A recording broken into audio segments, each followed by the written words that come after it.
up in blue.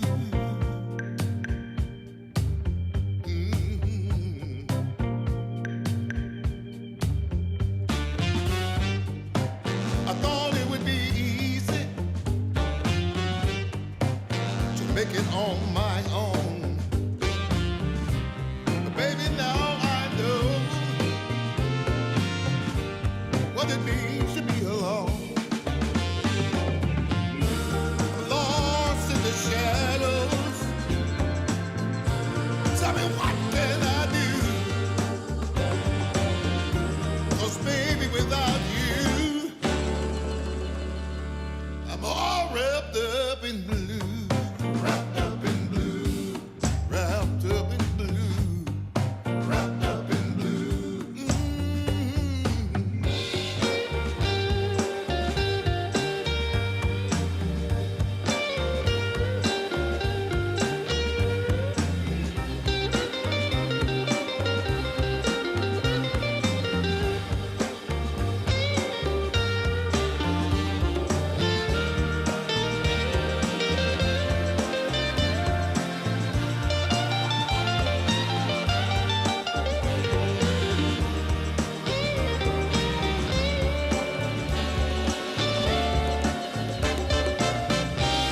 You don't miss the water till the well runs dry. You never see when the truth turns into a lie. Hey, wrapped up in blue, all wrapped up in blue, wrapped up in blue. Can't find my way out, no. Wrapped up in blue. Tell me, what can I do? Wrapped up in blue, all wrapped up in blue, wrapped up in blue. Somebody help me now. Wrapped up in blue, all wrapped up in blue, wrapped up in blue. Somebody tell me what to do, 'cause I'm wrapped up in blue, wrapped up in blue, wrapped up in blue, wrapped up in blue.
generation.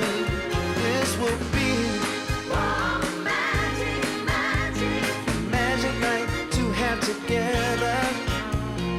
No more limitation. We united as one nation. I want keep on moving, moving. To keep on moving, the sweat is dripping. I want shake it, shake it. Shake it to the beat of the drum. No need for hesitation. The bass is pumping and everybody smiling. Happy people gather around. We will party all night long. This will be magic, magic, a magic night to remember. A joyful celebration for a whole new generation. This will be magic, magic, a magic night to have together. No more limitation. We united as one nation. This will be magic, magic, a magic night to remember. Joyful celebration for a whole new generation. This will be magic, magic, a magic night to have together. No more limitation. We united as one nation.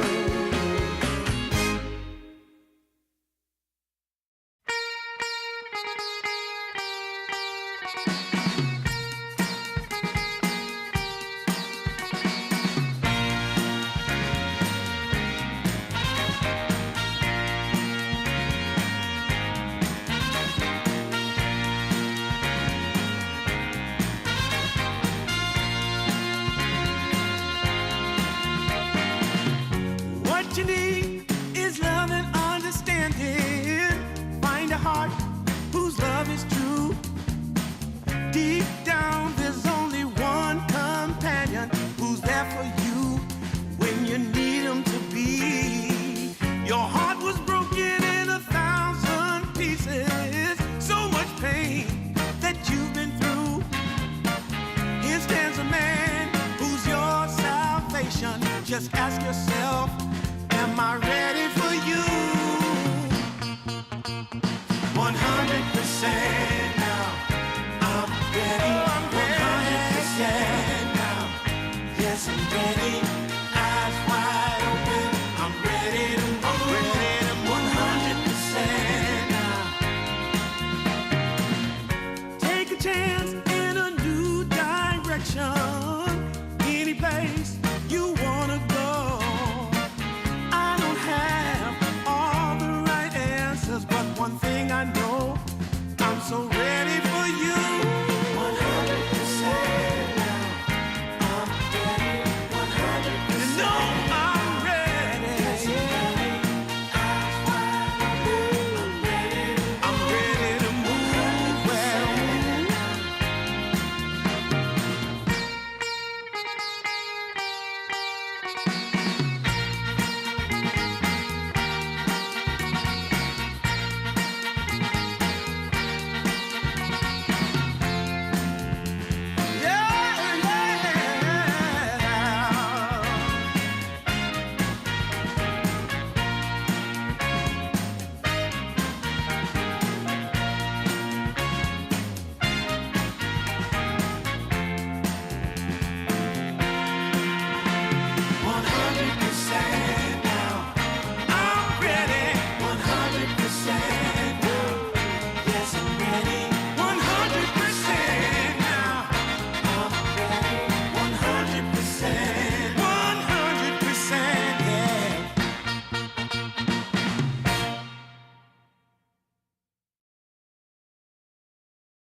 today's the first day. I wanna be closer to you. Closer to you, yeah. You to be all mine. I got all these choices, but I so made up my mind, yeah. There's nobody better, gotta be you. A thousand voices, 'cause it's so good to be alive, yeah. There's nobody better, so it's gotta be you.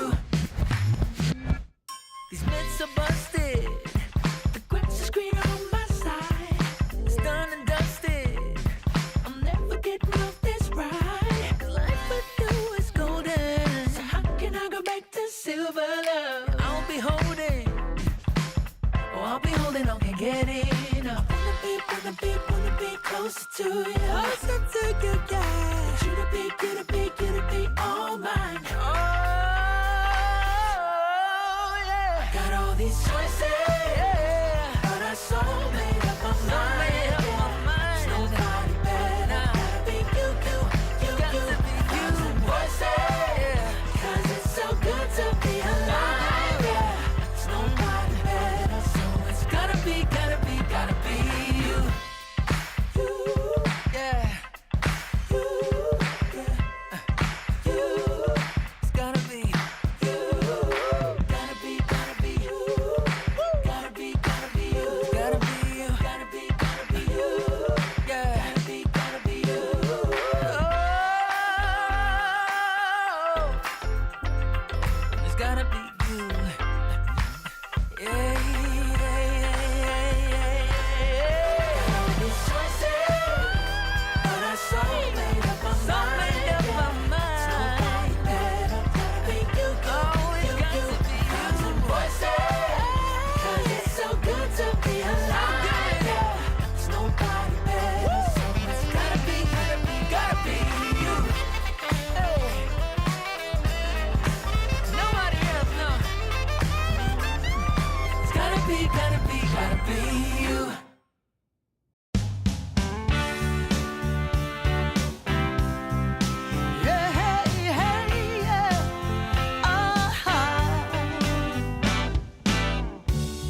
Some days you just can't find the right words to say. And deep in your heart of hearts, where it feels like you're losing your way. Yeah, yeah. I know that it's hard sometimes when the world's closing in on you. But as long as we stand together, there's not a thing that we can't do. Oh, we can do this if we have to climb another mountain. 'Cause baby, who's counting now? We can do this if we have to swim another ocean. As long as we got the notion, yeah, we can do this. Yeah, yeah.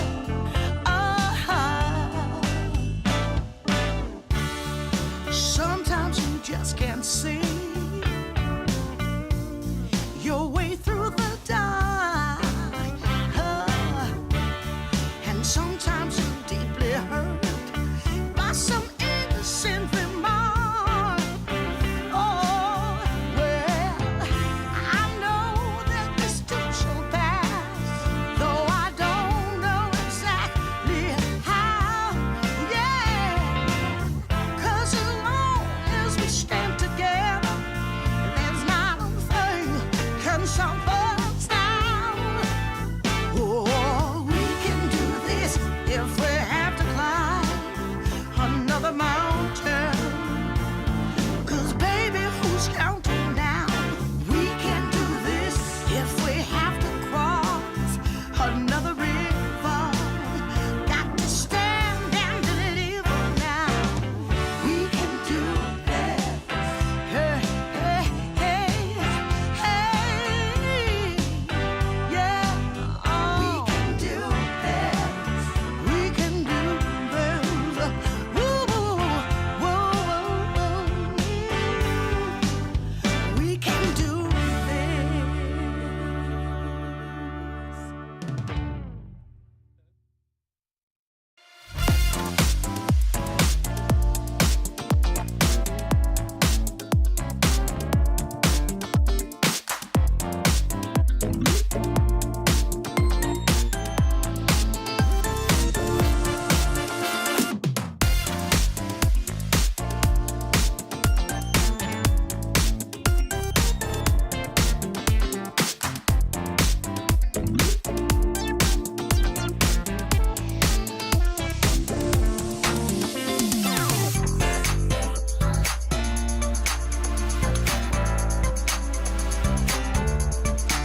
got a little spell on me.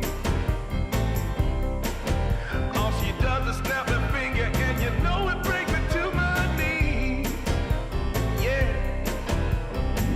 I don't care what the people say. She's got everything I need. She makes my heart grow weak with everything she does, right from her head down to her feet. But you know that you don't go messing around with a girl like that. A girl like that. You know she's gonna take your heart, and you're never gonna get it back.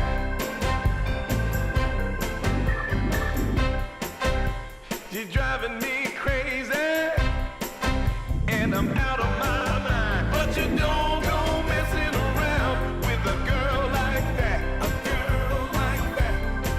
You know she's gonna take your heart, and you're never gonna get it back. So don't go messing with a girl like that.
so hard to sleep, baby.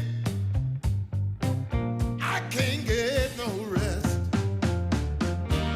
All sorrow and sadness. Tell me what I'm gonna do. 'Cause baby, without you, I'm all wrapped up in blue.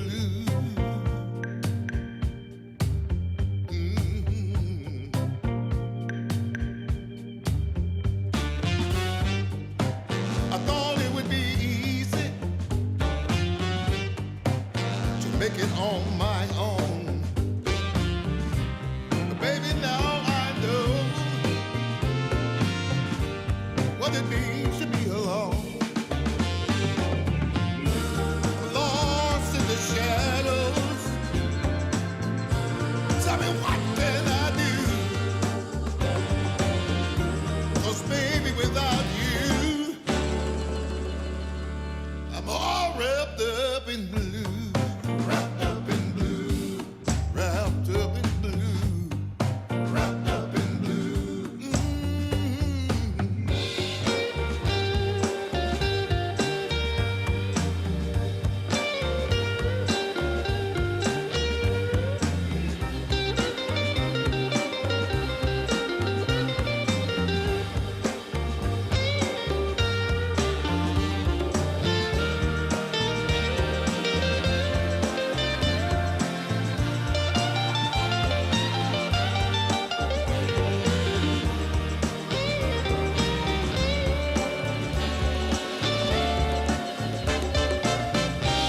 You don't miss the water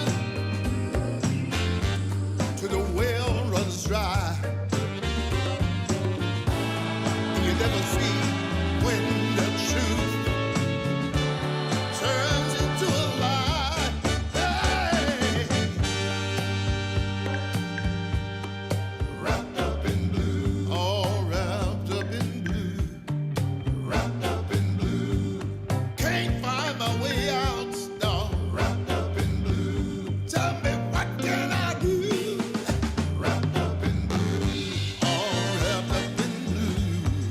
Wrapped up in blue. Somebody got me now. Wrapped up in blue. All wrapped up in blue. Wrapped up in blue. Somebody tell me what to do. 'Cause I'm wrapped up in blue. Wrapped up in blue. Wrapped up in blue.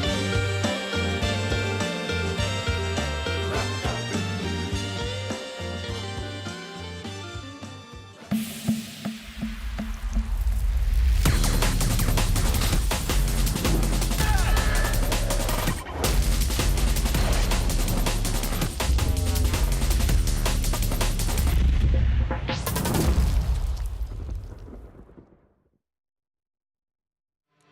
DreamLeague Season 26 is brought to you in part by DHL, 1xBet, and Anthros.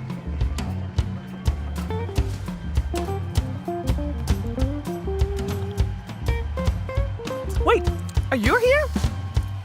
Are you supposed to be here? Oh, I guess you are supposed to be here. I guess today we are going to have some Dota 2 matches. Tiebreaker day, that's right. You're watching DreamLeague Season 26. Let's start.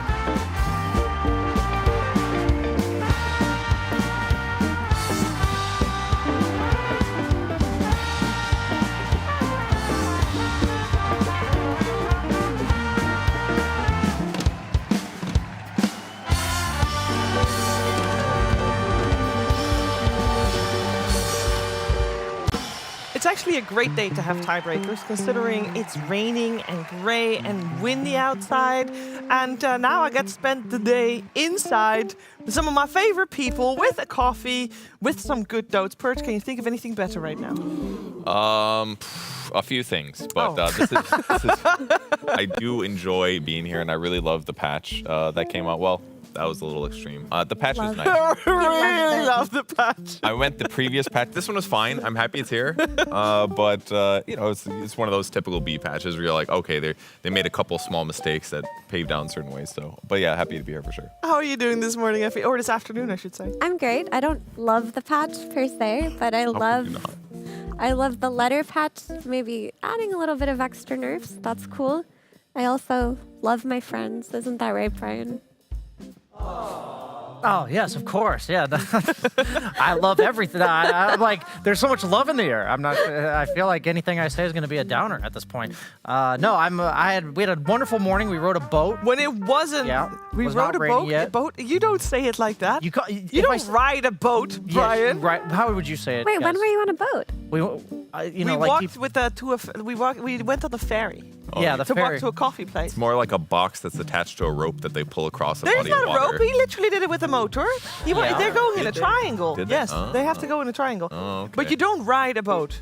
That's not proper English, is it? Do I sail on a boat or what? Ride on a boat. Yeah, it's probably right. There's no You ride riding on- involved. There's no wheels.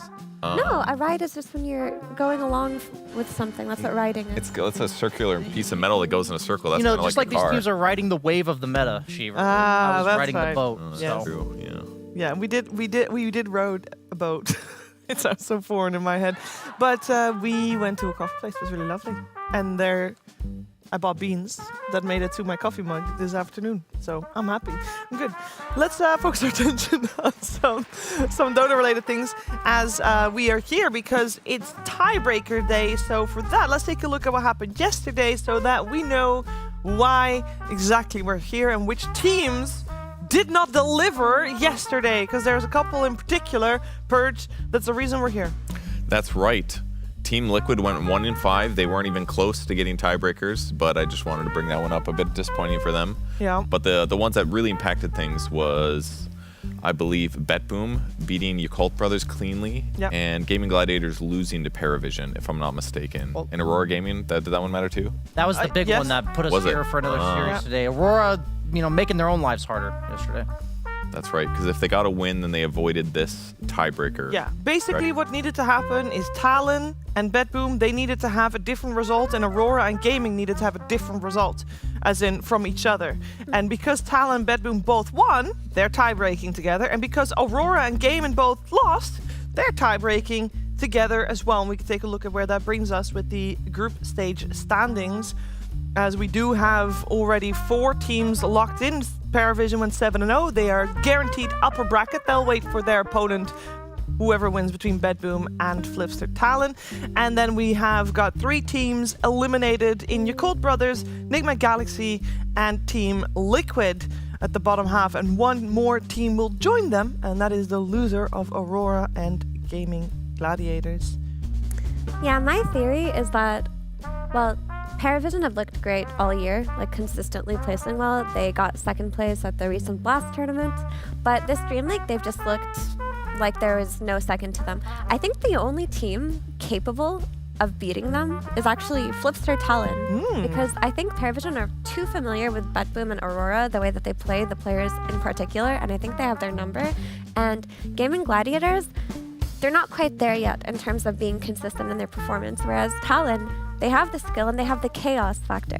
They have the unfamiliarity factor that Paravision are not really, like, they don't know them, they don't pub against them, they don't scrim against them that often. That's very true. I also wonder if that will have a difference whether Talon goes through lower brackets, so only faces Paravision in that grand finals, or if it would benefit Flipster or Talon more if they face each other already in that upper bracket finals. But we'll get to that when the finals weekend is here. And when we're speaking about unfamiliarity, let's talk about perhaps some unfamiliarity with the current state of Dota 2. As you might or might not know, there has been a patch. It's just a letter patch. It's a B patch, 739B, meaning the differences are mostly like number tweaks, but they could be quite significant, Purge.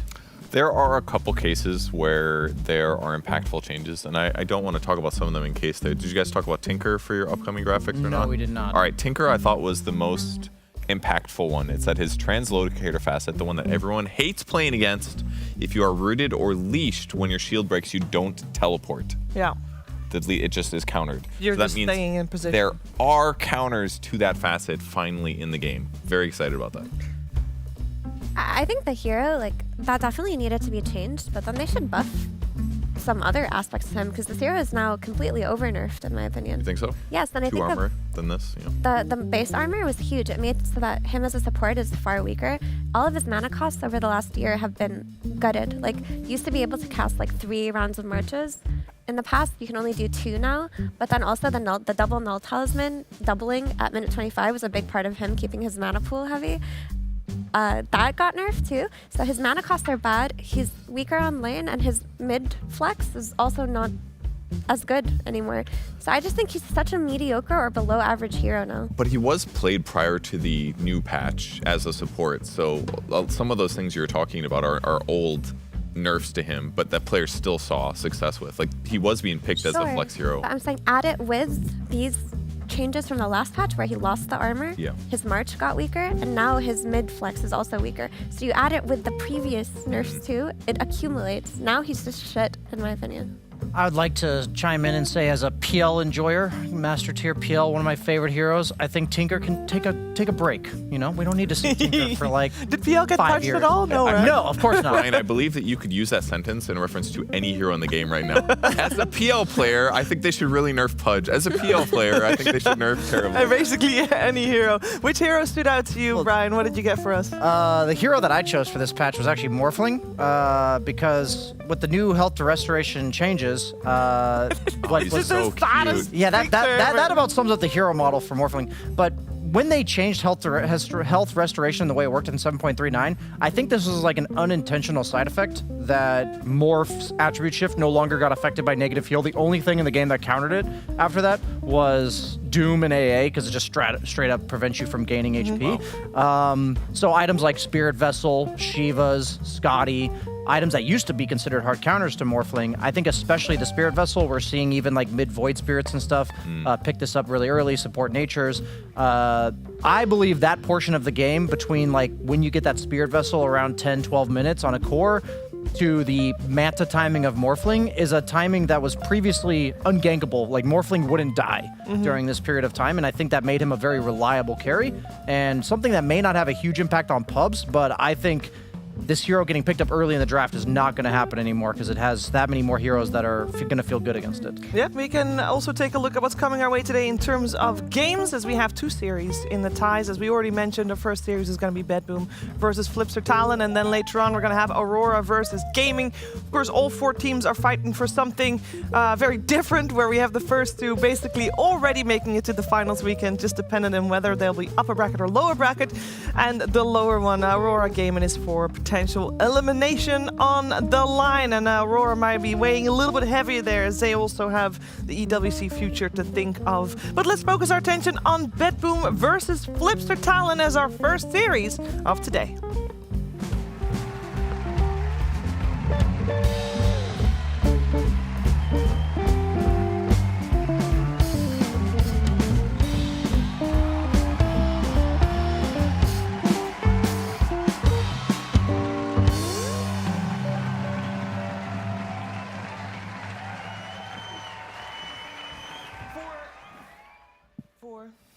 For Bedboom and Flipster Talon, running over to Effie, who will tell us a little bit more about them.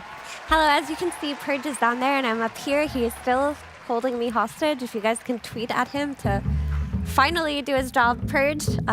Yes, so for today's tag segment, there's actually a specific hero that I wanted to talk about that I think has been quite impactful in a lot of these close series. So if we could pull up the first graphic, please. Well, can we pull up the next graphic, please, and then go back to... Can we go back? Okay, great. So the hero that I wanted to talk about is Enigma. So in a lot of these games, they go ultra late, and we can see that the difference between winning and losing is 1 black hole. Or the difference between winning and losing is not having a BKB piercing cancel for this Enigma. And this hero's overall win rate 50%, over 10 games since group stage 2, since after the patch. So this hero works in some hands, does not work in some others. But I wanted to look at WS and Miro because I think they're both going to heavily contest this hero at least once during the series. And WS is actually undefeated on the hero. He's got a 2-0 win rate, whereas Miro is at 1-2. If we could pull up the next graphic. So what I wanted to talk about here, if you guys can see the highlighted items, Miero is buying an item, Helm of the Overlord. I think this item Enigma is like very hit or miss personally, and DM in an interview said that he thinks this item is kind of like, what's the word? Overrated, overvalued. He thinks this is just not a good item to buy on this hero, and WS, if you look at his Enigma build, he tends to ignore it entirely. He'll do things like force into Vlad's, he'll do an early drums, whereas Miero will also do an early drums. They do have a divergence of what they build afterwards. And I think that the way that WS plays his hero, sometimes going for like force left ghost, he focuses on his utility and survivability, whereas Miero wants to play on map pressure. But I think oftentimes in this patch you can't really play on map pressure that well. So it's quite curious, but WS, he's clearly got like an idea that's working for him. If we could pull up the highlight, please. So what I wanted to talk about here was Flipster Talon's like big smoke play that they did against Liquid and how well they used their Enigma. As you can see here, they did a really cool X on the Tusk, who then did a kickback on Nisha's SF.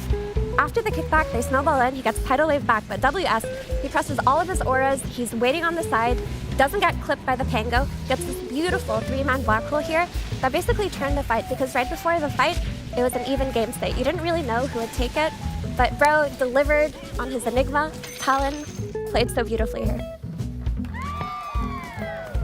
Thank you very much, Effie. I think actually what I would tweet at Purge is thanks, Purge, for allowing Effie to be doing these tech segments. Yes. Well, he's holding me hostage, It and was great you to should not have tweet to at work him. this morning. Yeah. Thank you, Purge. to tweet to stop the blackmail.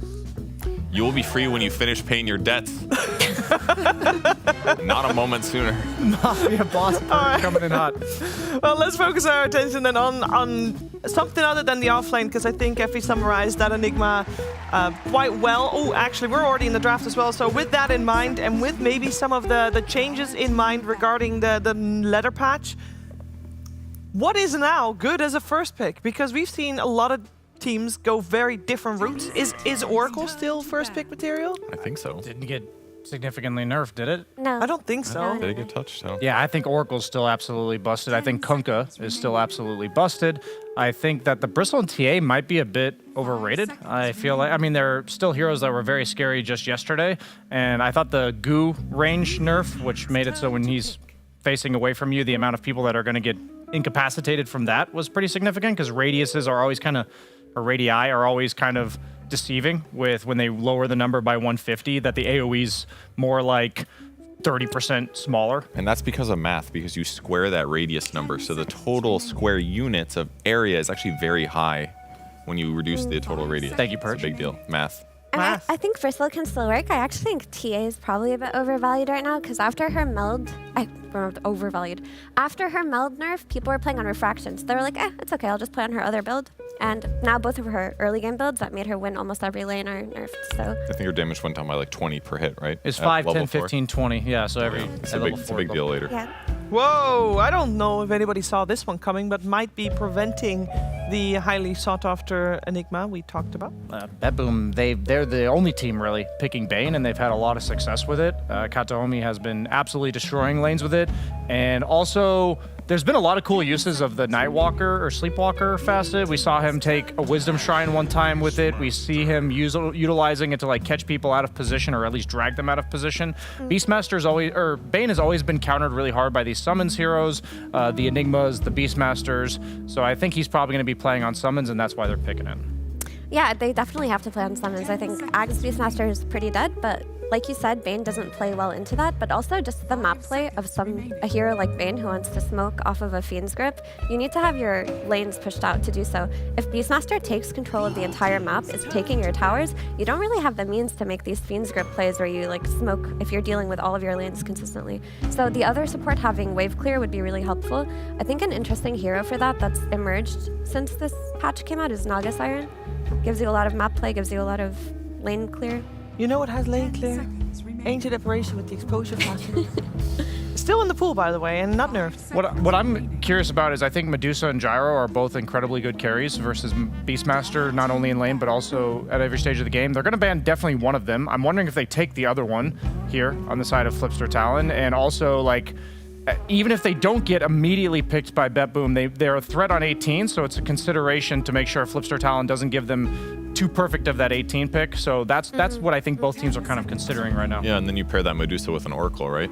Yo, The beautiful. Really good combo, yeah. The amazing Oracle Medusa combo. And Undying. I think Undying is like completely undefeated, right? Yeah. He didn't even lose yesterday. Like Liquid won the game that they play with him, so he's 5-0 right now. And this hero enables the ranged carry heroes like the Gyro. And I the don't Medusa. think it counts, but Gaiman did lose to Parivision with Undying.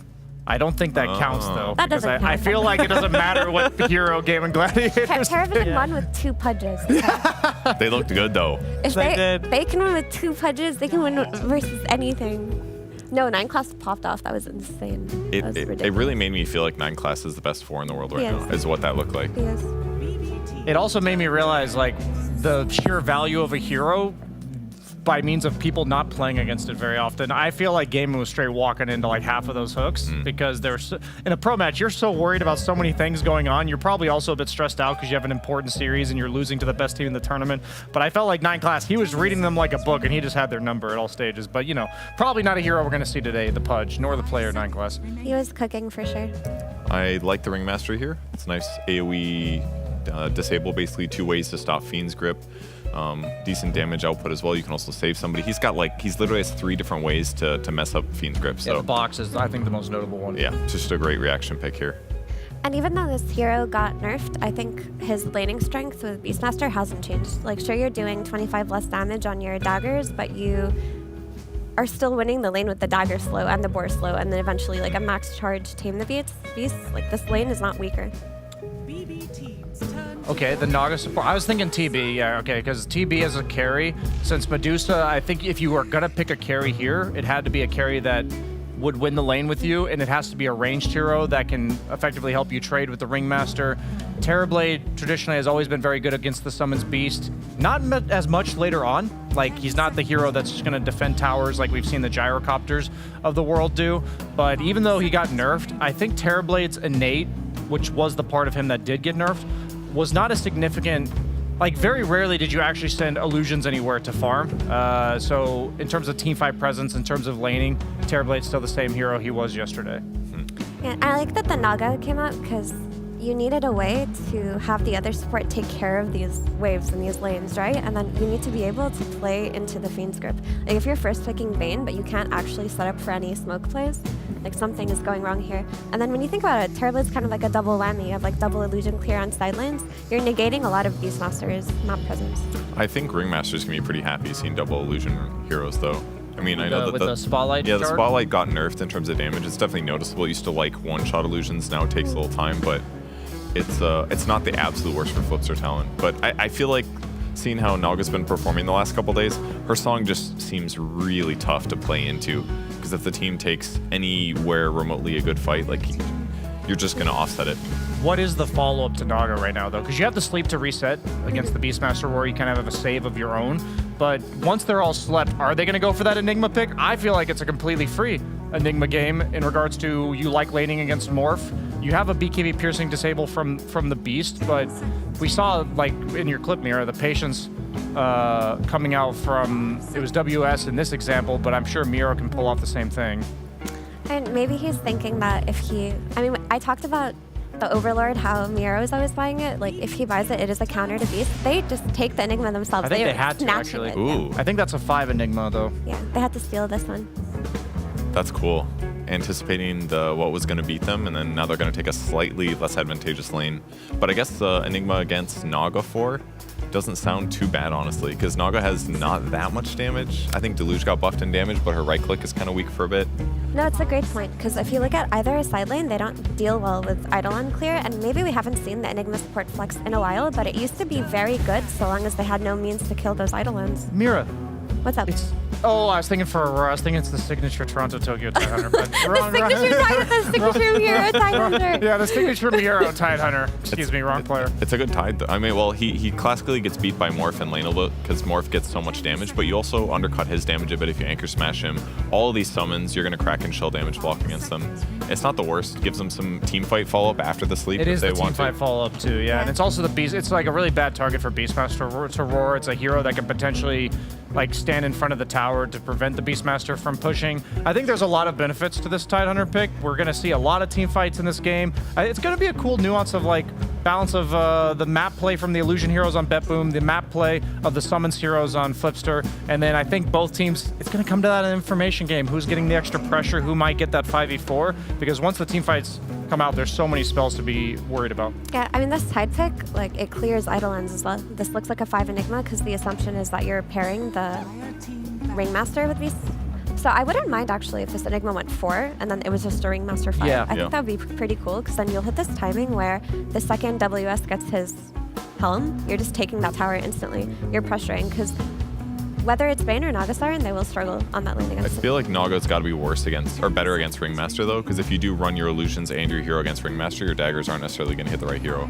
So that's the only downside I can think of, but other than that, like Enigma 4 is going to be great against Bane, so yeah, they have decent flexibility in the draft right now. I just don't expect to see that many good black holes come out this game, because I mean, the upside is they don't have a lot of like casual stun outside of Ravage. Like Bane is not going to want to like be prioritizing Fiends gripping the Enigma 4 or 5. So, and maybe you can get some like cheeky 2-3 second black holes on a side core, but Yeah, I mean, to that I'll say, when you play support Enigma, it's not really about the black hole. Like, you'll cast a few black holes whenever you can, and obviously if the game goes late enough where you have Blink BKB, that's awesome. But like, typically when support Enigma was popular, it was just for the lane presence. The Eidolons were so hard to play into, there's a lot of kill threat, and then if you pair it up with any kind of summons hero, that's a lot of pressure. I would like to weigh in the fact that I think all the things you guys said is true and about the Enigma in the game itself, but I think the only reason they picked it is because they wanted Morphling against the TV matchup, and if they picked Morphling without picking Enigma, then it's going to be Morphling against Enigma in lane, and that's just pretty unplayable. So I think they had to pick it where they picked it, and it's like the role in the game itself is it's going to be a decent 5. It has team fight. It'll be able to build some utility items, but it's mainly just making sure we're not playing against it. And on the topic of Morphling, so do you think that BetBoom have enough solutions within their draft for the hero? Because there is a Fiend's Grip, and there is going to be the Scotty Terrorblade, but outside of that, their catch isn't reliable to kill this 23 Savage Morphling. Yeah, I'm wondering if they potentially get like a Void Spirit early Spirit Vessel buyer in the mid lane. Like I'm thinking Void Spirit just because we've seen Kiyotaka do that a little bit with the, like this universal buff in terms of the 10 all stats. he also got a buff, or a bug fix really. His fast that I think wasn't giving him as much damage block as it was supposed to. Oh. It was the way that I read it. Okay. So Pangolier, nice Diffusal buyer against the Morphling. It gives you clear for the summons. Beastmaster Roar plus Morphling can be a bit of an issue because you can just get focused while you're in Rolling Thunder. If this was Kiyotaka, I'd be a lot more worried than I am for GPK in that given scenario, but potentially open to a bad match for the mid lane. Is there anything you guys think screaming for Makoto here? I think Tiny or Ember sound really good. Tiny has been banned in the final phase. Ember has such a ridiculously low win rate in new patch though. That is Really? true. I'd still like the Ember. I think it's really good here. I just like the idea of him on like a melee hero that can start the fight and then also just pressure the supports on the back because Bane, he has to grip you to save himself, whereas like Naga, she just will die to Ember Spirit, Slide, and Flame Guard. They don't have the best response to a guy that's just kind of walking at you in the first 10 minutes with like a...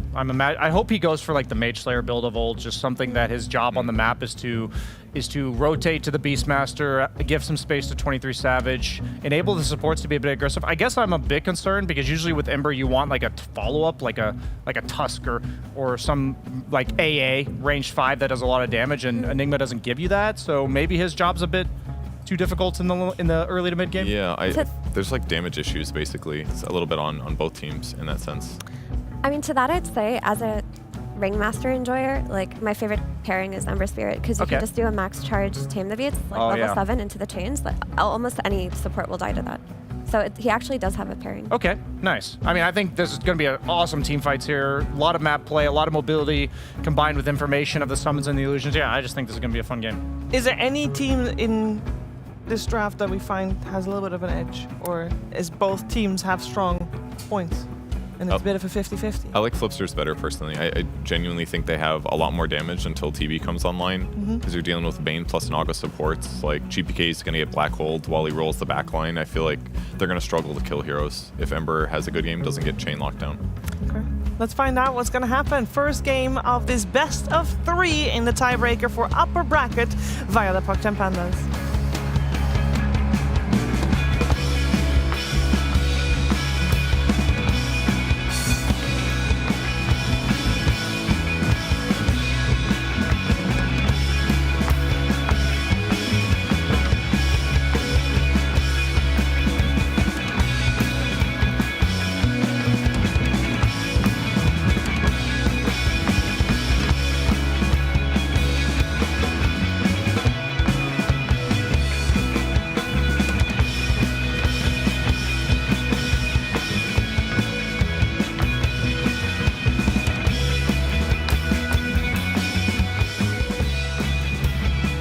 Welcome to Tiebreaker Day here at DreamLeague. Sunsfan here with Cinderin, and we got a best of 3 for you. BetBoom versus Talon to figure out who goes upper bracket, Cinderman. We have a new patch, a B patch, and guess what? Terrorblade picked again. Yes, he's back. Thank God. It doesn't matter how many times Valve nerfs him by 0.01%, he will still get played. Yep. Do love ourselves TV. However, there's something else in this game that's a little bit more interesting, aka everything. But Cuckoo is playing 5 Enigma. Yep. That's going to be interesting. That's, to me, is the biggest story of this draft as a whole, is everything else that we're seeing has been relatively popular as of late. Especially the Naga has gained a lot of prominence as a 5. You're seeing the 4 Bane that we've also started seeing doing very well. It has an exceptionally good win rate in the tournament so far. But the 5 Enigma, I think this is the first game we cast of this. I don't know if it's been run. It's definitely been run less than 5 times the entire tournament. And at this point, this tournament has lasted 2 weeks. It's the first time this tournament that we have cast it, for sure. No doubt. It's been a very popular hero, though, as GPK gonna force the rest out so that BetBoom can get 3 of the 4. Wait, they got all 4. Yeah, you're right. That is... Okay. Good start for BetBoom. Yep. That's very good. It's the Terrorblade pick. They're very afraid of it, of course. They're tipping him instantly. Said, good job, you picked Terrorblade Kirtish. I'll give you some imaginary shards for it, of course. Yep, so we should mention, and I believe that the panel talked about it, but Morphling picked, now it's not bugged any longer, so you can actually counter the hero, but still, they're not afraid to pick the Morphling. So 23 Savage, this is his favorite hero, of course, so yeah, can't say too shocked, but is there a Spirit Vessel buyer in this game? See if it works. Technically, you could buy one on Pango. That's what some position 3 Pangos do. I don't know if GPK is going to go that route, though. I think he'd likely want to, scale a little bit better, get the diffusal build up, which also serves as a counter to Morphling to an extent, at least. But I have to say, when you look at these drafts in their entirety, if this becomes a long game, which Talon have a tendency to have, Enigma plus Morphling late game in a draft like this, it's my biggest concern for BetBoom is the only lockdown they have for Morph is grip. And 23 Savage knows how to win games on this, as long as he stays seated. He'll be just fine. That is true. And of course, I feel like, I don't know how fast they typically go for shard on Morph, but this game, if you only have the one way to really pick them off, can you get greedy with it? We've seen Morphlings be very greedy, and then they'll die, and they're like, all right, I guess I have to buy shard. Be able to attribute shift while stunned. I don't think you need to buy it this game. Yeah, with just one thing to be afraid of. Cuckoo's in big trouble here. He is. Cuckoo, Gush, body blocks by Miero. Anchor smash to come to try to finish the job, and that will give Miero first blood in this lane. That was a really good value from the sleepwalking there from Save, pulling him toward them and getting tied on the other side. I wonder if 23 Savage could have actually saved his Enigma by attacking him there. Or were the Eidolons unable to attack him? Maybe he didn't have any? Felt like he was sleepwalking for quite a while. Anyway. Back there. This will, of course, as far as support Enigma goes, what really makes or breaks this hero in lane is how good the Eidolons are. And tied one of the better heroes against them. You're going to have the damage reduction from Kraken Shell. You can kill them with Anchor Smash, especially when you hit level 5. So I think overall this lane should be good for both cores. I think both Morph and Tide should be doing quite fine for themselves, but of course for now, Miero easily pulling ahead in particular because of the kill, but also the 4 bounty runes. Should also mention that Jokum is playing the Carney Classics Ringmaster, and this is after the B patch where the other one was actually buffed. But we're still not going to see the Unicycle, of course. No. Although the Unicycle wasn't the one that was buffed, it was the other two. It was the Scan and the Weighted Pie, actually. Yeah, I was having a conversation about this with Effie. She's obviously a big fan of the hero backstage, and we, for the most part, kind of share the same sentiment that the reason Carney Classics is just always picked in pro is that, first of all, it's way better in lane. Like, all of the versions that you have utility that you can use in different situations in the laning stage, either for escape, saving your ally, or for killing. But also about what context are the souvenirs good in, right? It's like some of the other ones from, I forgot what the other facets even called, the non-Carney Classics, they call them that because they never get picked. I forget, actually. It's just way more contextual. And if you're given the choice as a pro player, you'll generally either choose the ones that are good all the time or the ones that are good more so than the other ones, or in case they're equal, you take what's better in lane. Yeah. Seems to just be Cuckoo go-to. getting gone on again. And He's a goner again. Position 5 Enigma will be taken out. Damn, Miero's really getting a good start out of this. Yeah. Additional kill, he's super farming. This is a hero that, traditionally speaking, actually lanes some of the best against Morph for offlaners. You're not stopping Morph, but he's not stopping you either. Nice reel in onto WS as Kiritich with that meta pounding into the flesh of the Beastmaster. 3-0 start for Betboom as Jokum left to his own devices here. And into the mid lane. Very even affair between Makoto and GPK. But anyway, just finishing up the Ringmaster conversation, I don't mind your idea of just swapping out one of the, what are they called? The souvenirs? Yeah, one of the souvenirs for the other one since they're more consistent. Because I don't feel like either of these facets have like a specific theme that really matters that much. Yeah, let's say you took the Strongman tonic and put it into the other one, and then you put the bike into Carney Classics or whatever. Then you'd see the bike. Oh, yeah, sure. Well, the bike one's the best one. Let's be honest, that's what you want. Yeah, that's You true. just want people to have the bike. The bike is hilarious, absolutely. Wouldn't mind it at all. Of course, you have the bike and the whoopee cushion. That's a powerful combination, you know? Not sure about that. Yeah, you just drive in and then honk over them. Yeah. That's good. 1K lead for Betboom.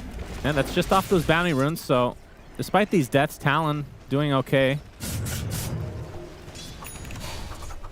Yeah, this is nothing to be too worried about, of course. And one of the luxuries you have when you're playing 5 Enigma is whenever your carry's doing fine, you can do this. You can go jungle at level 3. Cuckoo is already taking advantage of the fact that Morphling is a very fun and balanced hero, and therefore you don't need to help him anymore when he's level 3. Or level 4 for that matter. Yeah, but how's Tide do against the Morph? I mean, the Anchor you Smash both just farm. The Anchor Smash doesn't bother 23 Savage in terms of like the base damage reduction. Doesn't last long enough for him to really worry too much. It's a bit annoying, but as you can see right now, he was just anchored. His damage went from 90 to 68, which is still good enough to last it. Yeah. So you're kind of just there. Oh, Makoto going to be forced out. The rune is bottom. It'll be, I believe that was the shield rune. I think what generally ends up happening in Morph versus I like. Tide lanes like this is that Tide will get level 5, maybe sometimes a bit more, and then he will start cutting waves, and then he will farm both the small camp and the wave together, and Morphling in the meantime will free farm the lane, and then it's kind of a matter of who interacts better with the additional jungle camps. So, yeah. For all intents and purposes, if there's no supports up here, it's genuinely one of the most nothing burger lanes of all time. You both just hit creeps. But Save has other plans. Not quite sure what he's hoping for here on the Bane. He's even getting spotted by the tower. That's going to give him away.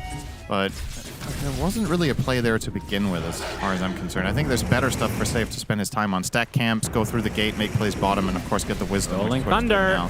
WS. Actually, the Shield Crash misses, but Kataomi in the area as this is a Wisdom Shrine move as well. Swashbuckle as GPK takes out WS, and now Jokum forced to exit the premises. They're going to get this kill on top of that. The box is going to delay it a bit as GPK. Shield Crash doesn't get him to the right side, but regardless, the Ringmaster taken out, and this is going to be a double Wisdom Shrine for Betboom. Really good start. I just realized Talon are playing the first game of the day. It just came to mind. Yeah. This is over before it even started. When Talon plays game 1, Oh boy, WS, he just TP'd here. Oh, that is a disaster for him. Cuckoo, he TP's in. I think he's just going to feed as well. Doesn't have level 6. Okay. They don't have any more chase on the back of that. All right, Makoto with it around. Okay, Kataomi taken out. That's the first kill for Talon. Yeah, finally something. You gotta really put a lot of faith in Makoto in this game. When these lanes go this poorly on the sides, you're gonna need Ember to come up big and make moves. Jokum. Oh, whoopee nice cushion. jump. Couldn't have done that with the unicycle. That's right, could have drove straight into he a can tree deny and himself died. to the Ancients if he needs to. GPK is going to continue to pursue. Does not go the right direction, Wow, though. nice escape. Jokum's been playing a really sick tournament in general. This guy's really impressed me. Yep. In particular from Talon. Honestly, every player on Talon has had their games where they have been MVP, so yeah, that's exactly what you need to be able to stay in a tournament for so long. And it's all about consistency with them. Yep, consistently game number 1. Well, not that kind of consistency, of course. Sorry, you meant the good one. But it actually has felt very standard for them. Yeah, it's kind of funny how it's been going so far. Small sample 23. He's Gets no off the mana. attribute shift. Yeah, Adamana now as save comes in to help finish the job potentially. Ravage will have to be used. Well worth it. Yeah, that's a big kill. Yeah, so like I was saying, this lane, nothing happens if it's tied versus Morph, but when you bring 2 additional supports and Morph is out of mana, that's when the plays can come in. Immediately after dying there, he selects himself an Occult Bracelet, so when he's farming, he's going to gain more mana as he gets hit. That'll help him out. This is an exceptionally good early game from the side of BetBoom. Every hero is ahead of the Dire version of them. The Dire version. Yeah. In particular, the offlane is where the lead is really at. Miero is up 2,000 against WS. WS has been carrying games for Flipster Talon more. I think it's almost fair to say that he has maybe been the player carrying the most they're going to overall. grant save level 6 already. Second death for 23 in a very short amount of time. Cuckoo's still not level 6. The Brain Sap brings him low as Kiritich comes to finish the job. 2 dead again for Talon as Kataomi will be the trade. Makoto, at the very least for Talon, gets something, but not good overall for them. Yeah, this is definitely looking like a very, very one-sided affair for now. Usually what you look forward to as a team that loses the lanes is having some sort of later timing where the heroes come online and you can really do a lot, but like in particular, Purge was talking about a little bit of concerns with damage issues, and I definitely share that sentiment now that the lanes have gone like this. You have a level 4 Ringmaster. Beastmaster does not do the most damage for now. He needs to really get to an item. He's going for Ags, but a slow Ags in this patch? Enigma 5 doesn't deal that much damage. It's more about control. So who's going to be killing BetBoom for the next 10 minutes for the side of Talon? I think you really need to... Whatever Makoto wants to do, that's what you're going to do. Like, this guy is in a position to need to pop off already for this to be salvaged. And bad news for him is GPK is close to a Mage Slayer, so he actually chose to go for that instead of the Diffusal here on the Pango. Yeah, definitely a less common build, but it's very good in these matchups against Morph Ember. You're really feeling the Wisdom Shrine situation right now for Talon. You are. Cuckoo, level 5, still on Enigma. Jokum, level 4. 2 very big control spells. Yeah. It's not like we're talking about a Windrunner getting level 6. As, Ancient Stack going to be contested. GPK in the area. Kiritich as well. My. And BetBoom, well, the Axes get a couple, but Talon will have to retreat, give this up, and just adding insult to injury. BetBoom with a 5K lead. Makoto was trying to find somebody. Runs into Kataomi, though. He's going to get ensnared. And Save has the grip just in time. Just a disastrous start for Talon overall. 10-2. Yeah, you need this hero to not die. It's that simple. Sometimes Ember can die a little bit here and there and it can be okay, but there's nobody to lift him right now. They need space and they need time, and it's being taken away by the minute here from the side of BetBoom. Already all tier 1 towers have been knocked over. You're starting to... If you look at the placement of the heroes, right, it's generally a pretty bad sign when you're 12 minutes in and every hero is on one side of the map. Like all 10 heroes were just across the river. Usually that's something that might happen at 20 plus, but we've just taken so much space already. Talon. It's just a tough spot to be in. I think if BetBoom retain good position on the map and the right formation of what heroes are available, struggling to see Talon find the type of fight that their lineup wants. You kind of want little skirmishes like 2v1s, 3v2s, maybe even 2v2s or 3v3s can be fine with the heroes you have, like Beastmaster plus Ringmaster. Like, there is damage, but it doesn't look like BetBoom are giving them much of an opportunity. You're ahead with a hero like Naga, you're going to have really good vision too. That's the other thing. Yeah. I mean, normally being in this position, you're like, okay, well, if they can somehow scrap their way to late game, the Enigma is always a threat. This is a position 5, though. Yeah, it's going to take. How much will that prevent him from getting the items needed to become that threat? As now we have a smoke from BetBoom. Considering he currently has less net worth in the Bane.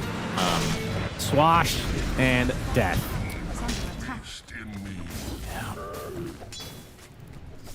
And I was talking about the Naga loose. There's obviously Terrorblade too. So there's going to be this constant scouting, constant wave push, and it's already tough enough to play Dota when you're behind, but when you're constantly putting out fires, it's difficult to take your own initiative and make your own moves when you feel under pressure everywhere. The waves will always be shoved in. There'll always be somebody that needs to go, oh, Naga is here, oh, Terrorblade's here.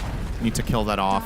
You can see BetBoom capitalizing even further here. They'll get the bottom tier 2 tower at 14 minutes. As well as both Wisdoms again. Yeah. Man, this could Jokum's not be actually worse. going It to feels die like for it. Kataomi with the song as GPK is going to set up his ult on the Enigma. They want Makoto, though. But the black hole does come out. Looking for the sleep, but not in range. But now the damage is just too much. It's overwhelming for Cuckoo. Makoto does get away. Wait, did the Ringmaster actually live there? He lived. He threw out a Wheel of Wonder on top of the Wisdom Shrine, and then he TP'd out. Okay. Tide would have killed him 100% if he used Ravage, but I think Miro just doesn't feel like that's worth it, and I would agree with that. There's Grip available for save. A little surprised he didn't just use it there. I guess he doesn't really have a core super close. I think they would have probably killed, because Makoto would have been out of mana. By the way. Either way, BetBoom in control right now. Yeah, that's some small nitpicking that we're approaching now because of how much they're winning by. It's not really very much improvement to be had for BetBoom's side. I have to say, for the side of Talon, it is also... It's not like they're playing terribly right now. It's just so little to work with. When the first 10 minutes go this poorly with this type of lineup, oh, maybe this will be an opportunity. Oh yeah, this will be a huge kill for Talon. Kiritich getting really low, looking for the Sunder target, but the roar comes out. Nicely done from Talon. That's a good start. That is a huge kill. They're going to need a couple more of those to get back in this game. Yeah, step 1 of 10 on the ladder. But I mean, the black hole is going to be coming back in... Okay, 100 seconds. I thought it was going to be like 20 seconds. Something to look forward to. Sleep to 23. As Joka makes his way over as well. Miero, though, he has the Ravage, of course, as 23 Savage turns into him. Going to focus on the Ringmaster first. He drops, and now the Grip reserve for 23. Actually going to Kraken it off. Yeah, that is helpful. He's going to pop the Kraken shell as well, but surrounded. TP coming. He's just going to try to fight this out. I don't know if he really has much of a choice. There's the Ravage as Makoto makes his way over. Actually hits 3 heroes. They're looking for the black hole, but just like I said, not up. Makoto able to remnant away. Is that enough distance, though? Searing Chains only onto creeps here, and the shield crash finishes him off as Cuckoo will be run down as well. BetBoom dominating. Yeah, keep in mind, Kiritich isn't even part of this. He was dead bottom and then went straight back down and started pushing again. So effectively, that was a 4-hero play from BetBoom. Everything coming together beautifully. They'll now take this top tower as well. We're 3 minutes away from their next big objective, the Tormentor. Pretty easy for Pango and Terrorblade to take. You can obviously also consider Roche. You have the minus armor of Lucky Shot together with Terrorblade's heavy single target physical damage. You have Gush. Jokum found out. Whoopee cushion. As the Demon Zeal comes into play. GPK, he's going to get roared. They do lose Jokum, though. The Wheel of Wonder did come out in time as WS taken out by Kiritich. Double kill. And now the song and the ensnare. And likely the death of Makoto. Cuckoo did have Black Hole here, but even if he had gotten it off, I don't know how much difference it would have made at this stage of the game. Well, maybe he could have saved his Ember and died for it, but he couldn't get in because of the song. So. Yeah, doesn't have a blink or anything of the sort. Well, there was a lot of promise for Talon's lineup. I really like the potential of the Morphling, but none of that matters if you don't get there. And well, we're 18 minutes in, and it's starting to be increasingly difficult to envision how the Dire lineup finds a way into this at all. Cuckoo will get swept. Nightmare in time for save, and Cuckoo falls. Taken down. And Miero frontlining now. I wonder if he just goes... Oh, I forgot that's a 20 talent now. Anchor Smash on buildings. Yeah. Originally was 15. Dire are scanning. Yeah, they could go for Roche anytime. Radiant are scanning. But they're in no rush. WS gonna continuing to find picks here. Nightmare onto the Beastmaster. Grip is available. No cores nearby, though. That boom might be sandwiched. Joking from the left. Could use one of those as the grip comes out, and Miero oh well, arrives in time. Save will take it 21-3. Yeah, just need one more kill. That's right, the reverse. We love our epic meme numbers. They generally indicate that it's a total stomp. It's either 22-3 or it's 20-4. Both of them usually come out in very one-sided affairs. Usually, yeah. You can have a game where you're down like 20 kills and you still have... Yeah, we had one the other day. But not quite this one at the current stage. Roche about to fall. Aegis going into the hands of Kiritich. And this is a rare sight where you have the first Aegis of the game and all the outer towers are already gone. Yeah, you could consider high grounding with this, actually. They don't have to. They can obviously just farm up and continue their growth. They know they're gaining more GPM. But with this item now arriving on Kiritich, getting the Dragonlance, he has enough attack range that you could just let him start on the tower with meta. If the enemy team tries to fight, you always have this failsafe. You have double failsafe. You have Ravage and Song. Yeah. So it really shouldn't be that difficult to disengage if things go wrong. But first steps first. Time for a free Tormentor for the side of Betboom. More once more. The rich get richer. And yeah, it will be the Song heal. Even better. 4 members of Betboom have shards already. Yeah. How often do you see that at 20 minutes? So they have the Anchor dead in the water, of course. And we saw the Demon Zeal and roll up from GPK. Yep. They might just push. At least they're posturing it. Kiritich. I mean, the question is, how close are they to the next item for Kiritich? Not really. That's quite far away from the Scotty. 1600 into Scotty now. But here we go. Metamorphosis, high ground attempt number 1 for Betboom. What can Talon do? Cuckoo, of course, with the Black Hole, puts down the Midnight Pulse to try to slow this down. Tower's already gone, though. And they actually do not have fortification, so they might just have to give this up cleanly. They're trying to split, trying to buy time to get something. Oh, Anchor onto Cuckoo. Dead in the water for Enigma, as GPK coming in with a double shield crash on top. The box to save him, but not for long enough. They're going to take out Makoto as well. Just way too much for Betboom. GG's call. This was a mega stomp. Holy shit. Jeez. The shortest game of the tournament, no? 21 minutes? Yep. 21-30? You know, I'm going to make a prediction. This is going 3 games. I feel like Talon, it's like they almost power up by getting stomped in game 1. I don't know why that's a thing. Oh, that's a big jug of water right there. This might be the secret. Kiritich actually stole all of the water out of... he went to 23 Savage's shower and drained it all into a bottle here. Drinking his bath water again, I see. That's right. Yep. That's... well, rough start for Talon, but again, they've been here before, so we'll see if they can react accordingly again. Now, to keep in mind, of course, this is not an elimination series at all. This is about upper bracket, lower bracket, so extra life, essentially. So either way, it shouldn't be a ton of pressure for either team. And it's worth remembering that Talon have had once or twice in this tournament already. Not just losing game 1, but getting absolutely crushed. Yeah, and then it still feels like recovering. We've seen this exact game like 3 to 4 times from Talon specifically, and then there's been some other teams as well because this patch has been kind of weird. And they do not get too discouraged from big losses, which is a very major quality to have if you want to be a top competing team. Yeah. But yeah, there's not much to write home about in this one. Everybody's hero damages are kind of atrocious. Mikoto doing 14k. The next in line in his team is 5.2 on the Beastmaster. Yeah, that wasn't really very much for the side of Talon, but at the very least, we did pass the 322 scoreline, which is lovely. So that's the good news in this game.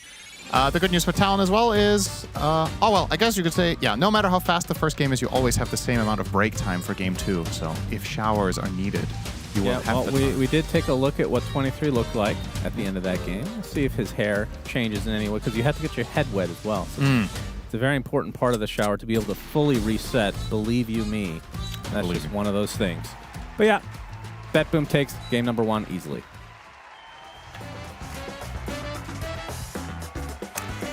Damn, I do think that a shower is what is needed here for Talon because that was tough. I mean, BetBoom, they really brought the pain today. From their laning stage to their early game movements, it felt like they just had Talon's number. They had a really strong understanding of how they wanted to play into Talon's draft. Unfortunately, the Enigma 5 flex didn't work out that well for Talon. Save and Yura were able to run him down over and over again, kill his Eidolons. They were able to pressure the Morphling as well, bringing all of their heroes top and making sure he doesn't have a game. And after that, the rest is history. I mean, you see how strong they are when they're 5-manning with this Tide just going on here, holding his Ravage until the very end when Ember shows up. And Ember's here doesn't really have the damage to clean up or do anything.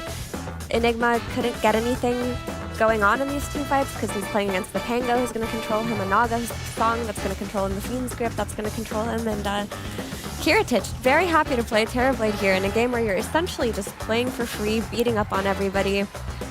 That was incredibly impressive by BetBoom. I think Talon definitely need to reconsider what they want to do with the Enigma 5 flex. Maybe they should just pick it for offlane on their own. Maybe they could have rotated it to position 4, lane it with Beastmaster, dodge the Tidehunter. We'll have to see what happens next game.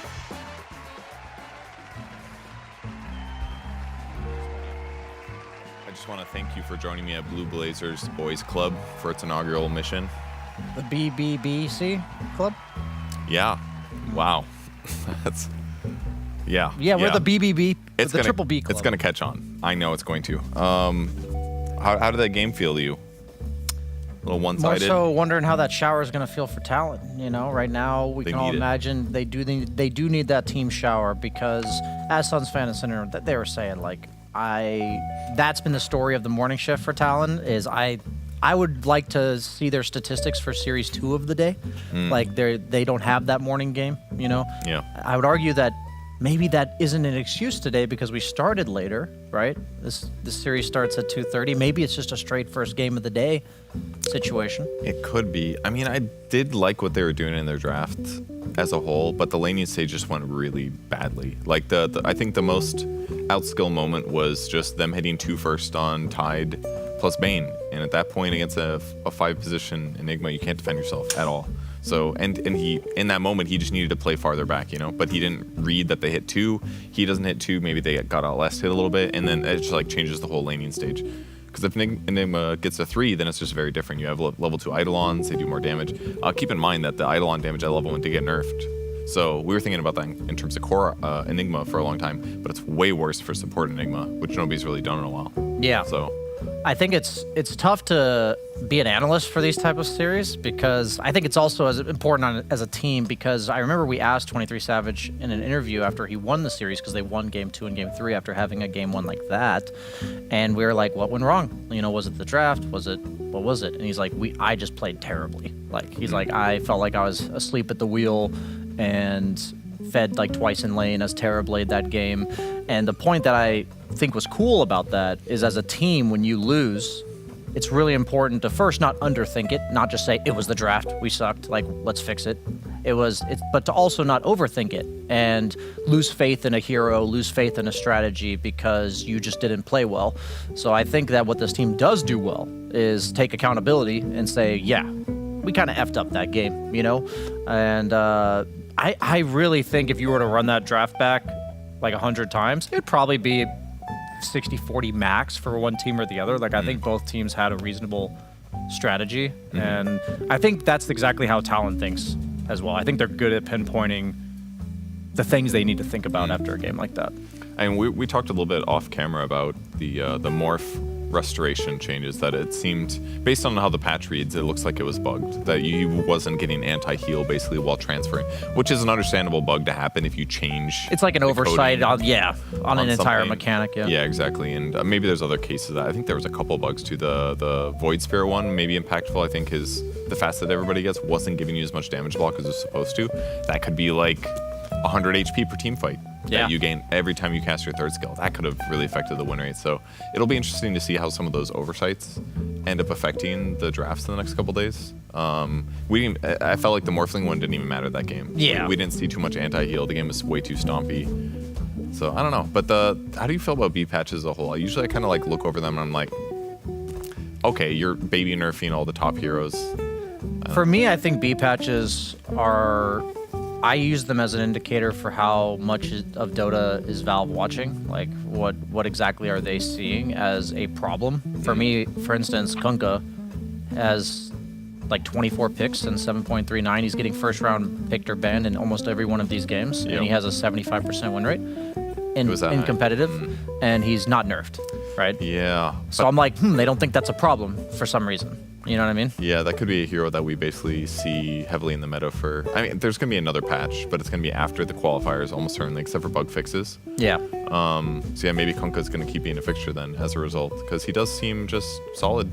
Yeah, I like to. I just like to look at the patches with curiosity about, like, you know, it's for me, it's their effective way of saying these are the things we didn't want to have happen because of the patch. So it's like maybe the Morphling thing is an example where we didn't want that, right? We didn't want Terrorblade to still be picked first round every game after we nerfed him. We thought we wanted him to be viable, so they nerfed him a bit more. Do you know what I'm saying? That's how I view the patch. I know that's not necessarily what it is, but some of it's data driven as well, because I think it's very easy to see some of those nerfs. Like, I think they nerfed Lena's spell damage build. Yeah. Which everyone's like, huh? Nobody even plays that. It does seem weird.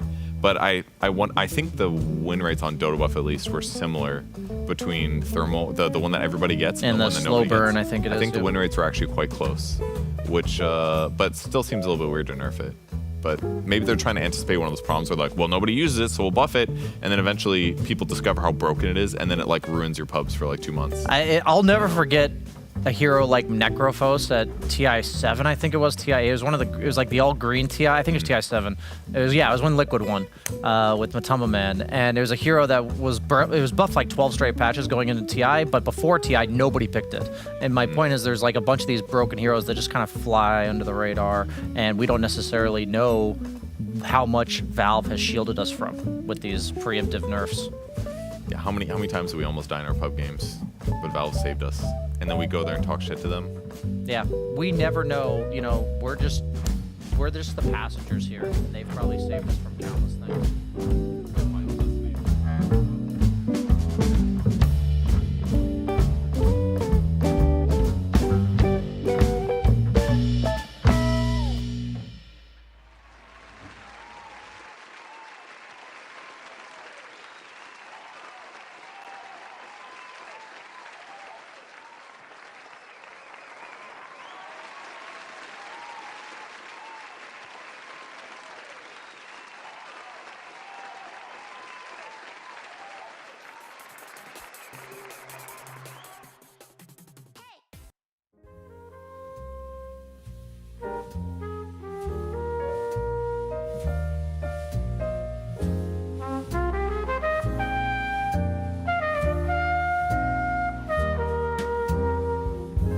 I haven't found the one. I never knew what others do. I hope and yet again, what do I know then? I believe it's all meant to be. All my dreams are so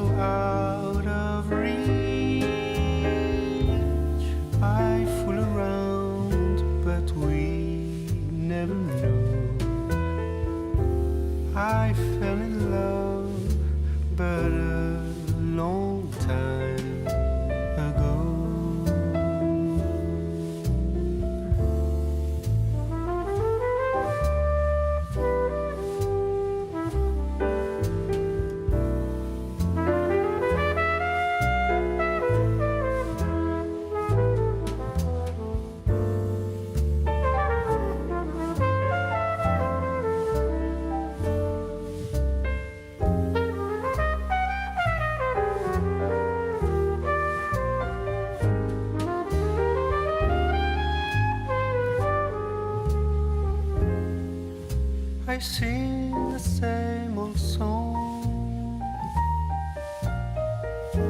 Been going on for far too long.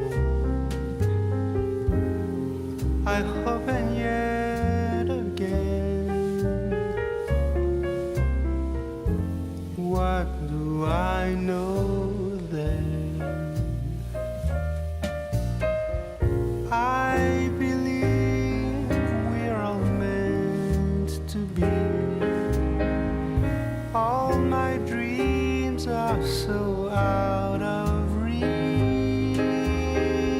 I fool around, but we never know.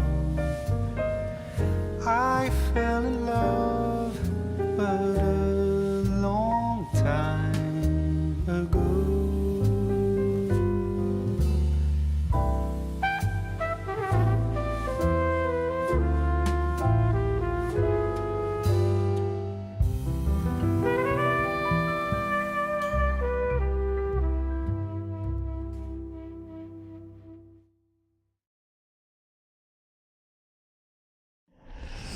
In the mix right now.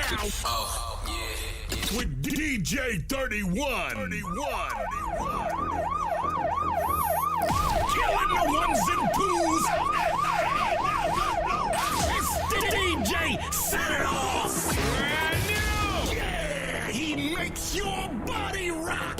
DJ D-Rock is in the mix. Haters, step back. DJ Spin now. DJ Willie D's in the building.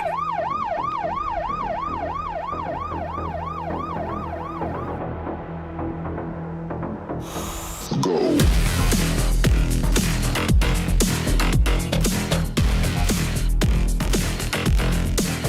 Faster.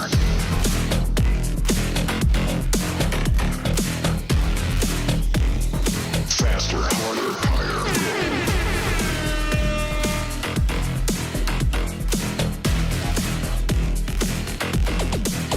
Faster.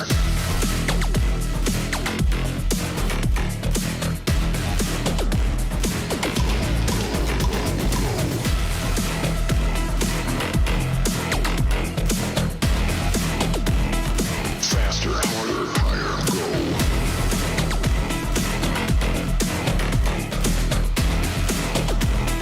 Faster, harder, higher, go.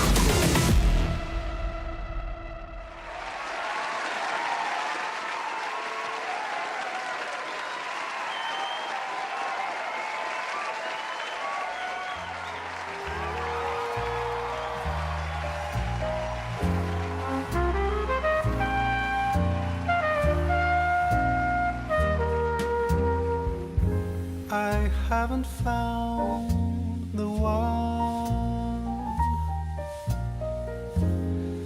I never knew what others do.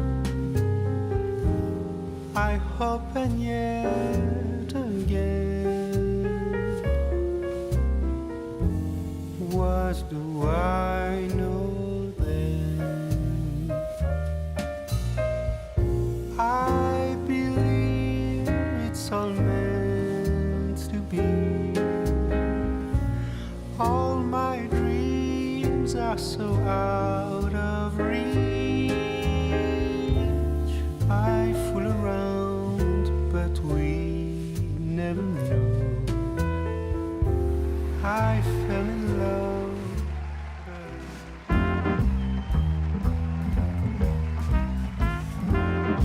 Hey there, you're watching DreamLeague Season 26, and we are live for Tiebreaker Day. That's right, we got 4 teams in total that are going to play, and these 2 teams are BetBoom and Talon that are going head-to-head. We're in the middle of their series right now, and the first game was not a close one.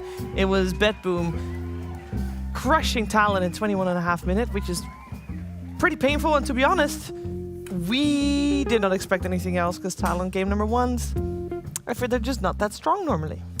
Apparently, I mean, I thought maybe they would do something differently. Because for me, the primary issue that I identified was that the top lane just went so poorly. Like, the Enigma Flex probably had to just play bottom. But maybe that's just their game one jitters. Game one jitters. Everything will be different in game 2. Understanding. You know, at least the upside is that we're not talking about an elimination, so the stress is going to be less. Yeah. Obviously, getting winner bracket is a huge advantage because then you can lose twice later on. So in some ways, it's like they're just losing their ability to lose twice now instead of later. Yeah, I think, Brian, yesterday you called this basically the start of the double elimination bracket for them. Yeah. To either continue in upper or to drop down to lower. Yeah, no, I was just going through the games that gave you and I this history of watching Morning Shift Talon. So this has happened twice so far before this game, this whole like first game of the series problem. It was first against Enigma Galaxy, where it was a 33-minute loss, 39-7 in terms of the kill score in that one. The next one was against Yakult Brothers, which was a 27-minute loss with a 25-2 kill score in that one. And this is all during Group Stage 2, by the way. And then that last one was, 24-3, 21 minutes. So they went from 33 to 27 to 21. That's so worse than worse. Next series that they're in will be a 15-minute game. Oof. Game 1, guys. Well, we'll see, because we're in game number 2. We got Bedboom on the Radiant side, and we got first base banned Bane by Flipster Talon. They credit Bedboom's strength in that first game to the first pick Bane. And the Naga Siren also. And the Naga as well. Maybe this is why they lose game 1. They don't do their they don't do the homework as well. They don't predict the future necessarily, and then they just ban those heroes that beat them in game 1, and then they win game 2. And they're just gonna pick Terrorblade in response to this, right? Like, I think it's a huge oversight to give TB into TA. I think it's just a really bad core-to-core matchup. Maybe there's something else that's more valuable that Bedboom team thinks is even better. What if they pick Dark Willow? The greatest What makes you think about Dark Willow? A huge oversight. Oh. Yeah, I think. Sorry, Purge. I forgot. I missed you, buddy. It's fine. I think TV into TA is definitely hard, but TA does hit a timing where she can snowball before TV gets to that point. Also, it is Talon, and they have played TA mid on Mikoto, where if you give this to him versus advantageous matchups like the Ember Spirit, for example, he's going to completely pop off. Yeah, that was used yesterday, for example, when they were beating Team Liquid with that mid TA. But they'll answer first with the Darkseer. That's another TA counter. It's usually more of a laning thing, but I do believe that almost certainly means it's a Makoto TA, like Mira said. But I also feel like a lot of TAs were addressing the Darkseer counter with the Meld Facet because your refraction is kind of underwhelming in the early to mid game before you have like BKB and everything. And I guess now with that facet getting pretty heavily nerfed by the Meld nerfs and then refraction getting nerfed, I feel like this matchup is even worse for TA than it was before. I don't know, is Darkseer even playable now? Your Wall of Replica cast range is only 800 instead of 1200. Oh, it is a pretty significant nerf, yeah. He also got lesser duration on his Iron Shell. Oh, that was a big one, yeah. Yeah, so he'll push out lanes like less frequently. Like Iron Shell could expire on an ally like a few seconds before an important kill. Well, they'll still ban out that Terrorblade, so Bedboom cannot get that counter to the TA. They also ban out the Death Prophet, which we've seen GPK use. I like his Death Prophet a lot. I think it's probably one of the best in the world. He adjusts his item build for the game. He is a really good mix of being aggressive but not feeding, which is something that's really good on DP. Because you're definitely one of the strongest heroes in the early game, but sometimes you get a little bit too crazy. You feed your gold back, and then it's hard for you to catch up on net worth. I also think this kind of solves the throwing DP versus the mid TA flex, because that's a great matchup for DP. I wonder if Bedboom are just going to take the Oracle. They didn't ban it out here, and that feels like a no-brainer pick for Talon. Like, if you pick this Oracle, you can lane the TA bottom versus Darkseer. They could potentially choose to take it for themselves. Yeah, it sounds pretty good. I mean, even just disarming TA in mid-game fights before BKB sounds decent if you get within range of her. They'll go for the Sven, though, which is the counter to Darkseer in some ways. But I don't think I would have been too upset for Bedboom if Flipster had a mid-TA and a carry Sven. I would be extremely surprised if Oracle was not taken here. Not taken. Yeah. It's just so good. Yep. I would like to comment, I feel like this is random. This is not the hero I would have chosen, but I was just looking at TA's matchups on Dota Buff out of curiosity. Her literal best matchup in the game.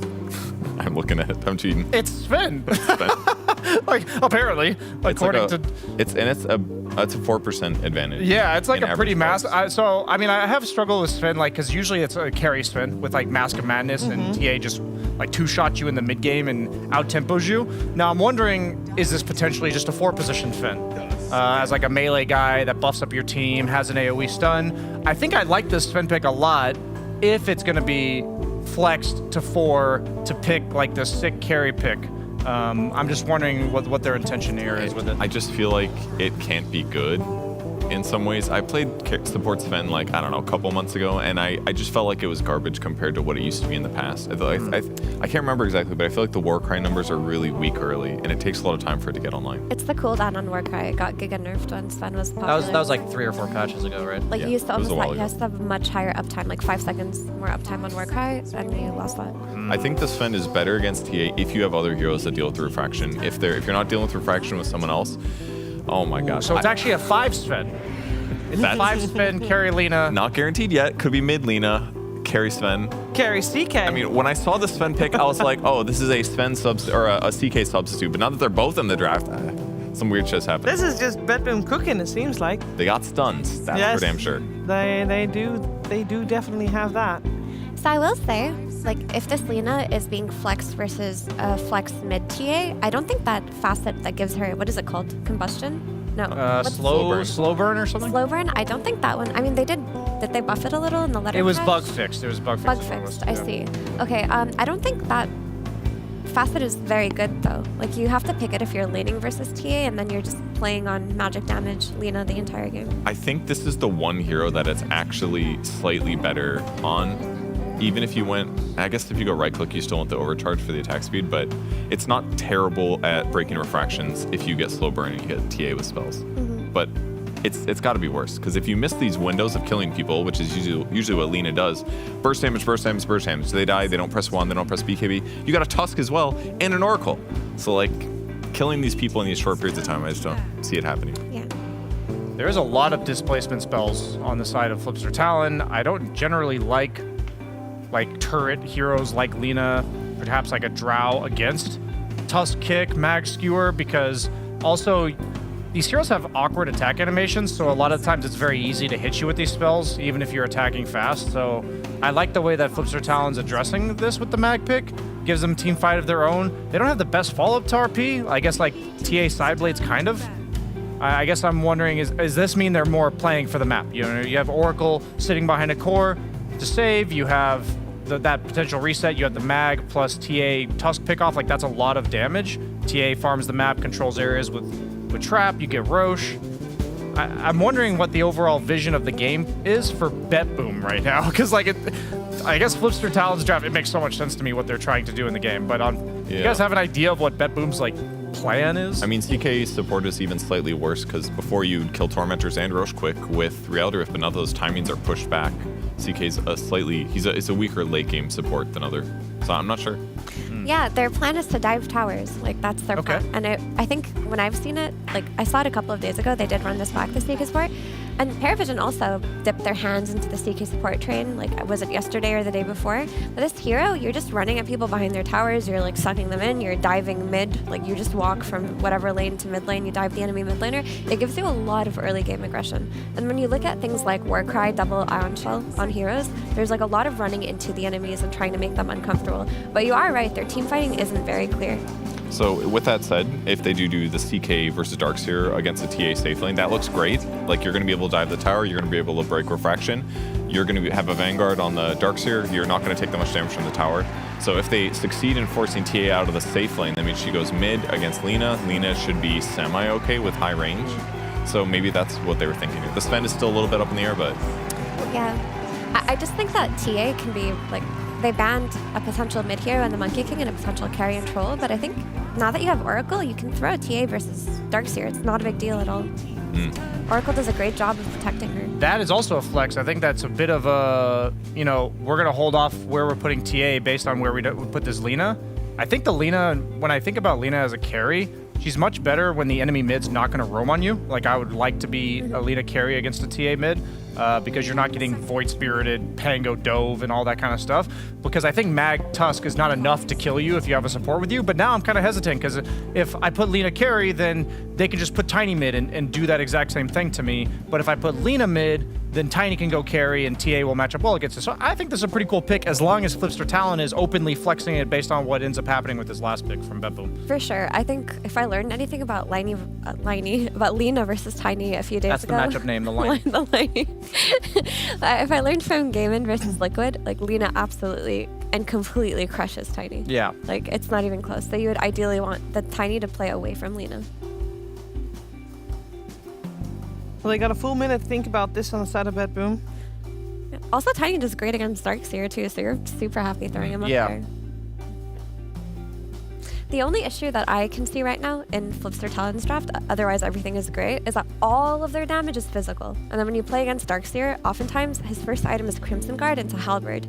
So if all you're doing is physical damage, It's very efficient Talon have purchase. a great means. And not just that, you have Warcry. So you're going to have this Crimson Guard timing from Darkseer into like the Warcry aura from Sven, the extra armor. It's going to take a while for you to chunk through all of that physical resistance on BetBoom. Agreed. I'm wondering. Since I mentioned all the possibilities of the Flipster Talon, I think this is the same spot that BetBoom was put into. They ended up going for Leshrac. I'm a big fan of Leshrac as a hero in this game, but it's not the best for his Oracle specifically. Like all of your damage can just be completely negated. What do you guys think of the purpose of this Leshrac pick? What does it offer to their draft? They wanted something that plays mid into TA or Tiny. And it does that, right? And then you have combos like Vacuum into Split Earth. You have a lot of AoE damage. You have a hero that can jump the backline once he gets Blink Dagger. The one thing I don't like about Lesh right now is I feel like his survivability is hard to solve. Like, Bloodstone is not that good. You don't lifesteal from Diabolk. Players still buy it, but you're spending a lot of money to get a little bit of raw HP. And if you get like Magic Immunity with that, you're still going to die to TA. So I feel like the hero has some issues in longevity, but if it does fit the game, then maybe they'll get enough of an advantage that it'll be items ahead, and then it's less of a problem. When I see Lesh, I think how many people are going to be melee range that he's Bloodstone healing off of, and Tiny's going to like assassinate you or not be near you. TA outranges you. Tusk is not a hero that's on top of you for very long. He can just snowball. So I think with the displacement from Falcon, every time I see their Flipster Talon, as well as like the turret nature of the heroes on BetBoom, like they're just going to get pulled away. I think I really like Flipster Talon's draft this game. Yeah, but for Flipster Talon to do that, they need to play on the Tossbacks and on the Skirabacks only, because if they're taking full 5-on-5s, they're going to play into Crimson Guard and Warcry. All of their damage is physical, I have to reiterate. So they have to make sick plays, like some Skirabacks from WS, they get a key target, or maybe even better, 5-man RPs, that would be awesome. I think we all like to see some sick plays here for game number 2. Let's see if Flipster Talon can force out that third game to the series. We're heading over to Sunsven and Cinderin with some PogChamp Pandas along the way.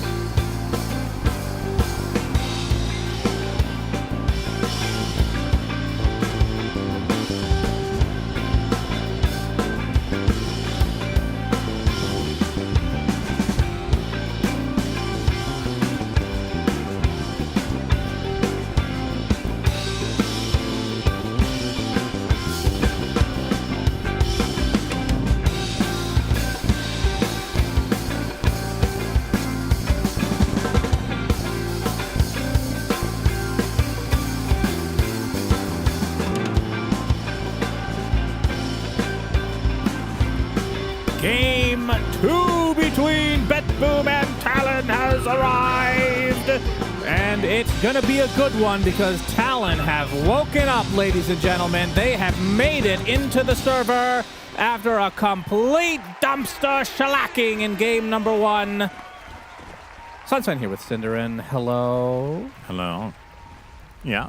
Let's see if... I thought you were going to do that accent again. Your terrible vampire accent. Let's see some improvement from Talon over game number 1. That shouldn't be too difficult. I like their draft. Yeah, this is a. The thing about game 1, I didn't really necessarily mind either draft in any way either. It was just the way that the first 10 minutes played out for Talon were just not the start they were looking for. And this one, I think that's the main thing to make sure if you're the side of Talon is get off to a start that's playable. Don't lose 4 bounty runes.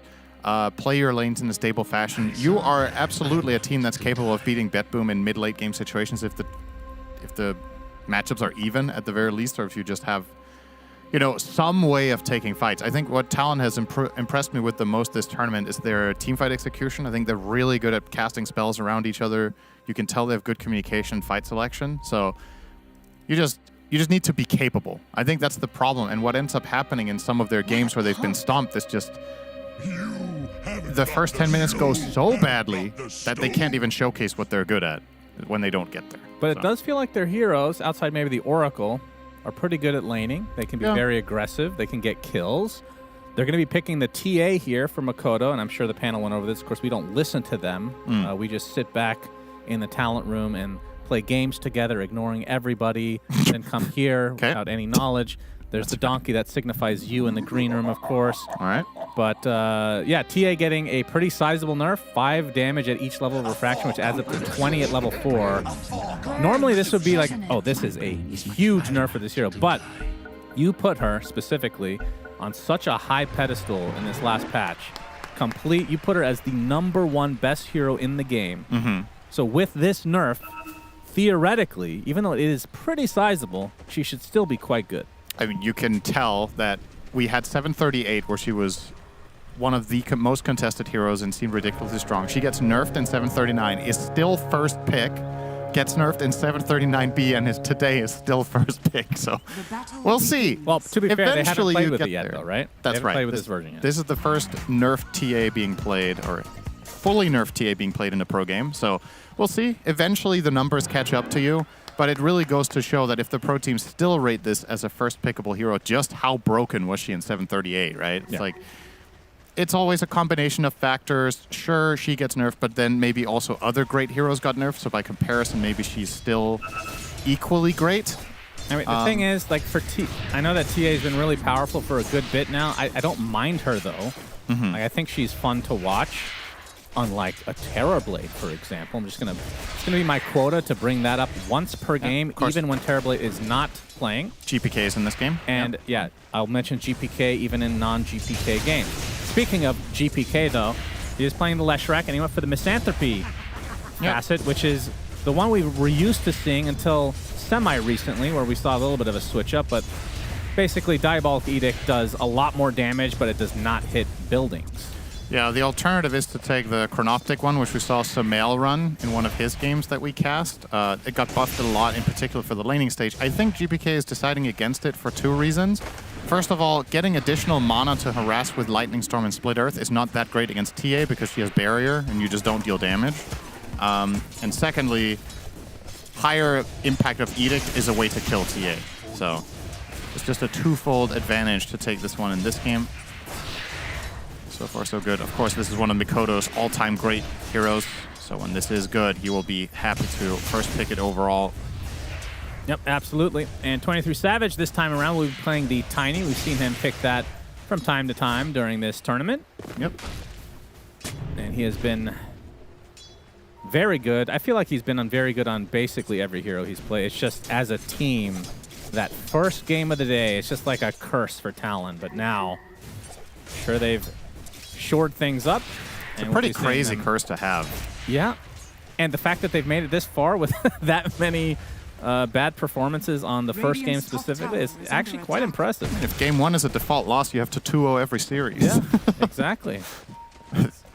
Quite interesting, to say the least. Definitely off to a better start here. The bounty runes went better. Your laning stage overall looks quite stable.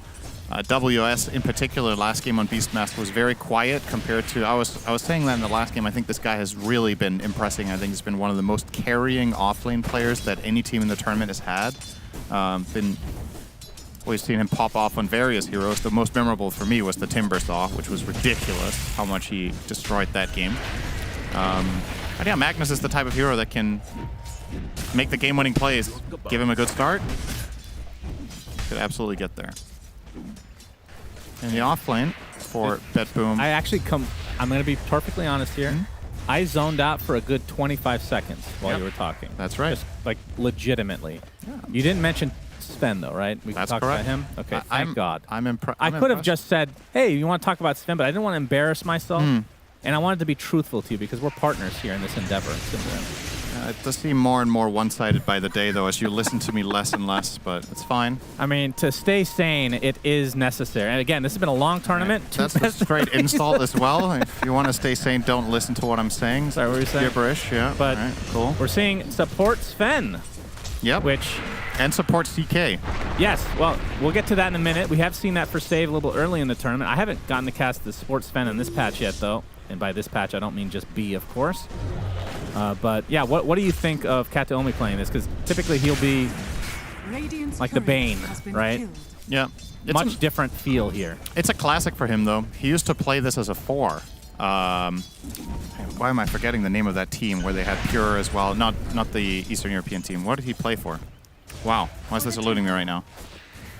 Okay, one with Fishman and... Oh, right. Why is this eluding me now?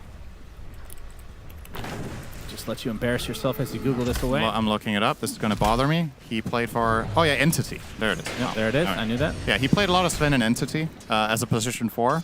So it's definitely a popular pick for him himself. He's very comfortable in this. Why they picked it second after Darkseer, I'm not sure. Obviously, the combo with Vacuum into Stormhammer is an all-time classic when you play carry Sven, but I guess just the value of flex, if they think this can be played as a support, and it just gives them more edge heading into the rest of the tournament. Obviously, 2 more days remain after this one, and whether you win or lose today, you'll at least play 1 more series. So having more in your arsenal could be helpful. Kiritich might find first blood onto Joachim here on Less WS. Oh, nice skewer.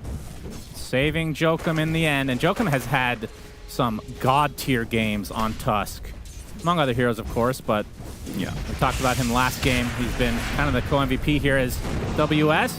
Getting gone on a bit, so both members of Talon a little bit low, but they have a nice wave.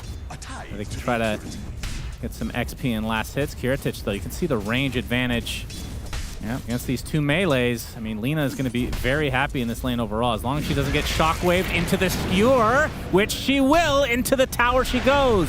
LSA does hit, but they have the snowball. They have the tag team. WS with the first blood. That is beautifully played from Talon. Yeah, they take full advantage. The moment Sven moves off the lane to start pulling here, overstaying his welcome slightly there on Kiritich. Like you said, it's easy to get lulled into this feeling of safety in this lane because you're like, I'm 600 range against 2 melee heroes, but these 2 melee heroes have reach. They have shards, they have snowball, they have skewer, shockwave, 4 abilities that can reach you when you're even playing at maximum range. You got to be very careful. Yeah. That's a very nice start for them. Yeah, and the 2 other lanes going great too. Talon, both Tiny as well as TA, topping the CS charts currently, and the net worth to go with it. So let's discuss Save playing at CK. What are your thoughts on that this game? I think the game that we cast, you actually went the other facet, right? The one that had a % chance to do 3 debuffs. This time going for the more standard CK stun bouncing, which does seem to me to be objectively just the best of the... I think it has 3 facets, right? One is a neutral item related. This one's crazy. Yeah. In particular, when you're playing support, this is going to give your hero just a lot of free impact that you otherwise wouldn't have. So he will definitely default to this unless there's a very good reason to take the other one, either because he really wants the break, or, well, probably only because you really want the break, to be honest. But yeah, it's going to have this time. Wisdom Shrines will also be traded, so already for Talon, this is the start you're hoping for them. It doesn't need to be explosive. They don't need to crush it and get far ahead. They just need to be in a playable position. Talon as a team don't generally run away with the early game. They sometimes will get themselves a nice lead and then really start, you know, truly winning the game by the 20, 30, 40-minute mark. Yeah. Whereas a team like BetBoom sometimes just snowball games off of the laning stage on its own. But for Talon, it's good enough to be even, because they're really good at playing that mid-late game portion, and their lineup absolutely capable in this game. They have so many good utility tools. Yeah, that is an interesting way to put it. There's Cuckoo. Will be found out. Stormhammer to secure the kill. GPK gets it. He's out of mana, though, as WS coming into play. Has the level 6 to work with. He actually gets off the RP onto 2. Skewer as well as Makoto is going to get stunned. The snowball, though, connects onto GPK. Nice block off with the shards. GPK is dead as Joachim being chased by Save. Is going to pop the Fairy Fire as Joachim is just playing around with Save at this point. Trap for Makoto. Another kill goes the way of Talon. A beautiful rotation from them. Feels like they have truly woken up after that game 1 curse. Yeah, very important that WS is there on the mag with a quick response. That could have got spicy, but yeah. Mission accomplished there for the side of Talon. I also didn't need to bring 23. He was just free farming in the meantime on his Tiny. Now, the thing to keep in mind for the side of Betboom is when you come to the mid game here, even if that's the part of Dota that I would say Talon is best at, is the mid-late portion, Betboom's lineup by no means has to win lanes to function. It's obviously great if it does, but you have a lot of AoE stuns, you have a lot of catch, you have a lot of ways of initiating fights, and you can sustain damage output with Lesh and Lina together. Joking. Oh, Reality Rift, nice dodge. Oh, actually gets it onto the creeps, but he gets a couple stuns off the back of that, so will end up dropping, but is this going to cost Betboom? Makoto, nice Fate's Edict to prevent all the magic damage, and Makoto will take out GPK again. So death number 2 for him. And the Fate's Edict, incredibly powerful against the Lesh. Especially now that there's no downside, much to your chagrin, of course, Zindarin. Yeah, I miss old Edict, I must say. But hey, it's just easier to use. It's just better. Like, why would I complain? That's a great question. If one of my favorite heroes gets buffed. Is it one of your favorite? Yeah. You actually play this? I love Oracle. Huh. Yeah. Under attack. Well, save with the stun. The 23 Savage is like, okay, and then what? Goes back to tower to last hit. It's actually a lot of the heroes that I love that got buffed in this patch. In 739. I think it's finally my time to shine and get 15k. Oh, they got the wall now, though. It's 23 brought back as GPK will be here to help finish the kill for Betboom. Oh, they might actually chase Cuckoo now. Yep, they know he's alone. Miero 1-point vacuum. Yeah, he uses it. And Cuckoo, of course, just TP'd here, so really no escape. It's blocked off by an illusion as well. So Miero cleans him up. Nice couple kills for Betboom. Talon with a counterattack in mid. Oh, this is an early Mag Dagger, too. He has Treads Blinkman at 10:30 on WS. That's amazing for him. Super early. Mid tower gone for Mikoto. So in a macro sense, I can't even say with confidence that was that great for Betboom to go and kill the enemy carry plus support there, as they do not manage to take the tower. But of course, both teams can accomplish positive things at the same time. And it's not necessarily bad for you that they get the better overall map trade if the alternative was they were getting theirs anyway, right? You got to take the small victories you can have. A 2k lead now for Talon. All heroes looking great in the net worth department. Mikoto opening up with a Dragonlance build. And WS finds a connection. RP. And Mikoto can just right-click away. GPK dead again.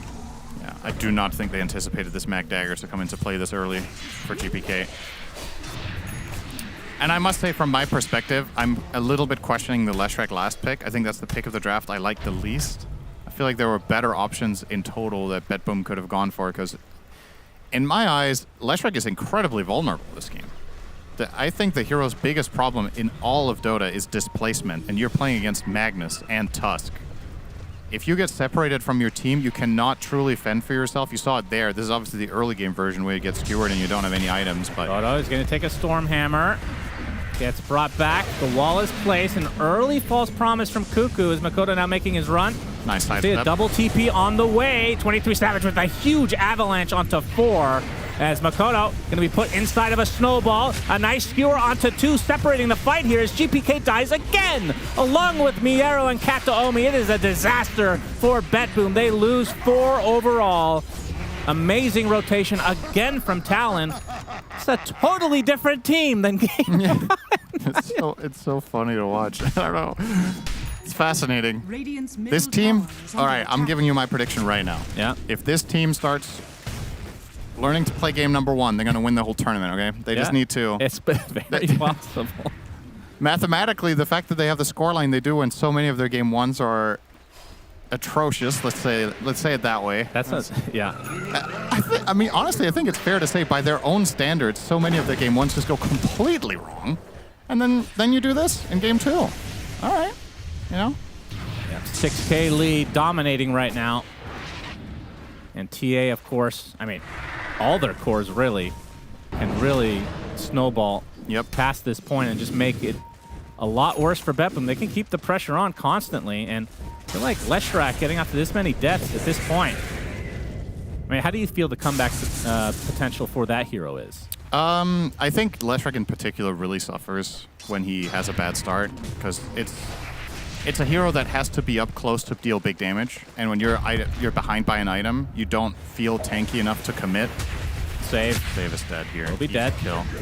And you combine that with the fact that, at least from my perspective, this is not a good Lesh game, really. So I was very surprised they picked the hero, but here we are. And then, then you're generally playing around, okay, can your teammates give you the comeback? That's where the good news is, that potentially with a high-level vacuum into... You have the vacuum combos that are nasty here, right? You have vacuum into Stormhammer, vacuum into LSA, vacuum into Split Earth. There are plenty of heroes that Darkseer can play with, but at the same time, Talon are not going to just stack up like a bunch of 5 heroes for you, right? They have really good flanking potential with Tusk, Mag, Tiny. Oh my...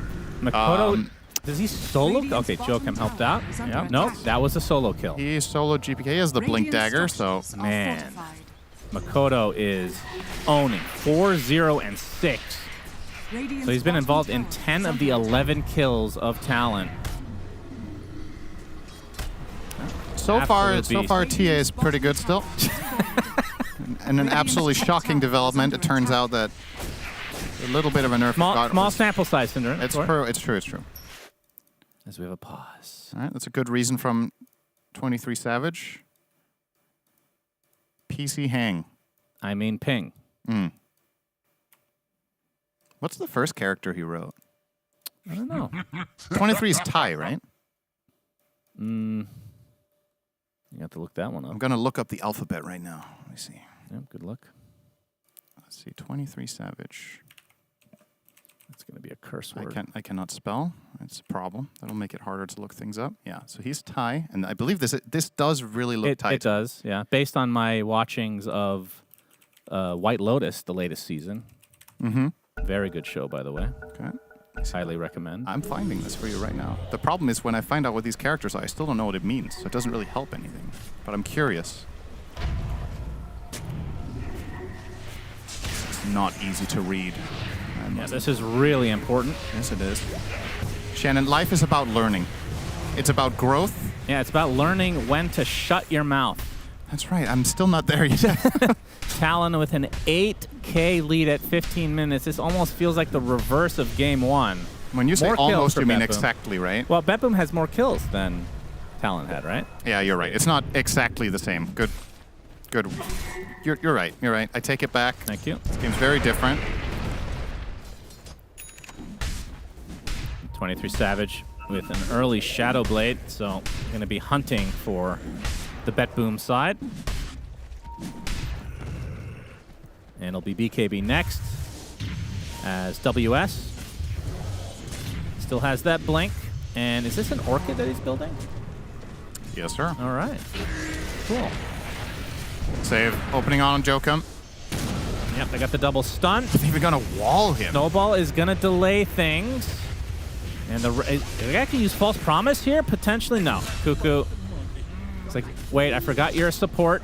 Not going to use that. If he hadn't clipped the wall on Cuckoo, he might have gone for it. With the slow, it's a bit too much. Talon don't seem too dissuaded by this Tusk death, though. They want to make their own move.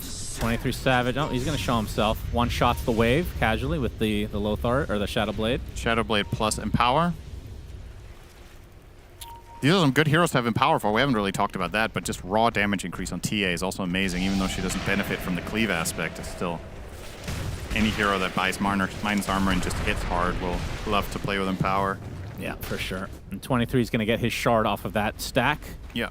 Just 50 gold to go. And he's second net worth. We'll see if he can outpace the TA. Probably not, but make it a little bit more interesting. Yeah, that's right. This is what this game is about now, is who of Talon can have the best game. We're having internal competition now rather than playing against the opponent. Well, Betboom aren't playing very much right now.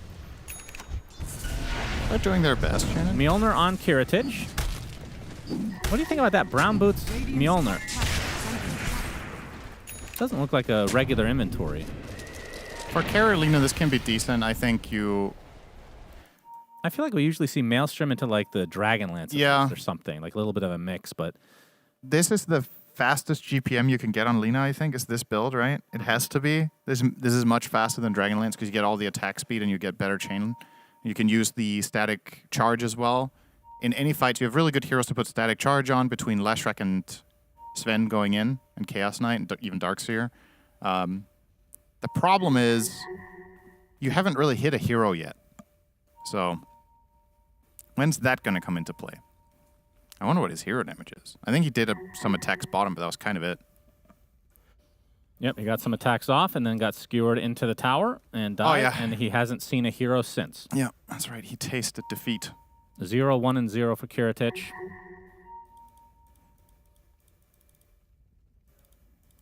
Good pause here. 23. It's one of those instances where you wish the Ags for... Remember the Ags for Lina used to change Laguna to Pure? Yeah. Against Fate's Edict? Be pretty valuable, I would think. True. But you're playing carry Lina, so you wouldn't buy it anyway. Yeah, that is fair. I feel like as an Ags, it might not even be good anymore. Everything's been power crept so much, right? Yeah. If that's all it did? Probably not. You need to like lower I think it gave a bit more damage too. Remember when the shard made it hit every unit in a line? Oh yeah, that was so weird. That had its moments. That was like Finger of Death with Ags, kind of. Yeah, just that really Finger as an bad AoE around for Lina was like a like mini fissure essentially. Yeah, not good. Kiritich about to die. RP finds him. Stormhammer only hits one actually, as 23 is gonna eat up Kiritich. Second time he's seen a hero this game, it will be his death. As Jokum going on top of save, a good splitter from GPK though. And as Jokum burning down, they'll end up trading lives as GPK now on the run. Out of mana though, Skewer pops the Essence Ring, but Makoto and company will easily bring him down. And Talon continuing to rock Bet Boom as they can go in the pit at any point. They have the Desto on the TA. And that's exactly what they're going to do. Dire are scanning. So another difference between this game and last game, Sinner, there's still 3 tier 2s when the first Roche goes down. Yeah, that's right. It's important, of course, to focus on the differences here. I bet Bet Boom are doing that too. They're like, guys, we're not getting stomped as much as they were, so we're doing better. That's a good sign for them for game number 3. If every team is going to stomp, whoever loses less hard in 20 minutes can maybe win game 3. Yeah, they're on a timer here, Talon. If they don't win in 2 minutes 30 seconds, they will lose on time ruling. So, yeah, imagine if that were a thing here. Just for Makoto. And that should be... Is that a full pike as well? He's getting a new item every 2 minutes. It does seem so. Pretty crazy. Let's see if they can burn the Aegis right away. As Bet Boom hunting with this smoke. This almost feels like desperation at this point. I think Bet Boom recognized that they're in such a bad spot that they have to just try to find a team fight and hope Talon slip up. Are they going to wait for the Not Tormy the case, here? though. Yeah, maybe they're assuming that Talon want to go here immediately in minute 20 since they have such a big lead and they have TA. So they're trying to get a foothold first. But unfortunately for them, it seems Talon are kind of aware of that, and they're now going to go for a wraparound instead. Well, I say that. This could end up being a trap. That might pun just... intended. Yeah. Oh, they're just going to take it instead. They will, but they're going to be quite low on H. They're pretty healthy, actually. I think it might have been better for them not to kill it. As Jokum onto the high ground. He's going to get some vision, gets reality rifted. And the snowball does connect as Makoto and company want to fight. The RP only finds one. Katomi's going to be the first to fall here. Skewer gets 2. A big avalanche from 23 Savage. Miero, 1 tree toss away from dying or in the back of the head. Triple kill for 23. As the only remaining member is saved, does survive. That is a support CK, though. That was honestly a pretty good result for Bet Boom, all things considered. They lose 3. They lose the fight 4 for 3, but they do get the Tormentor. That was a given for the side of Talon. Unfortunately for them, they don't manage to take Makoto's Aegis away, so that's still going to be a problem. But I genuinely thought when Bet Boom were setting up a foothold up here that they were going to try to turn into a bait and not go for the Tormentor and just stand in perfect position for Talon's arrival. But instead, they do get it themselves in a decent fight. So I think this is... It's okay. It's still Talon, of course, Yeah, in a firm control of the game. It's not bad, but it doesn't really change too much in the grand scheme of things. With how this game has gone, that is a big win because you didn't lose a lot. It doesn't take much to... Usually a bad sign when that's the case. Still plenty of time on the Aegis for Makoto.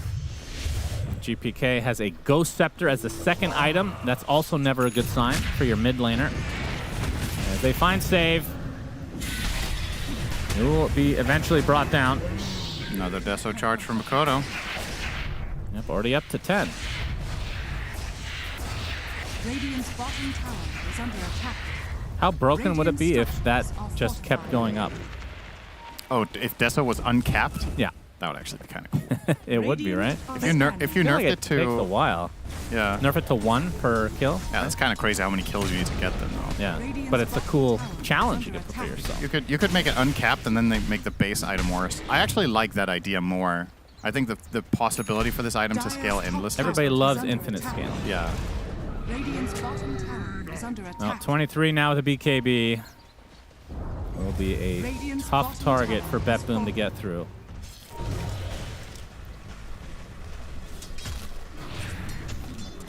We're on the high ground of their triangle right now for Betboom. 23, you can see Shield Rune still active. Still has a healthy duration on it too, so they're gonna head bot and likely poke the high ground. Yeah, so Betboom, the only displacement they have is Vacuum. They gotta be fast to get down here. They have to glyph already. Tiny TA. Some nasty pushing power. Oh yeah. And back to work they go. 1 minute left on the Aegis of TA. They say this is a good time to strike, and they'd be right. Betboom are actually already gonna be too late to the fight. And that's a Rax. Yep. It's going to be a fight, though. And now this is Still super a minute on obvious the that they're Aegis. getting backstep too. Yep, Cuckoo. Okay, they're going to start things out. The RP who's trying to use it, but he gets stunned at the last second for WS, but the snowball will save him. They don't even need to use it as Kataomi now on the run. The false promise onto WS, so 23 Savage is in a bit of peril here. Still relatively healthy, though, with that BKB. And now the avalanche toss onto 2 heroes with the RP to follow. 3 dead for Betboom. 23 Savage barely gets out. And of course, Makoto, onto the high ground he goes with still 30 seconds left on that second life. They'll find a support in the top, or the mid area as the creeps arrive back in the base, so no backdoor protection. And Talon, they should be able to get more. Yeah, Much get a more. mid-tier 2 at least. I think probably we'll back off after this. You have a lot of gold to spend. You can really There's cement no this. fortification. Yeah, maybe it is a little too close, the death timers. They do have a new glyph after they lost the melee Rex bottom. Oh yeah, you're right, you're right. And even if they didn't, I just think the risk-reward of this, you're up so much, you have so much unspent gold. The thing that sometimes we get a little bit too hung up on is just the numerical gold lead, but every unspent piece of gold you have does nothing. So if they have an 18k lead in that fight that would break out in the Radiant base, it would not be more than 10k. If they have so much in their bags right now that they just need to go and spend. Very true. It's coming out. There's a BKB for WS. TA almost finishing a full nullifier. What do we have for 23 Savage? He's working on Sanjin Yasha. Oracle angling a Blink next. Interesting to see from Cuckoo this game that he went the Lens Force Staff build instead of rushing Dagger. I feel like this would have been a good Dagger game as well, but different player preferences. I don't mind this. I think Oracle is one of... I think of 2 heroes when I think Aetherlands and Dota that come to mind first. One is Oracle and the other one's Bane. Like, those 2 historically have always been insane with this item. So it's a true feels good on this guy. 20,000 lead. This just feels like a formality at this point. Yeah, especially against TA tank pushing. 23 was half a second from killing GPK down there, by the way. Like, we've seen these games with a 20k deficit and they have no push, and then you're like, okay, maybe there's something they can do. Or there's a Magnus that can, get you out of position, or a Pudge, as we saw yesterday, although they were up the whole game, so not really the greatest example. But yeah, that's not the case here. Talon have everything. Yeah. Radiant's top tower is under attack. Yeah, nowadays it's not tied TA that gives you everything, it's TA. Kuro was ahead of his time. Yeah. He just didn't know that he only needed one of the pieces. Dire's middle tower Usually the is simplest under attack. answer is correct, Cinderin. Yeah. Just pick TA lol. Here comes Mikoto. No Aegis. 23. Oh, a little slappity slap. Radiant's top tower And this is likely the final fight for Bepum. They have to get a good engagement here. Oh, 23 is going Bloodstone to break on this perfectly. the GPK. 23. RP onto 2. The Lina is the main focus. Kiritich going to get skewered after the fact. He's isolated from his team. He is donezo for the rest of the game in all likelihood. That's 2 cores dead. The GG's called as Talon. Well, this is called the reverse dumpster. Get dumpstered game 1, then you do the dumpster in game 2. The crazy thing for Talon is that if this third game has the same duration as these previous 2, that would still be shorter in total than game 1 they played the other day. I say game 1, it was one of the games in the series. They had like an 80-minute game, right? I believe that we cast. Took forever to finally break through. This one, not an issue whatsoever. Mikoto ends the game 10-0 and 10 on TA. It's one of those nice-looking score lines. A lot of 1s and 0s, which is generally a good sign. And I love that binary scoreline, us machines. Not really much to write home about for Betboom in this one. The early laning stage went even, but the first couple of fights, Talon got everything together, and Betboom barely even got a trade in those couple team fights. And Talon could kind of coast this one to a victory. You can see the damage numbers here, 23 and Mikoto popping off. Once again, WS, when he has a good laning stage, this Magnus performance was great. Everybody, when in Talon's wins, it never feels like anyone is having a bad game. No, of course not. And in their losses, it feels like everyone is having a bad game. So pretty polarizing. But even this even one's a a good 0, one. 4, and 20. Yeah. Joker with 20 assists. Yeah, 420. Oh, that's true. I actually There it missed is. that. Thank you for being here for that, Cinderin. That's really important for an analyst to pick that up. You're definitely making your paycheck. There you go. As Shiva! Well, that felt like there should be something more to that sentence. There was not this time round, though. We got ourselves a tie with Flipster Talon, I think, as expected, having a way better game 2 than game number 1. This felt like it was a game that was very much in their wheelhouse, Brian. Yeah, all the previous losses, I had mentioned that they were getting absolutely stomped in the game 1s. It's important to note that they always won game 2 in those series that I was referring to. And I just want to give a shout out. I've been loving Flipster Talon's drafts. I think it's a sign of a tier 1 team when you not only 1-to-1 hero counter people, but that you counter them conceptually. In this game, I saw like a bunch of buffing heroes and a Lina turret, and they just picked dislocation spells. Yesterday, we saw them against Omni SF, so the idea is this BKB guy that's going to be hitting you, and they pick Medusa Enigma as their last 2 picks, like AoE BKB piercing stuns. I feel like they're doing this consistently across their drafts, where they're like, this is the opponent's win condition, let's just shit on it with our last 2 picks, and not only that, but they're executing and showing us that they understand what they're doing as well. And I feel like we really saw it as the game progressed, because almost every single time that an RP came out, it's just like RP into skewer towards the Tiny, and he hits like twice, lands 1 spell, and they're all at like 20% HP or dead. So the combos really worked out effectively, but they had a huge net worth advantage from the early parts of the game. Like the Sven support kind of fell flat, I think. Like good in theory, but it just doesn't do almost any damage. He was at like 4K by the end of the game. Yeah, Sven as a hero definitely got his time in the sun as a support. It got nerfed. Like he lost the talent that gave him like bonus 5-second duration on Warcry. I just don't see it being that good anymore. But man, Talon, I got the pleasure of seeing the shower meme today. That was awesome. Like they looked so good in this game too. And something in particular that I want to talk about is like Mikoto on this TA. This isn't the first time I've seen him absolutely crush people mid with that hero. I don't think you should be giving this hero away to Talon, because if it's not going to be played on Mikoto, it's going to be played on 23. They're both TA specialists. And the last time I saw Mikoto play this, he completely crushed no one mid with it. And then this time around, he's completely crushed again. Like you just can't give him this hero. And also the way that he plays with Jokum, like together, they're such a good unit. If Jokum has a good game and he sets up for Mikoto, who also has a good game, they're running around the map just like snowballing into people, killing people left and right. Yeah, and that's his best hero as well, right? The Tusk is definitely his the second most played hero as well, so very well familiar on that. It's a combo that I don't think Purge are going to get in game number 3. Probably not, but there's only so many heroes you can ban. Oh man, that's zoom in. It's time for Mira's segment. I'm gonna have to cut into Purge. And, Do your job. I would like to zoom in on the highlights because someone that I also want to talk about that I was gonna praise as well is WS on that Magnus. Every time WS has a good lane and is on a playmaker, he does so much for his team. And here, the first kill that he gets with his Blink Dagger is on the Leshrac. This was a very key target for Talon because Leshrac was almost all of Betboom's tempo, and without it, it just slows it down. Here you see WS with the great wraparound. It's not on camera, okay, but he is wrapping around, I assure you. He's coming from behind.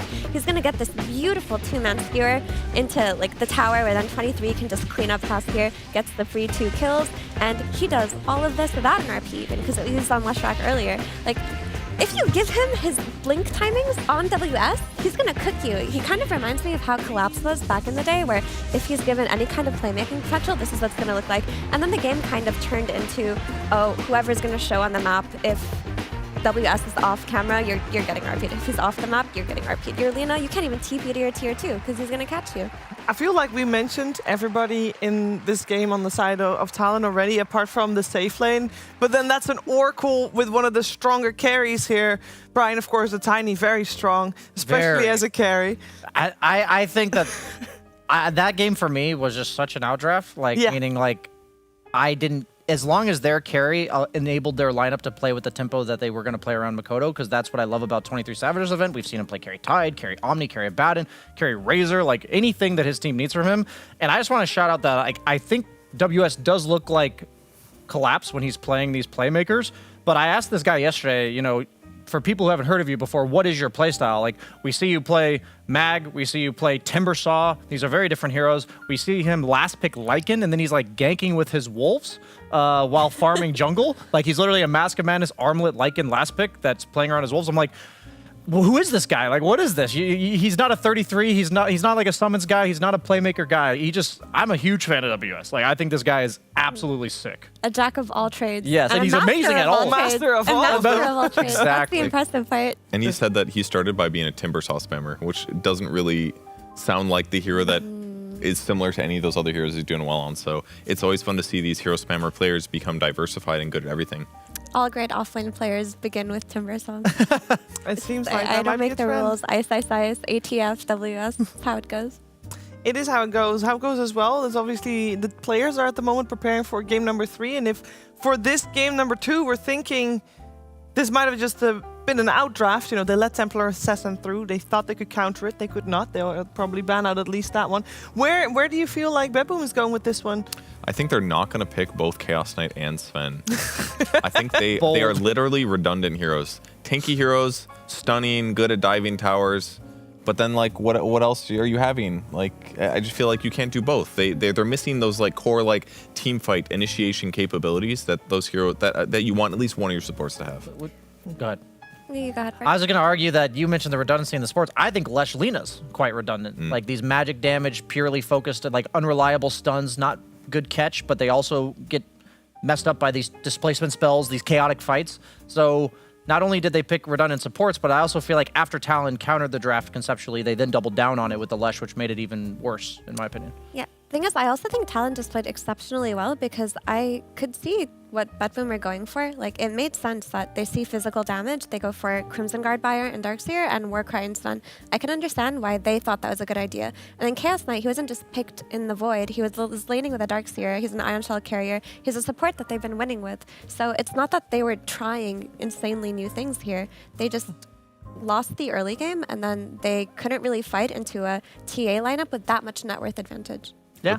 I still think it was a slight overcook, though, in that, like, yes, it made a lot of sense to have the physical damage. There was at least one fight where I watched Lina take, like, 8 tiny hits before he died, and I was surprised how survivable he was. It was probably Warcry and Crimson Guard, but you can't get past the viability of these flex things, and sometimes teams go a little bit too far, and I think that happened there a little bit, but not taking anything away from Flips or Talon, because they really did play impeccably in draft well, too. They played very good. We're going to find out if they can play that well again, or maybe Betboom has a little bit more of a balanced meal cooked up for them. Let's find out. Game number 3 after a break.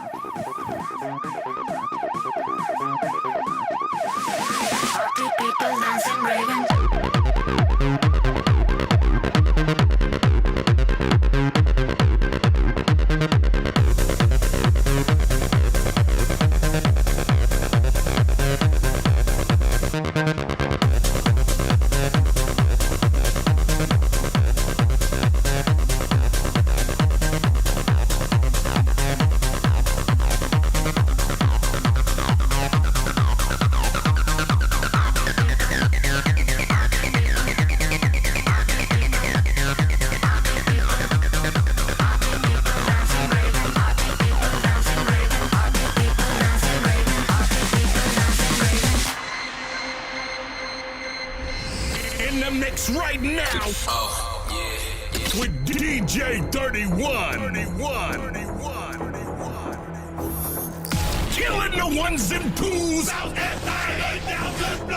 It's DJ Set It Off. Brand new. Yeah, he makes your body rock. DJ D-Rock is in the mix. Haters, step back. DJ Spin Man. DJ Willie D's in the building. Go.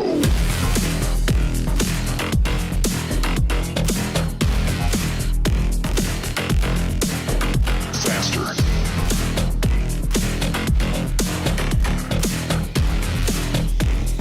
Faster, harder, higher, go.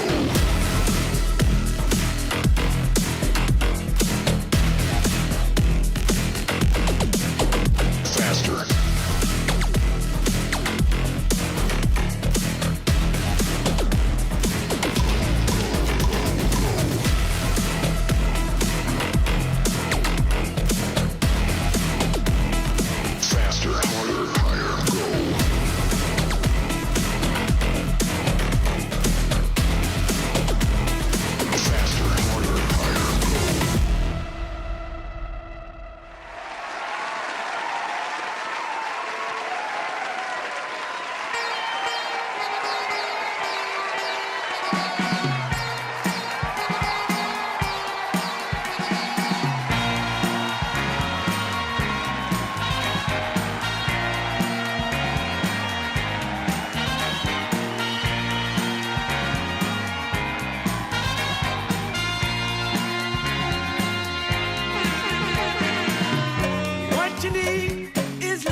DreamLeague Season 26 is brought to you in part by DHL, 1xBet, and Anthros.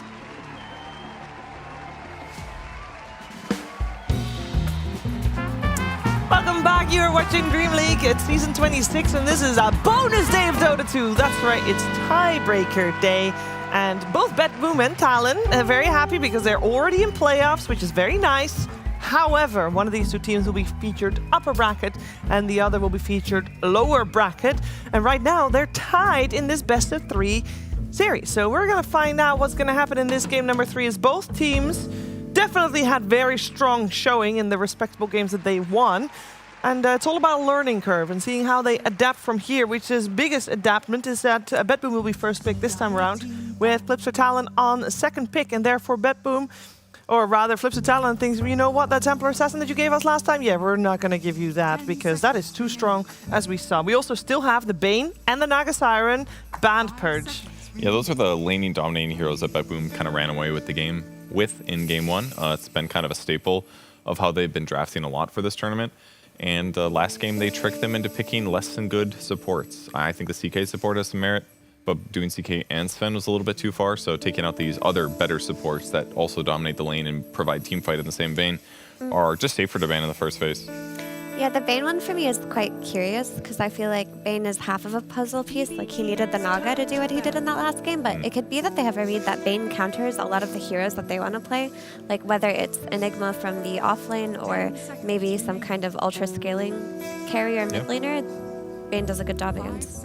I think it's important to note that it could simply just be that BetBoom's 7-1 with Bane this event. Like, they're not necessarily as much worried about what Bane causes for them, but more so maybe BetBoom knows best how to make Bane work in a draft, how it lanes. Maybe they're more well executed on Wisdom Rune contest and all these little timings in the game, scouting out the enemy carry. It might just be Kataomi's like by far best hero, and I'm fine with that sort of ban right now because I feel like Flipster Talon has been one of the most fluid drafting teams at this entire event. They have their signatures, but they're also not afraid to whip out some random picks that are not so random after you see the game play out. Like, it looks really good and it makes a lot of sense.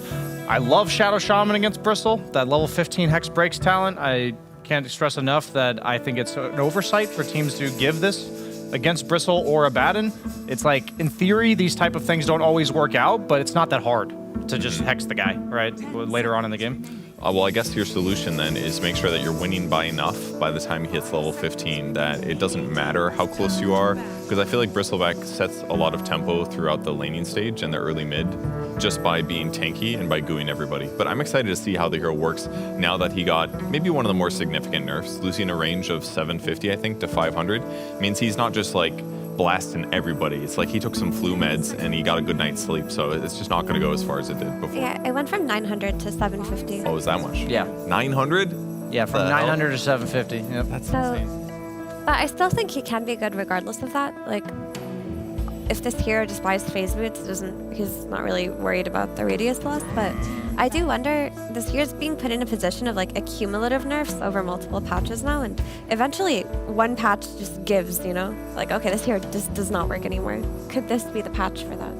Yeah, I mean, you also kind of have to call bluffs because there are heroes that were previously first round banned every game, like the TA, that got nerfed, and we're thinking, yeah, we'll give the other team that. That should be fine. That's what BetBoom thought last game. And there's only so much theory crafting we can do, and you have to feel out like maybe that 150 range on the goo makes a difference at times. Maybe it doesn't, and we just see Bristleback own like we saw TA last game. But I personally think that like TA was much more of a signature for Flipster Talon. Like, yes, it's a broken hero, but they were also one of the best TA teams. So I think that's a bit of like lack of respect for the fact that not only is the hero maybe not creme de la creme anymore, but it's also a hero they've been playing a shit ton of, and they're also very good at it. Well, you got to let something through occasionally. Yeah. And sometimes it gets kind of thrown back in your face like it did last game. This game's going to be a little bit more standard in terms of drafting, I think. Both teams still have a decent amount of flexibility. They ban with the Terrible Aid. Why the TB ban? Okay, Lena. That's Makoto special as well. I mean, it's I have less confidence in it than I did before, and there's a lot of picks to go in this phase. Like, I don't see how they don't just weasel in another repositioning type hero. I mean, Magnus didn't get banned, Tiny didn't get banned, so Tusk didn't get banned. Tusk didn't get banned. They're going Why to have grab we at least some of these heroes. Sorry, why have you lost confidence in Lena? What's happened to her? I just feel like I feel like she's better mid than carry personally. I just feel like she gets picked early enough in the phase that and responding teams are always going to pick some solution against her. And whether it's like dive her a lot, the first 4 levels, which seems to be quite effective, or do repositioning at later phases of the game. So it feels to me like they have to spend so many resources in a team fight being like, oh my god, Lena's in a bad position, let's save her, rather than like let's take a team fight and Lena does a bunch of damage. It just always feels like the former. Yeah, I think the aspect of repositioning is always going to be hard for her to play against, but I think with the bristleback, you're not too concerned about too much diving going on, especially if you can get like an undying for her, right? Then that's one of the better heroes at protecting her. That could help, yeah. For this specific team, I will say, I think Flipster Town, they've played Lena 3 times. All 3 of them are Makoto. They play so well around it. We see 23 Savage on some Abaddon. He's almost certainly going to play Abaddon carry this game because your offlane is Bristleback, who gets countered by Dispels. Like, the way that they draft around this hero, they're 3-0 with it. I don't know if I mentioned that. Is like, I feel like this is the team that was first picking Lena before everyone else. And they had like Misery and I were talking about on the morning panel that there's heroes that come into the meta and other people try to copy it, but it doesn't feel like they understand it as well. Like, they can maybe lane with it. You know, they pick some melee guy that enables it to get out of a good lane. But I for example, I really don't think BetBoom team has a clear understanding of Lena based on last game. Like, what counters it, what protects it, how to play around it. So if there's one team that I'm like, I'm not giving them Lena, it's probably Flipster Talon. Yeah, a little reminiscent of the TA in that way. I do like the Oracle here into the Wind Rangers. Gives them some last pick solutions if it does end up being Lena mid. And Save is the one player that I allow mentally to play Wind Ranger, so I think this is fine too. Lots of minus armor on the Bristleback. I think they have a positive win rate on the Wind Ranger when her win rate's like 25% or something, so. He's so good at it. Yeah. So good. Also, Gale Force versus Lena is It's a repositioning spell. Or good. an anti-repositioning herself spell. And there is more repositioning, this time again Mag on the side of Talon.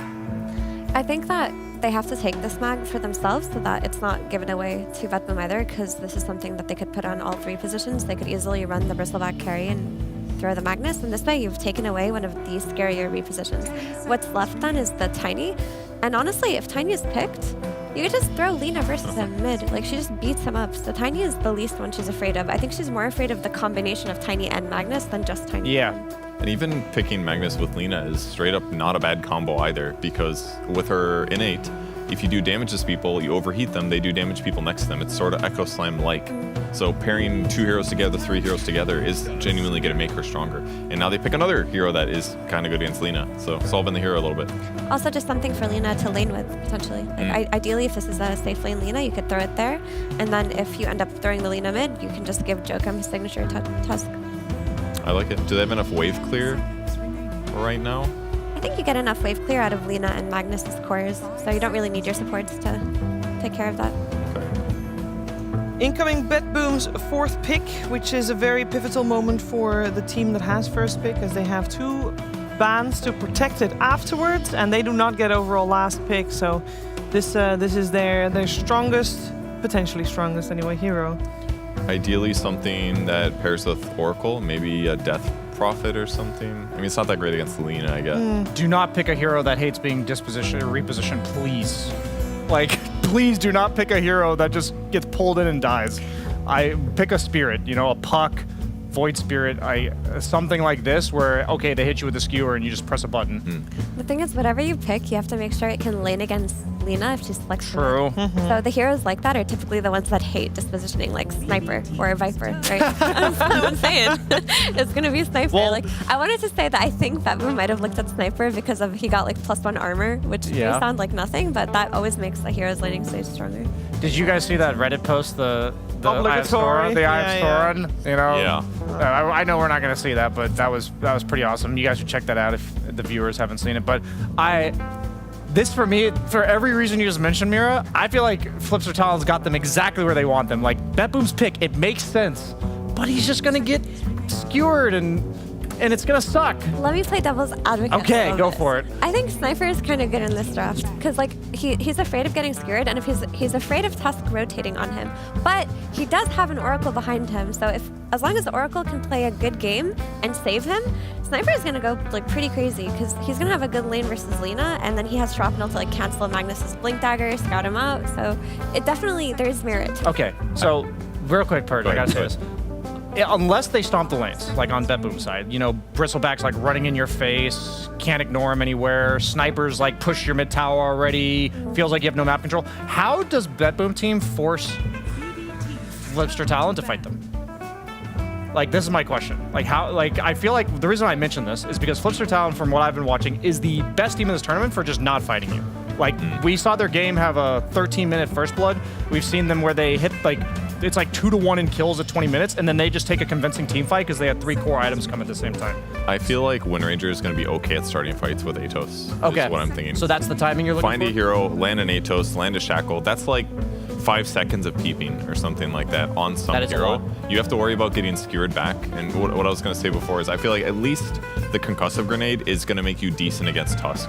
That's true. Because you're going to see the snowball coming in before he gets blink, and after he gets blink, yeah, he's going to have some stuns, but you can get yourself out of ice shards at least. Or are you blinking with an axe? That's a cool pick. Which you do need. You need another way to jump in, like Brian said. So you're running your Bristle as a carry versus the Magnus, and then you have this Axe that's going to be playing with Windranger. That's actually quite the strong lane. I don't think they would lose to Alina Tusk. They'll do fine. And then you have this really low cooldown BKB piercing taunt, where if you ever do get on top of Lina, if Tusk isn't nearby to snowball save her, you can threaten her.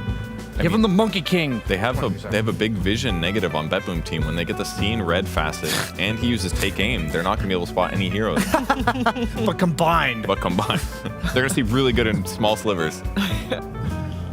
We got Pango as the They are overlap. doing the carry Lina. I was not Yeah. expecting them, especially against Axe, to leave it there. I think versus Axe it would do better than anything else. Because like you can just pressure him whenever you can, and you can always clear out waves that are pushing into your tower. It gets hard later when Axe gets Blade Mail, but before that it's pretty chill. But at least they have Oracle to cover it if he does ever get Blade Mail caught. Wait, no, I'm confused, sorry. No, they have Tusk Ball. They have Tusk Snowball. They do have something to deal with it. I'm sure we'll see like an early Yules on the side of Flipster Talon. Maybe even from the mag, you go like Blink Yules. That'd be kind of sick. I don't necessarily love the rotation of the Lina to carry after everything we've said. Maybe you had to because there's Sniper mid and that matchup's really bad.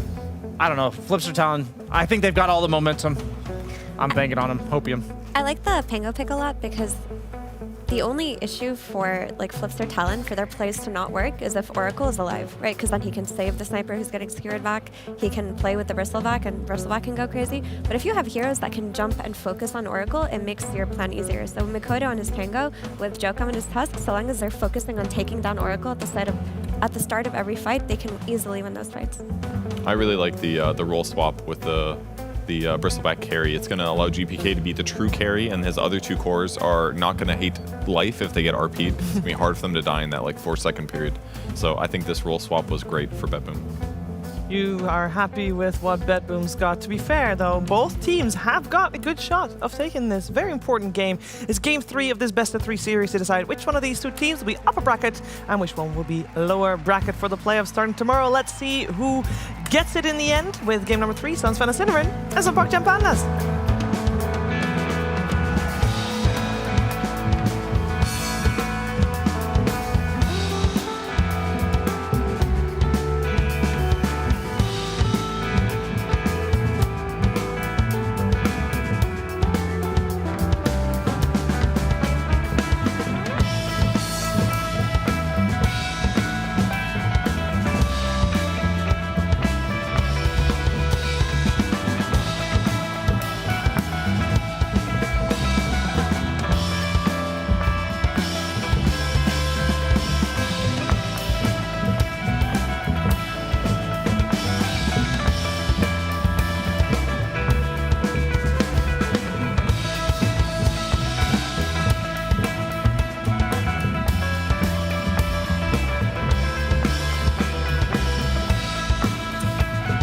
Comes down to this. Who will join Paravision in the upper bracket of the playoffs here of DreamLeague Season 26? Is it BetBoom or Talon? Betboom with some spicy picks. The Sniper, the Axe, the Carry, Bristle. More standard lineup from Talon, but of course, some very familiar heroes. You got the 23 Savage Lina, which was a beast. You got Makoto, Pango, and of course, well, I guess you can name everybody. Jokum Tusk is the one that really stands out to me, though. Yeah, we just had WS have a great mag performance. He gets to try to repeat that. And in my opinion, Kuku's best hero of the entire tournament, Shadow Shaman, is going to be running it again. Now, I noticed during the draft when all the heroes were picked that Talon took some time between deciding whether Kuku or Jokum were playing these heroes. I don't know if they were just taking the time to discuss some more macro strategy or whatever, but it got me thinking that perhaps Talon were debating whether they should put Tusk with Lina in the safe lane and the Shadow Shaman with Mag in the off lane. And they could obviously still do that on opposite players, but I think these teams are more likely to stick to their respective lanes rather than swapping them around, even if they want the heroes in different positions. So it would more likely that they would have played each other's heroes, is what I'm saying, than each other's lanes. But at the end of the day, they're keeping them the same way. So as a matter of fact, Talon are trying to pull one on Betboom here. They're keeping Jokum up here for a quick first blood onto the Axe. Now, I was going to talk about this. Let's see if Miero dies immediately, then we can get over it after. Kuku is preparing here with a setup. Yep, Kuku, There it the is. shackle to start. 23 Savage. You see the tag team as well from Jokum. Miero is just dead. Who gets the first blood? They're going to try to give it to 23, and he will snag it. Nice start for Talon. Yeah, great beginning to the game for them. So I was going to talk about Betboom's draft. The panel went over it a bit. My main concern with them is I think this lineup is heavily dependent on Axe to function. Not a good start then. Right, and I do think that is why Talon are putting so much pressure on him to tri-lane him for the first blood here. Is when you look at the archetype lineup that Betboom are running, how do fights begin? You have Bristle, Sniper, and Axe cores. If Axe does not have a dagger, you can't initiate with anything. Like maybe a shackle shot. It's awkward, right? And then you look at the other side, for Talon, they have plenty of ways of initiating. They've got Pango who can go in. You have a Shaman with the Shackles or Hex. Tusk, we've seen plenty of times. Blink Mag. And the difference between Magnus and Axe, in essence, is that Magnus can go dagger first item. I feel like with Axe, it's really dangerous. You have to either get Vanguard or Blade Mail or both most of the time before you get the dagger. Yeah. So that means Magnus will be ahead of the curve on that one. And if Axe to boot then also loses his lane, well, you got a recipe for potential really strong mid-game timing for the side of Talon. So if you're Betboom, you got to be very careful and make sure that Miero gets a game. Maybe you stack camps for him, because I feel like on paper you can't really win this top lane, can you? Against Lina Shadow Shaman? See how many stacks Save can make then for the Axe. Yeah, I feel like that would be something he should prioritize, but For now, sticking to the lane. I mean, he can't just ditch the lane. No, not minute one, but I think minute 3 and onward he should be stacking every minute. Something, whether it's Ancient's hard camp or the side camps on the left, there just needs to be something for X to retire to out of this top lane. Yeah, Miero finally hits level 2 here. And the other thing with Axe is he can't do anything in lane. Again, it's against 2 range here, so it's going to be difficult anyway, but can't do anything until you get Berserker's Call anyway, so this will be very passive from the side of Betboom, at least, to start things out. Nice sidestep from Save there, doesn't get LSA'd. Kuku will still get the pull off here. Oh, that was not the... Oh, he just narrowly got it. But, oh, he's trying to interrupt the pull. The win run. Gonna get hit again. And that is enough damage. Kuku takes out Save. 23, though. He's getting a bit low. But again, no Berserker's Call yet from Miero, so can't fully capitalize on this. Talent doing a very good job early as mid lane. We have Sniper versus Pango, the classic mid lane matchup. Yeah. And at the moment, they are relatively close on CS, so generally a wash.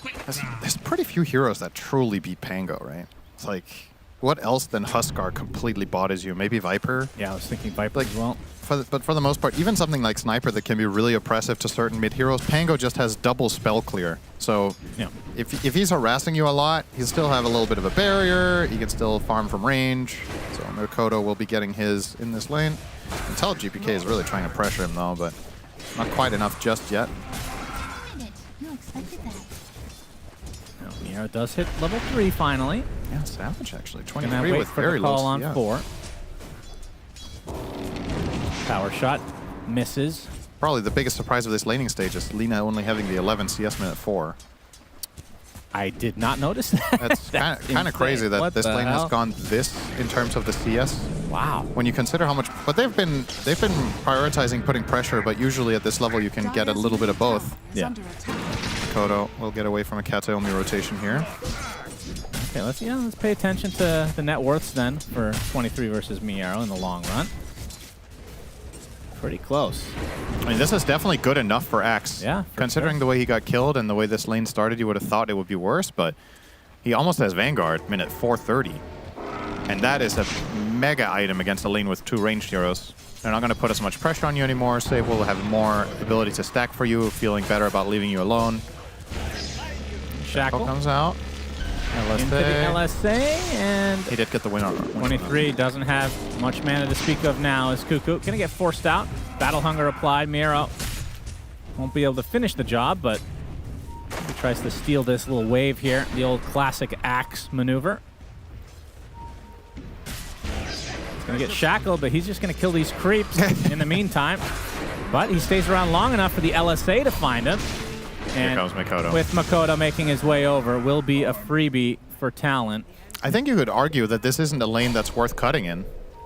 Like Yeah, he was doing just fine. He was doing fine. He could have cut it down to the small camp. Cutting it up the hill here just makes it so much easier for Pango to connect, and I don't good know. communication from Talon to bring him over for it. I don't know how much gold he actually lost. He's only 130 away from Vit Booster, so Yeah. I was thinking maybe he was just trying to get that last amount of gold, buying it before the death, and that wouldn't have been so bad. Not the case, though. Still doing marginally better than the Magnus on the net worth department. Of course, the Bristleback matchup for Mag, quite tough. Most melee offlaners do not enjoy the Bristleback. Every time you come in close, you just get harassed. I guess it's also worth talking about. The panel mentioned the break for Shadow Shaman against Bristleback, that you're going to have that later down the line here for the Dire. You also have a Silver Edge Buyer in the Lina. So carry Bristle isn't necessarily having the freest of games here on a theoretical level. So it's good for him that he's off to a good start and can, hopefully for him, outpace that problem.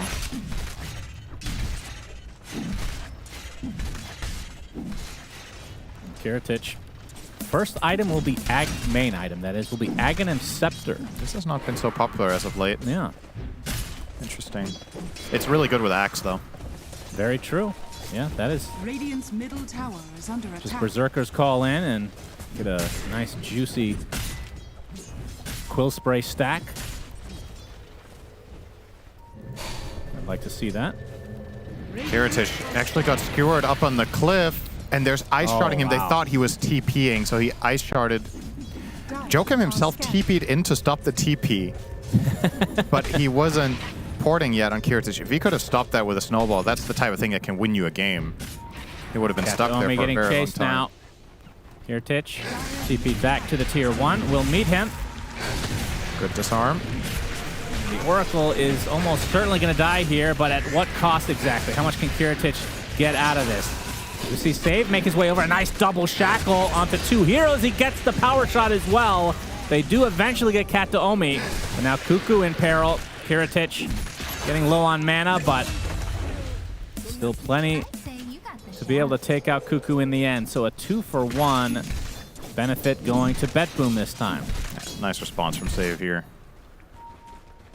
Connecting over on that play, and as we've already established, Axe now with the Vanguard doesn't even really need too much help anymore to be able to farm. He can always just retreat to the jungle, farm some stacks. They didn't really make too many for him. There was a hard camp he just farmed now, and he will stack his own Ancients, but at the same time, Savage is pushing into his tower, so he can also get that farm. GPK now. Kodo, very nice snag of the Arcane Rune.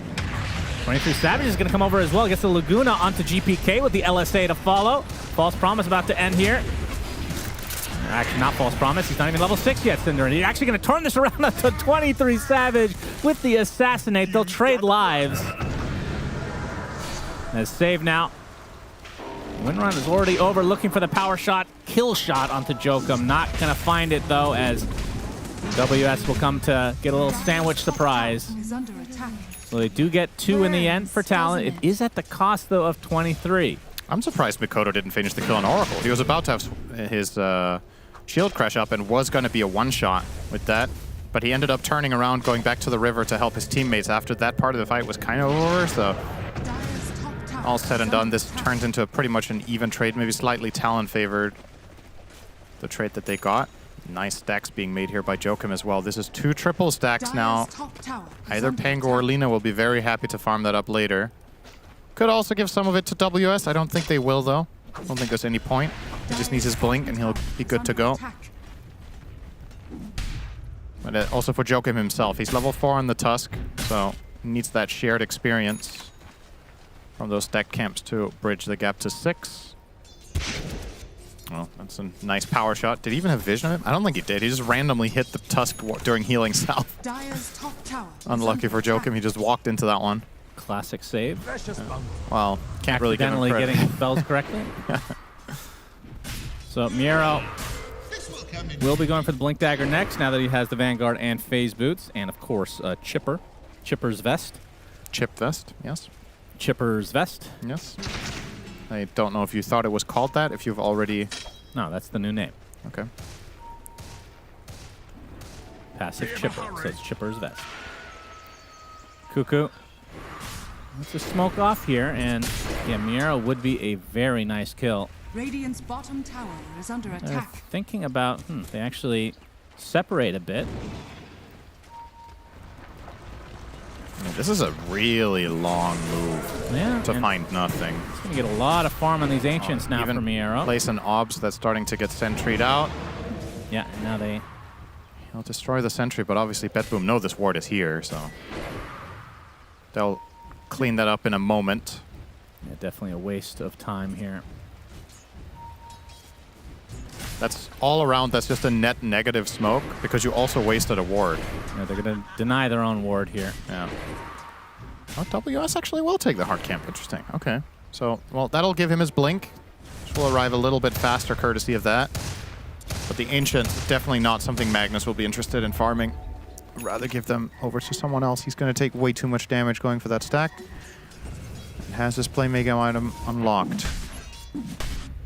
Joachim family farming the jungle with Mikoto to try to get 6. Laguna Blade. Yeah, Focus Fire actually doing a decent amount to 23, as still trying for the kill shot.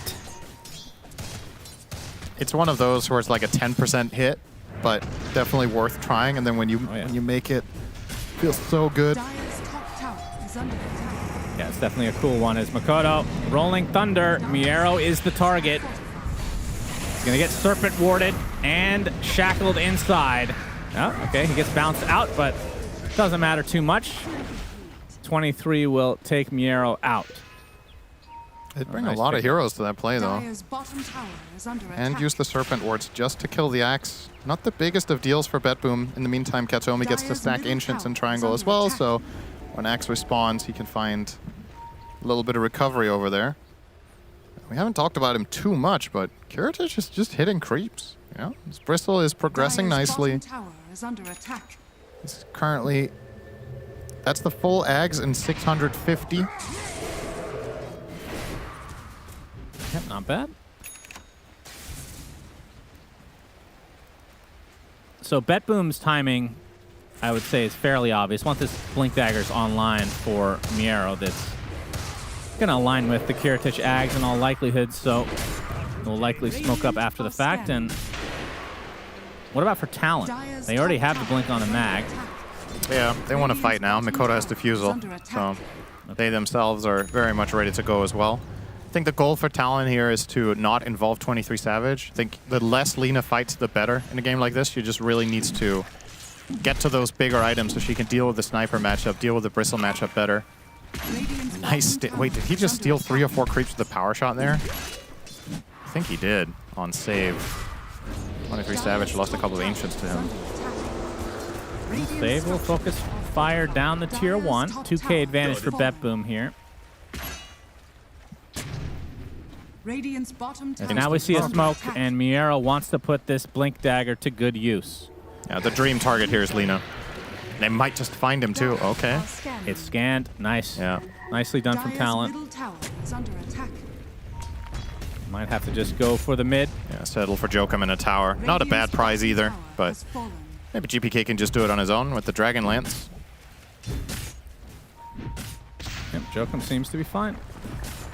Happy to see this build from the Sniper. We cast another game with Sniper going first item Pike. I personally think bypassing Maelstrom for that long has to be a net negative most of the time, Radiant's bottom tower or is under attack. in case you want to get Deso. I like the Dragon Lance into Maelstrom or vice versa and then finishing the Pike.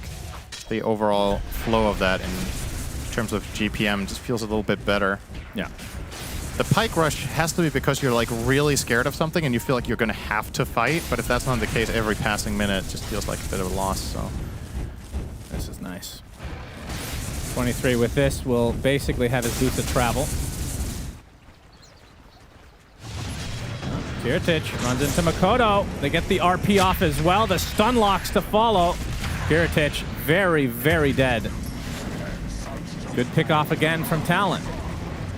And they see that he has the Aghanim Scepter on the Bristol as well. Obviously couldn't cast anything in that state. well, that makes him more vulnerable. If he had a traditional Bristol back there's the Blink Berserker's call. Power shot to follow, looking for the dunkety dunk. Shackle though. There it is. Yeah, First foul stack play of the doesn't game. really work against this. Yeah, one of the few counters. Not if gonna not go the- off. Dire's middle tower has fallen. I guess AA Blast would be a counter. And Yeah. a break. I guess Viper Strike, right? Yeah, Viper Strike. How many break spells are in the game? Radiant are It's like scanning. 2, right? What's the other one? I'm trying to remember off the top of my head. I guess the Shaman Hex. Well, you can't use that on yourself. Nyx has the talent, or the shard, sorry, for Vendetta. Unless that was changed again for the millionth time. Yeah, I'm trying to remember. We haven't seen this hero in a while now. Yeah, it still applies break on the shard. So yeah, Vendetta as well could do it. Miro and save. Looking for Cuckoo again. Yeah. Hello, All welcome right, back. Back to back. He gets the Hex off in time, though. Oh, the he Serpent didn't do Ward's damage. wasted. As now Makoto going to try to salvage this Abyss onto save. Laguna Blade reserved just for him, but Serpent Ward's down. This is so much easier said than done, but in retrospect, you have to use Ethershock first there, right? Dire's bottom tower. Yeah, is was under that the, attack. that wasn't Sister's Panties, was it? No. That's great thing that you're calling that, though. If anybody's unaware what you're talking about, they're like, what is this guy? What? No, it I wasn't. actually don't remember the name. Sister's Shroud. No, Sorry. he doesn't have Sister's Shroud. He has the chipped vest on the axe. But So sorry about yeah, that. you want to, in that exact situation, you want to Hex Ethershock and then put the wards down. But you only have very little time, right? Because it's level 1 Hex. So I understand the plan to go Hex Ward Trap into instant shackles, but actually with those cast points, Miro barely able to get the blink off. Kiritich will have Hairball incoming. Yeah, standard stuff for Bristle. One of the Maelstrom best finish shards for in the game. GPK. One of the best shards, Yeah, really. It's really good. I mean, I'm not saying it's not good. It's just when you say one of the best shards, I think top 15. There's no way. It's top 15. Really? Yeah. Huh. This is a mandatory item on the hero. It's that good. I think, I don't know, how would you categorize that? Because, like, let's say you have a hero that's bad, Yeah. but the shard makes the hero good. Yeah. Then it's a top 15 shard, right? Probably, yeah. That's obviously not the case for Bristle. I'm just saying, like, there's certain shards that are incredibly powerful on heroes that almost need them to function. Oh, WS. So Doesn't have any backup here, so. this was just an incredible one on the Bristle. It's also been nerfed, and it's still just, you're just buying it. It's wild. Is this a Silver Edge game for 23 at any point? Possibility. Nobody else is going to buy that. Someone might have mentioned that in this cast 15 minutes ago. It might have been brought up already. Well, I'll let you know if I find them. You have to check the VOD out for that. Yeah. That was. Oh, that's good. This mental image of you going back, listening through our cast to hear what I had to say during the game. I could think of nothing less that I would want to do. Jeez. That's how you would figure out what I've told you, though. It's good. I'd rather not know. Ignorance is bliss, as probably for the better. The Matrix told us. All right. Very even game. Bet boom, GPK. Yeah, damage room for GPK as they're going to smoke up. And it might again be Cuckoo. Oh, nice. Oh, call misses. Oh, he's still going to die, though. Yes, he will. Oh, he could deny himself the creeps. No, the tomato will not Oblige. I say nice, that looked like a total coincidence. I don't think he even had vision of the axe, but just didn't really matter in the end. Because the one upside is that Nero didn't get a culling stack. The silver lining there for Cuckoo. But the bigger objective for BetBoom will be claimed here. The Roshan, nice and quick with Bristleback and amp damage sniper, and even a little focus fire for good measure. Talon are on their way. Looks like they will finish it off. The question is, does Talon want to continue? They're actually going to... Oh, they're too late. Rolling Thunder on nothing. Oh, boy. Mikoto. No, you don't want to show it now. If a pangolin rolled around with no one to see it, did it ever happen? That's a good question. Radiant's middle We did tower see it, is though. under attack. Kiritich does not run into the smoke. I don't think it really would have mattered too much. It's going to be a hard kill. Diffusal Blade, of course, from Makoto is going to be very good against the Bristle in general. But without a break, will still be a tough kill. Upgrade for GPK here, gets the pike. Sniper with a pretty standard build here, gonna go Mjolnir next. Really nice item to put on Axe, if you can coordinate that. True. Some solid synergy there between... It's pretty rare that you see Mjolnir put on your allies, really. I feel like players mostly just put it on creep waves to push safely or put it on themselves when they're getting focused in a fight. It's a forgotten feature of the great Mjolnir. It is actually quite powerful. It does a lot in certain types of fights and against some lineups, so... The fact that Axe can force you to attack them. Yep. Very powerful. As the Second Tormentor... objective. Save will get Gale Force. Free Gale Force, the dream. Yeah, that's good. He's going to be able to finish off his Yules and then go for a secondary utility item. Honestly, Reign of Destiny would have been pretty damn good as well. I love Gale Force. It's one of the best shards in the game. And you will agree with that one. I know you will agree with that one. Top 15? So good, man. There's so many good shards that I don't know if I can confidently say yes. It's very good, of course. It's also like, if there's, let's say there's almost 130 shards, what are one of the best? Your cutoff is top 15? Yeah, I'd say so. Okay.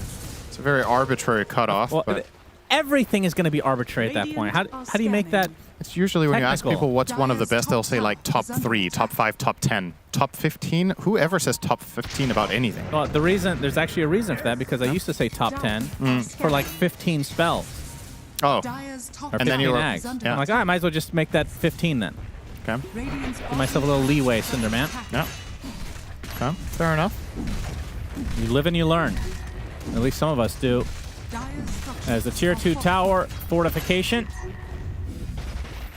No defense being mounted here from the side of Talon. They are well aware of the situation. This Bristleback with Aegis, tough to fight into. BetBoom are nicely set up. They're just going to let it go. Yeah, I will say, though, situations like this that we've seen from Talon, where it's roughly even at the 21-minute mark. Oh, this is a big catch. 23 Savage. Easy kill. Oh, my. Blink Blade Mail just owns Lina completely at this stage of the game. No Satanic. Just can't stay alive if she gets Blink called while she has Fiery Soul running. That is the perfect target. Jokum will find an Oracle. He's going to pop the Ghost Scepter, though, as a Rolling Thunder coming in. They'll delete the Oracle to start, and there's the RP onto 2. They're still going to fight despite not having their Lina. GPK continuing to get stunned. A huge shield crash comes out. Kiritich does a lot of damage in the meantime, of course. Has that Aegis. As Makoto actually doesn't have shield crash for another 2. We'll be able to burn life number 1. Can he get away? Swashbuckle just about to come up. And we'll TP out. Should be fine. That was not far from a Shackle Shot or a Yule's cast there from Save. Nice disengage, though. Close overall, but... Yeah, I like the play call, though. You lose your Lina across the map, and you take advantage of it in some respect.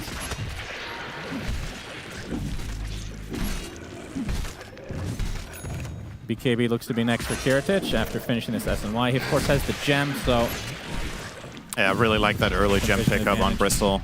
Obviously, he didn't buy it himself, but just running that around on a Bristle with Aegis gives you that extra map control. But Talon counterplayed it quite well.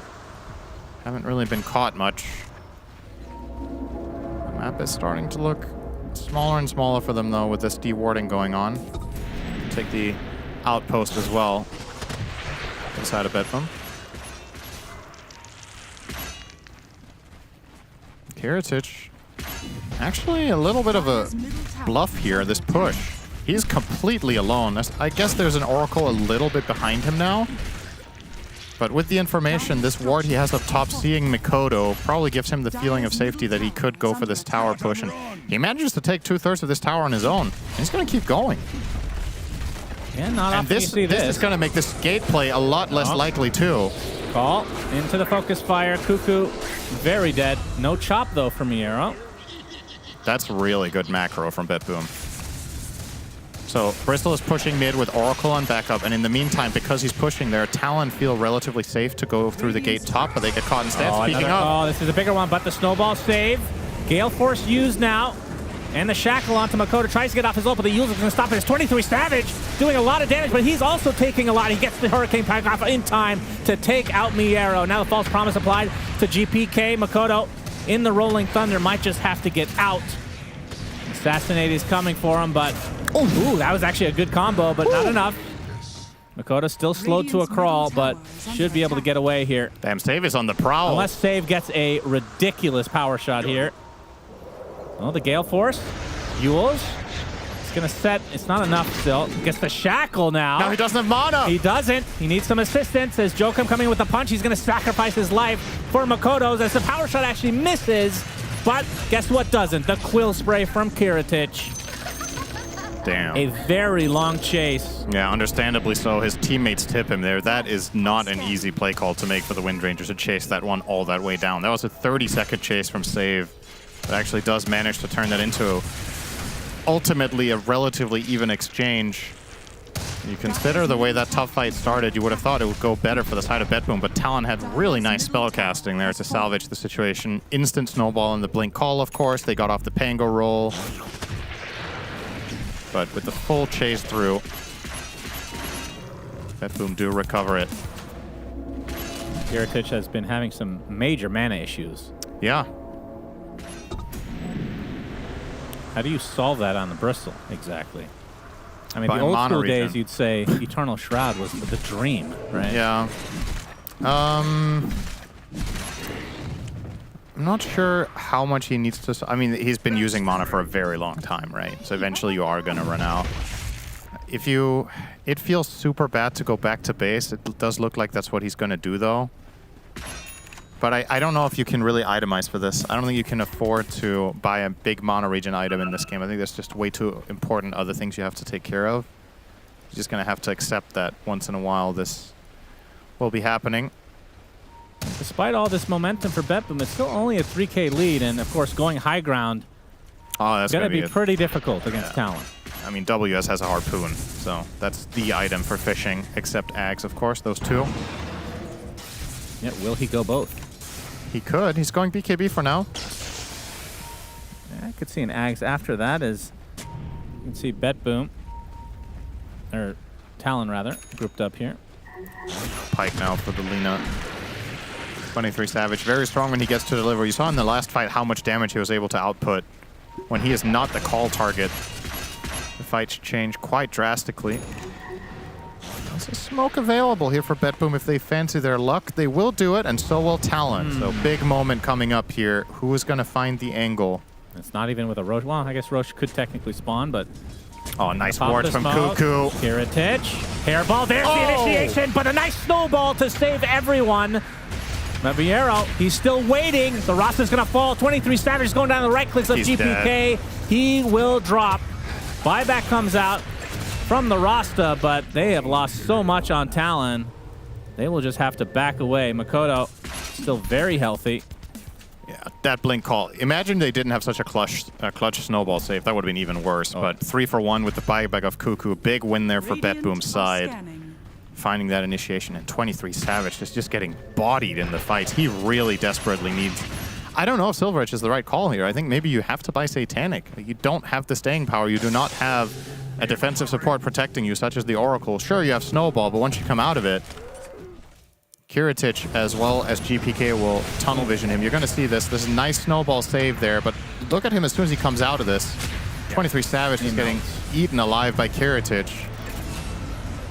This fight is almost over before it started. Never got an RP off on WS either.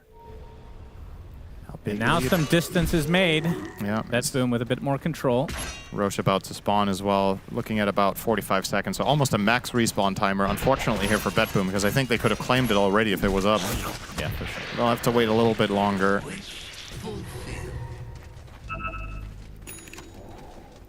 You saw Miero's BKB in that fight, of course, and he's going to be going for Aghanim Scepter next, which will reduce the damage of the targets hitting him.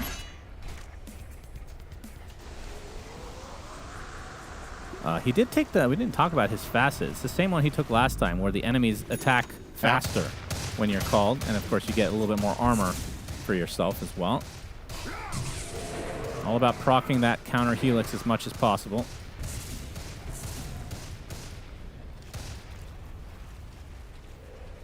And here comes Roche. Yes, he does.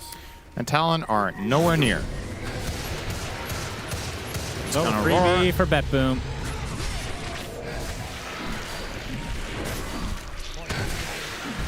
I wonder what Talon are holding out for here. Like, if they have a clear plan in mind of when we get this item, when we get this combination of maybe talents or whatever, that things can change.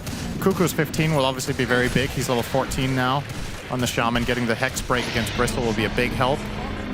In spite of that, you still see 23 Savage buy up that Silver Edge as his next, but he also queued up Satanic, so he is having that same inner monologue, figuring out what to do.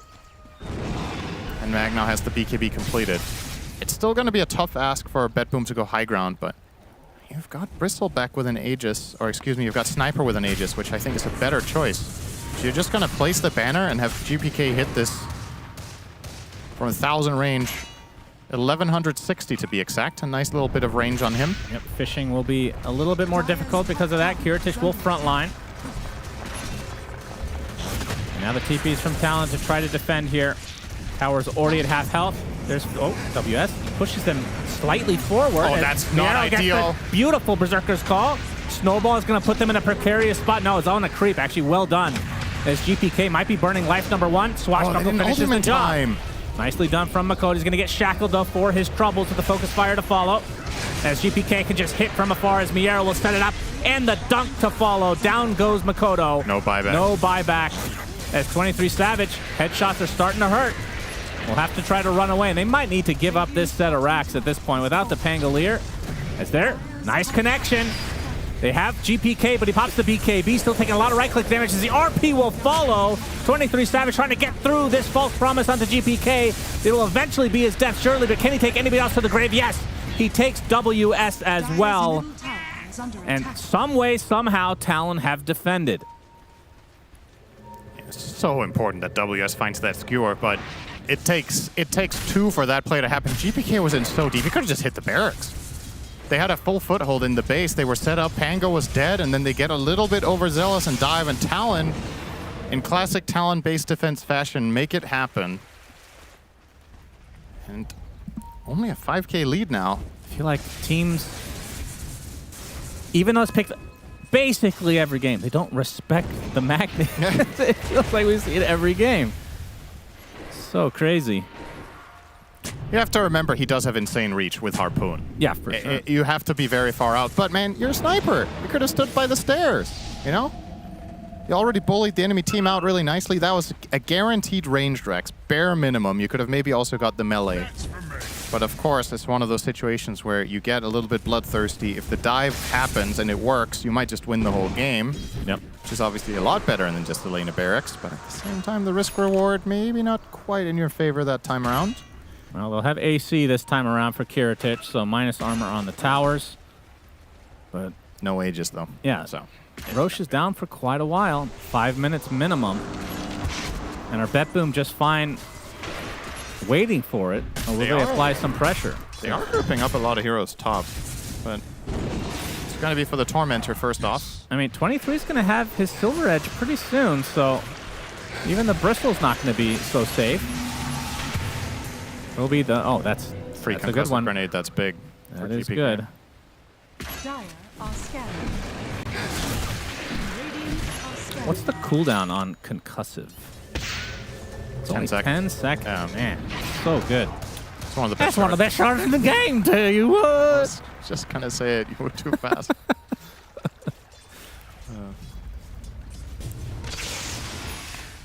23 with the Silver Edge officially. Would love to use it as kind of a surprise tactic, but it's had the Shadow Blade for so long that I feel like BetBoom should be wary of it.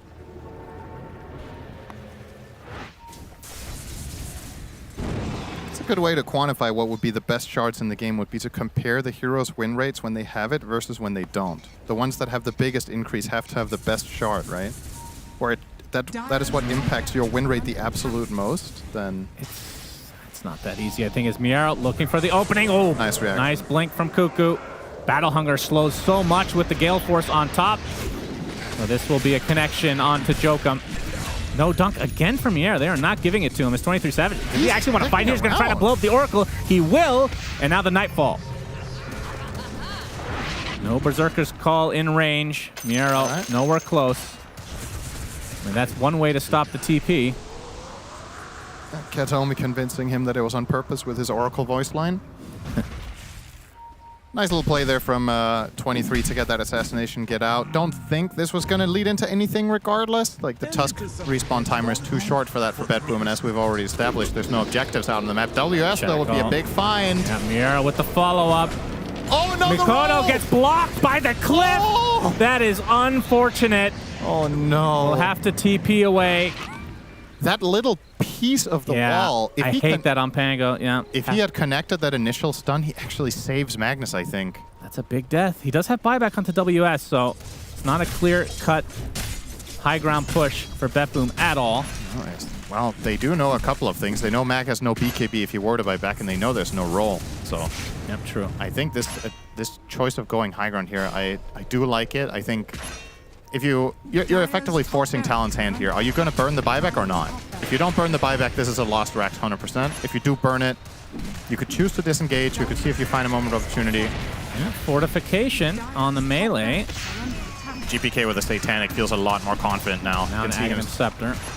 He's standing a lot more aggressively with Magnus dead. That's one lane. Are they going to get 2 full lanes? There's the fortification now that the melee died.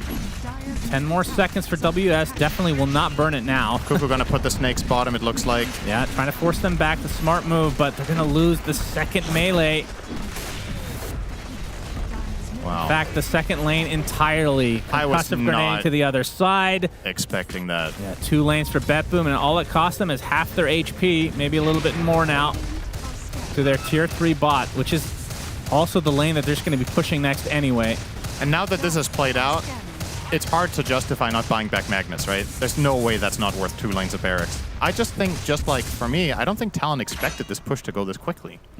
They probably thought they could poke and prod and defend it with their 2 glyphs, but not the case. And now BetBoom effectively one good team fight away from a guaranteed top 3 finish this tournament. We keep talking about how it's for starting in the upper bracket, but of course that guarantees you a podium position. Yep, there's only 1 round in the upper bracket, which is the upper bracket final starting tomorrow.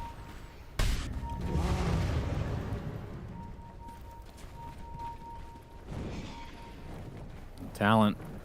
I feel like just waiting for the push, maybe not the best move anymore since your other 2 lanes are missing barracks. As Makoto will show in the mid lane temporarily. BetBoom smoke. Still a tier 2 bot up for Talent, as there's the Satanic you talked about from 23. Yeah, so he has both now. He has Silver Edge and Satanic.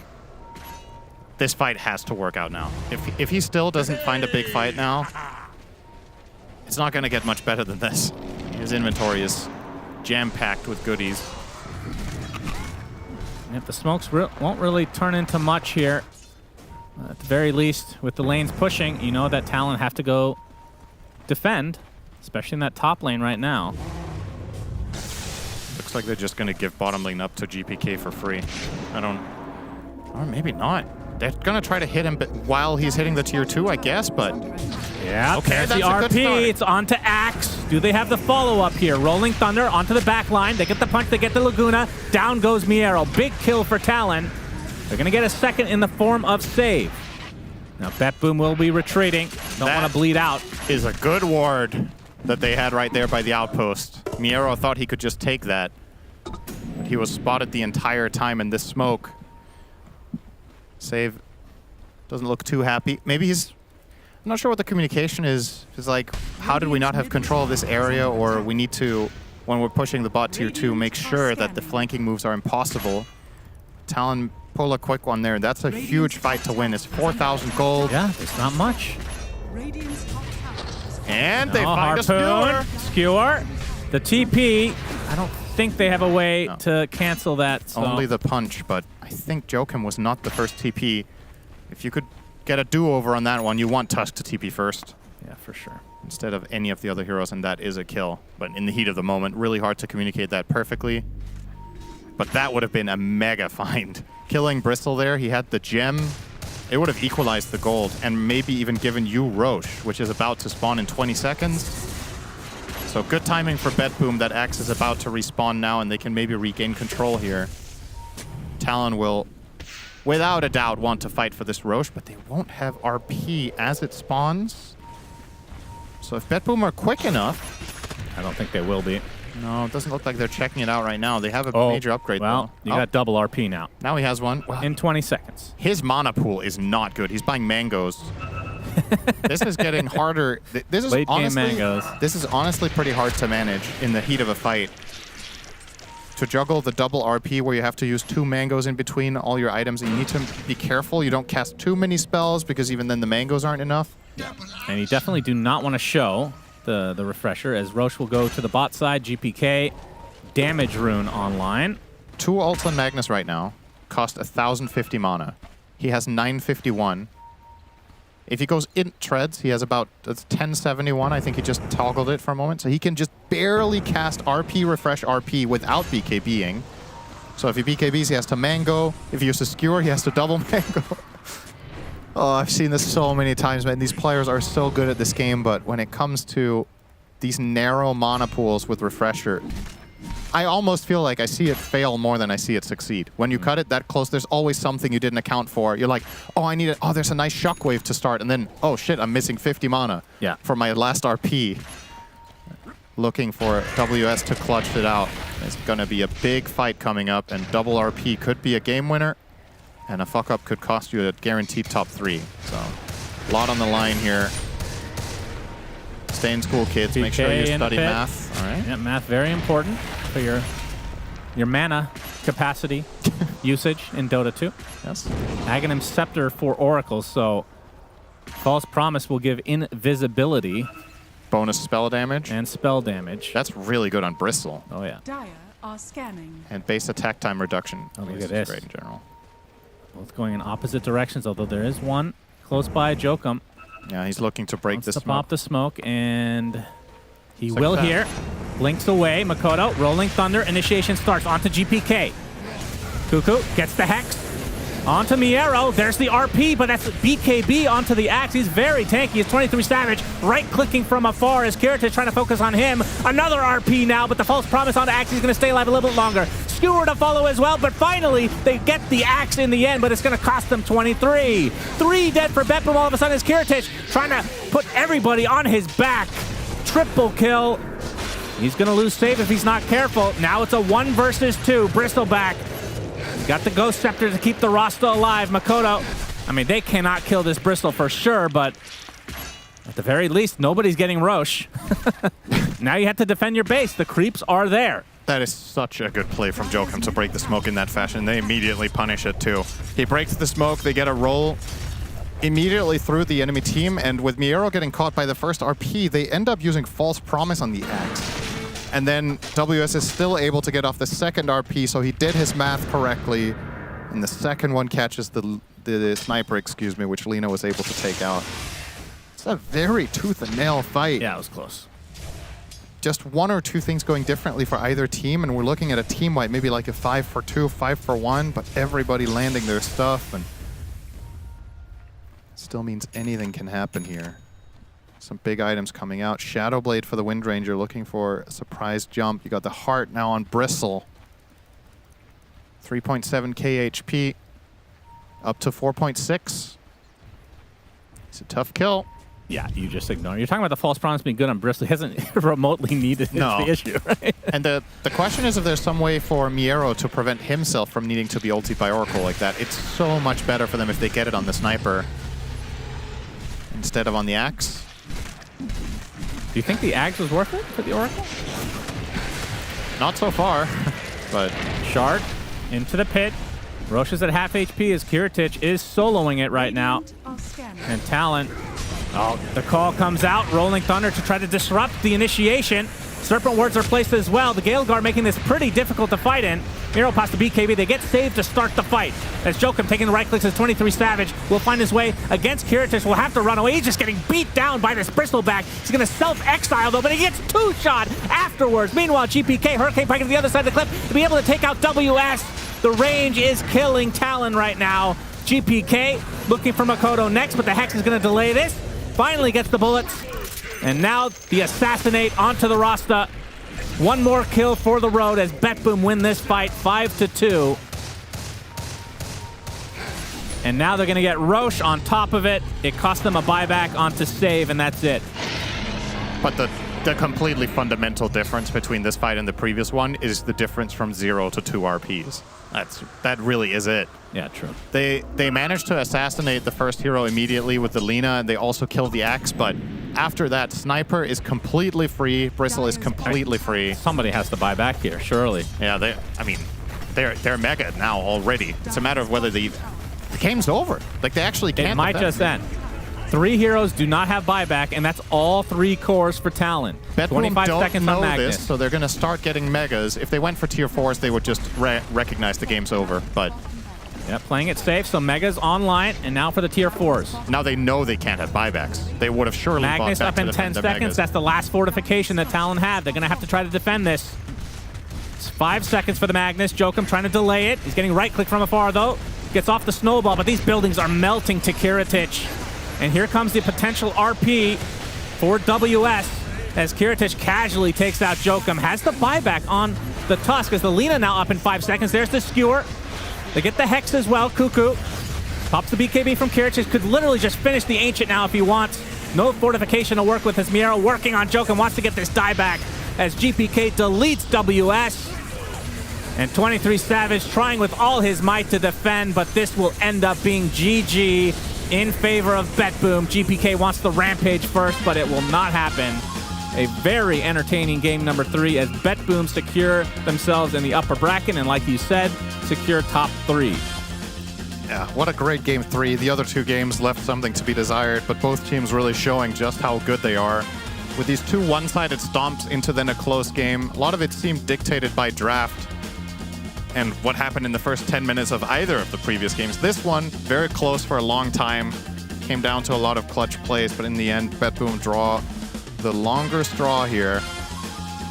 And Kiritich, and the bigger bottle. Well-deserved Kiritich gets to celebrate with, I don't know, I'm trying to think, you know those like really big champagne bottles? I think they're like 3 liters. That one might be 3 liters of water. It's huge. He's staying hydrated throughout the day. That's your secret, ladies and gentlemen. If you want to be high MMR carry player, make sure you stay hydrated. 23 Savage can attest to that as well, of course. Well, he puts water on his body. Yeah, you can be hydrated in different ways. He might drink the water in the shower as well, just killing 2 birds with 1 stone. Right. We have to ask him. Yeah. Maybe he also brushes his teeth and does his dishes simultaneously. That's a quadruple whammy, we call that. Yep. Drink some beer in there as well. Just, that sounds nice, actually. Brush your teeth and drink beer.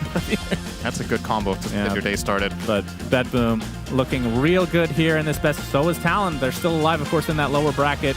Sheep.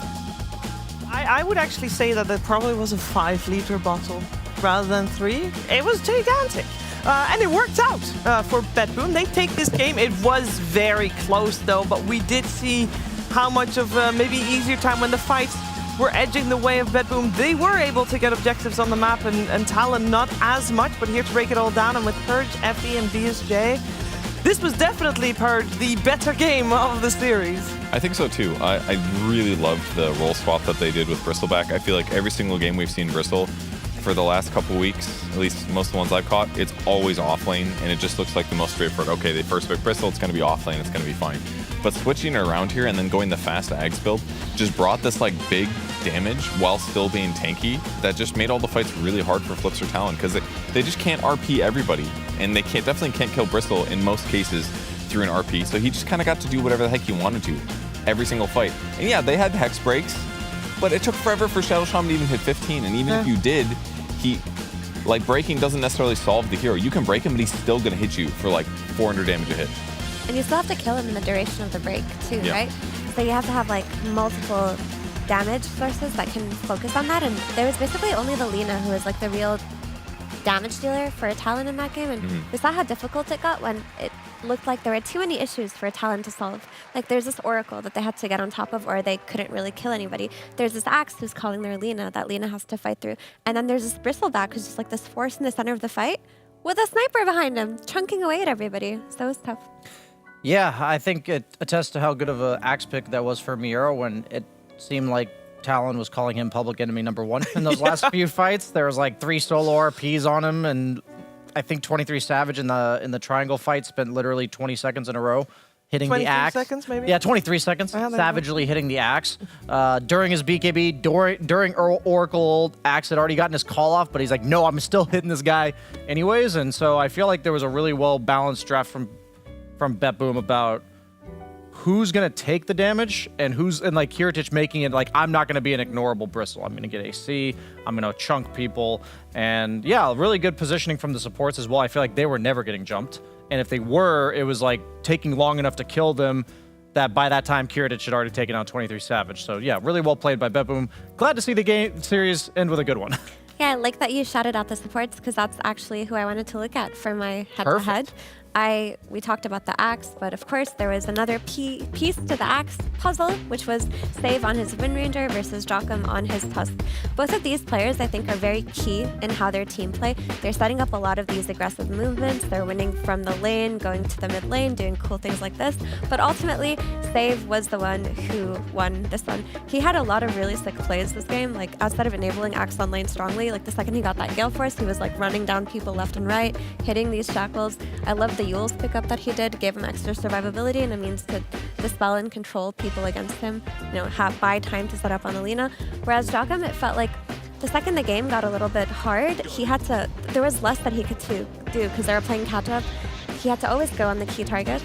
And this fight here in particular was really cool because Save actually chased Mikoto all the way there for like 20 seconds. He brought his entire team to him. He was like Yule'ing him, shackling him, keeping him like locked in place, and eventually his team was able to clean up.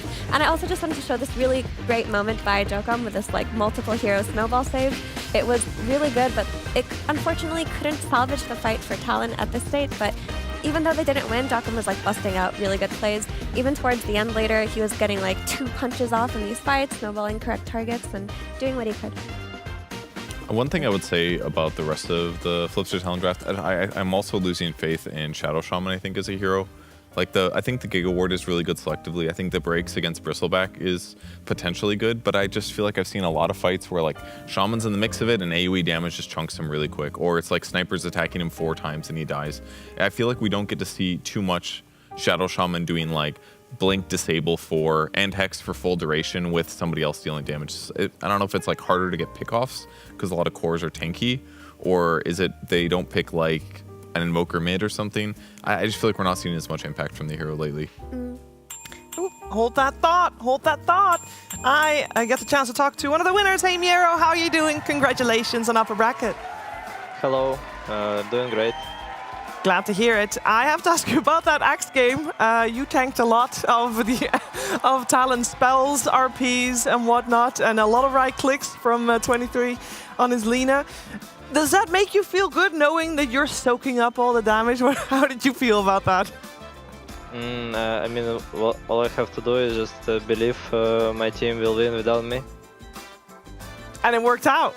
The belief was where it was well placed. That's for sure. All right, let's walk me through the series a little bit because game number 1, you guys crushed it, smashed it out of the park, very strong. How did that come to be? Was that your preparation going in? I mean, yeah, we were just prepared for this drafts from the last official games against them, so we did pretty good, I think. But then what happened in game number 2? Because we felt a little less convinced about the draft in game number 2. How did you feel? What was the reason for you to have the game go the way it went?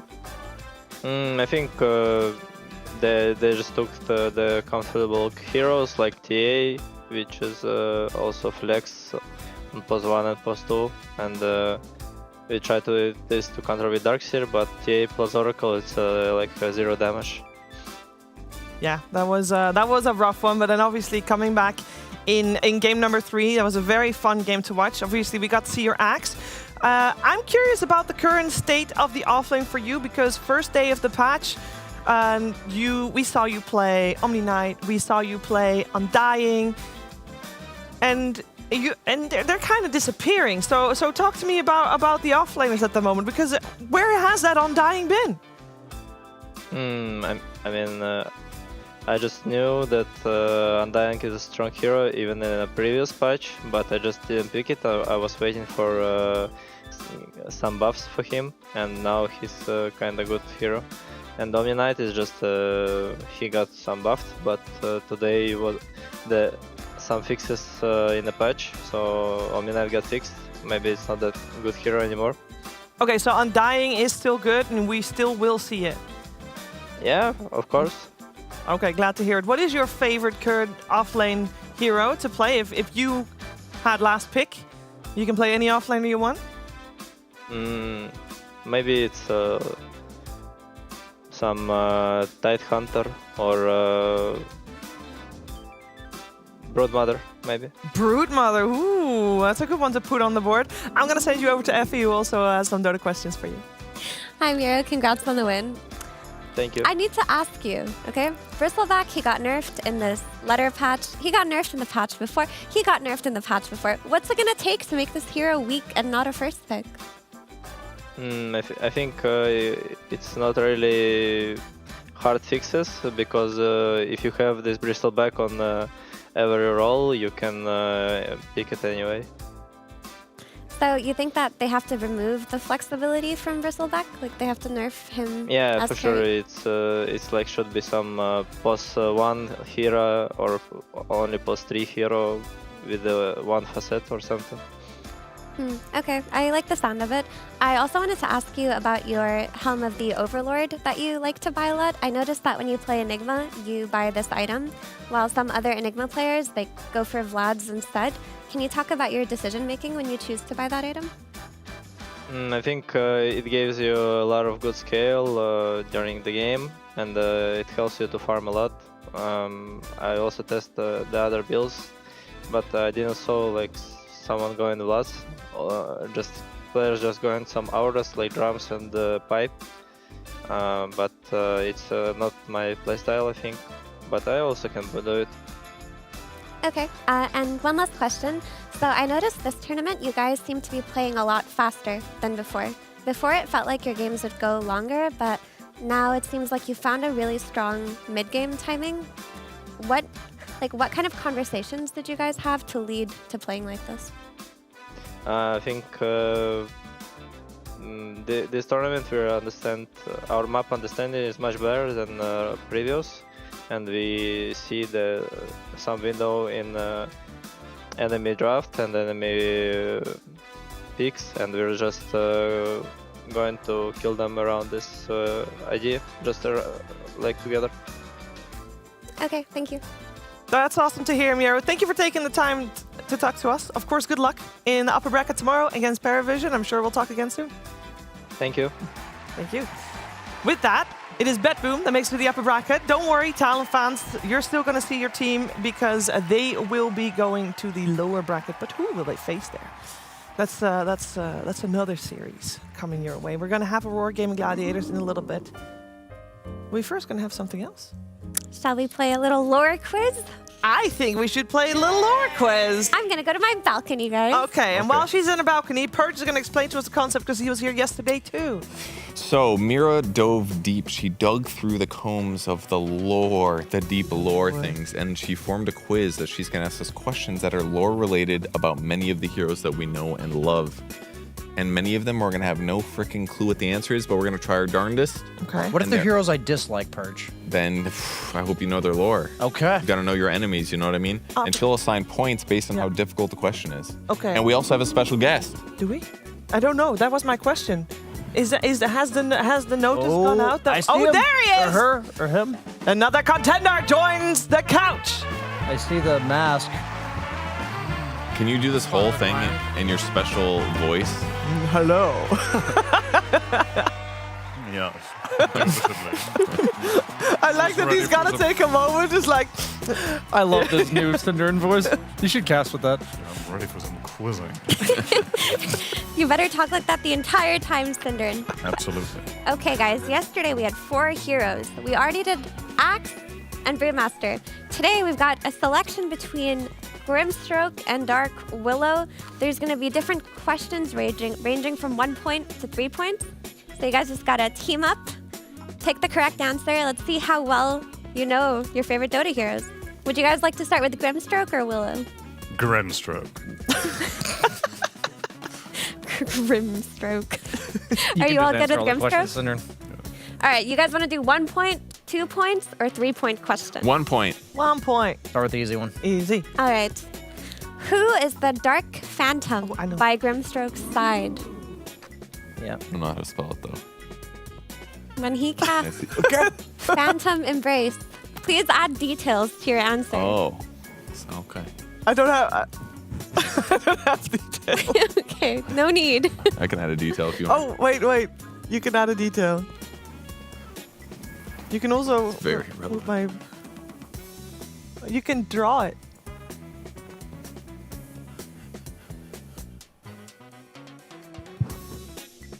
Yes. Yes. Are Lest you we in forget the agreement? most important detail. Wait, hold. Most repulsive. Hold. I'm ready. Okay. Ready? Ready. Go. What is that?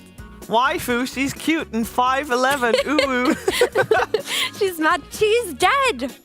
Well, yeah. Well, yeah. Everyone knows that. She's a ghost. She's Yep. his dead wife. She's his dead wife. Her name was Yaoval or something like that. But that's too hard to know. Okay, 1 Was point she for each cute of or you. mad? She was cute and mad. Oh, Okay, even points. even point. Just like how every girl should be. Okay.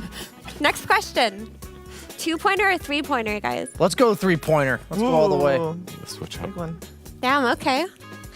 What Dota hero does Grimstroke regard as, and I quote, beautiful creature? There is a hero in Dota that Grim, the artist, thinks is an absolutely beautiful creature. And this is a complete guess for me, Bird. I have Well, no it's- clue. Probably a woman character. No, it's a creature, A so it's creature? not a humanoid. Oh, wait. I mean, it's something. I have an idea. Oh, wait. Maybe. Yeah, If you guys get it wrong, I will give you multiple choice. Okay, let me see what you think of my guess. I did not write this very Oh well. yeah, but I know what you mean. Yeah, I can do that. I'm down for that. Maybe like irony, you know? Uh, I'm fine with your answer or mine. can we ask a question, or we will reveal Sure. first? Oh, is it the You, female? we'll reveal first, and then I'll give you multiple Okay. choice, and then we'll demote it to 2 points if it's Okay, multiple Okay, choice. okay. okay. What did you guys say? Well, we gotta wait till you reveal. Oh, I didn't. I was Ready? hoping you would Yeah. reveal early. 3, 2, 1. Medusa or Enchantress? Wrong.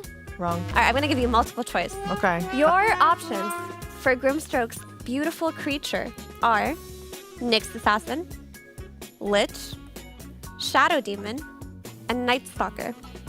Wow. Oh, can I? I guess he is kind of an evil character now. I was really expecting it would be something adorable or cute. Yeah, I'll go. That's fine. All right, guys, let's pick it up. Let's pick up the pace so we can go through all of Grimstroke's I don't remember lore. which ones those are.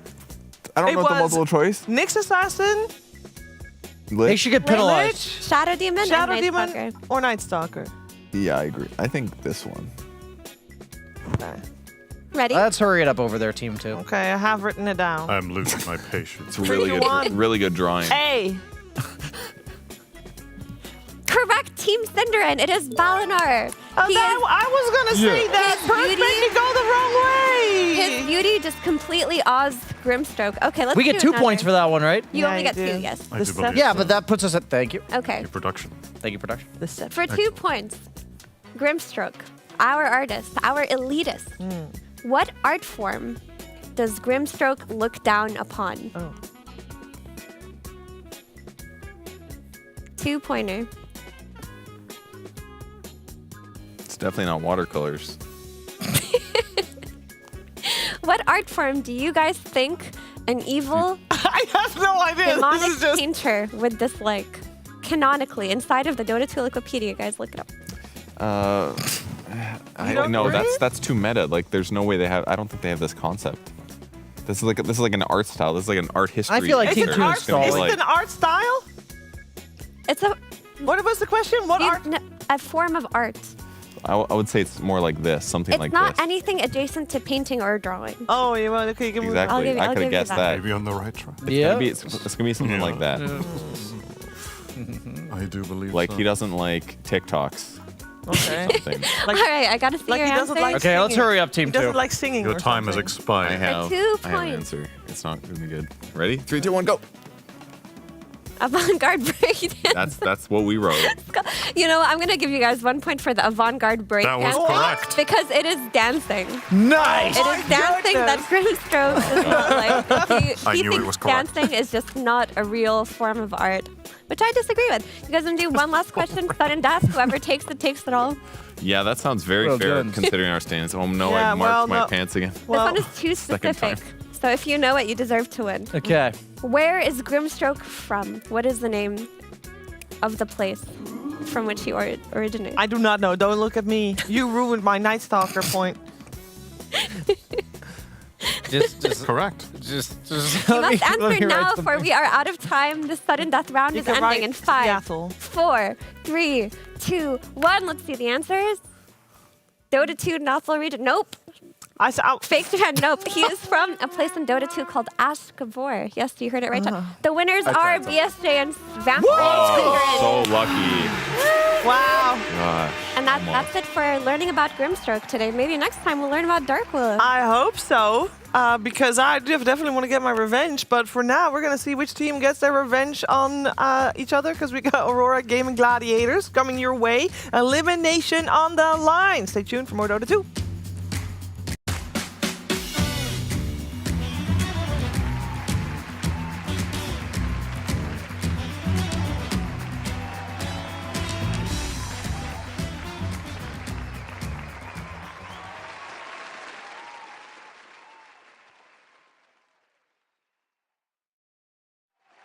I think Doom's ulti deserves a cast range buff. When I meet my girlfriend at the airport, we make out first thing. It's hot. People should, stop having this negative attitude towards toxic heroes, and they should start picking, the Vipers, Necros, Death Prophets again, because they might be actually good heroes, guys. Maybe something like that, because no one's picking these heroes, no one likes these heroes, and everyone thinks these heroes are easy, but I actually think Viper is one of the hardest heroes to play. There's no such thing as a cheesy hero. It's just, someone picks, if someone picks their best hero, of course they're gonna pick their best hero, they wanna win. And then someone has the audacity to complain because the game is difficult, like, come on. They're just gonna pick their best hero and you're gonna be so annoyed, like, this guy, he's so lame, I can't do anything, it's just cheeser. But that's just our emotion speaking, and there's actually no such thing. It's just let people play their best heroes and stop complaining like little children. Talking to you, Amar, this guy will pick his own best heroes and be like, haha, what are you gonna do? And then I play Beastmaster and he's like, oh, you're Beastmaster again, haha, why do you pick Beastmaster? You're an idiot. Practice new heroes. And I'm like, no, I'm gonna beat you with Beastmaster. If you play Beast on offline, he's not good person at all. 为什么不把那个兽王的 A 杖给每个英雄都装一个？因为他打钱很快，还有吸血，然后伤害也很高。最好是给所有大哥都来一个吧。但是平衡一点的话，每个人都该有。Okay. I have a hot take. I think Tinker should have an his innate should be TP and Blink. It should be like both. He should get both. Like level 6, he gets the TP. Level 12, he gets Blink. It's just built in. And I think level 18, he should just get Hex from his ult. How about that? Hot take? There you go, hot take. Tinker is too weak, and he needs more free shit handed to him. The glyph should be once from they not should refresh after tower. After you kill tower, this glyph shouldn't be refreshed. I think that's what I think. Remove Templar Assassin. come to the point where you pick it, you insta-win game, you know. I was thinking, oh, maybe they should give him a stun and a teleport, you know. Then I'm looking at myself, fuck, he already have that. He have 25 talent and he have the Aghanim. So he actually have everything. He has tank, he has damage, he has farm, he has slow, he has stun, he has teleport, silence. Full option hero. Hot take, Jakiro spammers should be banned from Dota. Valve should remove Jakira. Cause this guy pressing one spell and then Fury spell on me is fucking blowing my mind. Remove this fucking hero. Right now. To the all Jakiros player, I hate you guys. Stop picking Jakiro on pubs. They all just come on your lane and destroy you like barbarians. And you're like a villager, which has no way to fight barbarian, right? They just destroy pops. I don't know, you guys go and pop. You go on lane, you win lane. Just like a poor villager getting destroyed by a barbarian who is pressing 1-3 on you and killing you from 0 to full. Hashtag stop the Jakiro hate.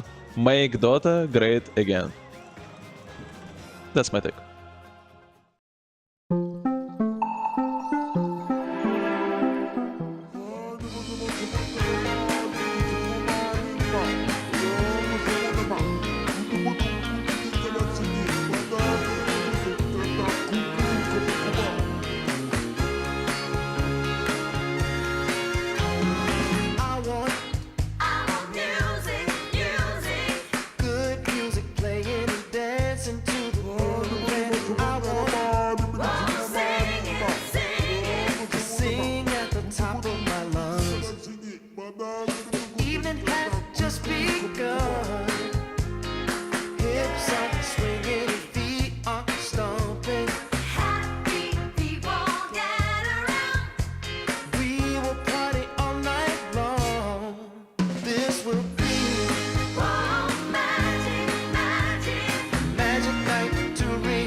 Welcome back, everybody. We've got a second tiebreaker for you today to stay in the tournament between Gaming Gladiators and Aurora. Both these teams are 3-4, so I'd consider this a nice last chance for both of them, considering the records that they have.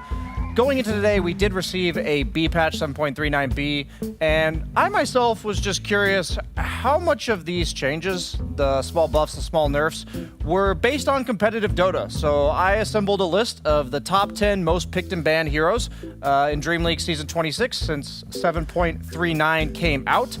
And it sounds like we're having some issues with the graphics, so I'll just talk about some of them. So out of the top 10 heroes, Bristleback was number 1, and he did indeed receive a nerf, receiving the nerf on his goo range. Templar Assassin was number 2, who also got nerfed from her refraction. Darkseer was number 3, who got his Ion Shell duration nerfed. Number 4 was Shadow Shaman, who got Ether Shock damage and cooldown on his shackles. Number 5 was Terrorblade, whose innate got nerfed. number 6 is actually our first hero not to get nerfed, which is Kunkka. Kind of surprising, since he's been picked 24 times since the patch with a 75% win rate. Pretty insane. And then we got Nature's Prophet support, who also got nerfed. We got Storm, who did not get nerfed, but he's rocking about a 50% win rate, so that's understandable. Ancient Apparition, also not nerfed, but he's only had a 40% win rate since the new patch. Sorry, Shiver. And number 10, last but not least, is Doombringer, who did receive a nice lore-based nerf, moving his health regen from 1.25 to 0.66. So going into the day, I'm wondering, since these two teams have been struggling to find their footing in this meta, are they going to be, are they going to be utilizing any of these changes, perhaps these heroes they weren't previously including in their drafts every game, to their advantage? I'm looking forward to that Broodmother, potentially from Ace, the hero with the highest win rate change since yesterday due to her buff on her necrotic webs. But we'll just have to see if they end up picking it. And we saw in that mid-game segment about the cheese heroes. I believe there are cheese heroes in this game, and I believe Ace loves them. Well, we're gonna find out straight away if they're gonna be picking them, because we're in the draft. Yes, that's right. First pick Willow. Totally saw that coming, didn't you, Brian? Yes, I know. After you, I never have oversight about that, Shiver. You expected this one, right? Yes. Naturally, naturally, as part of the lore quiz giver, Yes. I know all about this hero. I wish we got a chance to learn more about her prior to her game. Well, I won't tell you anything about her because there's That would spoil the quiz. Spoilers. Spoil the quiz. Urge. Dang it. No, but what would be the reason for first picking a Willow? Because that does not happen. She's Ever. good. I think I feel like she's the most popular for right now. That was not the case like a week ago, but she just feels effective in almost all of her games. She area controls nicely. She's good to open with. She has lots of regen in the laning stage, so it's like you have multiple ways to make her effective in terms of how the game progresses. And there's not really that much you pick that counters it. Like, yeah, sure, people are going to BKB sometimes, but Bramble is good because people don't want to BKB against the disables. Yeah, I think if Willow is in a good state and you have a good Willow player on your team, like Mira for Aurora, this can be easily first pickable, especially if you look at what Gaimin reacted with, which is a Terrorblade, which Gaimin like to build their draft around because of Watson, because this is one of his higher win rate heroes this tournament. Like, Willow is one of the better heroes against Terrorblade because she gives you a lot of AoE control and damage for him. Yeah, absolutely. She also has a lot of synergies that do have area control, like the Mars we saw the other day. I think it's setting up for potentially a lot of offlane options. I see this Darkseer, I see this Terrorblade, and I like the Darkseer pick because it's a counter to Terrorblade, so it's kind of like blocking that aspect. Oracle's already been banned out. Ursa, seemingly by far the worst carry matchup, has already been banned out. I'm curious what Aurora elects to go for Nightfall. I wouldn't be too surprised if they pass up on the Tiny this time around. He's been picking a lot of Tiny. We also seen it do well against Darkseer because Terrorblade covers the Tiny. So it seems like there's a lot of, now that I'm like thinking about all the picks, it doesn't seem obvious what Aurora could pick to counter this. I mean, I think Kunkka's very good. It's had a good track record. Oh yeah, it's still in the pool. Versus Darkseer. I also think that Gyro is also a hero that's quite good against Darkseer, but also something that gives you mixed damage for Terrorblade. Nice. Yeah, both those heroes seem good. The only downside, I guess, is Crimson Guard, but like the laning stage is still really good to deal with the Darkseer, so I'd be into it for sure. I would be more likely to lean towards Kunkka being picked right now, just because he can go in literally any of the 3 core roles, with the option to potentially pick something like the Gyro later. I didn't even consider Kunkka because he's just been first round ban every game. He's just really good, and Yeah. it leaves your like mid flex open in a way that isn't easily countered either. I think that's probably his biggest strength is he's been winning a lot on safe lane, and if you throw him mid, there aren't many heroes that you can put against him. He just does fine regardless of the matchup. And Monkey King's been getting continuously nerfed, which I think is a big deal for a hero like Kunkka, just removing one pretty unplayable matchup. Brewmaster. Well, he does not like the thing that is very unlike Kunkka, because Kunkka really likes rum and Brewmaster hates it. Very true. That, if they pick Kunkka right now, that is the least lore synergy I have ever heard. True. Is there anything you can't tell us about right now that de-synergizes between Willow and Brewmaster in the... Without spoiling. Yeah, no spoilers. I didn't read any of that on the Liquipedia, but I will tell you that Brewmaster, he loves a good time. And you know what's a good time for him? Playing against illusion heroes. You wanna know why? Because he can dispel the illusions. Well said. Great against the Darkseer wall, great against Terrorblade, especially if you can throw him up in later fights when he becomes very strong.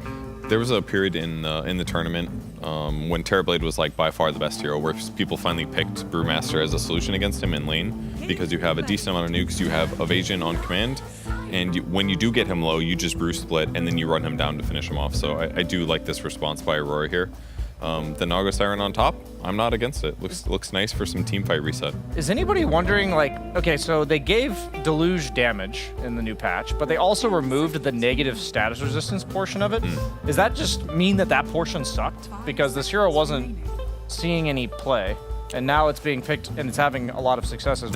I think that was them testing out a mechanic. I think that what didn't really exist much in the game was outside of like the neutral items that do it in a small amount, there wasn't any heroes really that did it. So I feel like they let it in for a while, nobody played with it, and they were like, okay, maybe this is it's too not dangerous. exciting or boring. Yeah, it's kind of annoying to play against, I dare say. You get hit by Deluge and then you get hit by some like 7-second grip or something. That can start to feel anti-fun, I dare say. I think the bigger aspect to the Naga Siren seeing play again is because she has minus 20-second cooldown in her song. Like 20 seconds is very significant. Like something that was an incredibly high cooldown reset and setup spell suddenly got 20 more seconds in that early game of playtime. Makes a big difference, I think, especially if you look at, Game & Gladiators draft, they have Terrorblade, Metamorphosis. One of the easiest ways to play against Terrorblade is kite the meta. Naga Siren, she just presses song when he metas. Same with the Darkseer. If she can get the song off, if he does a back wall, you move the fight away from him. Choose to take it on your own terms. That's a cool little chess match that's going on here, because you said they've got the reset, the wall comes out, the Metamorph comes out, so they're going to song and they're going to walk away, but then they got Disruptor, who says, no, one of you, come back here. So it's kind of cool. I can see how they had this idea of we don't want them to be able to force that fight with their cooldowns. That's what Aurora was thinking. And then Gaiman's like, well, we need to be able to force our fight with these cooldowns, so they go for the Disruptor. Now I'm wondering, is that potentially a 4-position TB with a carry of Abaddon? Is that what we might be looking at here? Or do you guys think it's more likely that it's like a support Abaddon to dispel the Brewmaster stuff, very bad against that because it's all removable, the Cinder Brew, all that, and same with Dark Willow? I feel like they should be downplaying TB4 at this point because the Brewmaster is there, because now you don't have to worry about that bad matchup, and this gives them the opportunity to do something different. Yeah, I mean, the thing is, I do think that TB4 and 3 are heavily nerfed, but when you have Darkseer and you have Ion Shell, that changes the hero. With that being said, if they're willing to play Abaddon 4 and Aphotic Shield and dive towers, I would be so excited to see that. I personally feel like it'll either be 4 TB, 1 Abaddon, or 5 Abaddon, 1 TB. Like, I think the Abaddon will always be bottom because of the fact that it's so good in lane versus the dispellable stuff. But there is a chance that they also just run it top, so I'm not going to count that out. I haven't loved Lina against Darkseer, just in general, because, like you said, Mira, it just sets up a lot of dives, and Lina hates this. So I guess they don't have any displacement or anything like that, and they did lack damage on Aurora. But we've also been seeing Lina lose today. That could just be anecdotal, but she started off really hot this patch, literally, and not so much recently. I think the Lina Naga Siren lane is really hard to play into, though. The net into stun? Yeah, regardless of the dive, this isn't the stronger lanes in Dota. And, who are you going to have on your offlane that is going to play against this or threaten it? Because if your Disruptor is 4, I don't think there's much counterplay to dying once you get netted. If it's a TB4 and a a TB4 and a Darkseer offlane, I can see that going a little bit better, but still hard. Yeah, I'm wondering, because, there's just so many options gaming can have. I also wonder how much of this is actual flex for them. Are they considering any of this, or are they pretty much locked in based on what they've picked so far? I will say I'm a true hater of, the TV flex now. I think this hero is, resoundingly a carry after all the changes. Yeah, the more I think about it, it does just seem not really up their alley in the same way. I'd rather Tofu just play as a hero that he feels really comfortable with. And it pushes which one of these would you say he's most comfortable? I don't think of any of these as Tofu hero. Yeah, that's true. Disruptor is a Tofu hero. Oh, well it used to be. Okay, so maybe 5 Abaddon carry TB before Disruptor? I think that's probably what they're going for. I mean, it is a really good Disruptor game. Once they saw the Brewmaster and the Naga and they instantly identified, hey, my ulti's amazing at both of these two heroes, I'm for it. Because if they just take a fight and you just drop the Static Storm on the Naga Siren and kill at least one Aurora hero, that ulti feels so much less good afterwards. That's a Kunkka pick probably with the Huskar ban. Or is it a Puck pick, maybe? They lack Disable?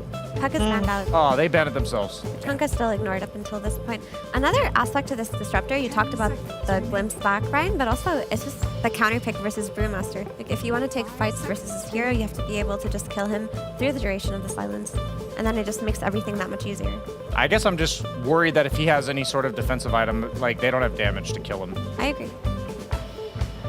Well, they don't really have a lot of time to talk about it anymore. They'll go for the Tiny in their last second of reserve. My one time. prediction this draft, Shiver, was that they were not going to pick carry Tiny. So I staked my career on that being a mid Tiny. But then you go carry Lina. Nah, I actually like the carry Tiny better because I think it matches up in lane. You can... I actually don't know because the Naga seems better with Lina. So this is just one of those things where they have a hero that can play against whatever mid-hero game. That's true, yeah, it's the flex. You can put Lina mid if it needs something to counter Quinn, and if not, you can just run the Tiny mid and Lina with the Naga. So that's point. the cool thing, because we saw this a bit earlier as well, where it was a Tiny and a TA instead of a Lina, but both of them could go on whichever lane. Okay, so what is Gaming Gladiators going to pick? The only thing we do know that it's most likely going to be a Quinn hero. What does he feel like playing? Void Spirit, more silences against some of these annoying backliners. I think they need damage. That's my only concern. You don't think Void Spirit does enough damage? Not really. Yeah, you're right. I'm like, is he... I don't know. Is he testing me here? It got buffed a little bit, but yeah, it's not that Fan bad. King did get buffed to do even more damage. Even more. I mean, he got some bug fixes, but his win rate's bad. I just Void Spirit have to it is. imagine it's worse. I would have rather them avoided that pick. Yeah.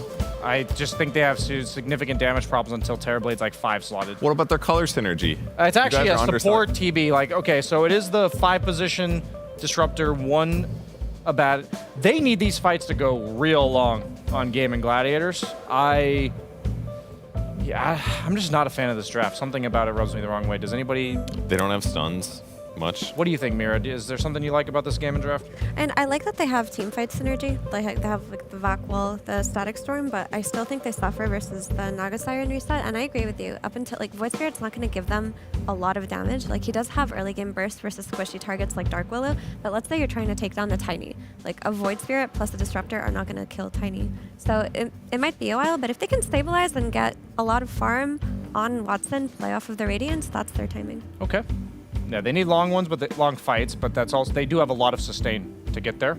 I would love to see if Tofu goes for the 9 class build. That's what I'm fingers crossed for the entertainment value. I see you still frowning, Kev. Have you made up your mind? I'm just thinking about what way Quinn's going to go item build. I mean, I feel that Aurora Gaming's lineup is better, but Gaming does have a lot of silence opportunities, which is decent against a lot of Aura's heroes. So is it going to be an Ags? Void Spirit is going to be maybe an Orchid build or something. There's some flexibility there, but they do need to get kills on the map because I think they're going to get out carried otherwise. Okay, a lot of pressure to perform here for both teams, of course, because elimination is on the line. It's game 1 of a best of 3. Let's see who will perform better, but first, a fantastic performance from the PogChamp Pandas.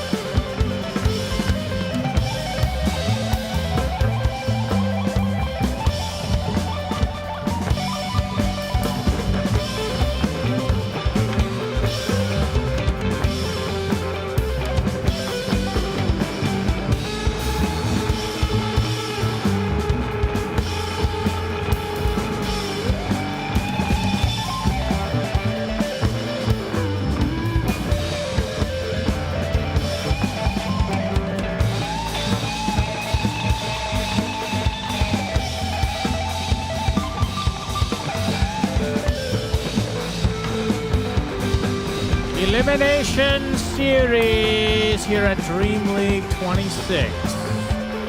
Gaming Gladiators versus Aurora.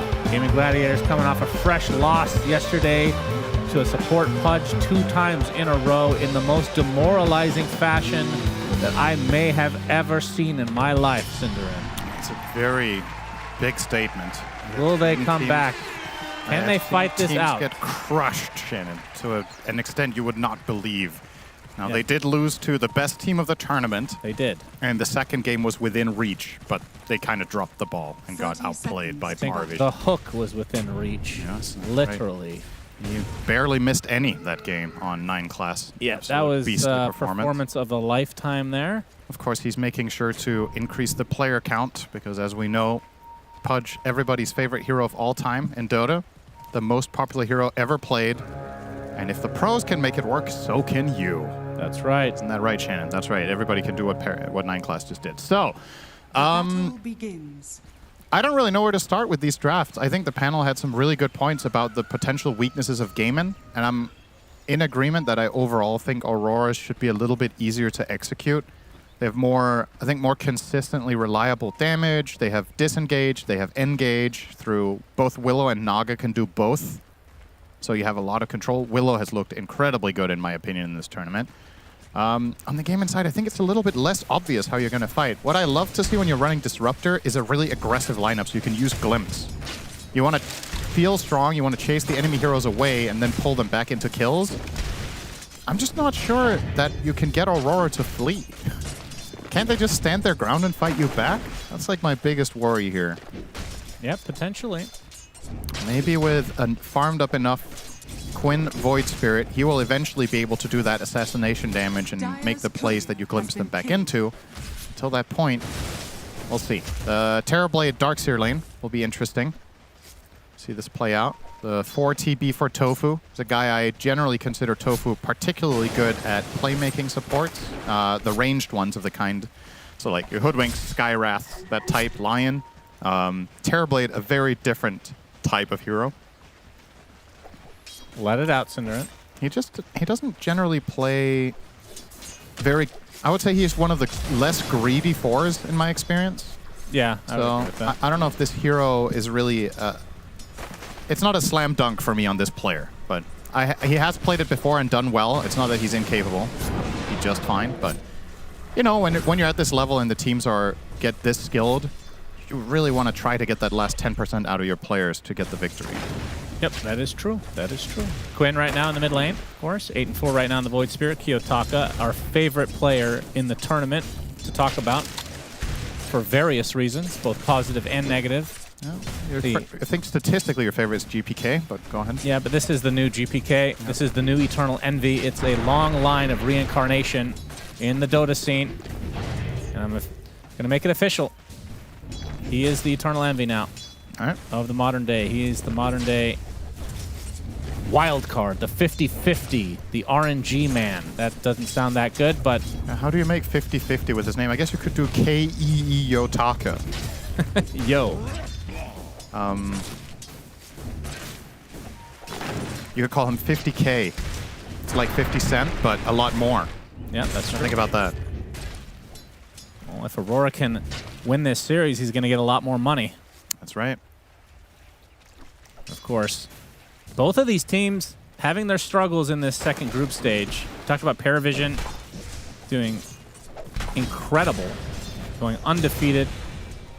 And of course, Beppoon, we just watched them beat Talon. So Talon's in the lower bracket. So winner of this series will find their way into that lower bracket against Talon. Loser, of course, out of the tournament entirely. Watson going to be playing the position 1 Abaddon here. We're seeing a little bit less of this hero than we have in recent memory as the glimpse comes out onto Mira. Nice body blocks from Toronto Tokyo. Fire Shield does a little residual damage, but nothing to write home about. So yeah, position 1 Abaddon. And why the Disruptor here? This is a hero we're not seeing a ton of either.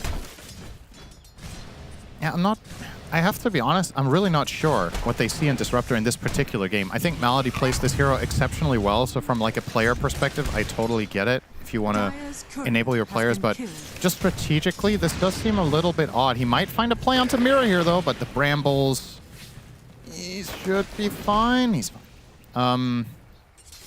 Like I was saying, generally, when I like Disruptor the most is either you have a good combo or, well, ideally you have both. Aggressive heroes that chase and you send heroes back to you and get the kills. But as it was picked, I don't think there was an obvious counter. It's decent against Brew Split. Oh, Watson in a lot of trouble. Pop the Lotus to stay alive. Toronto Tokyo is going to have to exit as well as the Aphotic Shield doing some work here. Mira, is he actually just going to pop? Indeed, that is the case, and Toronto Tokyo is staying a little too close as Watson can just die to the tower. No, Toronto Tokyo with the last burst of speed. Wait, what? Either way, first blood to Watson. I felt like Mira kind of just killed himself. And the worst part about it is Brewmaster doesn't have any resources. I guess Willow is going to be able to come back to you with his salve, so that'll help Toronto Tokyo. Ooh, you almost tied to the Aphotic Shield in the wave. Nice try there from Watson. Felt like an avoidable death But if nothing else, Mira is back with a full set of resources to try to get some lane control back. And the same cannot be said for Gaimin. Their heroes down here are very low on health and mana. Oh, this is an interesting gank. Yeah, the classic level 2 Terrorblade comes in with a whopping combo of Reflection into Conjure Image. Yep. Okay, just a ward. Yeah, he's back out. Yeah, that's true. He does have Blood Grenade on top of that combination. Don't forget it. True. Of course, Darkseer, one of those heroes that at some point you can just leave him alone. But the levels for Tofu will end up being an issue in the long run if he does that too early. Toronto, Tokyo.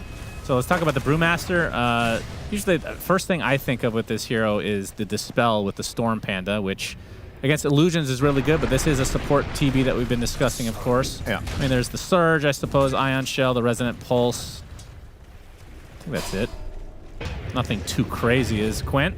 Gonna use the Astral Step to make sure he can get the Invis rune, so a good pickup. The toss back, though, from Kiyotaka. Quint. Third member of Aurora coming to play. You can just pop this Invis, and he will, but the Sentry is placed. He's gonna get reeled in after the fact. Astral Step to the high ground as Kiyotaka trying to close the gap here.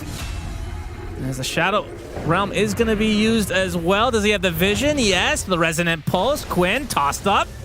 It's Kiyotaka under the tower, now a double TP. Quinn looks like he might stay alive, but the avalanche at the last moment. Kiyotaka, the right click, the Lotus is actually gonna save Quinn. Gets ensnared, Mira gonna suicide himself on the tower as he's not careful. They finally get the Void Spirit. Kiyotaka dies as well, so both mid laners drop dead. And in the meantime, Toronto, Tokyo died bottom to the Abaddon. But like, this is just, yeah, it's not a solo kill. This is not a fair fight with Disruptor. This is what Disruptor's so good at. You get those 2v1s, you start chasing, pull him right back. But honestly, the crazy thing about that, that's a big one. That was such an exceptionally well-executed gank by Aurora, actually. I think the way they set that up was beautiful, the way they did the toss back, the way they set up their brambles. And they just barely, after absolutely everything in a 30-second chase, get the kill, and it costs them still. You can see the ensnare being used again to full effect. Ace will go down to Nightfall. Man, this reel-in is sometimes insane. Yeah. And Ensnare as the spell in general against Darkseer is incredible. You just wait for him to surge, and you just keep him there. It's a very long-lasting level 1 spell, 2.75 seconds on the net. You add the reel-in factor, you could argue it's like a 3.5-second route because they lose some of the distance they traveled before you net them in. Time for the 8-minute rune. For the 8-minute rune, but it is a haste for Kiyotaka. Okay. Quinn was trying to be cute there. Yep, he tries. He's going to take some damage, but won't die here with all the support here from his Gaimin Gladiator teammates. Tofu completely drained of mana now on the level 4 TB. Something I don't think I could ever get used to, by the way. And with his haste, Kiyotaka is going to be a pretty hard kill. So Gaimin might have to look elsewhere. Watson has level 6. They might try to force his ult here. Yeah, they got the Shadow Realm on him. He's already at half HP. Primal Split popped. The stun to come out, and Kiyotaka with that haste. They're going to make him use that ult, and he's just going to get tossed up into the air. No TP's really coming, although somebody from the gate. But that is another Aurora member. Nightfall wants to steal some experience. Mission accomplished. Toronto, Tokyo claims the kill. Gonna cost them their top tower, though. So, not really all that great for Aurora necessarily, unless they can also take the bot tower themselves, but wouldn't be surprised to see Gaimin try to mount a defense. They do have a Darkseer with Vanguard who could take the brunt of the damage to hold it. Knowing that there's no Primal Split, I'm actually really surprised if they don't try to defend, and they will. Here comes Malady, and here comes the TP in from Watson. Yeah, Watson. Toronto, Tokyo inside the kinetic field right now. Tofu, big gank from him, got the reflection off. Now the glimpse onto Toronto. As the meta pop from Tofu, they're tickling this Brewmaster, but he will eventually be run down. And meanwhile, the Laguna Blade LSA, Kiyotaka here as well to ensure the death of Ace. So it's a 1-for-1 across the board. Both offlaners take a tumble. I think that gank bottom was a great showcase of the concern about damage from Gaimin, just how long it took them to kill a Brewmaster that started on half health. Obviously, do get it in the end. Dire's bottom tower is under attack. Takes some work. Dire's Toronto Tokyo being cautious with his TP, as he should. He TPs to the tier 2 tower and starts running down to lane. Obviously does not want to get glimpsed back to base. Malady will not be finding that glimpse indeed. But big overall, reflection from Tofu. Yeah, nice. Good harass. Love that. 100 damage there. Yep. Quinn with Ace here, trying to take out Mira. Kiyotaka with the avalanche to delay it, but eventually the Aurora member does fall. Toronto Tokyo now being forced out of the tier 1, but the glimpse into the static storm. They're going to try to go on this very tanky Brewmaster, and they're going to get him. Yeah. Malady with the last hit there, and they're going to get the tower as well. This is a really good friend for Void Spirit to have. This hero loves playing with Darkseer. Getting the Ion Shell for yourself. You can Surge to easier get into the fight and maybe reserve an Astral Step charge. You vacuum people together into a Resonant Pulse to give you a lot of barrier. It's definitely a good combination of two heroes, especially when Darkseer, either in this part of the game before the enemy heroes get tanky enough to withstand the Ion Shell damage, but also later when the Void Spirit gets big enough. So far so good for Gaimin. I had my concerns, but I've taken 3 towers minute 11:30 with this lineup. Yeah, a little surprising. It's standard Gaimin though, right? It's in their DNA to take the early towers. It's more so when the lanes fall apart for them that things get hard. Or in the mid game. And that's definitely something Aurora have not managed to do here is slow Gaimin's early game down. All of their cores are pretty happy. So far so good for them. Yep, I mean, all the cores in the game relatively close as we're going to see the Avalanche. Terrorize being faked out from Mira. The Bedlam to fall. They're going to get the toss-up onto Quinn. Gets to dissimulate. He wants to actually get aggressive. The Astral Step onto 2, but there is the song from Panto. As Quinn on the high ground, ready to try to turn this potentially. Terrorize to follow. The Abaddon, of course, still has the ult. Will eventually go off as Quinn gets the Laguna Blade to the back of the head. Gets a big Astral Step, though. As Kiyotaka, he's actually going to survive this. They glimpse away Nightfall. It's Panto getting run down, but the ensnare, just a thorn in the side of Gaimin. They've lost 2 now, as Quinn might be in some trouble. Ace on the run. That seems to be who they're targeting, but Watson, remember, he doesn't have his ult anymore. Astral Step again. Quinn getting aggressive. Now disengaging with the Dissimulate. Bramble. Gets brambled and will fall, though. And nice Dragon Slave to find one more.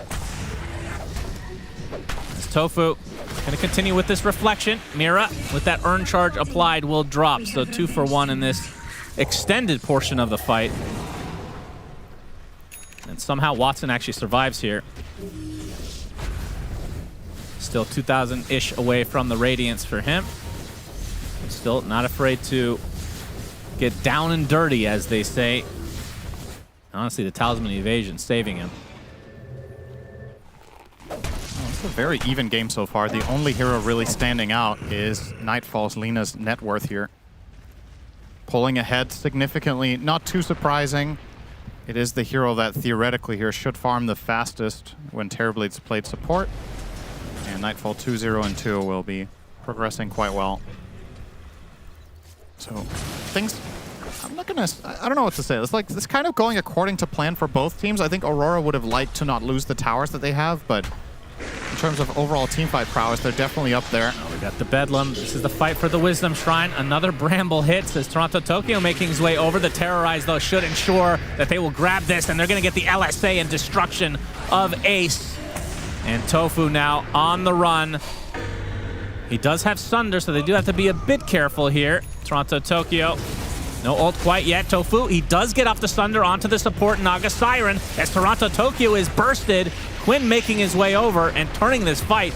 The Avalanche from Kiyotaka ensures another kill for Aurora. Of course, no Sunder to come for Tofu's already used it. The Avatos, eventually enough for Kiyotaka. So in the end, Gaimin do lose 3. Quinn making that a better trade than it would have been. They get the 2 cores. And Avalanche now, Kiyotaka showing off that Blink Dagger. There's Quinn. The Curse Crown will hit, but they don't have any follow-up here.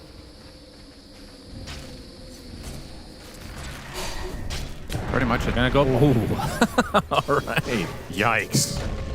That was a close call. I do think he's killable there. Avatos, one hit, tree throw, and maybe a little help from Naga. Would have got it done, but Quinn was in the dissimulate and does not get killed as a result. So still remains a dead even game. Yeah, now. but this is with 3 tower advantage on Gaiman.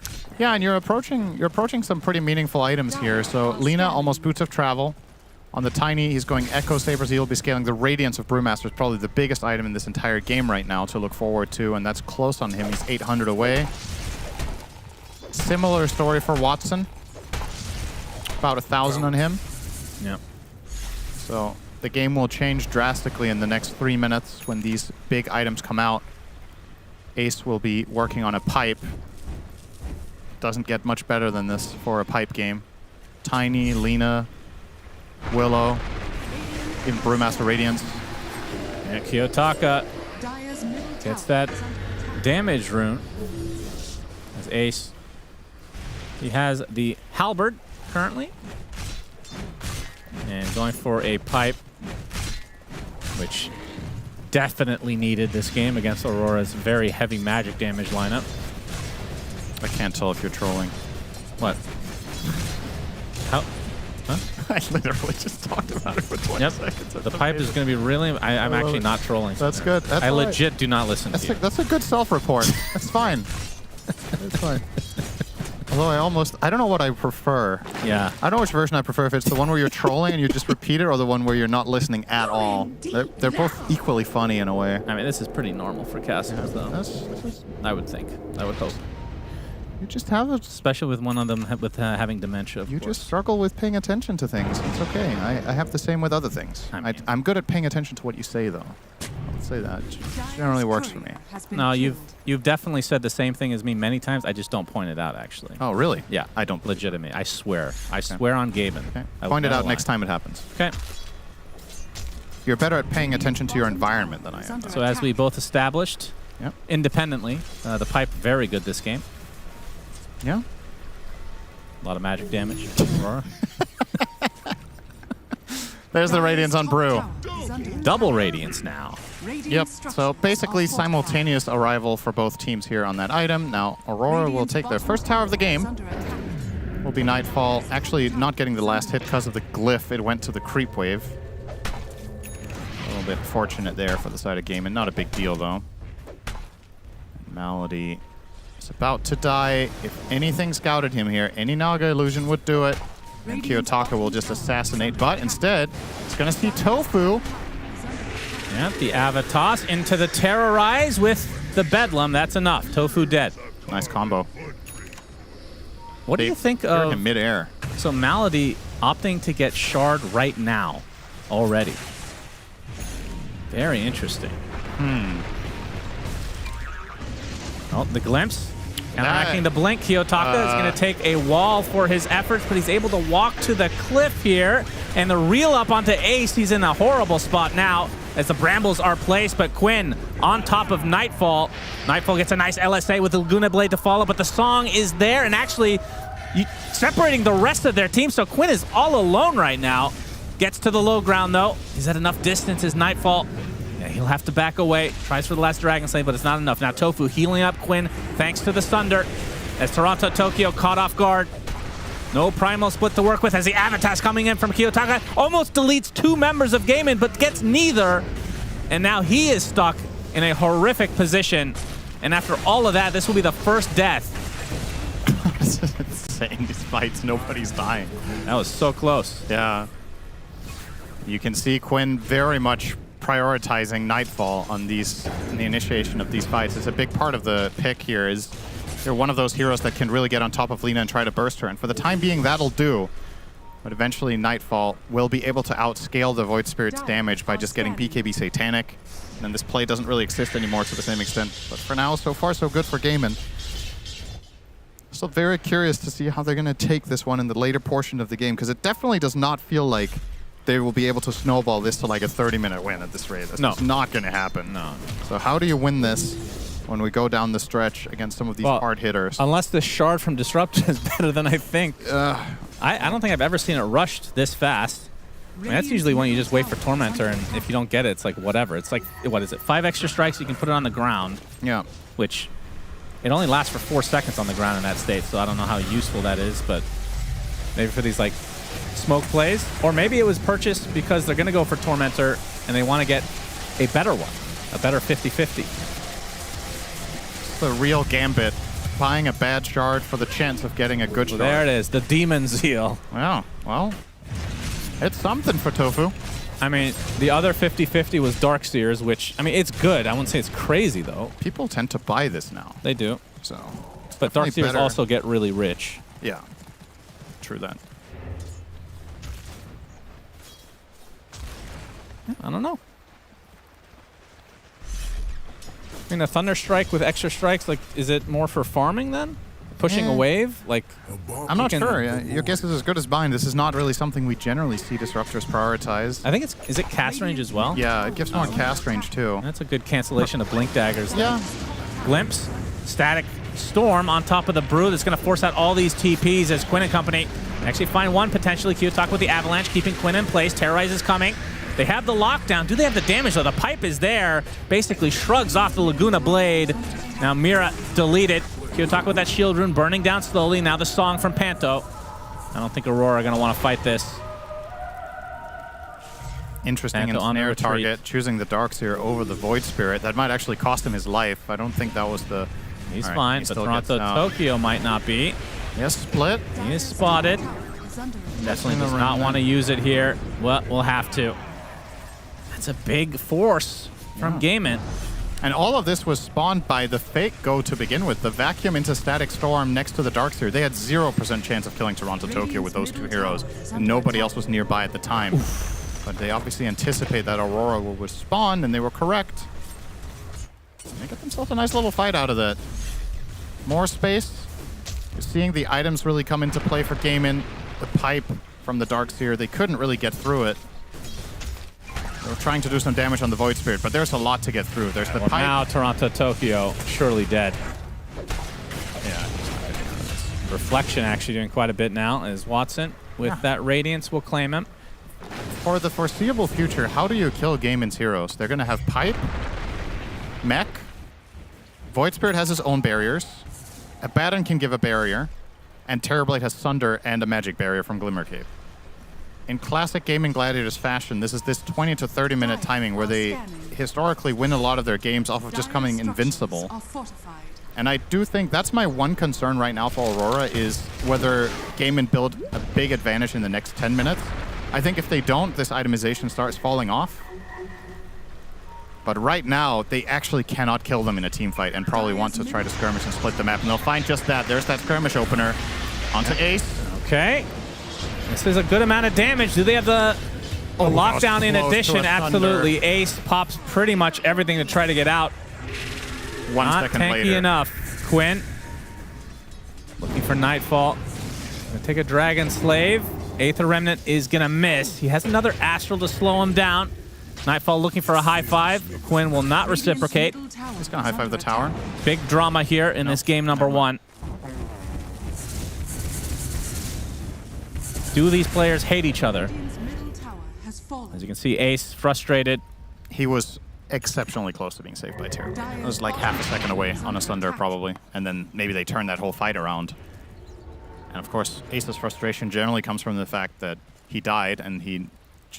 Every single game he buys every item to not die. So he's like, how can I die? Probably... In modern Dota history, the player that buys the average most tanky items. I can't think of another player. Yeah. Nightfall gonna pop the BKB, gets the Laguna onto Quinn. He's got that barrier though. LSA, Product Shield a little bit early there as Panto will get the ensnare. And the nice Bramble actually blocking off the majority of Gaimin. There's no way for Aurora to really close the gap here, it seems. Mira with the Yules. Silence from Quinn thanks to the Aghanim Scepter. Static Storm right now onto the Brewmaster. There's not going to be any follow-up, so he's going to be able to get his ult off at any time now. Avalanche onto Kiyotaka, onto 2 heroes. There's Malady. Eventually going to get chased down. So somehow, again, only 1 dies. Yep. And I think Roshan's got to be a big contest point here. This is something that it feels like to me that Gaiman need. Neither with a strat like this. Neither team's good at killing it, though. Yeah. I guess the Lina is probably the best Roshan hero here, with Terrorblade being a support. Abaddon can be okay, I suppose. But yeah, neither team will just run into the pit and try to do it. Unless you want to use Song of the Siren as leverage. It's going to be tough. Toronto Tokyo changing his build. He was looking at Manta. He's now in the Boots of Travel first, so a little bit of change in mentality. Maybe recognizing that this kind of game will go the distance and wants to be greedier. Can't say with confidence that this is more GPM than getting a faster Manta, because that obviously allows you to split push. But maybe he's also frustrated in the fights that he's just not moving fast enough and he's struggling to reach his targets and use the right power move split. This will be a nice help for just that. Now he's stuck with a weird build where he has a band of Elven skin that he doesn't even need to use or anything. He's going BKB next. Yeah, I might just sell it eventually. Nice agility. Panto denies 2 haste runes, according to Dota. That's good. I guess if both illusions hit it at the same time, it prompts it twice. I've never seen this before. It can't, though. It's just, like, surely it's different ticks, right? Unless sub-tick has been introduced. Oh. Then everything can happen twice. I think as long Seeker's as advantage has now come to Dota. I think when the attack gets initiated, it counts it as a deny. Mira faking out the Terrorize. So as long as both illusions hit before, or the swing of the second illusion starts before the conclusion of the swing from the second, I think it'll save. And I actually think that's been in the game for a long time, too. I just don't remember ever seeing it. Really? I remember like seeing the I've seen- text that somebody denied the rune while someone picked it up. Well, it's the same thing, though, Yeah, right? basically. But Blink I guess you dagger. could flood, if you would really try to organize your team, you could flood the entire left part of the screen with denied rune. If you send 4 Meepos, Yeah, it's not really the illusions. important. Yeah, that is. Avalanche. Terrorize misses, I think. Uh-oh. Gets the ensnare on top with the Bedlam to follow. That is enough damage. Still Quinn kill is him. dead. Takes a while, but they have it. And now the Laguna Blade LSA onto Ace. Tossed up right on top of the Abaddon. And Gaiman Gladiators have to be careful here. Song of the Siren. I don't think they can be careful any longer. They've lost 2 cores. The rest are slept. Another Avatos combo. That's 4 dead for Gaiman. And it's going to be a full team wipe as Aurora lose 0. And now, surely, that's a Roche. Seems like it was just a matter of time before Aurora find that fight. We've talked about the complications for Gaiman of stringing this together. They've done an admirable job in this earlier portion of the game. It's just, it seems that step by step, it will get harder. Aurora have the more obvious ways of initiating and setting up fights, and if they are successful at catching Gaiman slipping just once or twice, they can easily snowball the fights into more and more kills. We saw their infinite chase down possibility between Blink Toss and the Naga Song of the Siren. To kill everyone, take the road, and they're now in a very comfortable position. I do not think that Gaiman really have what it takes to kill a 6-slotted Lina this game. Quinn is already about to half HP. He wants to get aggressive, though, as Ace shadowing him along with Tofu. Kiyotaka on the run. They don't have vision, or do they? Get the vacuum. BKB pop from Kiyotaka. He's super low, though. Avatos doing quite a bit, but the Greaves and Kiyotaka surely will be finished off eventually here. The BKB is still running, so the Glimpse does nothing. And he actually gets the blink off No. TP? Oh Okay. my god, that was would've close. been so bad for Gaiman. Wait, how did they see? Did they have a sentry in range? They have a sentry up there. That would have been... He might have been just on the edge of it. Do they have a gem? I did not see that. I think that No, was they- very, very close. Radiant's top tower is under attack. But they do find the kill. At least something there for Gaiman for their efforts. A long dive. We're going to see the replay here. I'm just curious if he's not dusted, right? He became visible there at the last moment, right? Was it just the Aether Remnant? I think the... Oh, that's true. That could be that, too. He doesn't have the... Oh, anyway. They got him. That's what matters. Big kill. We'll buy them a little bit of time. Of course, there's still the Aegis for another 4 minutes for Nightfall, so once Aurora are back up and running, imagine they will be looking for trouble. Toronto Tokyo will maybe meet trouble without looking for it. He changed up his build again. Love to see it. He just cannot decide. Now he's going Octarine Core, and he will get silenced. Yep, Static Storm is such a thorn in the side of the Brewmaster. He gets on the outskirts, though. Glimpse back, dead. Nicely played from Malady. So another pretty big kill for Gaimin. Malady has the horsey. Boing. Yep, onto the high ground TP. Nicely played. He's okay. Gaimin getting away with murder. Yeah, another pick. Dire's middle tower is under attack. Toronto Tokyo definitely regretting now not going to be giving. Yeah. That's kind of been the story of this this last 10 minutes, right? Gaimin get a few small victories, and then Aurora get the one big one that just trumps and eclipses all of the little picks that Gaimin got. That singular 5-man teamfight win into Roche will be hard to catch up to with just ganks. As far as the economy goes, they're looking relatively close. I'm very curious what Tofu's going to do now, by the way. He has this Glimmer Cape. Is he buying a Force Staff with this? Does he have that on the way? With his fluffy hat? When you get the shard this early on Terrorblade, there is technically pivoting potential. We've talked about this with some supports transitioning into a core route. Yeah. It takes a while, but this game's Nightfall. He's late. spotted. Watson wants to start things out. Okay, blinks immediately. Onto Nightfall. Okay, they're trying to burn life number 1. Mission the vacuum accomplished. wall onto both him and Kiyotaka. He has the Daedalus, though, for the Lina. See if they can force his BKB out. Static Storm used, but it's just on the Dark Willow right now. Toronto Tokyo able to get off his ult with the Song of the Siren. Laguna Blade onto Tofu, but Tofu can now sunder somebody if he's not careful. Avatos now from Kiyotaka. Ace getting burned up. Will pop the Greaves to try to stay alive, but gets brought back by the Pandas and into his grave. Tofu looks to be next on the list. The Naga is the trade for now as Watson put up in the air. And as Mira is getting initiated by Watson, will pop the ult to get back onto the ground. Nightfall is the big kill. The Terrorize comes out, though. As they're going to find Malady on the backside, but Nightfall getting pursued by Watson. They need this kill for Gaimin. Quinn finishes it. Aether Remnant now onto the Dark Willow. Big kills coming out from Gaimin Gladiators as well as the silence coming out now from Quinn. Oh, Toronto Tokyo gonna get hit by the Dissimilate. The Avalanche is gonna slow them down. Watson still with that burning radiance. They're gonna get him.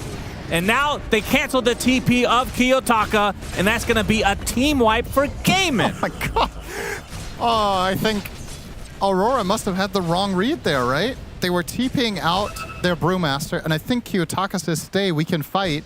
He stays on Brewmaster, gets killed, and then Kiyotaka's like, never mind, we can't fight. He starts TPing out, and then he is the one to get canceled.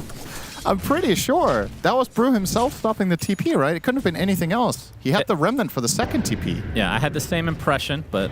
So just a complete misread of the situation that they could win that fight. It wasn't even close. So that's going to hurt them. They could have probably both just called it quits and got out, but a difficult judgment to make in the moment. That's big for Gaimin. Oh yeah, they're going to get a massive item. Yeah, that's the stuff on this hero. It's how people stay alive. All these defensive items, not going to matter now. You can deal with the Yules. You can deal with the Glimmer. So Willow. Oh, he didn't hit the Nullifier in time. Gets the Yules off. Cursed Crown to follow. Mira gets vacuumed in, though. Terrorize, only going to hit one. Pantho with the Ensnare. Wants to go fishing, but the Greaves will get rid of everything. Toronto Tokyo has used his ult as the Glimpse actually not going to go through because of the Nightfall BKB. Now trying to turn it around onto the Darkseer, so Ace cleaned up for Aurora. Damn, Still, a big Primal Split ult was used for this. If anybody in the world knows how to counter Glimpse BKB, it has to be Nightfall, because he knows how it is to go the other way. That's true. That would have been so funny if he technically the same way. He could have just Nightfalled, you know? Yeah, that's true. They were offering up a free Nightfall without having to use BKB. They said, the choice is yours, my friend. And he said, I'd rather kill Darkseer, which... debatable if that's the right choice, of course. Very even game, though. This is an exciting game, number 1. There's that Force Staff now for Terrorblade. So what's Tofu going to buy next? Is there an obvious Lotus value here? You can remove Brambles. You can remove Ensnare. You can reflect Laguna. It's quite decent. So perhaps that's a consideration. Oh, Mira! Jesus. Oh, and at least Nightfall didn't kill himself, too. Well, he gets his shard, at least. Yeah, that's a good one. These fights are long and chaotic, so extra brambles will be very welcome for Mira in 30 seconds. Of course, pays the price. It's so funny how the pros still can't tell if they're going to die or not. That was actually not close. Like, he was so beyond dead.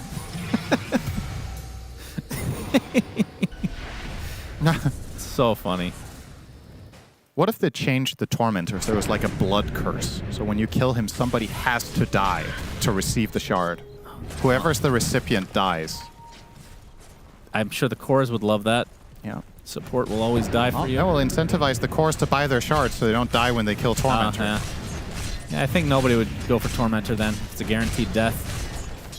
You can dodge it with Yules, though, maybe. No. Buy Yules, you can Tormentor. Or that new neutral item, 0.7 seconds. You Yes. time it. That's right. The self-exile. 2K lead for Aurora. So Octarine online for Toronto Tokyo. So the ults will come out a little bit more often. Obviously, the Static Storm is the bane of his existence. So the BKB will come out next. He's roughly halfway there. And now a smoke from Aurora. Watson has Basher. Gonna be going for the Abyssal. Yeah, his job in the fights is to get on top of Lina as much as possible. Just blink in, start fighting Lina, make her uncomfortable, and they can run away. Setup for Aurora could be interesting. Quinn is gonna walk up the high ground and find nothing for now. Kiyotaka, though. Kiyotaka shows himself. Silence to start. Aether Remnant as well. They want to try to burn his BKB. They're gonna get it. Avalanche, but that's on an Abaddon. And now that's a full retreat from Aurora. Oh, the vacuum. Good cancellation onto Mira. So that'll be a freebie.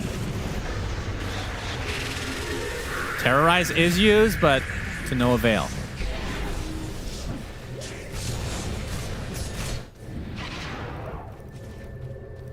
Game may continue to be ultra aggressive. Gem is now on Malady, or purchased by Malady. Yep. That's going to be Gaiman's biggest X factor. Super late game is going to be the X, surely. So it's far away. But eventually that is one of those items that has a tendency to win games. Disruptor Axe. 3,500 to go. Nightfall gonna get initiated on. They get the Basher as well. Nightfall at half HP, but it pops the BKB. Now Laguna Blade onto Tofu. He's dead. Can't get the Sunder off through the BKB target. Now the Ensnare onto Watson. Will immediate Aphotic shielded out, and he wants to fight this. The Static Storm hits onto the nice vac wall. In addition, the focus onto Nightfall. The BKB is still up for Watson, so he can go through this Song of the Siren. Nightfall getting really low, gets the bash up as well. This is going to be really close. Gets glimpsed back. He's dead. Huge kill for Gaming Gladiators. They're going to take out the Naga as well. Instant buyback, though, as Toronto Tokyo in the Primal Split. He's going to be going down here pretty soon if he's not careful. Finally gets back up. Mira with that. I don't think actually going to get the nice root onto the Abaddon. This is going to be his death. That is a huge kill, as Gaiman have gone a little bit too far. And now the Ensnare will follow onto Quinn with the damage coming out the Shadow Realm. That's enough damage to take out the second core here. So Aurora, despite losing Nightfall, end up defending successfully. Yeah, the buyback advantage and getting Naga back into the fight is definitely a big help there. The initial trade of Terrorblade for Lina should be amazing, but they committed everything to kill Nightfall the once. And that means the other heroes on Aurora get free reign afterwards. This is not a one-core game where Lina is the only damage dealer. The Tiny does a lot of damage. So does Brewmaster if the fights extend long enough. Of course, the Willow Mira with a nice output of 2.6k in that fight. It all adds up. And Snare reel in. Reel in. Good Force fight. Staff, Reelin still going. That spell is hilarious. Tofu will be controlled, no Thunder to come. And Roche, yep, just spawned now. Perfect timing for Aurora. Yeah, Lina's about to spawn in. They'll maybe get started on it. This takes a little bit of time. I think they're fine. Yeah. They should be. Nightfall on the way.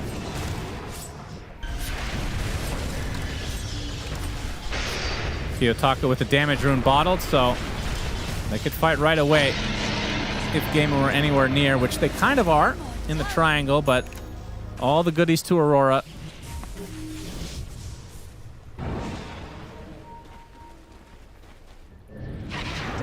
Are scanning. Very back and forth affair. Now an assault. Big item timing. Yeah, we're close to the longest game of the tournament. Just 1 hour to go. Preparing. I will need a bucket. Yes. For that one, if we get there. Just a heads up, production. Of course, we're talking about a fried chicken. I would I'll happily share that with you. If we could, that could be noted down for game number 2. We would really appreciate some. The most unprofessional thing we could do on cast that would not get us fired. That's really the question. At another tournament, you drank on stream. Yeah, so. But it was encouraged. Yeah, that's even better. It wasn't even my idea. Damage rune for Kiyotaka. The smoke does pop, and Malady was aware. Finds the distance, though. I mean, he's a long ways out, but if he can get this Aghanim Scepter, that's obviously a game changer. Well, they're going to find an Abaddon, but not the easiest one to get a back wall onto 2. The BKB from Kiyotaka. He's going to get Abyssal Bladed, putting all their efforts onto him. He's not the one with the Aegis. He gets glimpsed back, but no. It's fine. Watson try to fight out these Primal Split Brewlings. There's a big Astral Step to follow as well.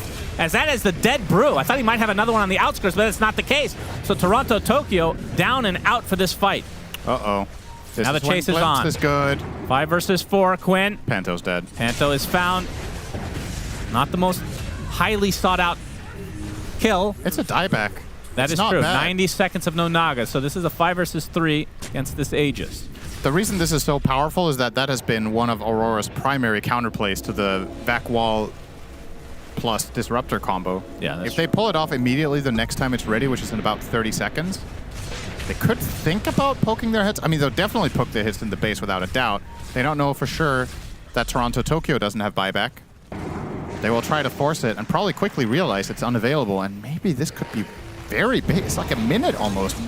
With 5v3 all of a sudden from that mid-fight. Yeah, they're going to go to the bot lane, it seems. Yeah. Watson will lead the way. With that Curse of Avernus. Can Aurora defend? I mean, certainly they're going to lose one set here. 25 seconds for Toronto Tokyo. This is 2 sets minimum. Well, his ult is up. If they can try to delay this a bit. Curse Crown onto Watson. Just going to ignore it and continue to hit the building. So 1 lane for them. As Mira actually gets glimpsed back, but they don't have the vision to continue. Fortification ending now, and that is when Gaiman will... I was going to say they exit, but they get the vac wall onto 2. Gaiman now exiting, but Kiyotaka looking for the initiation to terrorize onto 3 heroes. Counter initiation. Nightfall already at half HP. Remember, he has that second life to work with. Killing off the illusions the time being.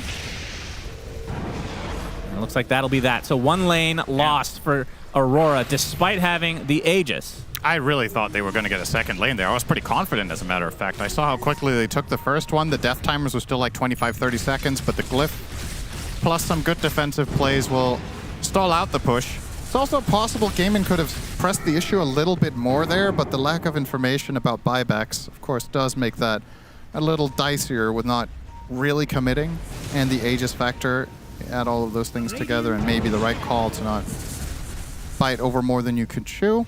Nightfall scanned out. Gonna run into Ace here. He has Aegis for another minute. As Quinn's gonna start things out. They can burn this pretty quickly.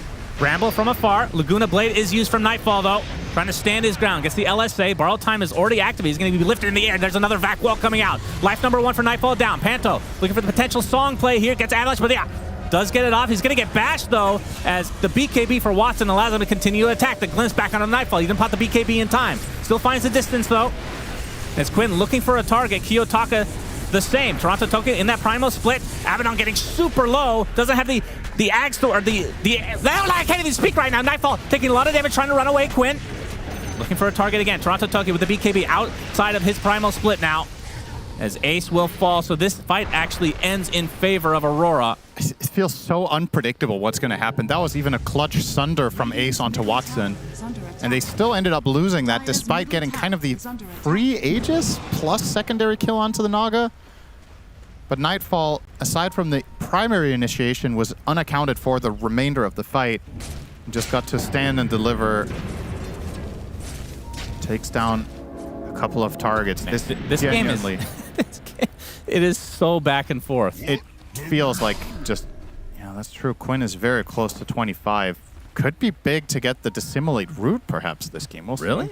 Yeah, I mean, both talents, you generally see the crit, but...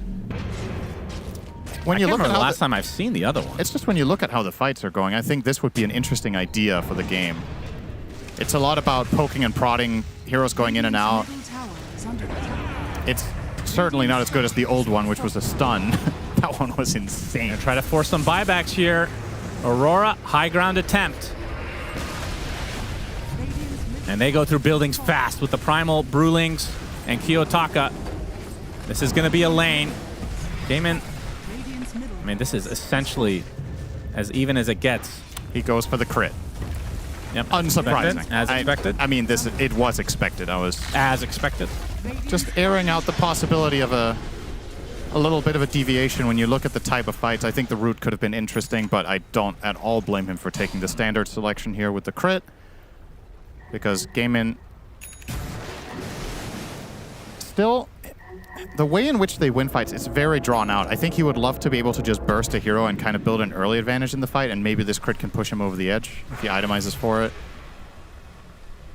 9k lead for Aurora. It doesn't really feel like it matters. No, I don't honestly think it matters anymore. This is just a matter of who gets the good initiation, and who gets to cast all their spells and get the counterplays out. Naga Siren tends to do well in these situations, but the biggest upside for Gaimin has been their just ability to outlast the damage through all of their auras and magic resist. It's been very valuable, but of course, when this game goes late enough, the right-click damage starts really kicking in for the side of Aurora. There goes another Tormentor. Panto will get the healing song. Okay. Could maybe make a case for buying that this game, honestly. Like, maybe you should have got it 10 minutes ago. Look at how these fights played out. The heal would have been very welcome a lot of the time. And now he has it for free, so plan on something else. Currently eyeing up Guardian Greaves, trying to match the auras of Gaimin.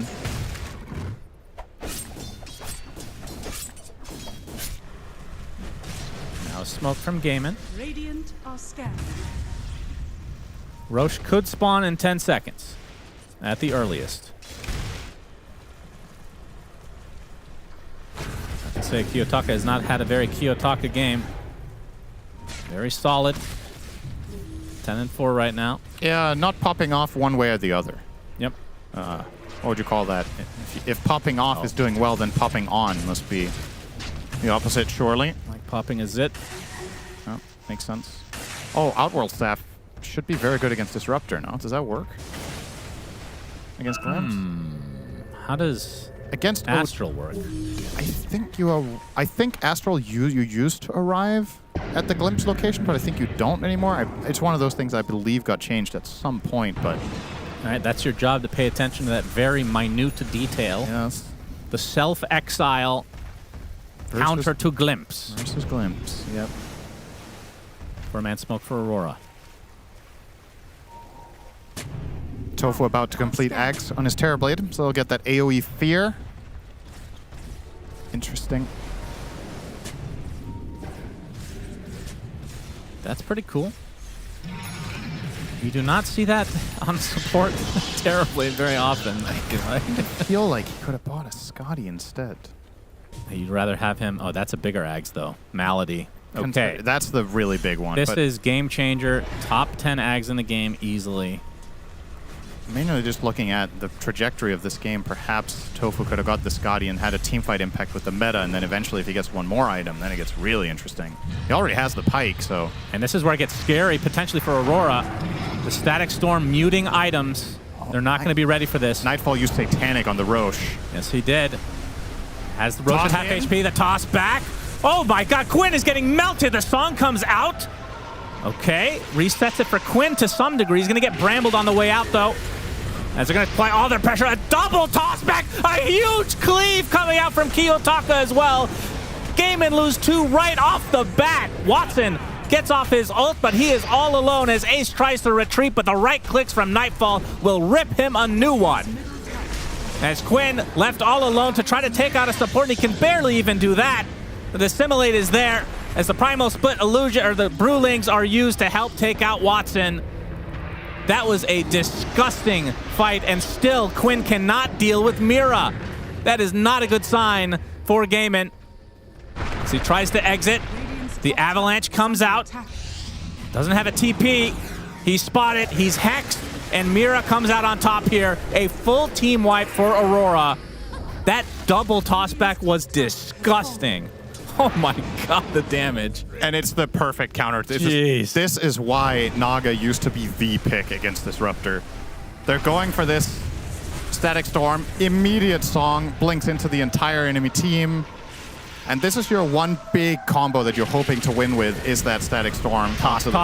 Wow. But wow. And Quinn wasn't even a part of this fight. He tried to get a straggler and couldn't even find him in the end. For all intents and purposes, that fight is over when Song gets cast. Oh, for sure. You cannot allow this to be set up in this fashion for Gaiman. That was so sick. If you do want to go for the Lina there, I definitely agree with that choice. You have to pop all your BKBs. All one of them. Yeah, that's kind of that's the secondary problem, of course. Yeah. If Quinn had a BKB, they could have killed him, I think. Oh, he actually did. He used the self-exile. Did it work? Yeah, to dodge Glimpse. All right. There you go. I told you I'd pay attention. Yep. Good. You didn't even do your job. I was looking at Quinn's inventory to check for potential BKB, but... Second lane for Aurora. Still 4 minutes. 4.5, in fact, with the Aegis. Gaiman are going to have to try to defend. The buyback is available for Quinn. 20 seconds if he wants to wait it out, but the buildings will surely melt. He's going to use it. As Watson pops the BKB, the fear comes out, not really doing too much. The song counteracting most of it. Mass BKB Exodus for Aurora. Nightfall gets to the high ground. Toronto Tokyo pops Refresher. They're able to go again as a Static Storm comes out onto Nightfall. That is going to be death number 1 for him. Refresher song. Yeah, he the has the second shard. song, disgusting. And Aurora, the Terrorize, going to come out shortly. Not really doing too much as the Abyssal Blade finds one. But look at the control onto Watson. He has to use his ult to stay alive. Now getting kited. Feels like all game long he has been kited over and over again. And now they can just right-click right through him. Easy kill. Buys back into the game as Ace follows suit. And Aurora can still stick around. They're so healthy thanks to that song. They get the Megas as Tofu gonna get stunned up by the Cursed Crown. And I think they want to try to finish this game right here, right now, and why not? Tofu, nice Sunder, though, as Kiyotaka self-exiles but dies shortly after. Now Watson with the basher on Mira. This feels like it's their main target in these fights, and they can never kill Mira. Double buyback now for Gaiman, as there is a Rapier picked up from Kiyotaka. He backbought Rapier. Okay. All right, that's one way to lose the game potentially. Is Vac Wall onto 3 now, Toronto Tokyo. Doesn't have the ult to work with, so they finally take out Mira, the pesky Dark Willow. And now Nightfall also will drop. Double kill for Watson. Toronto Tokyo TP's out. This is actually potentially scary for Aurora. This is officially losable. Why would you? Why? Kiyotaka, baby.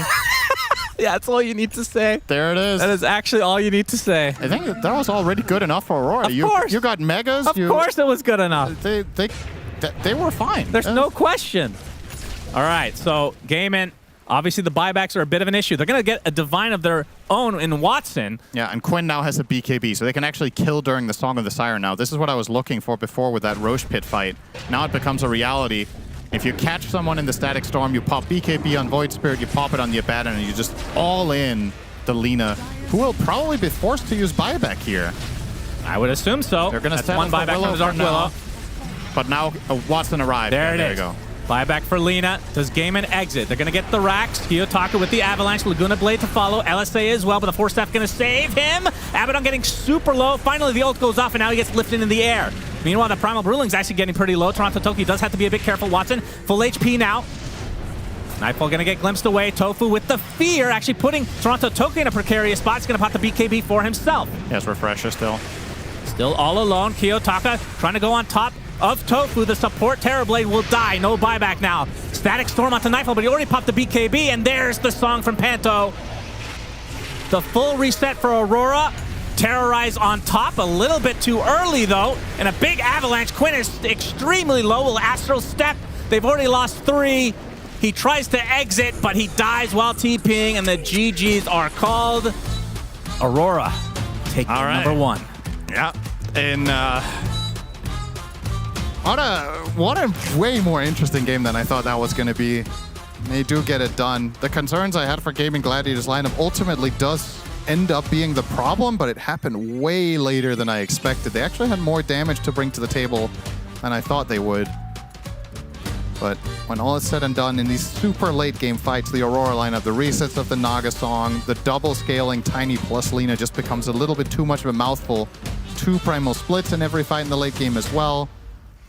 This game and lineup, it's tailored to win before it gets to this point, and was just really unable to, at any point, build like a big advantage. They had small advantages here and there, but it was never anything that Aurora couldn't deal with.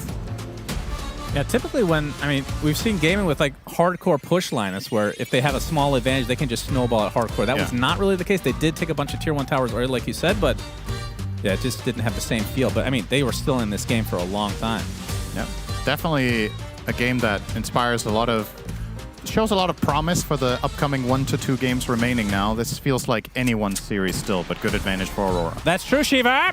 Very true, very true. Aurora fighting strong here in game 1 against Gaming with an opening pick of Dark Willow, which I think was the first opening Willow pick in the tournament, but I do feel like the series we saw earlier, and Effie and also the start of this series, I feel like we're seeing more and more that the supports make all the difference.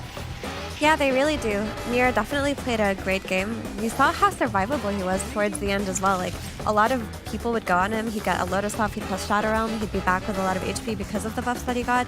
We saw some Terrorize into Sleep combos that worked, some that missed, of course, but it was really great to see him. I also think picking Willow so early allows you to draft more interesting things as the game later progresses, because you're not confined to the, we're going to pick the core flex at the very start, which allows you to get something like a Tiny at the very end here, which worked out beautifully for Aurora Brain. Yeah, I mean, this was just a well-rounded draft. I feel like they managed to, I don't know, show their hand pretty early on, but then just respond to Gaming Gladiators lineup through their last 2 picks. I feel like when we see, for instance, Flipster Talon, I feel like they usually have the counters to the opponent plan in their last 2 picks as well, and this kind of felt reminiscent of that type of strategy. We're going to have our team fight, we're going to have our damage, we're going to have our control in our first 3 heroes, and then our last 2 heroes are going to round it off in terms of the scaling into the late game, dealing with the other team's win condition. And that scaling worked super, super good because eventually the Lina and the Tiny did a bunch of damage. But I think it was also the team fight control, like just the general disables in the fight. There's Bramble Mazes constantly. Like the solution against Abba is that you need to disable him for a long time until his ulti gets popped. And then you need to Eul's him, which Mir did excellently every single fight while his ulti is going off. And then afterwards they have to disable him again because he does have Aphotic Shield, but you need so many disables just to get past that. And if it's big disables like Roar or Fiend's Grip, then removing even one of those is really catastrophic. But if it's just like a Bramble Maze, no one cares. Like, it's not a huge cost. It's like a lot of cheap disables. So I feel like all those disables made the fights really hard for Gladiators to play. Even the Void Spirit, who I thought overperformed what we've seen him do recently, that fix of the damage he gets from his shield made him really tanky this game. I think that was very noticeable. But that hero doesn't carry ultra late game like he used to because of universal damage scaling. So it fell off. Yeah, that shield definitely isn't dependable enough, and it felt like maybe Gaming needed an earlier BKB on Void Spirit, because ultimately for me, what made Aurora's team fights that much stronger was the Naga Siren. Like, every time it looked like Gaming had the good jump, or the fight was going to go their way, and they come with Song. They would reset the fight, set up for spells of their own, and it would turn the tides, right? I feel like this hero has just gone up in value so much in this group stage too, but every time I've seen her, she's just looked like probably top 3 strongest supports right now.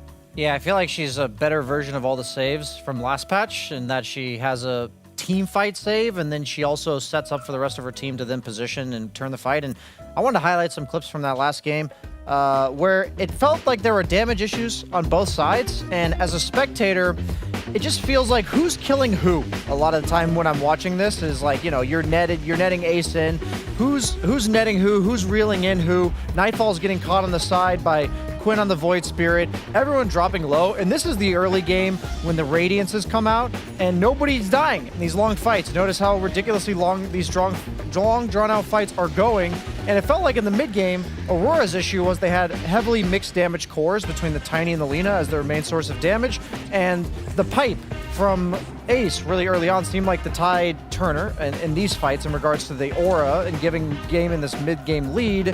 But then in the later stages of the game, we see Quinn get initiated onto in this fight where Aurora, the single target damage really paying off. And it felt like if Gaiman wasn't all around in order to have like the Disruptor counter initiation, the Darkseer counter initiation, yes, he had the wall and the halberd, or the pipe and the halberd on Ace. But when that was happening and Nightfall was allowed to just go to town, suddenly this single target damage on the side of Aurora, you're like, okay, this is how they kill people.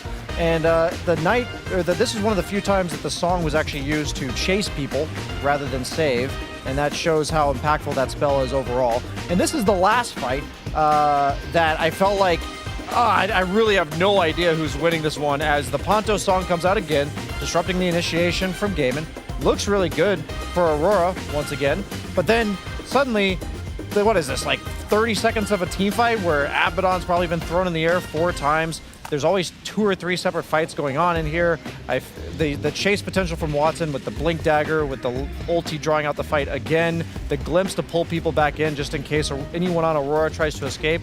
And I feel like I'm doing my Odie Pixel impression here because this fight is so insanely long and I've had to talk about it for such a long time, but that emphasizes how I felt during this game. And this play for me summarizes that the players even feel like this, as Toronto Tokyo's like, I gotta get the hell out of here. And then Kiyotaka's like, don't leave me, buddy, we can take this. And he's like, shit, we can't take this. I'm gonna get out of here too. And then Quinn says, no, you stay here with me. Yeah, that game was absolute chaos. A lot of damage issues on both sides, but also like a lot of limit pushing and overall chaos, and that's just a fun game to watch. It was a very fun game to watch, but I do think, Purge, if the players are going to look back on this game, neither should be exceptionally happy with this, because I felt like there were mistakes made on both sides. Obviously, Aurora's going to be a little bit more happy. I mean, there's mistakes. It just felt like a really close game, genuinely. That fight was a good example of a comeback moment. I mean, they even got bot racks. They even went mid-high ground, and they killed, I think, was it the Lina? Lina had to buy back, and then they wiped all of Gladiators. But if all of Gladiators didn't get wiped there, that could have been them taking a second racks, or slow sieging, or map controlling, and then maybe getting a pick off into the second racks. Like, it could have been Gladiators winning that, but it did feel like they were fighting uphill most of the game. So the fact that it was close, I thought was very impressive. I thought so too. I mean, it spoke to like what it looks like when one team has a lot of team fight and so does the other team, basically. And it's who can execute more. And ultimately, I think having Song of the Siren is just an ace up your sleeve. A lot of teams are like defaulting towards this hero. I can really see why. But I also want to comment on really liking Tiny and Lina together synergetically, because earlier in the Flipster Talent series, we saw Lina be the primary carry with a Pango coming out at the very end. And I don't feel like Lina is a reliable enough hero right now in this patch where she can be the only carry, the only scaling hero, the only source of damage. And we saw this come into play when Game & Gladiators managed to actually kill Nightfall. They just threw everything on him, killed him, but it was actually Kiyotaka who clutched it at the very end. He had his items back, he was tossing back people, hitting them, avalanching, and he was doing a lot of damage too, making it so that if your Lina dies late game, not a big deal if your Tiny is alive. I'd like to give a petition about removal of the Outworld staff. Ooh. Because these late game fights, Kiyotaka was able to dodge Glimpse like 3 or 4 times where they would have otherwise killed him. And I don't think there should be a neutral item that counters crucial spells like this. Because as you said, like Tiny was their secondary carry, and there were many times where I'm like, isn't he dead here? And then I'm like, where'd he go? Why like the Glimpse didn't come back? And if I'm Malady, I'm like, what the hell, bro? Why isn't my button working? If they have to use BKB, I'm like, okay, whatever, they BKB'd. Yeah. But an Outworld staff? I think it was Aurora and actually Nightfall that was asked about that when his whole team at some point had an Outworld staff, literally all 5 players, and he said that item is just OP. So I'm thinking maybe at some point other people will catch up and also consider that same, and then maybe it will get nerfed. But let's see how many Outworld staffs there will be in game number 2 of this series after a break.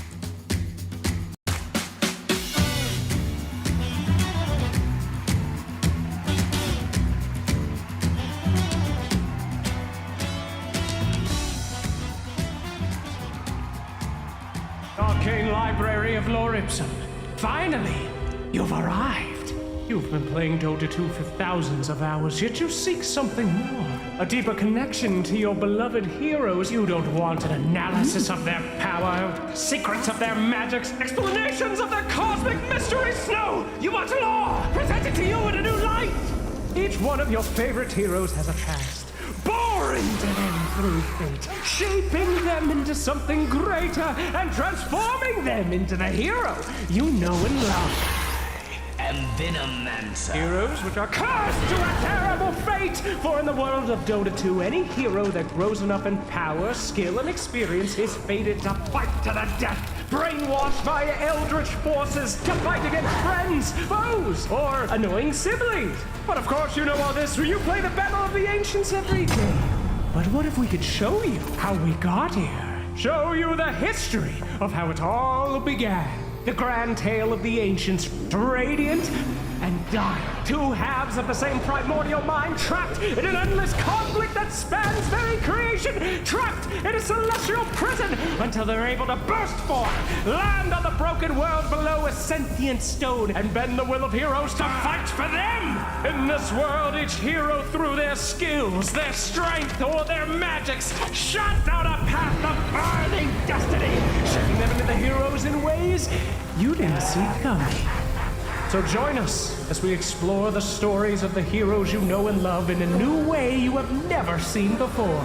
See their stories, their secrets, and know the world of Dota 2. Welcome to Tales from the Lore Keeper, which is me. I'm the Lore Keeper, the DHL guy.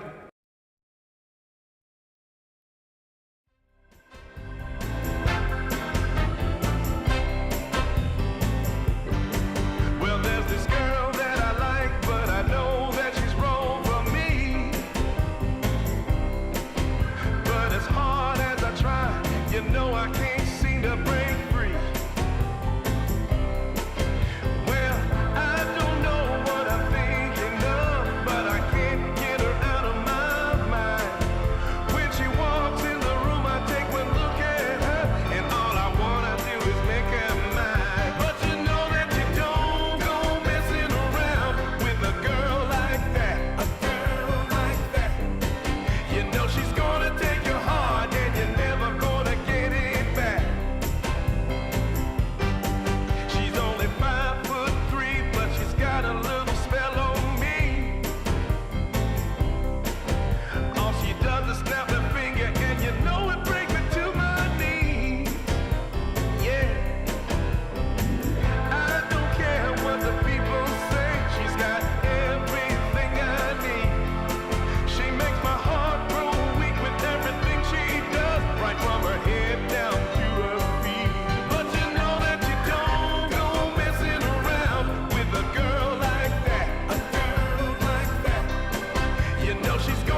when it's feeling this good.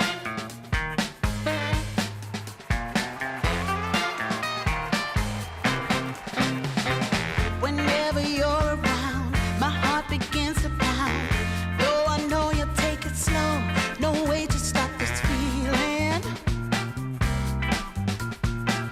For every single day, whenever you're away, in this place there's a space where I'll be waiting for you. And I just can't believe in this new love I have found. Yeah, I don't want it to stop when you.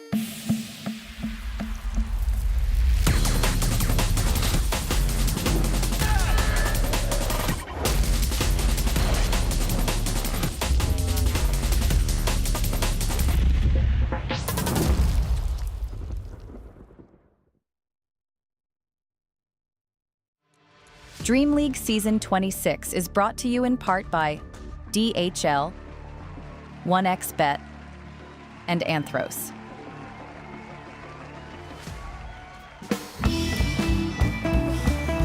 Aurora and Gaming Gladiators, one of these two teams will make it to playoffs weekend, the other one will not. Along on the line, and it's Aurora that is one game up in this best of 3. I'm joined by Purge, Effie, and BSJ, and we're gonna see what's coming our way in game number 2, because game number 1 was very, very fun, very much a lot of action.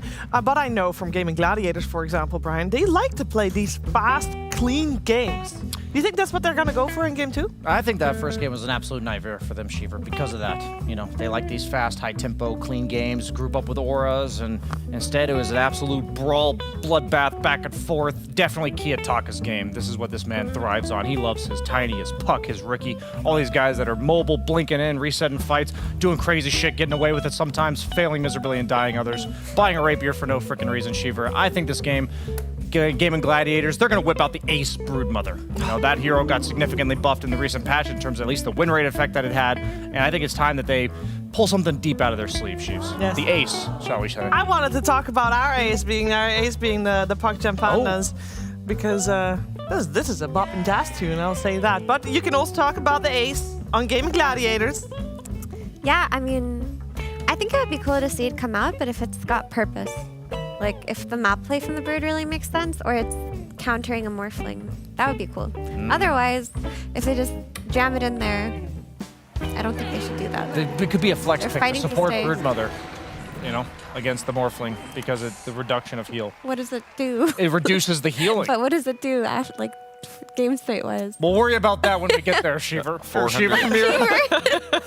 Nice to meet you, Ashley. I've been having, she's been the one talking sense into me all 2 weeks. Sorry. It's been a long event, guys. All good. Okay, Purge, take this away, please. The Undying, almost entirely undefeated hero Yep. opening for Gladiators. True. I think it's good. Good way to start. Still got that flex in there. Love to Competes it see terribly. Willow first phase ban. It's not oversight.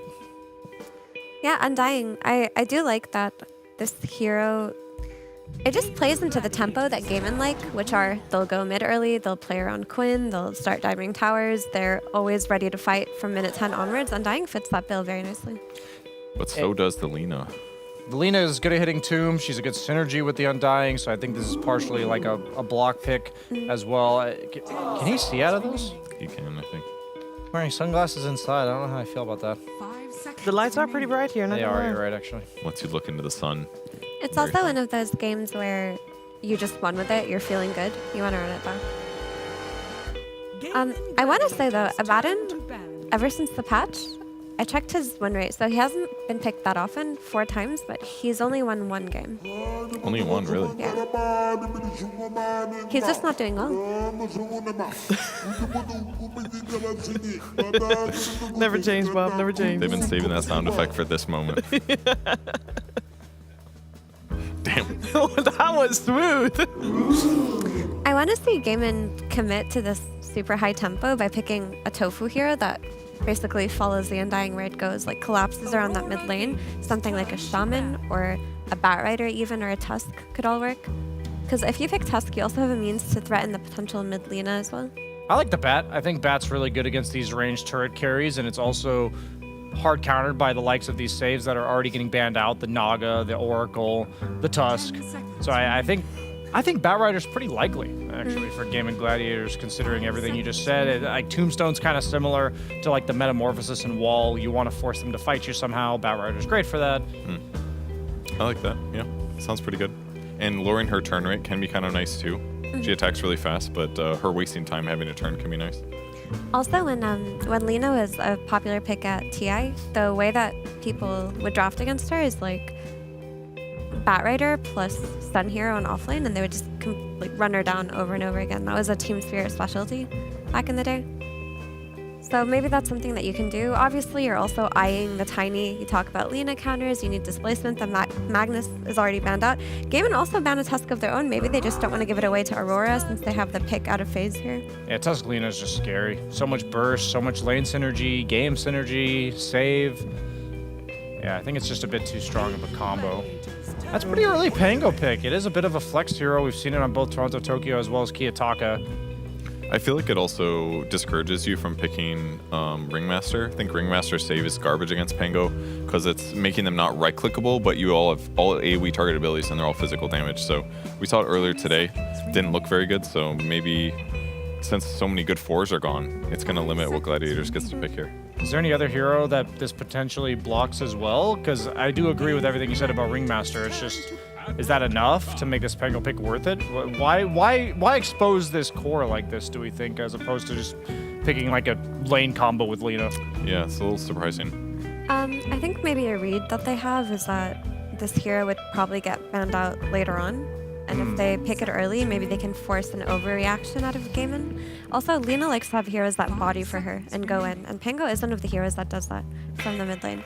But I mean, they could have just taken a Kunkka of their own, right? That hero is so successful. But then I guess you're relegating to the Lina to carry if you pick Kunkka, which shows a bit too early. I mean, not necessarily. It's true.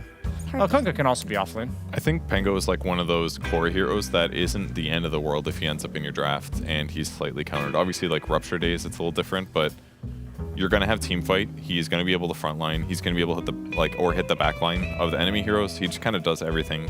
He counters a decent amount. He doesn't necessarily like beat anybody super hard, but he's just fine almost no matter what. Maybe they also have an idea with like Pango +1 as a lane versus Undying. Oh, So maybe that's something they think could lane well into Undying, whatever they're going to bring out later. And it is Shaman that comes out for Tofu. It's a good hero to play with the Undying. We mentioned Shaman, Tusk, and Batrider, but they opted for Shaman. Lockdown against Lina is certainly one thing that they could use that'll go better than last game. Once they got Abyssal in the previous game, it made it a lot easier, I think, for them to play into the enemy squad. So if they do get some running U lineup, which they currently are sitting on with the Kunkka and the Undying, getting on top of her, chain stunning her, it's going to make the game harder. I like this Bane pick. I was thinking something that at least saves a little bit. I was thinking either a Baden, the more aggressive version is Bane. They did lack lockdown of their own. They had kind of soft lockdown on the side of Aurora, but no real setup just yet. I do think this is a really strong lane if you decide to go Bane Lina. You don't have to. I think part of this Pango pick was the fact that it leaves all 3 core roles open. Could be offlane Pango mid Lina. You know, these could be any combination of 1-2, 2-3, 1-3.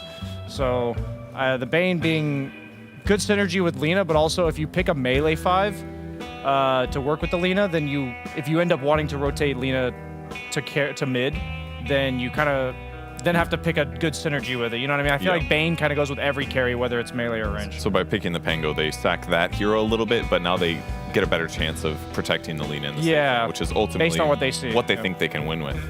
Does Nightmare interrupt shackles? Like if you're shackled and you Nightmare the guy? Yeah, it would take you out of any disable because it's kind of like banish basically. Okay, because there's like a 1 second invulnerability. Yes. Right. Okay. So it's a response to the Shaman. It's cool. The techies. Quite an explosive pick, Mira. It got buffed, didn't it? He got more damage. What did he get? More damage on his sticky bomb, so he trades better on lane. Was that in the B patch or the B patch? Yeah, he did get on the B patch, I think. Interesting. We really haven't seen much techies outside of against like Elder Titan, basically. Yeah, 15 damage level 1. That's a lot. Yeah. I mean, when you look at techies, it's the hero that controls areas of the map, right? Like you can't really comfortably run high ground into him. You can't comfortably like take over things like Tormentor or Roshan. But to make it work, you want to be able to get kills on your lane. I don't necessarily think Pango is the best kill combo for the techies, especially now that the Drow comes out, who's going to be the ranged carry to Undying's melee support. I kind of like the Drow though. Lina has okay armor these days, so she doesn't usually buy too many armor items, which means that Drow should be able to shred her pretty easily in a lot of cases. And she's going to be far away from a hero like Bane. Playing Bane against Drow can feel really bad. Like, it's hard to get close enough to cast your spells. If you get gusted, you're dead. Yeah, it's a great draw pick.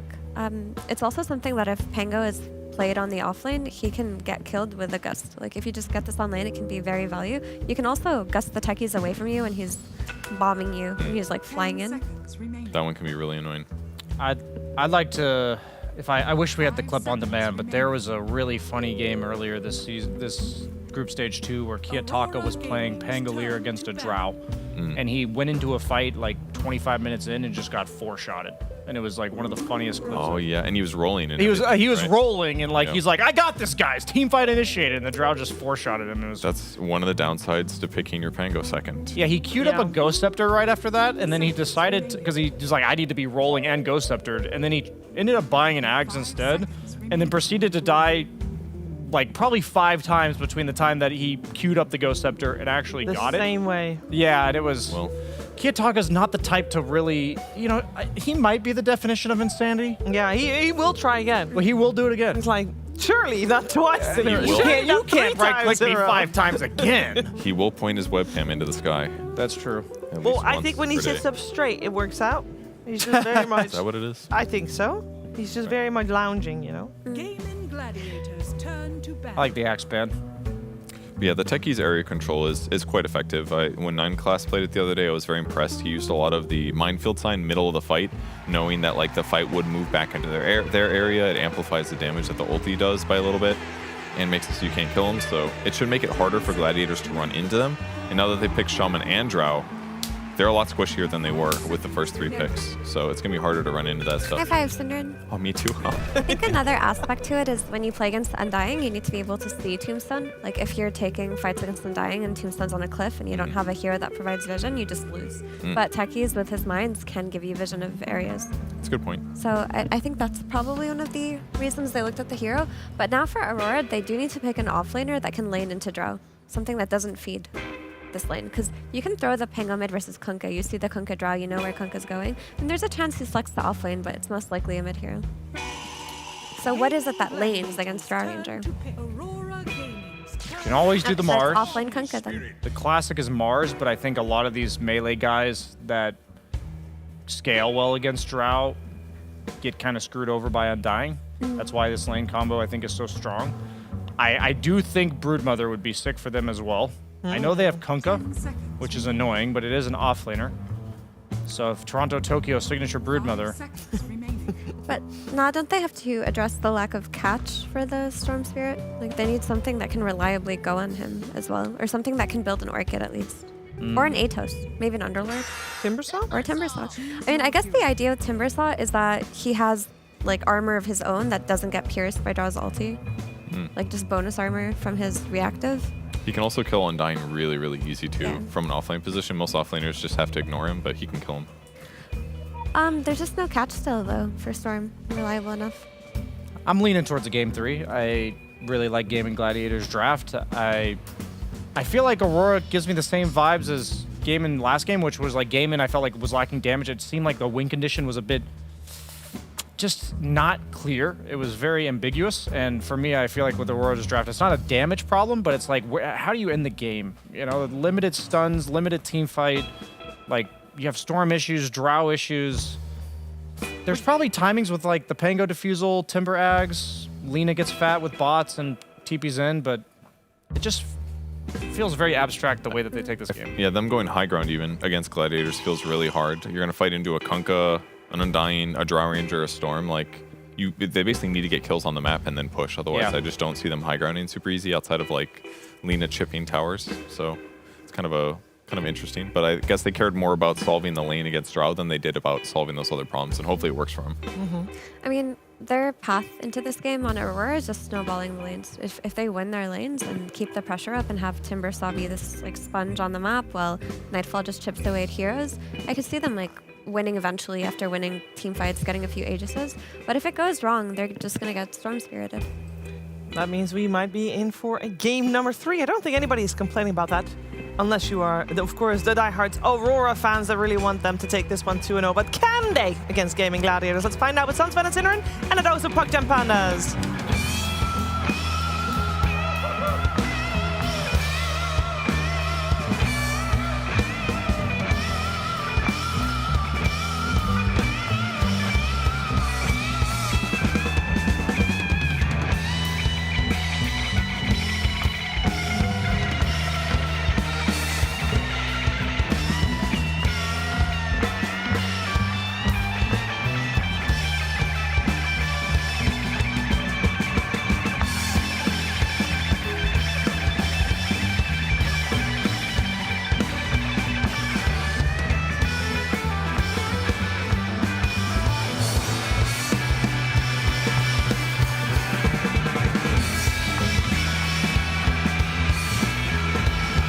Game 2 between Aurora and Gaming Gladiators. Sunsfan with Synderen. Joining us is this cat. Beautiful face. Just gorgeous. Look at those eyes. Green eyes. So, oh my goodness. Oh dear. Aurora, 1 game away, Synderen. That's right. Making it to the playoff stage. Gaming have to extend this to a 3rd if they want any chance in staying in the tournament. If they have a better chance this time around, that's what the panel thinks. They're pulling out all the stops, right? They're playing Quinn on his Storm. They're playing the 7 and 1 Undying in this tournament. Kunkka has looked great, has a very high win rate as well. That will, however, be played by Ace in the offlane. I feel like mostly we've seen the mid and carry position, but of course this hero can go to all the roles. Drow has also seen a resurgence, so plenty of good heroes where Gaming are coming from. And my biggest concern for Aurora is dealing with the Storm. The panel was talking about that too. Do you have the lockdown? We'll see. Malady. Yep, Nightmare Panto. up. Let's get down to half HP. Gets the Nightmare off, though. Don't think anything's going to turn into a First Blood as Mira gets to the high ground. Well, I say that. They're going to continue to pursue, it seems. I mean, Malady, very good level 1 hero. Blood Grenade comes out again onto Panto. Doesn't have Nightmare for 5 seconds, and this actually looks like it will be First Blood, potentially. Pops the Fairy Fight out of the cover of the Tier 2. Uses Nightmare on himself, and the Ether Shock. Still not enough. My goodness, as close as it gets. Still no First Blood. And after everything is set, they get 4 bounties. Wow, that was such a long chase for Gaming. They completely compromised their map positioning to get the runes. And oh, if you're on Aurora's side, you're going to be very happy with that start. Not only did you dodge a bullet on Bane, but you got all the wisdoms would be nice too. But all the bounties. Yeah, we'll see. Mira immediately accepting that this top lane is not going to be played normally. He will be pulling the wave here on his techies. So yeah, let's talk about tech. Why is this hero not picked? I don't know why it is picked. No, okay. This game. Why is it so bad then? Malady, gonna take a blast off. We'll be able to walk away as Quinn and Kiyotaka. This is going to be a very, very spicy mid-lane matchup. He does have Timber Chain. Malady must be dead here, surely. Blood Grenade applied. Toronto Tokyo is there to finish the job. It ends up being a trade of supports, but like the panel was saying, Timbersaw can rip right through the Undying. I always have a hard time placing techies, is my honest answer. Like, it's one of those heroes where you need to play it a lot, I think, to really appreciate when it's good in a draft and how to activate it. The main thing I'm looking for as a lane partner when I'm playing with techies is that I have somebody who can burst with him during the stun, so that's nice at least with Timber. Yeah. But I don't know if they had Timber on their minds immediately when they picked the techies and what they picked it against. Maybe they liked the matchup against Undying. You have very high range. You do decent damage. Might be part of it. It's not an obvious techies game, at least as far as I'm concerned. One secondary upside is the enemy's inability to break mines. Generally, the mines work worse against heroes that can just low commitment remove them, like illusion carries or summoned units. There's none of that either. Well, they also have 2 very, I mean, not that techies attacks particularly fast, but two very long-range attackers for Tombstone. Could have something to do with it, potentially. It's Quinn. I think if you want a Tombstone killer position 4, you pick Snapfire, right? Yeah, but then you're stuck with Snapfire. She's not bad, is she? I don't know. We haven't seen her, right? I think Snap, in theory, would be quite good this patch, but... When have you been right? That's right. Just happy to see the hero, Cinderin, all right? Yeah, For once, I'm trying to be positive, and you're shitting all over it. No, I think it's fine. Why do you hate it so much? Okay, I hate it. Very biased against Texas. Oh, Mira. Ooh, Quinn. 40 HP, lives through the swash. He is up in the CS by a bit at the moment. He needs to be careful with sticking around. Kiyotaka has another salvo of spells in 3 seconds. He looks like he's setting up for it. Yeah. It's not going to be enough, though. With the Tango running and the Fairy Fire. Very volatile matchup here. For sure. It's also volatile later on in the game. It's an interesting one. Storm is one of the best heroes at catching the Pango. Try but for at it the same again. Time, not enough mana. 40 mana off. Quinn did the math. He certainly did. Time for Water Rune. This would be a huge one to take away. Panto is on the way, but I think he's too late. You know, gets the Nightmare. Narrowly. Quinn bottles it up. Still going to be pursued, though. Kiyotaka chasing. Double shield crash. That's enough. As Mira coming from the other side, the sticky bomb applied to Tofu. And Kiyotaka, he's going to get shackled under the cover of the tower. Mira's going to have to get some aggro off of it, but he's not going to do it in time. Okay, he does. Just barely. Tofu in the cover of the trees now. Going to get the Hex off. Sticky bomb available again. And that'll be enough. All right, he also has a healing salve on the Techie, so he can actually stay in the fight here. If he salves up, he could choose to linger in the area. Kiyotaka doesn't need to go back to base since there's a secondary Water Rune for him. So he's able to fight once more. While Mira is being scouted out by 2 melee creeps that are randomly following him. It's a very interesting situation. Wouldn't say it's random necessarily. But fair enough.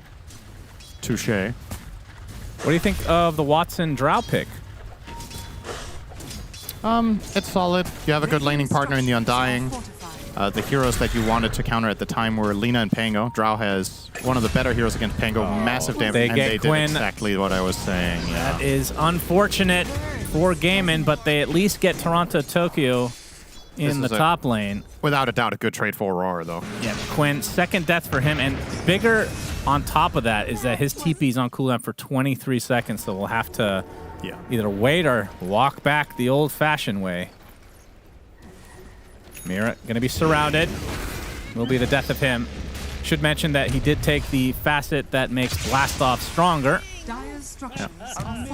Easily the highest win rate facet on this hero. And the least interesting. Yeah, it's probably the reason this has so much of a higher win rate than the other ones is that people don't go stupid builds when they take this one. I mean, the other ones sound cool. I can't blame people, honestly. Yeah. It's kind of like with the Clockwork one. The armor one just has easily the lowest win rate because then you get baited. Who doesn't want to eat chainmails? Kiyotaka. Well, he has the Rolling Thunder at the ready. Quinn's still level 5. Malady. Maybe grouped up with Tofu as well. This has turned into a tri-lane, it seems.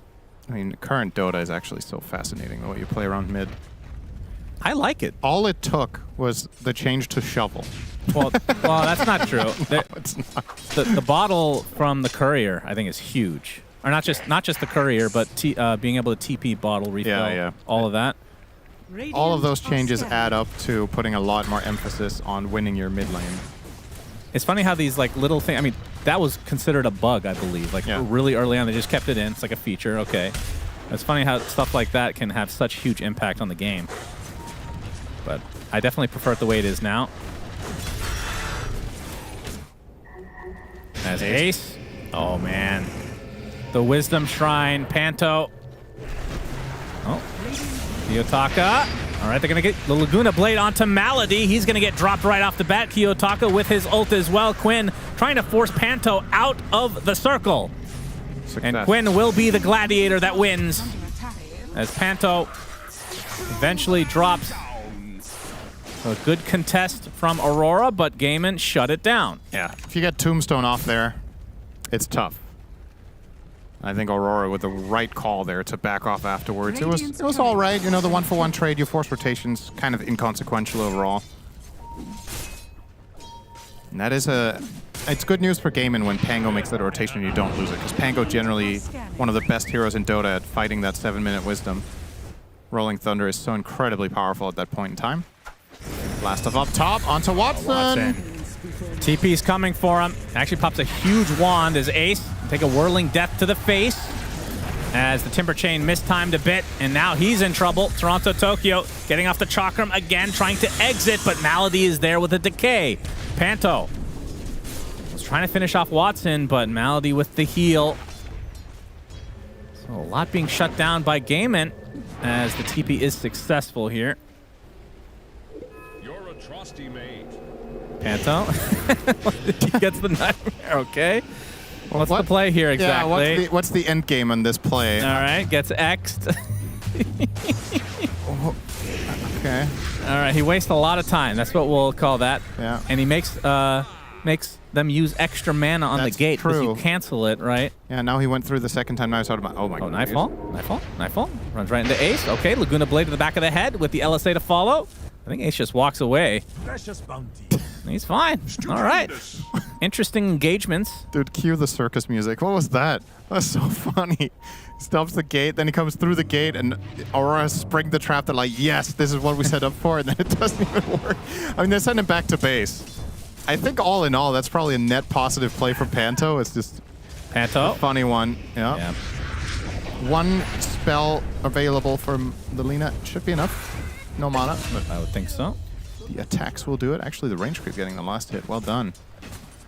Nice one, bro. Yeah. Thanks for the help. We do love the creeps until we don't. Toronto Tokyo taking the twisted testicle facet. Yes. Seems to be the more common one, right? No, I think the more common one is twisted chakra. Okay. That's what I said. Yeah, sorry, English is my second language. And yet you speak it better than me. Well, at least I used the correct word. You talk a bit low on mana as reinforcements arriving for Gaimin. 10-minute rune time. Means 3v3 mid. No. Nightmare from Panto. It's illusions only, so Malady will just snag it. Shackle.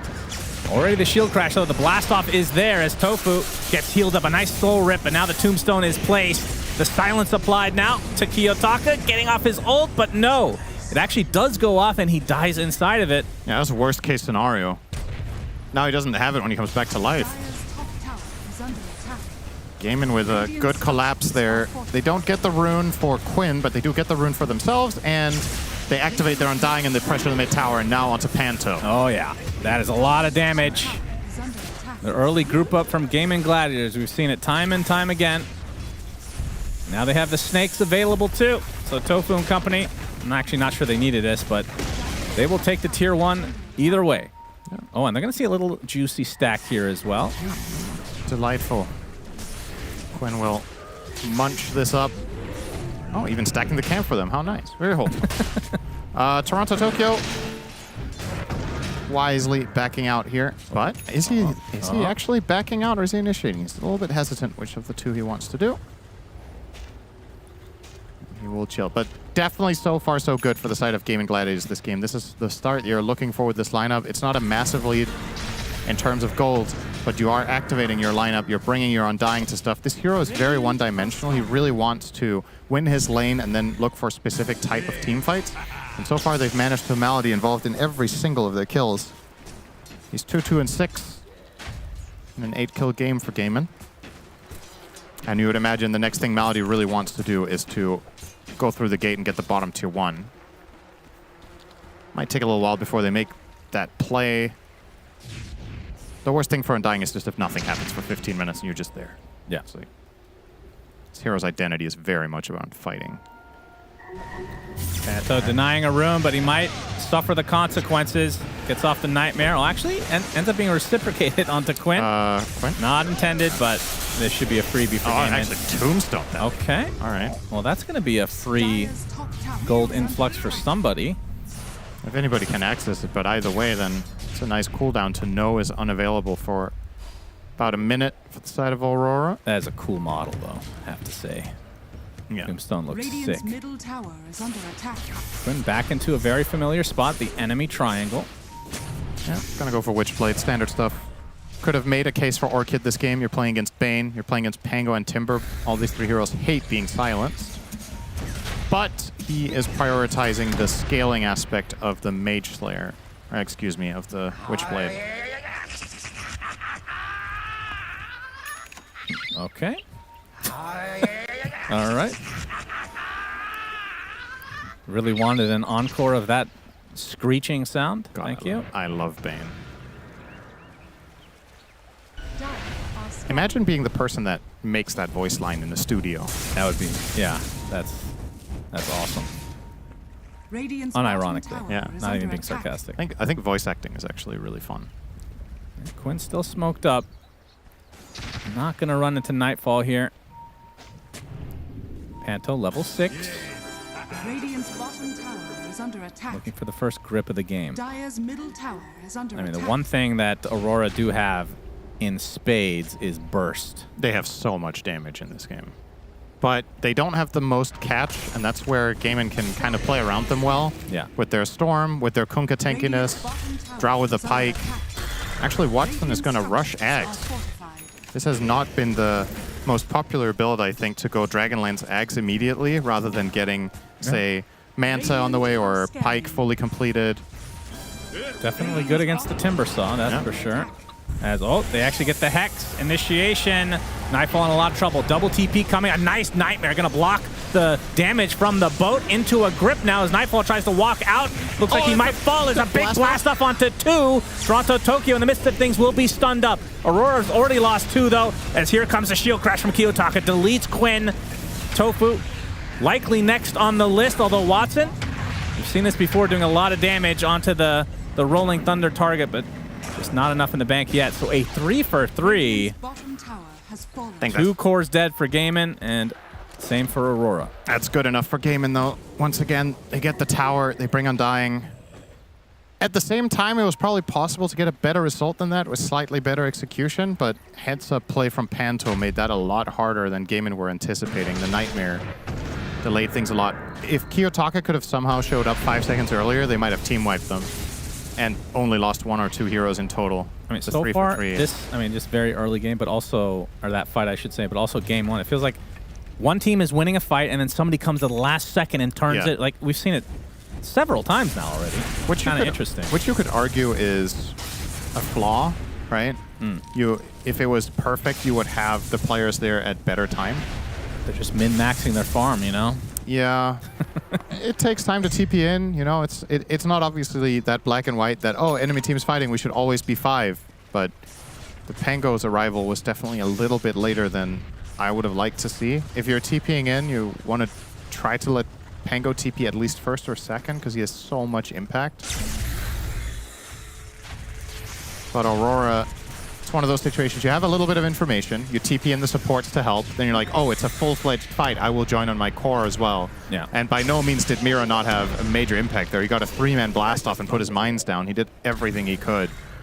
But it is, of course, going to be the Pango that's the real cleanup crew. I'm interested what Toronto Tokyo itemizes after Ags. So Ags is, you get your ridiculous tankiness. Problem with it is, of course, it is dispellable, which at some point I'm assuming somebody's just going to buy a Yules as Toronto Tokyo. Speaking of which, we'll take a Hex into a nothing. Mira misses the blast off. Quinn, all right, thinking better of it. Anyone want to hit a spell? Yeah, what do you want to see on this hero? Because you talked about lack of catch. Like, I feel like maybe second item is too early, but like a sheep stick on this hero at some point would be pretty big. On which one of them? Timber, Panto. Gets initiated on. Looks like they're going to clean him up as a tombstone is placed, but it's just going to be a clean disengage here from Mira, but they get the ban. Hex on Timber. It's definitely going to be part of his full build, but I don't know if you can buy it second. I think you have to buy BKB along with your Ags this game so you can stay in the fight. The problem is, even with Aghanims, you're going to get kited and controlled a lot through Shadow Shaman, Kunkka, random stuff, Gust. So I'm assuming he will go Ags BKB, but then I kind of like it third. Or he goes Ag Shiva and he just feels invincible and just stays in the center of the fight. Radiant's top tower But is I under attack. don't think you're invincible here with a Shiva necessarily. If they get a dispel for the Axe at least. Oh. Yotaka. Yeah, it's Nice actually line. going to be a super easy kill. Dire's bottom tower Game and is get a under big one. attack. Yeah, they're definitely progressing this game quite well. Malady is gonna. He gets off his ult, and now he's less juicy of a target, depending on your perspective, of course.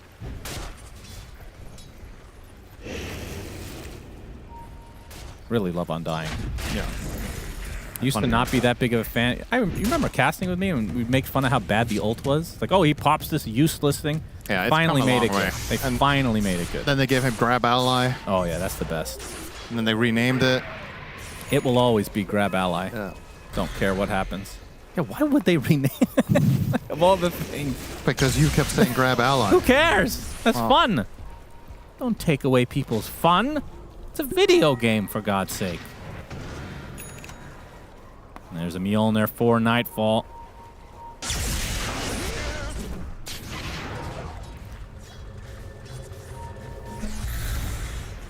We might have some action down here. Toronto, Tokyo. He will get hexed, but they get the stun. Oh my God, Quinn just gets deleted. They were waiting for him. A big bait coming out from Aurora. Shield Crash Laguna. Okay, interesting target. They'll get the roster regardless here. Trying to take out the Tombstone. It is Nice taking out the Nightmare. Blocks the Kunkka damage again. As Toronto, Tokyo getting to the high ground. You can see the hypothermia going to work on him. Not getting too much regen, but the chase will continue. Kiyotaka still had his ult. Watson applying a lot of pressure to Nightfall. Will pop the Essence Ring as Kiyotaka burning all the mana of Watson. He has no other members that close to him. Panto can't do too much here. That might just be the end of the fight. You can see the lack of catch from Aurora. That they were waiting in the wings, Cinderin. Yeah. It's also cool to see Kiyotaka go Yuos this game on the Pango. That's not been... I think this might be his first game of the tournament that he does this. Interesting solution to the Kunkka, a defensive tool against the Gust of the Drow, and is like multi-purpose.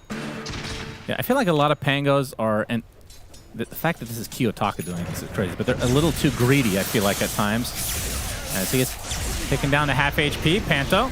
And the Yules does go off. Kiyotaka will get the swash. Nice Nightmare. He'll immediately take it off, and Quinn will expend a lot of mana to try to finish off Kiyotaka. Shield Crash is there. He'll be able to exit. Panto's fighting is exceptional this game so far in the Bane. All his Nightmares are super high impact. He times them perfectly to block key damage. Mira. Shaded on again. A nice Nightmare yet again. Into the Gust, though. This will be the death of the techies, or Funny Bomb Man, if you ask Slacks. Yep. And now the Aghanim Scepter finally finished. Feels like he's working that forever for Toronto, Tokyo. It's a big upgrade, though. Oh, yeah. There's no removal currently on the Dire team. Nobody's eyeing it up either in general, so he will have a nice time with this for a He'll while. be the target to start. The Twisted Chakram comes out. Tower is under attack. So they're going to get the X now. Boat at the ready. Malady uses his ultimate along with the Tombstone, but now Gaiman kind of disengaging a bit as Kiyotaka shows off the Rolling Thunder. Toronto Tokyo can be trying to take out the Tombstone, but it's going to be healed up, and now this Timbersaw is melting with the hypothermia, and the boat is coming for Kiyotaka. 2 big kills for Gaiman. What a bait. They fake back and then re-engage and destroy. It's like a Tombstone. It's a level 1 Tombstone. And the Timbersaw alone stands and hits it for 10 seconds, and then it gets healed, and his shield runs out. He effectively killed himself going for a Tombstone that wasn't doing anything. And that's massive for Gaiman. They get 2 kills on 2 cores and a tier 2 for that? What a dream. I mean, can you blame him? That Tombstone looks real juicy, Cinderin. It's very menacing. It's not Timber's job to destroy that, and it definitely is not his job to do it while reactive armor is running. Like, you got to get something out of that. Oh, look at this, though. Aurora. They're Radiant's top smoking, tower is under attack. despite having 2 heroes in the fountain. They're Might nowhere bear near. fruit. They're looking for Quinn. Gaiman. They're going to get the Tormentor. Tofu gets the shard. Upgraded foul play. And there's a shield room top as well that Gaiman will secure, so... The only thing that Aurora gets out of that smoke is some wards. think they would have much rather have the upgraded tombstone. Panto. Oh, Horsey.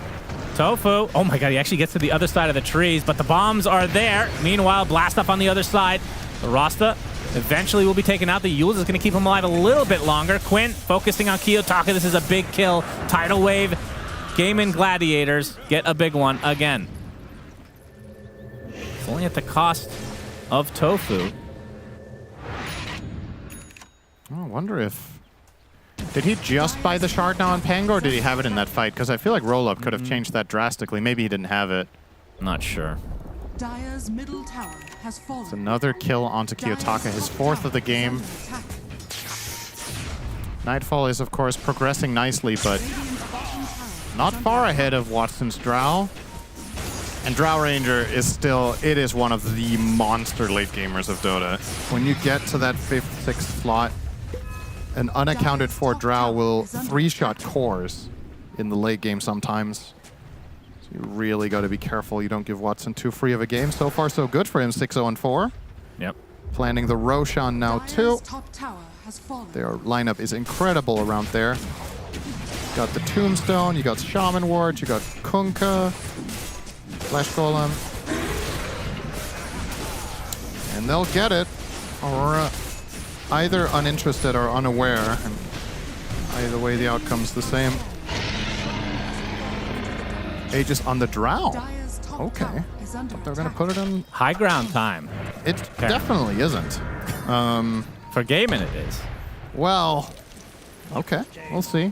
I'm not a big believer in them going high ground yet. But maybe.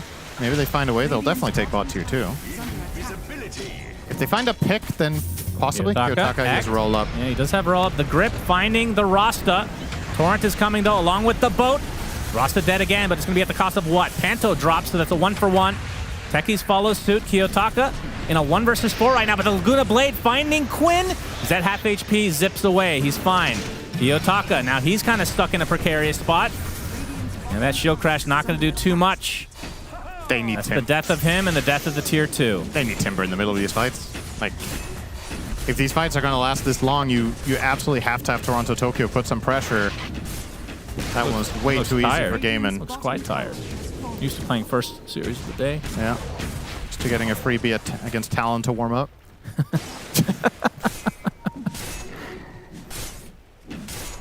Gaiman sporting the 6K lead. And as per norm for the side of Gaming Gladiators, when they're having an advantage, the towers fall fast. There's only one tier 2. It is mid.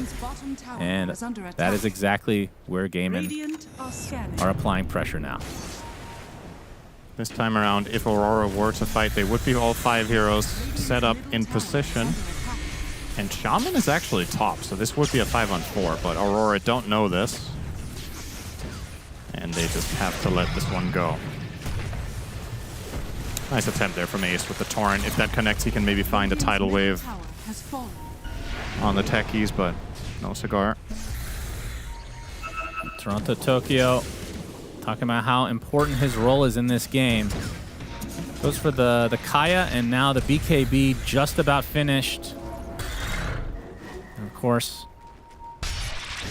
there's a Yules on Tofu to dispel the reactive armor Ags. That's what the BKB is essentially for here. Panto hates that creep. He's gonna nightmare it up, misclick. Happens even at this level. But I will say a sleepwalking creep looks kind of funny. There's the BKB, so okay. Now he should really be confident on the Timber.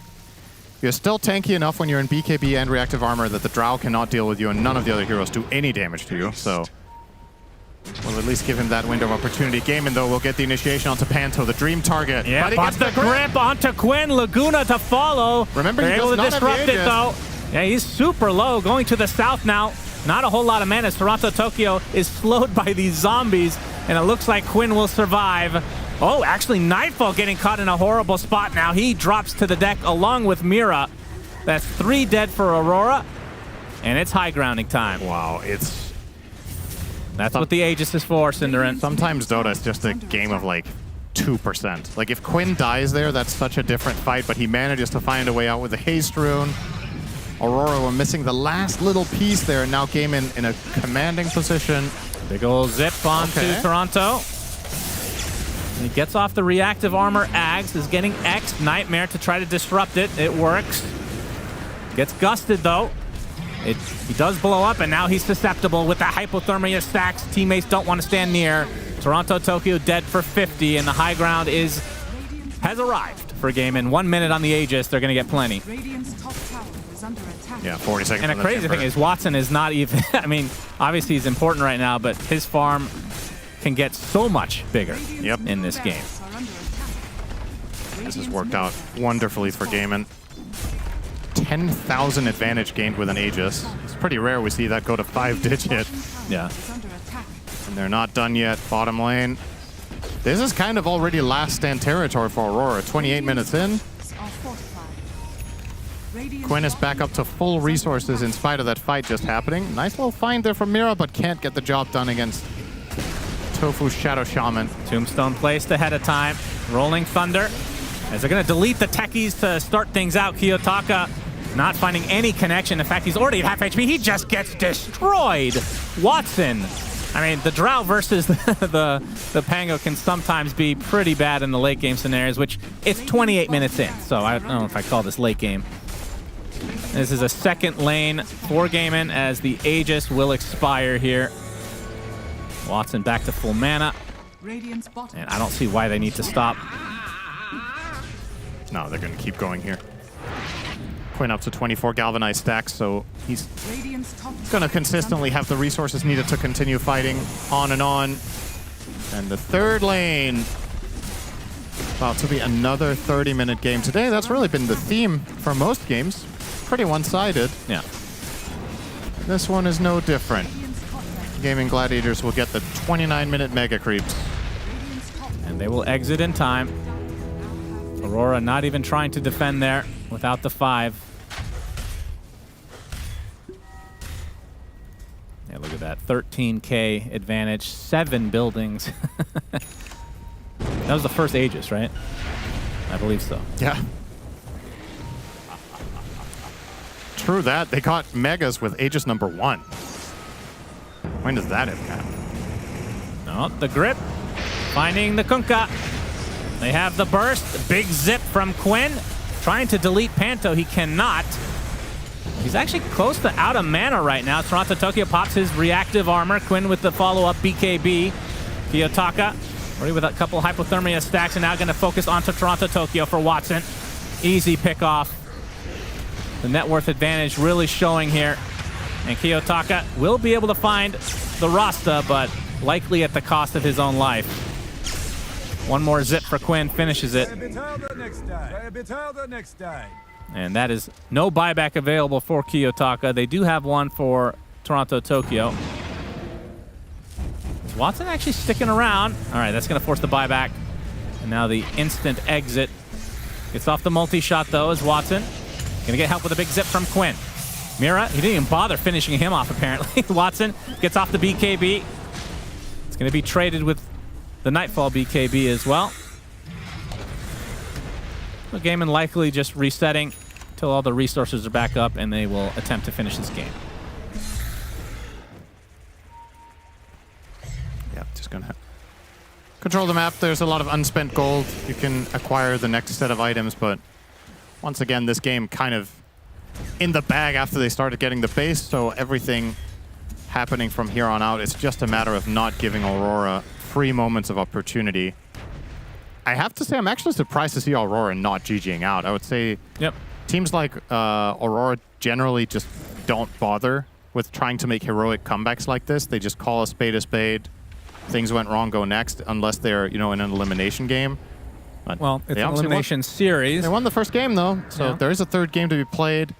It's interesting to see that pivot from them in terms of fighting it out the whole way. This is obviously a 99.9% dire win already, but you never know. Actually, it is 100% according to game. This is rounded up. All right. I have once in my life, Shannon, one time I have won 100% game to the other team, that is.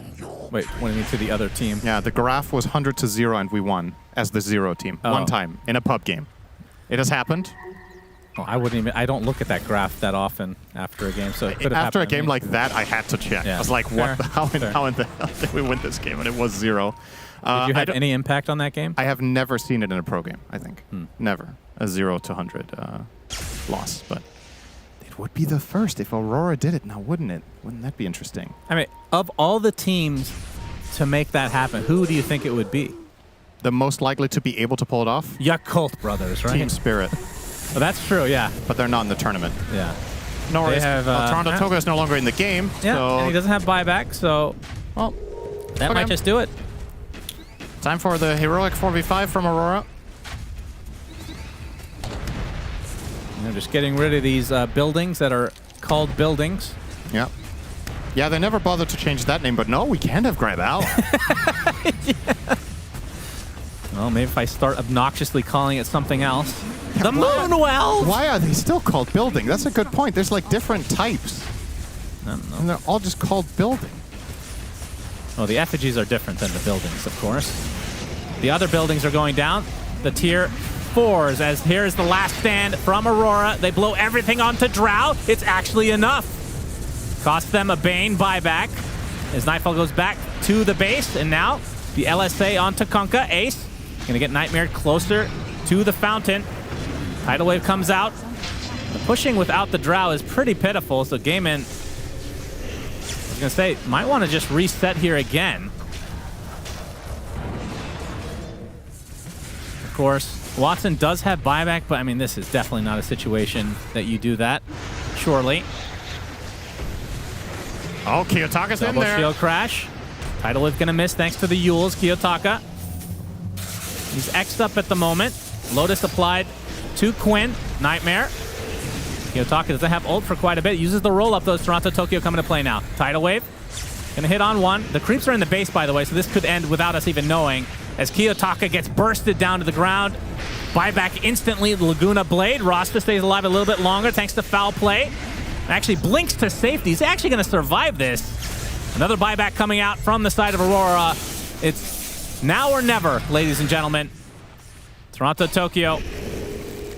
He's left alone because the rest of his allies are going to have to try to defend. Panto. Nightmare's a very tanky target. Nobody going to help. Yeah. Big zip again from Quinn. Swashbuckle going to be dodged. He's actually out of mana here. Quinn going to get soul ripped. Rolling Thunder again from Kiyotaka. Quinn is dead. All right. Watson has made an appearance with the Glacier as well. He's already expended his BKB. And again, the creeps are hitting the buildings as Watson and company just trying to distract Aurora from the inevitable fate of their base. 3 dead for Gaimin as the Undying instantly comes back to life thanks to his innate. And now the Ancient fully exposed. Tier 4's down. Gaimin gonna try to finish this without their Storm Spirit. Quinn, of course, does have buyback. Kiyotaka jumping in, has a blade. All right, not every day you see that. As the Hex, Hurricane Pike, goodbye, Toronto Tokyo. As Watson can do whatever the hell he wants at this stage of the game. Gonna get soul ripped as the Laguna Blade does literally nothing to Ace as the NNGG comes out from Nightfall. So we will go to a game 3. Yeah. Took Gaimin a little bit longer than expected after they took the first lane of Barracks. That looked like a game that was going to end there and then, but Aurora made them fight for it a little bit. Still, the experience, or rather the win rate graph, has been completely flatlined for the last 7 minutes. It started at 100% at 30, and we ended at 36-15. Something to think about here for Aurora going into the third game, and for Gaimin likewise. Why did this work? What was the adjustments that were the most valuable? And coming into this last game, Undying now 8-1 this tournament, seems to be one of the heroes. They also get the Kunkka, who's close to an 80% win rate. These heroes just seem to really bring what is necessary to win games. So maybe Aurora can make some adjustments on that front. Techies, it was cool to see it. Did not work this time around, as Tofu does the gyrocopter impression. One of his favorite heroes, of course. Also, also that's it. Staying awake. It's rubbing his eyes. Yes, that's really important commentary. They end the game Actually, the end screen, there are 6 Gale Guards. That's fine. It's been nerfed, right? I mean, it doesn't necessarily mean it's OP, but either way, Cinder, we get a game number 3, Shiver. I think the fact that we saw that many Gale Guards is probably a good sign to think that it is maybe OP. That being said, though, Gaming Gladiators take game number 2 and take us to a game 3. We did talk about this draft, or these 2 drafts after the drafts were done, Brian, and we did think that Gaming just was going to have an easier time playing this one. Yeah, I feel like Aurora's last pick needed to, like, they had all this flex potential, and then it didn't seem like they could pick any other role than offlane, which felt really like a good move from Gaming Gladiators strategically. And then when you pick Timber here, it also felt like they didn't have hard initiation. Pangalier's more of a follow-up hero. Bane's only initiation when it comes to ganking. They had like a Storm problem, a Drow problem, like a laning top problem. I don't think there was really any hero they could have picked in that last slot that would have solved this. So just well-executed draft by Game, and I would say. And, of course, they played it to a T. Yeah, also, it really stood out to me how much Aurora struggled to fight into Tombstone this game. It felt like every time that Tombstone was dropped, Aurora just had to run away, or they would commit their 2 supports to hitting it. There was a funny moment where I saw both of Aurora's supports like focused on killing a Tombstone, playing versus Undying, while Kiyotaka's isolated on the left side playing by himself, because they just didn't really have the means to kill this if Lina wasn't focusing on it. And I think they did a really good job on Gaming Gladiators in terms of holding their ground and just fighting through the Lina, eventually getting like BKBs. Drow was able to chunk through everybody with her Ags and Daedalus.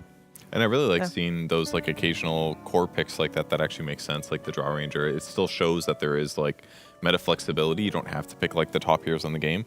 It's just you've got to pick somebody that's like a B tier but is perfect for the game, and it makes the game look very easy in those circumstances. So Drow again against Pango, very effective. Maybe you can criticize the early Pango pick, but I still think it's commendable that they managed to get the things that beat it and the other heroes as well.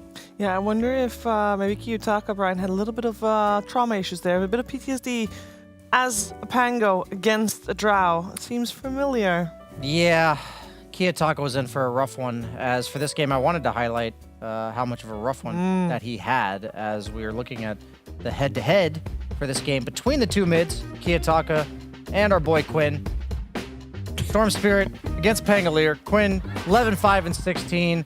I feel like he was also kind of playing sacrificially this game, pushing himself to the limits, ensuring that the fight continues around his team. And even though he was not the tankiest guy, it felt like they were forced to go on him and effectively paving way for Watson to chunk people. Net worth side of Quinn wasn't struggling because of that. It felt like Kiyotaka, we saw him scraping together that blade mail at the end here, but we've had a couple fights where it seemed like Quinn just had Kiyotaka's number. And this was what Mira was talking about. It felt like the Tombstone completely isolated Kiyotaka every single time that he was going into these fights. Toronto, Tokyo, I'd say a bit overzealous, using his Ags and then proceeding to stick around. But yeah, Kiyotaka, maybe save a buddy syndrome there. Then we go to a fight bottom where all these moments where Aurora thinks, yeah, let's take a fight, and the Tombstone's on the ground. Suddenly they just need to take a completely different fight. Bunch of discombobulation, Shiver, our favorite word of the tournament. Favorite word. Kiyotaka, every one of these clips, it feels like he's just all on his lonesome, and I really do believe that comes down to the Undying. And then Kiyotaka here, gonna go on the Shaman. Felt like the only hero he could reliably kill. He didn't want to go on Watson because of the fact that he had the Aegis, and Quinn seemingly in the middle of everything. Him and Ace, I'd love to know how much damage taken they have between the 2 of them. But when we see a Pangolier with a bunch of these mid-tier items, he had like Yules, Diffusal, Blink, even a Blade Mill later on. And this was the PTSD, Shiver. This is the highlight clip for me. Kiyotaka against the Drow. 1, 2, 3, 4, 5, 6, 7. And just dies instantly. It's one of those things where the whole point of Pangolier is to be able to go in and draw attention to yourself, first off without dying, but secondly, draw attention to yourself so that your teammates can utilize that. And you mentioned, Mira, several times, like we saw it in these clips, that the Undying Tombstone completely isolated him. Finally, later on in the game, he's not even tanky anymore for that Drow, Ags, and Daedalus. So everything we said, or everything about Gaiman's draft, I feel like dealt with every stage of the game for Pangolier, and I was a bit concerned when they picked it that early, because that was like a, 3rd overall pick? Pangolier? On the Pango, it was a 3rd overall, yeah. It was revealed very early. 2nd by Aurora Total, who had 2nd pick, so they would have indeed gotten 3rd overall pick, which was it was a little bit of an odd one when we saw it being picked up that early as well. But we did think that it would protect some other pick, but maybe it was just defending against things that were never a threat to begin with. I mean, it does give you teamfight disruption, which is good for Lina, because Lina also typically gets dove a lot. So if Pango can be in there just doing circles and knocking all these heroes around, then Lina should have less drama going on her. But I think the problem was that between the Pango and the 2 supports, which were not very mobile and not good at getting past Tombstone or Global or Silence or things like that, and the Lina, who's also kind of a backliner, it was like they had this good dive hero and they had all these backline heroes. Like maybe they had the 3 instead of just like 1 or 2. Yeah, that's my take on it as well. I think the Pango itself was fine, and I don't even think he played badly at all. Like, he did what he could that game. It's just that the rest of the team couldn't connect to him, and the fault then lies within the 2 heroes you picked after the Pango. So the Techies and Bane duo support, they could not at all follow up on whichever target Pango went on. And then the overall last pick of Timbersaw for Aurora is where I think they really messed up, because they might have had to just sacrifice the lane top, but pick something that can jump, initiate, give you team fight, give you more reliable disable than just pick Timbersaw because he's good in concept versus Drow. So do we feel like this was mostly because we don't see techies that often? I think the Techies was a little weird too. It didn't really obviously synergize with anything. It did get buffed, and maybe they're thinking like the jump in was going to be the follow up that they wanted to combo with the Pango. But Pango doesn't even do that much damage when he does Rolling Thunder right now, unless he gets like an Ags build with Diffusal, which he didn't manage to get this game because he went the Yules that they needed. So if he could like jump in and follow up and get a kill on some Storm Spirit or Void Spirit, that makes more sense. But Pango is more disruption and not as much damage when he goes in. So I think it didn't quite hit very well to me. The hero I actually want to highlight in the draft that I think kind of put Aurora on the back foot right from the get-go, it was Undying. I feel like they picked Lina partially because it hits the Tombstone, but also because it's been the like signature lane duo partner with the Undying. It seems like the best range carry to work with it. And it didn't feel like the Lina dealt with it at all. And then you still get a Drow. Like, you still get a really strong lane.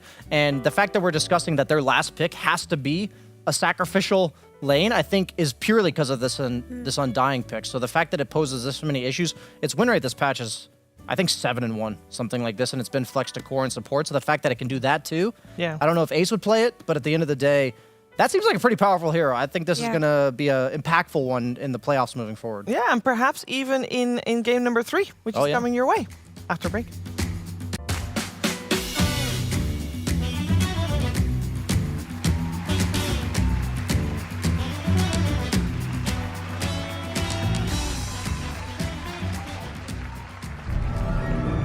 Have you ever wondered how our homely Rasta the Shadow Shaman came to be?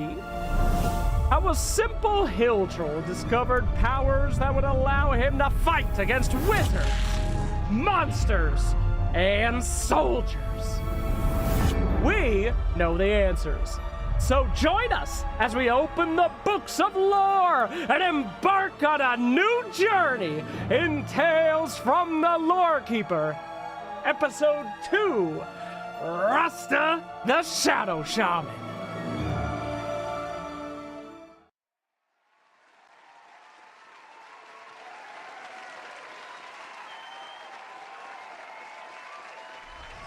In the mix right now with DJ 31.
in the mix right now with DJ 31.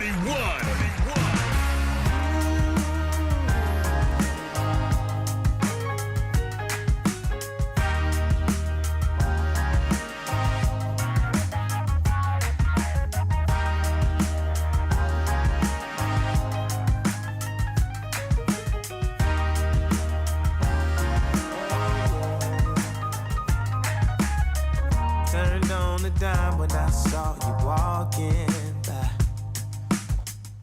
Something about you caught my eye, yeah. Ain't trying to waste my time, just standing in your line. Gotta take a shot before you pass me by. Ooh, so you wanna be alone for a minute? Come on, tell me what's on your mind. I wanna know what makes you happy. I wanna know, can I make you mine?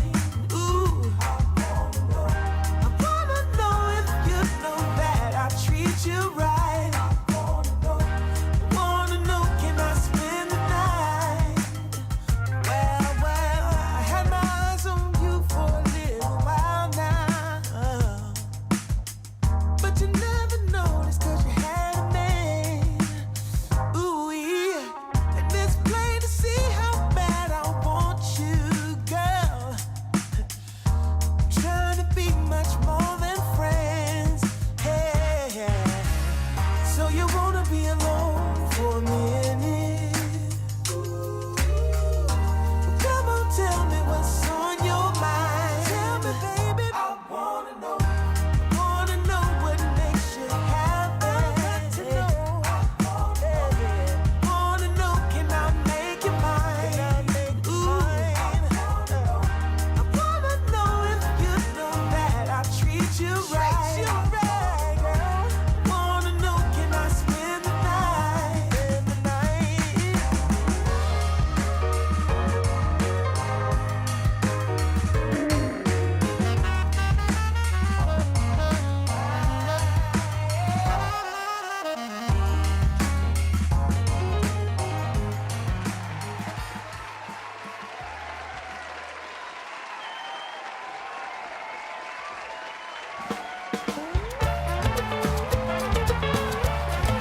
Some amazing Puck Jam Pandas to wake you up and some top tier Dota 2 to accompany that. That's what we're giving you right now here with DreamLeague Season 26 Tiebreaker Day, final game of the night.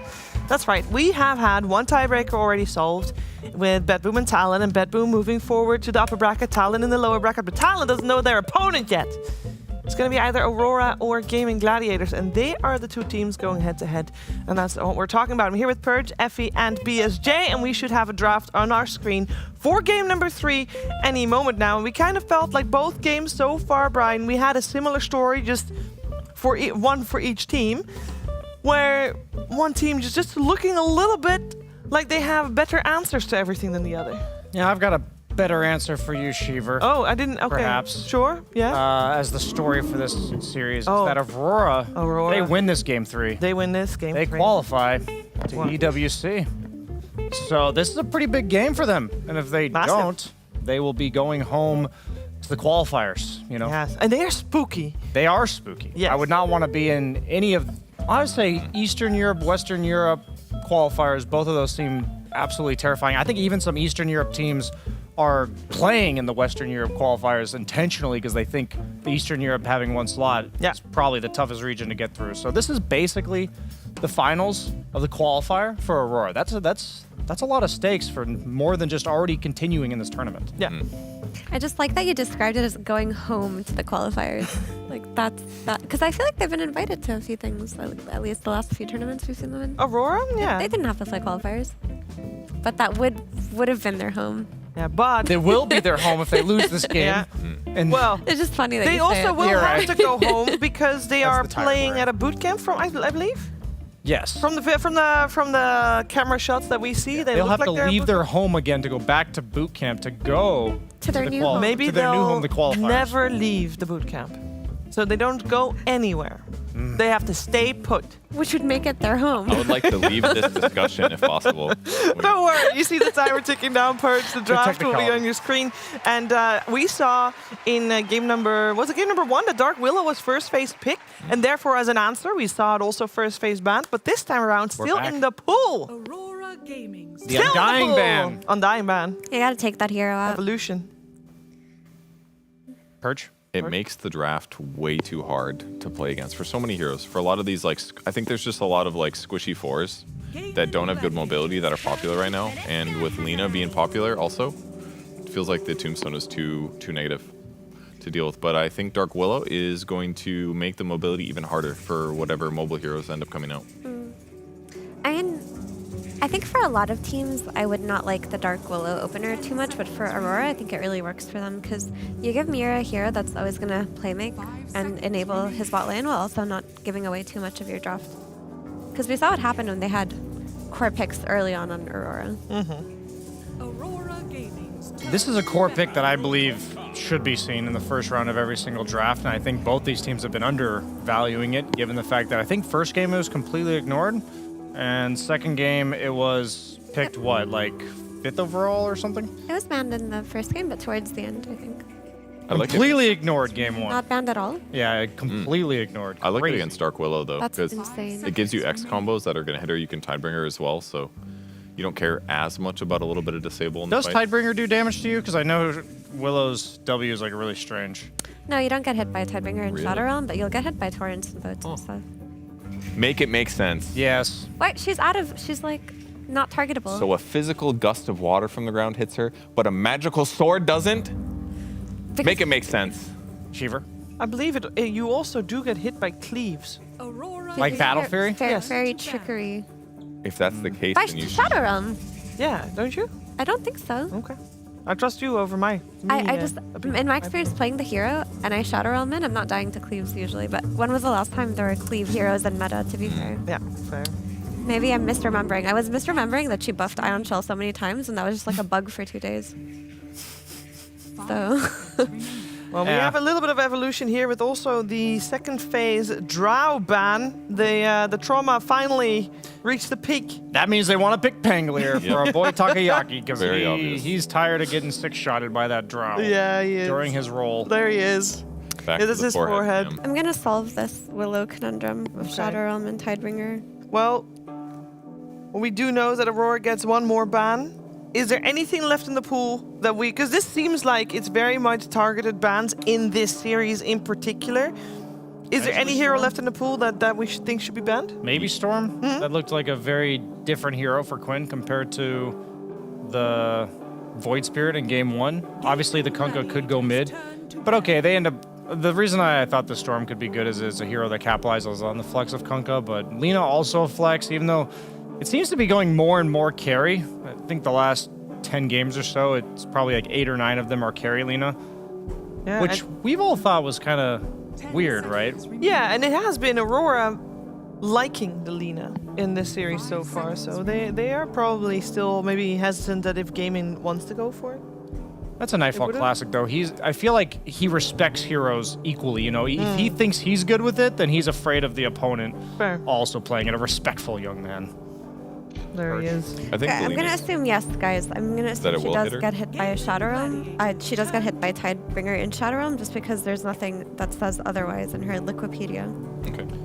So let's assume so. We'll keep an eye out for it as Keep well. the data, because I need to solve this problem, because we talked about it for 5 It's really minutes. difficult as an observer to learn these things because Willow's, you can't see her health bar unless you're looking at the top. Or if you clicked her before she used Shadow Realm. Yeah, it's just strange. It's just, I do play this hero a lot, so I feel like I should know, because I'm like level 30 on it, but when was the last time cleave heroes were popular? I really can't remember. Same. Yeah, you would spell teams. Level 30 on this hero. I recently played one Willow game because I saw 9 class playing it a bunch, and it was atrocious, obviously for me because I suck. But I don't remember what I was up against, but I definitely know it wasn't Kunkka. So I have no idea. That was very helpful. Yeah, Thank you. very helpful. I Thank was you waiting for for where that listening was going. to my great talk. Didn't go anywhere. We got Magnus banned. You know what Willow Kunkka interaction we can talk about is I think Kunkka's a great hero against her because She like functions as a damage dealer that will like snipe your backline, you know, your vulnerable supports, and Boat really protects during team fights like that. Like it takes away so much of her efficacy in team fights. Efficacy. That's a good word. It is a good Man, word. Malady looks so bored right now. Look at him. Maybe he overheard our really dumb Willow. Maybe this is his He was like- thinking phase. He's like, I'm still waiting for Shiver to tell us something useful about Willow. Go. All right, Pango pick. Now you have to do it. You ban Drow. They pick the Ringmaster. Yeah. You The pick counter. Pango. It's coming. It's got to be good. He's set up for this moment. That one has Dota. You know, you could just go. I could. We even can show the people. You've got like maybe 5 minutes to Do I download have the to patch, sign into maybe. Steam? Oh my god, I'm already signed in on this computer. That's not good, Shiver. This whole time I could have stole your items. God. Everyone's losing it. Okay, don't worry. We'll see if by the end of the draft it updates Steam. Yeah. The fairy trickery. Yes. Okay, so let's see if they do go for that Pango. They banned out the counter and the Drow. They would counter the Ringmaster, and they go for Ancient Apparition.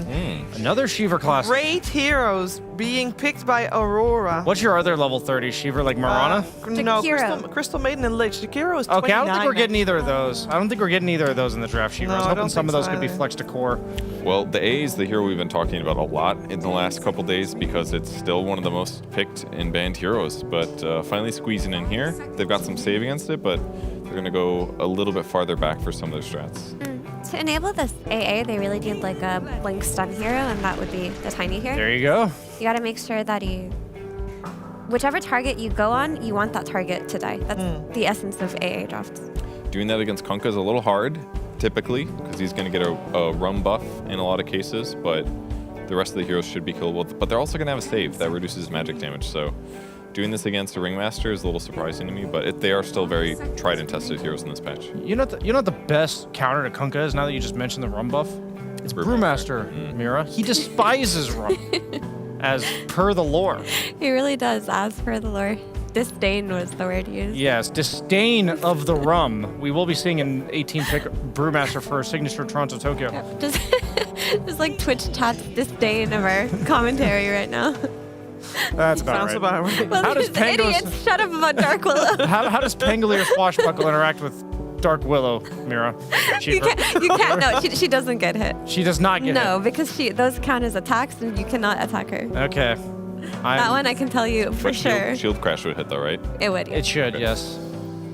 I'm in the process of slowly loading up Dota to test these interactions. I may be able to tell you guys after the next game when the draft No, is you don't have to tell. We got a perfectly fine HDMI cable plugged into this laptop. No, I'm saying that it might not get me to the demo in time. Oh no, You'll I get think there. it I will. believe in You'll you. get there. I have think high the- hopes. the Then Pango people against- at home can see it too. The Pango against the Willow sounds fine to me. Like, not hitting Swashbuckle is okay when all of your other skills are going to hit. And For this sure. is that backline teamfight disruption that they've been looking for.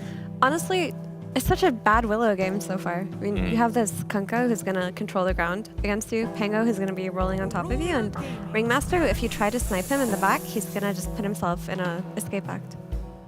Conceptually a little bit similar with Shaman, where like I think she does have a better matchup versus Shaman, but you go on him and he's just going to become a chicken and run away. That part sucks. Does this feel like a Giga Ward game to you guys? Every game is a Giga Ward game for me. About to test it. Okay. Okay, can we pull up the laptop? This is I with, tentatively think no, but like, I hope this I'm is right. with Pull up the a laptop. laptop mouse. Just keep that in mind. It's going to look bad. I don't know if they have it ready with the draft. We can't It's fine, throw I'll the test draft it. away. Okay, we'll test Oh my it. god. That- Hit him. He's doing this It with did damage, It I did think. damage, I think so too. He's doing this It did damage. It does Tidebringer damage. hits. Tidebringer hits. I'm glad we figured that out. I'm gonna try. What about regular Pangolier. cleave? Regular. Oh, cleave. regular cleave. No, we know about Pangolier. Regular. okay, Try okay. Battle Get us Fury. a Battle An Fury. Omni Knight, guys. She gets Wow, hit. look at that. We solved the puzzle. Well, She that does. was my guess, so I feel Hey. vindicated, but also the Omni Knight just got nerfed. The third skill cooldown is a little bit worse than it was before. It's a little bit less of a lane dominator than it was, but still should be decent. Would you want it as an offlaner or as a carry? Ooh, interesting choice. I'm gonna You got the Battle say, Fury? you know, whatever makes sense when the last picks fall. They do Fair. have flex potential here. It could be Omni carry, could be Tiny carry. But I think as an offlaner, it looks fine to me. Like you're going to be against a Shadow Shaman or a Ringmaster, heal and disable there, or dispel there are good. You have some other mechanic you want to show? Yeah, so regular cleave also hits. No Willow. way. The All right, cleaves back all to the hit Willows. draft. Okay, guys, we've solved this. Wait, no, we need to see if Pangolier hits Willow. That one, there's no way. The Medusa that band. one, there's no way. That one, I've seen a lot of Pangos in the last year. What's up I with haven't this? seen any cleave heroes. What's up with this Medusa band, guys? Is that good against Tiny Carry or something? Or Omni Carry? They just don't really have enough to play versus Medusa right now. You have to always keep that hero back of your mind. The Omni is pretty interesting, but I really like him with heroes like Tiny because you're going to give him extra strength, but also he's going to be able to go in comfortably, get a reset, like a backup from the repel, not get shackled, not get like stun locked when he gets in there. That's a good point. I think we have seen this combo once before, and I remember it looking really, really good. I know you were wondering. I was, Purge. yeah. So, actually, Swashbuckle from Pango, as Mira said, does not hit Willow in Shadow Realm. But it doesn't matter that I was right Okay. because I was wrong about the Tidebringer. So Tidebringer and Cleave, Purge. Okay, good to know, good to know. I'll keep that in mind when they pick Underlord next against the Dark Willow. Then we don't need to check. We already know. We already. Actually, Facets might behave differently than Cleave. Oh, that's a really good point. Oh no. Just make sure the I'm attack telling range you is right high now, enough. dude. Chat wants to cleave our heads off. Shut the fuck up about this. No, if you guys learned something about Dark Willow today, feel free to like, comment, and subscribe to the ESL. Did you Dota 2 catch our channel. conversation, Sind? You did. Oh, otherwise I would have quizzed you on it, but I guess nothing. Twitch.tv is such a banana. Terrorblade and Medusa bands into the Ursa carry. Okay, makes their lane straightforward. I think it is a good answer to Kunkka in the game. I did see Quinn yesterday against Parivision Satanic just walk up a cliff thinking he's unkillable on Kunkka and just die to an Ursa. The Blade Mail Radiance is not all that great when you're getting repelled. Also, Ursa has his Enrage and doesn't mind focusing you through it. So they have several ways to kill targets. So the fact that I feel like a lot of the Gaming Gladiators lineups are around not getting bursted, I also think Aurora's answered that pretty well with several different ways to burst you. The Tiny AA, the Ursa plus Omni Knight, and also the Willow follow-up. I really like the AoE slow. Is that a Carry Muerta? Carry Muerta, I think. Really? Honestly, it looks pretty cool. Like, it can suffer if it gets dove by Willow. I mean, it's going to die to a lot of things in this game, but as the game progresses, it's quite strong, and it has a great core-to-core matchup versus Ursa. Yeah, it looks good against all of the cores on Aurora, in my opinion. The only issue with it is like, keeping it safe at that early stage of the game because she dies to magic damage, and Aurora do have a lot of magic damage. Oh, they're actually doing... Oh, it is. Oh, yeah. We've got a game of kiting, I think, on the side of Gaming Gladiators. If they manage to wait out the BKBs from Aurora, but at the same time, I think it's going to come down to the BKB timing for Aurora. When the BKBs are 9 seconds and the Muerta ulti is like 7 or 8, then they're going to be able to just fight during the Muerta ulti, not carrying. But then later on in the game, as the BKBs hit 6 seconds, Muerta's getting more damage items. She's going to absolutely chunk people. So I think this is a situation of, can Aurora assassinate 1 or 2 heroes at the start of these fights? If they do, I think they'll continue to steamroll because they have so much damage to follow it up. But if they don't, then Gaming Gladiators as a ball have a lot of disables, save, damage over time.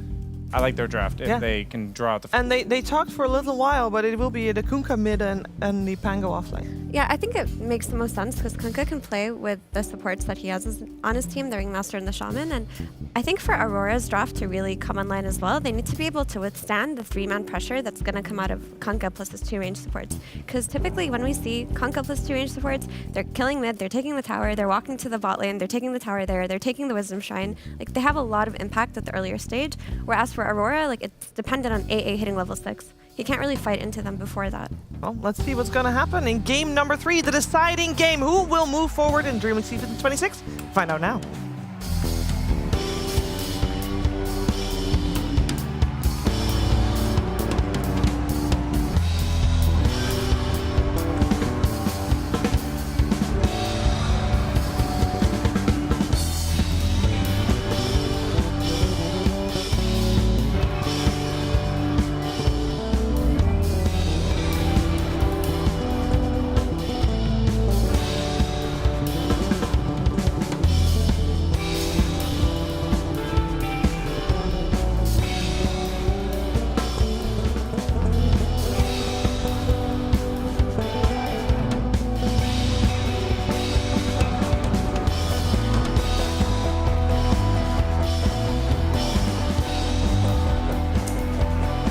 We have a very, very hype last game of the day. Gaming Gladiators versus Aurora.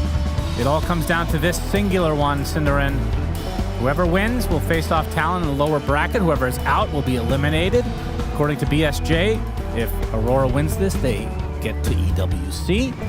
Assume he's correct. Yeah. If not, you can tweet at Banana, just Banana, and then you can download Banana on Steam. Top 4 most played games right now. Of course, his full handle is at Brad G.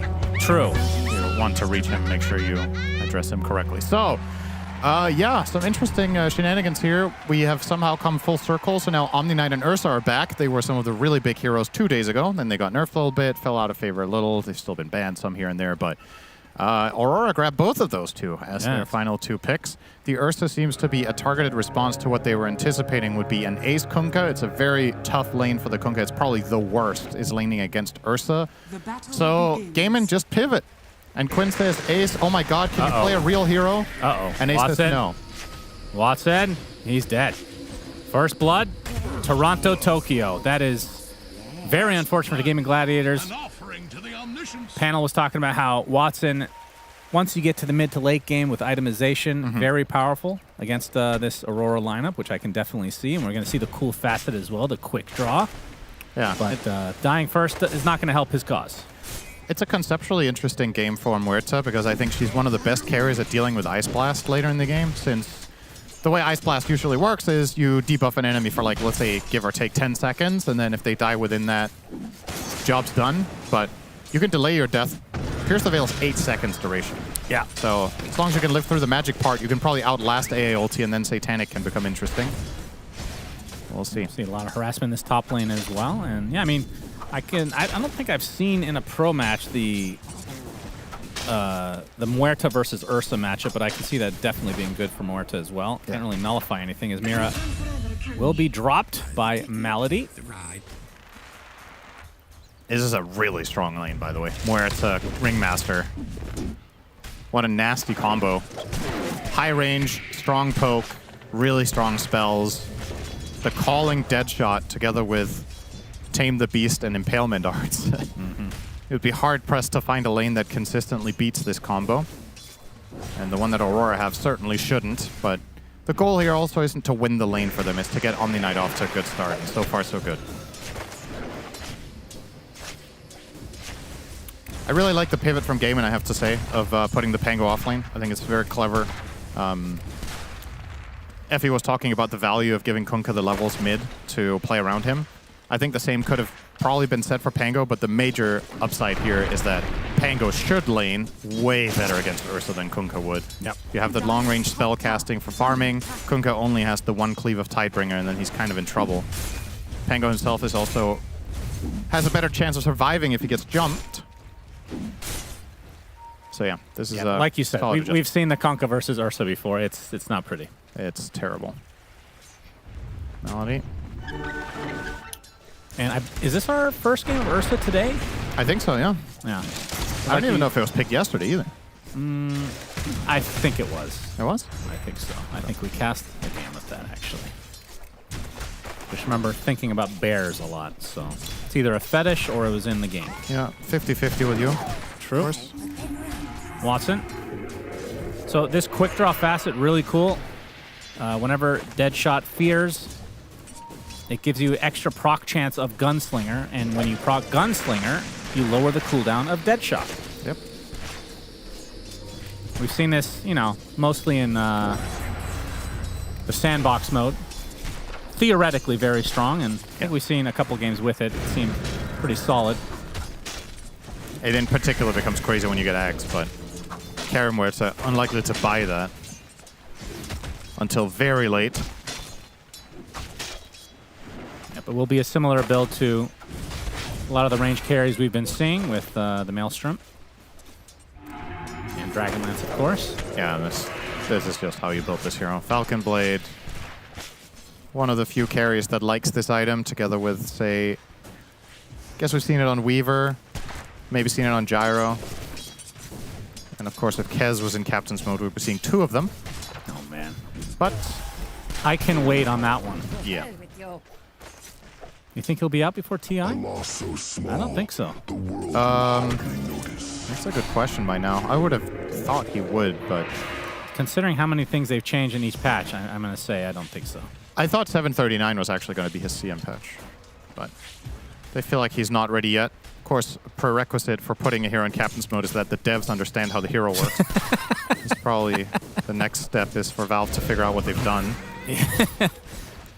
Tofu getting gone on. The cold feed activates, and Nightfall in a pretty good spot to try to finish this. Of course, you have to worry about... Not enough. Yeah, he's going to proc the innate and will walk away. Do you think this innate will stay? Do you think it's here to stay? Yeah, I don't see why not. Okay. It is really good, though. I mean, we're going to do top 10 list. That's a top 10 innate. Easily. Like, situations like these are very polarizing, right? Because it feels so good for the guy who survives, but it feels unfair to the guy who thought they... It's like, I deserve this kill. I killed the guy. But no. Tokyo getting gone on will survive, has the Lotus just in case. I mean, I could see the argument the other way, though, for sure. I'll give Valve, though, it is a creative one. I think it's a really interesting idea. What you could perhaps do is change it in some fashion so that foul play shard is still the survivability thing. And then the innate works in some other way. Who knows? We're testing a little bit of everything nowadays. Yeah, mid lane, you can see that Quinn has a 34-10 CS line at the moment. That is pretty redonk against the 23-5 of Kiyotaka. Watson now they're getting gone on under the tower. The calling comes down from Watson as Panto making his way over as well, but the shackle, that is very nicely done. Toronto Tokyo dies under the tier 1. Panto looks to be next, but it's going to be a trade for the Ringmaster.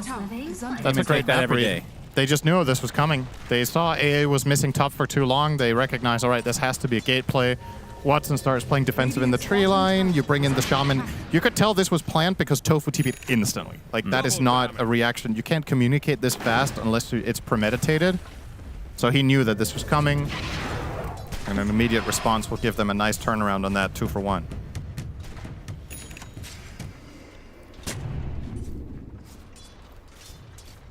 Tofu's going to stay down here.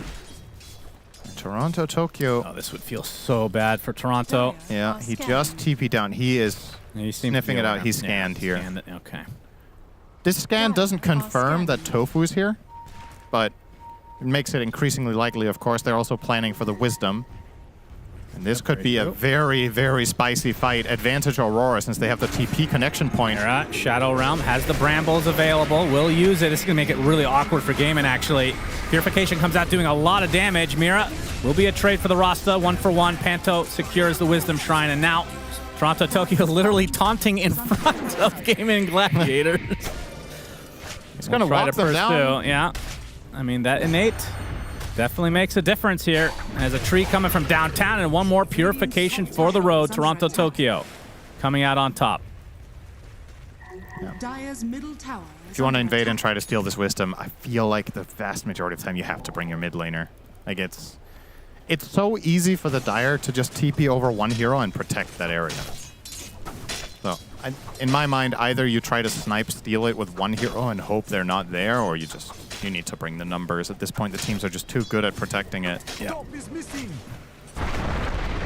Attempt failed from Kiyotaka, yeah. The toss. Well, looked like he actually kind of just tried to toss the creep on him, to be fair. But the Bramble's missing.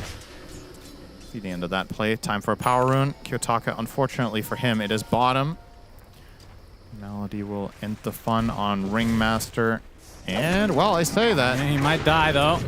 Whip is barely channeled. Avalanche clips him. Gets off the box. Into the trees he goes. He will be finished off, meanwhile, top.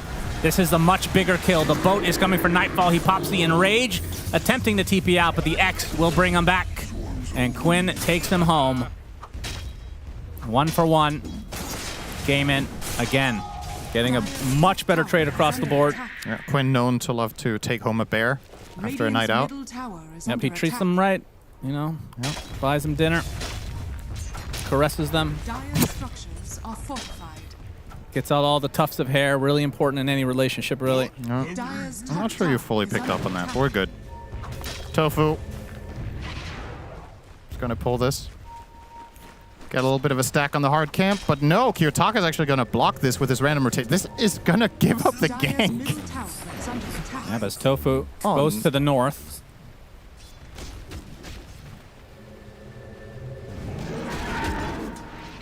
Yep, and that'll be that. Yeah, it's hiding in the corner. Well, you say that'll be that. Panto has a little bit of a spidey senses are tingling. Tofu will be found out. What a good read. And that will be a kill. Yes, indeed. For Nightfall. I mean, I will say one thing. I feel like the cooldown on the innate is too low. Oh, is it 2 minutes? Yeah, it goes off like every time, though. Like 2 minutes is a pretty long time, but yeah. I guess one thing you could do was make it better, but then make the cooldown longer. So it feels like old Reincarnation on Wraith King, where you get like a free pass once every 5 minutes. Yeah, that'd be great. I don't know.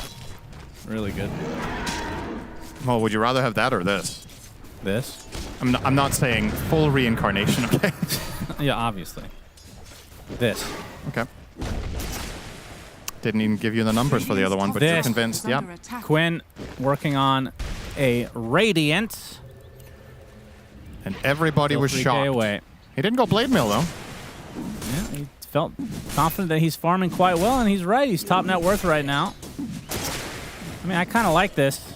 He has the chipped vest, so perhaps that's part of the logic. Yep, Chipper really gives you all the confidence you need to get Radiance early. Nightfall being pursued by Ace right now. The classic Ursa running from Pango that we're so used to seeing.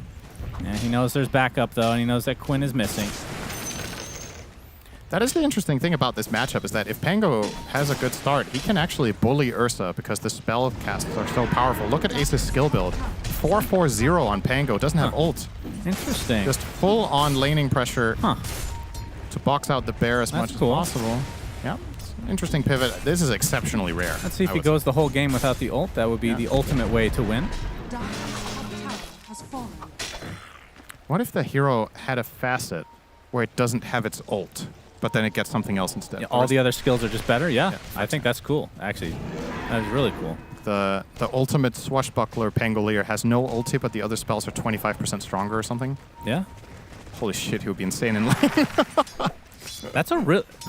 Cinder, every once in a while, you have a good idea. That is a really cool idea that Valve are going to take and give you no credit for, of course. That's how it usually goes when people have ideas in this game. True. You've probably patched this game more than anyone. Between the both of us. That's true. Very close state of affairs right now between Aurora and Gaiman. A lot on the line here. Elimination series, elimination game. Torrent hits. Blindly for Quinn. As the 12-minute rune is upon us, it's a regen bottom. Kiyotaka gets the toss off into Toronto Tokyo's Purification as the AA blast. Oh boy, Quinn walks away. In the meantime, the counter from Tofu and company leads to a kill onto Mira. X, the repel is coming. Wheel of Wonder as well. They cannot look at it. It's too beautiful. The shackle, they have no damage follow-up here is the issue. And now a big toss back onto Tofu. He gets the snakes on top of Panto, though. And that's going to lead to the death of the AA. He goes down to the Ether Shock. What is going on? Like, they can't kill each other, and it almost helps. It helps Tofu. He got tossed into Free the blink enemy. dagger. Yeah, would you like to blink onto the AA? They missed the Ice Blast in the opener. They toss him in. Not Aurora's proudest fight ever. And it's big. This is a moment in the game that I really like Aurora's chances in this if they get off the ground correctly in the Nightfall's off to a rough start. This Bottom net worth. A bad start for Ursa. Of course, yeah. Pango now, with the ultimate available, will become much more of a threat, and if any team fights were to break out... Man, that is... Just watching him farm that can is really sad. That is very slow. Yeah. What are we looking at for Battle Fury? 800 golds. Yeah. We'll get like 15 minutes Battle Fury. That is slow. It's slow. It could be worse. It's recoverable as a toss back. Kiyotaka finding Quinn. Boat. Damage mitigation. Quinn gets away. As Panto going to be the recipient of the diffusal blade from Quinn, or from Ace rather. We'll use the Rolling Thunder as well. Gets the AA Blast on top of the Rasta, so that should be a trade. Will pop. So Ace deciding to level his ultimate in the end. Interestingly, the foul play did go off during Ice Blast, right? So I guess it's if you take him from over the Ice Blast bar to 1 HP in 1 hit. I would think the Ice Blast itself kills him, right? Yeah, I would think so. Malady. Nice little souvenir there, bro. Fortunately, you had that one. He's got the tonic now. Yeah. That'll be another good one. Toss. Yeah. Fortunately, you had that one, bro. Okay, that's not and enough. Purification. Yeah, if only he had a bike. The bike would have won the game. Yeah, he might have left there on a unicycle, but 2K lead for game in here. How fast can you ride on a unicycle? What do you think? I mean, can you what ride I've seen faster on a unicycle than you can run? Oh, 100%, of course. Not me, though. Like, while keeping balance? How fast can you go on a unicycle? Nah, the people that are good at the unicycling, they can go pretty damn fast. People can run pretty damn fast, the ones that are good at running, you know? Yep. Not as good as unicycle, Cinderin. No, clearly not. Now, the tricycle, that's an interesting one. Nightfall with a Battle Fury. Radiant's bottom tower. We'll see if he can catch up in this game. I mean, even his teammate in Kiyotaka, right next to him in the net worth, I mean, they're all relatively close, I suppose. Nobody really breaking apart from the pack, aside from the Quinn on the Kunkka, of course. The Quinn. Here it comes. Kiyotaka, did he see him? He did not see Melody. That was close. Well, he's showing them he's there. Yep, steal those Lotuses. This is worth it. This is worth it. Unicycle away. Ready to activate.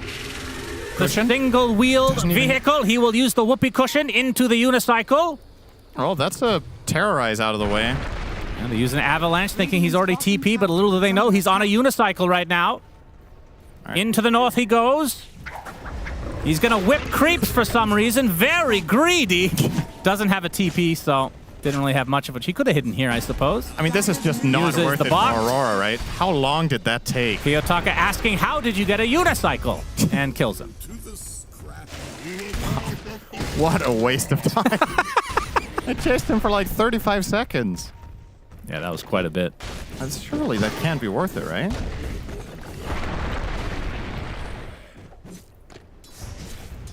Only time will tell, Cinder. Whoever wins the game is the answer to that question. Yeah. Nothing like being results-oriented. It's the best way to get better at Dota. If I won, it was good. If I lost, it was bad. Yes, it's black and white, 100%. Very binary situation.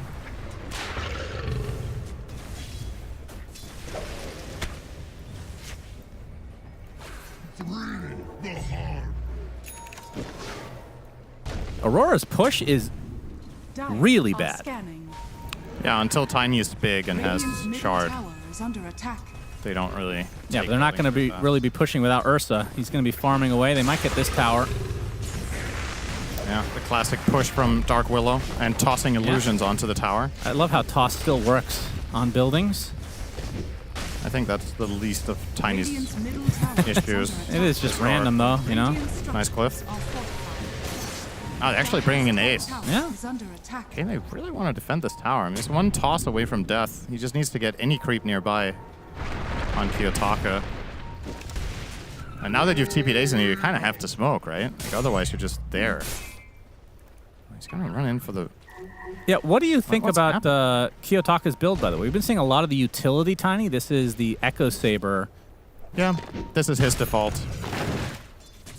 It's fine, as long as you get your BKB at an okay time. I think the downside to this build is the transitional period between Echo and BKB. If you die once or twice, it feels really bad. Oh, Kiyotaka with the blank. Not able to find a good opening, but now finds the Ringmaster as Ace comes in with a Rolling Thunder, deletes the Ringmaster from the face of the earth. And Quinn, they actually put Panto on the cliff here. Will eventually drop, I would assume, really but he PA. actually gets away. The AA blast right on top of the Pango will evaporate. Perfect 2 dead Guardian for Angel. game in. Haven't talked about that. That counters Pango mega hard. Which one? Guardian Angel. All his damage is physical. Oh, yeah, that's He actually true. does absolutely nothing except burn mana. Yeah. And stun people, and slow them, and get shield. But, aside from that, yeah, Malady is a little bit in disbelief. He got one shot. He died to a toss plus a Hammer of Purity. 100-0. Yeah, we've been talking about Ursa needing to have a good game, and Toronto Tokyo's getting really big this game. If he wants to go carry build on Omni Knight, he can as an offlaner here, and that will put so much more pressure on the side of Game. And yeah, despite the nerfs, I definitely think he should. If you go Radiance, I think you go the whole way. You just fully commit for the carry build. Get a Harpoon or whatever. Tofu showing off the blink. Shackle is there. Kiyotaka, though, with the cancellation. And now the Bedlam with the Brambles, making this a bit difficult for the Game and Gladiator side. Mira gets the 1 kill. Will end up surely dying here. Yeah, the knife, the shank from Malady. Bought his Yules before he died, though. So immediately queues up another Yules in his quick buy. Haven't talked much about Watson. Might be the first pro ever to win a game with 2 Yule Scepters in his inventory. I don't think I've ever seen that. I'm sure if you go back far enough. I do think he'll change his mind. Well, I've seen a player lose with 0 in their inventory after having 1. Yeah, that's true. So maybe if the guy who picked it up already had 1, he would have had 2, technically. Nightfall soloing the Tormy. Panto, careful, young man. Very careful now. Bang. Shard That's for a Panda. good one. Ice Blast stun. The Willow one would have also been really good this game. There's no bad outcome for Aurora. Yeah. In this sense. We were theorizing this back when the Tormentor just came out, that teams would start prioritizing supports that had good shards. Yeah, I can't tell if that's happened or not. They just feel happen to like- have good shards a lot of the time. Yeah, it doesn't seem like that's a deciding factor on which heroes get picked, but I do feel like it has to give like 1 to 2% win rate to a hero, right? If it has a good shard, you'd think so. I would imagine so. Oh, a blast. Okay. Well, it doesn't really matter. You get the shard if those are the ice blasts you're going to deliver, I guess, and you can upgrade it as much as Tofu you greeting like. him. TP will be canceled. Hello. Watson will take that. Yeah, I mean, what are some of the bad shards? Like Pugna, right? Pugna is Still a pretty bad bad. The old Bad Rider one, at least, we used to always. Yosaka. Oh, Ace already has roll up, so we'll be rolling away. Being a little greedy here.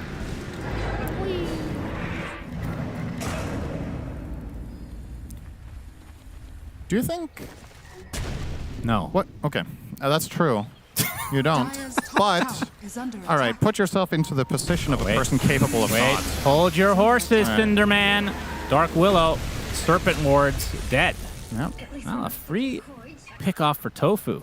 What do you think about heroes being able to TP during movement abilities in general? Earth Spirit lost the ability to. Storm still has it. Pango still has it. Yeah. Do you think that would be a reasonable nerf, or do you think it's actually important that those heroes are able to do it, in your opinion? I think it makes it interesting. Okay. So do you think Earth Spirit can have it back then? Yeah, I don't see why he got rid of his. Yeah. I would kind of agree with it. It would actually be a nice buff to a hero that kind of needs it right now. So Ember can do that during Slight, right? I remember that being... I mean, it's not that good. I'm not sure Ember Maybe they can fixed still. that one? I'm not I sure. don't remember. But he also can't do it while he's traveling to Fire Remnant, right? No, I've never seen that before. He never was able to. Dire are scanning. Very tense game number 3. Yeah, things have quieted down a little bit. Aurora have been gaining a decent amount in the last few minutes, especially Ursa is starting to catch up. So Nightfall, after... Weirdly enough, we're saying he had a really bad start. He's 2-1, but... He was just forced out of lane. He was bullied out quite a bit by a Pango. I mean, do you think that's a mistake for Gamer to not push the pedal to the metal in that case? Because it feels like both sides have been kind of passive, and Aurora is happy with that. Yeah. Their bear back in play is... It's easier said than done, though.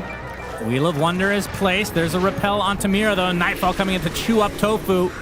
Oh, that's delicious. And a nice terrorize onto 2. Nightfall will clean up Malady eventually, and Toronto, Tokyo, and company. Look at the line there. It doesn't even say who died. It's so long. Avatos, Kiyotaka, Ace. Another missed Ice Yeah, Blast. that would have done it. He's gonna live. He's gonna TP out, and the tree's not enough. Oh. All right. I'm guessing you would want it removed. Everything fun? No, not necessarily. I just thought, the thought just came to mind. It's like, it's kind of weird how some heroes get to and some heroes don't, but it's not the heroes that, at this point, are underpowered that are able to do it. Watson misses the dead shot. Understandable because he hasn't had to use any of his skills this game. Just been killing creeps for the most part. Just got to warm up those fingers. Ursa's dead. Yeah. Courtesy of Ursa Man. 24 minutes is pretty slow for an Ursa lineup. Nightfall inside of the pit, wants to chew up onto Tofu. He will eat it. Delicious, delicious stuff. Bears don't really like that, though. Toss back from a creep onto Malady. How do you know? As Aurora, it's just common sense. They're carnivores. Huh? Pretty sure that's not the case for all bears. Tofu that tastes like meat, maybe. Rubbed in meat. Kiyotaka, this would be a big of find. Meat, He has Avalanche, PKP, toss but- back. Brambles there. AA Blast as well. Gets off the boat. Nightfall wants to finish the job. It's going to be close. Quinn on the run. Malady. He gets the cleave. The Nightfall. What a convenient creep. Yeah, I was going to say. I was really close to him maybe ticking out anyway, but Dire's bottom tower is under attack. very convenient indeed. All right, so 3K lead for Aurora. They get to... I love his mannerisms. Quinn has some of the best. It's always a jump scare. Yeah, I love his player camera. It has to be the best one. There we go. Drink that Him, soda. I think, okay. That's a pro player right there. Look at that soda. How about this? Delicious. Who else? Name your favorite player cameras. For me, it's Quinn and Duraccio. Oh, Duraccio's face palms were some of the best. Yeah. They're very animated when things go wrong for them. Yeah, I love GPKs personally. Yeah, just stoic. Has no reaction to when he throws games from back in the day. Yeah, and no reaction to when things go great either. That's right. It's my favorite. It's all business with GPK. Oh, Ace. What's he doing? Well, they definitely see him. Yes, they do. AA Blast is a coming. It hits That him. one hits. It stuns him. Roll up into the Rolling Thunder. And TP away. Jumped the gun a little bit on that one. You'd think maybe if they waited a little longer, the Ursa could have been in range. You want him to hit as the stun comes in, or you're going to see exactly that play. Well, what's he doing there? Trying to farm. Okay. At this level, when the games get into stalemates, you really try to get creative and just get around the sides of the map where you're hoping there's no vision. And as a Pango, you have a failsafe, at least somewhat, like we saw there. In case you get found, you might still get out. But yeah, there was no objective. The Wisdom was long gone. It was 25 minutes in, so just trying to find a little bit of extra efficiency and get some information. Sometimes being on the sides of the map, like let's say your Pango's out there and you see a core that could activate a play somewhere else on the map for your teammates, that knowing that that core is exactly in that position at that time. But mostly it is just for a little farm efficiency. Smoke up now from Aurora. Yeah, Do I'm want to sure use their Aegis. They'll have an Orchid now on Ursa as well arriving. Big item against Pango. Oh, yeah. Finally be able to munch up not only Tofu, but also Pangolin, which I think is a little bit more down the alley of bears. Kind of a hard shell, though, sometimes. Yeah. Sometimes. Kiyotaka with the damage rune as well. Anything's better than eating a ghost, though. I don't think there's very much in that one. Well, it's a dead corpse, so Radiant's top tower might be is some under meat left attack. over. Let's Dire's not bottom throw that. Kiyotaka. Focus on the game, Shannon. Smoke. Breaks. Avalanche. Oh, instant BKB and the box to follow. Ice Blast missed. Watson. Very fast fingers. They're going to lose their roster to start things out as Toronto Tokyo inside of the calling. Ace gets the Rolling Thunder off his game in. Are they actually retreating or not? Rolling Thunder, like I said, has already been used. Now Kiyotaka still with the damage rune, wants to continue. Avalanche finds the Ringmaster. That's going to be the death of him. Boat coming out. And now Nightfall just munching on the Pangolin, like you said, Cinder, and he definitely liked it. It's going to be the cost of Toronto Tokyo, though, under the Tier 2 tower. Bedlam not going to be nearly enough for Mira. Required a buyback here, as the Aegis was used. A beautiful Avalanche toss. Watson is dead. Double kill for Nightfall as Quinn looks to be next. Couple more right clicks will suffice. As Kiyotaka ring around the Rosie. As Nightfall eventually gets the kill he came for. Damn. Full team wipe in favor of Aurora, and in fact that was 6 kills because that was a buyback on Tofu. Gaiman stuck around thinking they could kill the Ursa the second time, but Kiyotaka shuts the door immediately. That Avatos, that play is just over before it even began for them. Tossing. There's one of the heroes that was on top of the Ursa respawn. You toss the other one onto them, stun them both, and Nightfall presses 2 buttons and everybody just vanishes. So it was very nice and clean here. Gonna see a replay of that. So that's Orchid being put to use. The Orchid reveal against Pango very nicely. Nicely used. This looked promising for Gaimin, getting the Willow kill, getting the Aegis, and now here they are, waiting for the respawn. And this play. Boom. Massive damage. Ice Vortex for Tiny also. Some wonderful amplification coming out. And now a big lead for Aurora. 8K. They get both Wisdoms. So their supports will be looking quite healthy on levels. 15 talent unlocked for Panto, lower Ice Vortex cooldown. This one's really good. Now it goes down to 2 from 4. Gonna have a lot of those in the fight. Amplifying damage, giving vision. And the Dark Willow closing in on hers, which would probably be the Bedlam damage, is what we see most of the time. Gonna get caught though. Tofu with a nice find. Yep, that's gonna be an easy one. Panto uses the ult. Not hitting anything. He's missed more than he's hit, actually, but still doing fine. I mean, part of it is probably the tossing from Kiyotaka. He doesn't want to toss in place. It's always easier to blame your team. Yep. I mean, aside from that, they don't really have much in the stun department. Brambles, not a stun, but close enough for that purpose, I suppose. We love you, Panto. Yep, he's also well, typing... that's Synderen. I should say we. He's also typing hearts in chat. Okay. Tofu initiation. They find the Tiny. Boat is coming as well with a dead shot to follow. They needed this badly. Kiyotaka does drop to the deck. As so does the Tormi. Mira gonna get the shard now. Okay. So now both supports have it for free on the side of Aurora. That will be the Cursed Crown upgrade. Currently level 3. Nice blast for scouting purposes. Was hoping to hit the Shadow Shaman, but Tofu was already into the base. Tier 2 tower. Now he's buying a Yules. This is a, one way to deal with Ursa. Hybrid item, both offensive and defensive uses are very good. They have 2 of them so far. One of them is on Mira on the other team, of course, but yeah, these Yules, use them on Ursa during Enrage. It's very nice. Use them on yourself when you get jumped until he has the Nullifier. It's a really good protective item against that hero together with Ghost Scepter.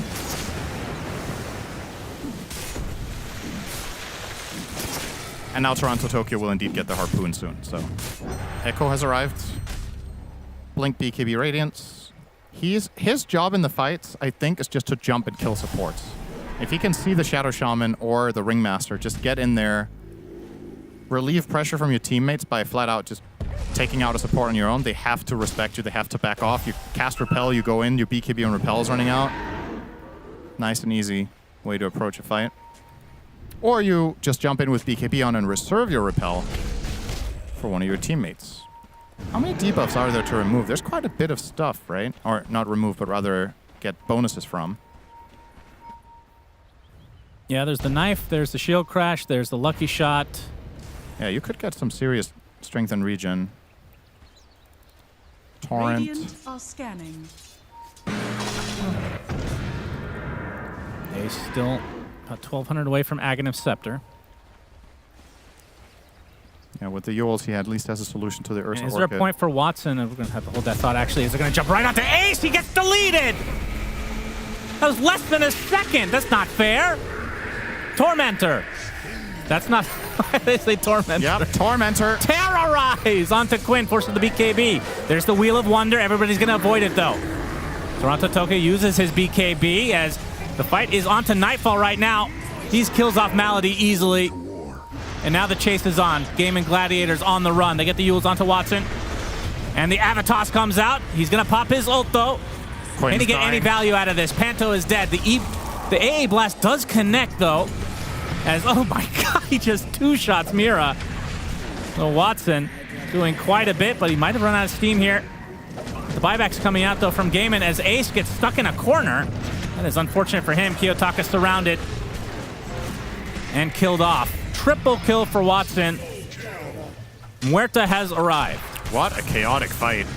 Looked like Panto should have been able to kill Quinn with just the Ice Blast, but he threw it onto Muerta instead. Maybe a miscommunication, maybe he wasn't in reach.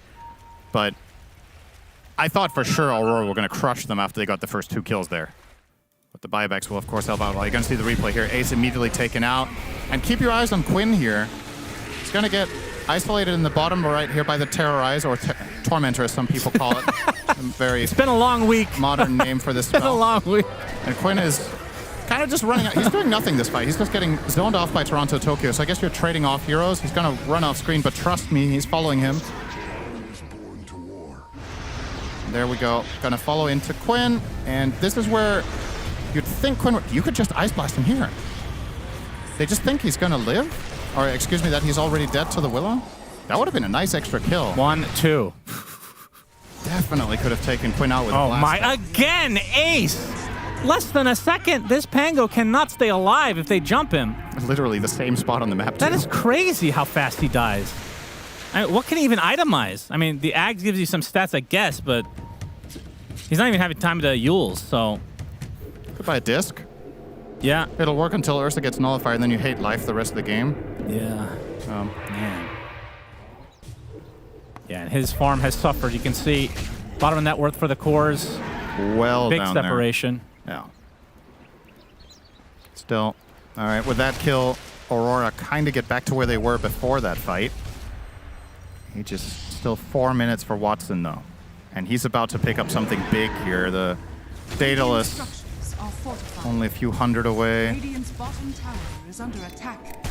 Massive damage upgrade. We haven't really seen Muerta unlocked yet. When this hero gets the critical mass, it gets crazy. Gonna see the play here. Yes. Basically the exact same spot. Tower has fallen. And the exact same fashion. There goes the tower to Nightfall. Daedalus for Watson now. He's already packing a punch.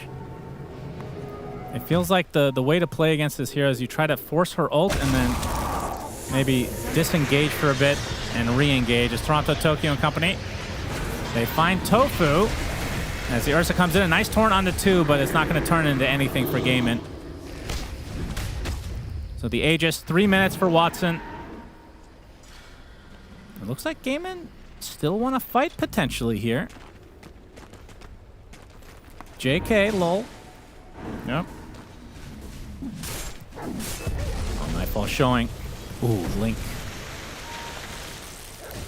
It is interesting when we go to true late game how this Muerta is going to interact with Omni Knight, right? Yeah, yeah. Guardian Angel does nothing against Muerta's ult, but it does everything against Pango. So we have this like weird dichotomy where you still want to cast this spell and get some value out of it, but at the same time, ideally, you have it outside of Pierce the Veil, at which point you can really shut Muerta down as well.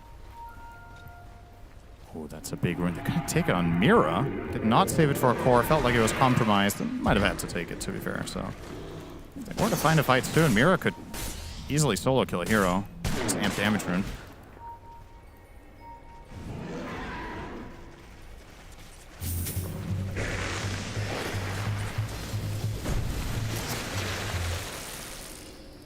$4K in the bank for Quinn. Sheepstick is what he has queued up right now. Can you enrage in Hex? No. It's one of the few things. Yeah. Hex is a silence and... Well, by that I mean, sorry, obviously I meant if he had Ags on the Ursa.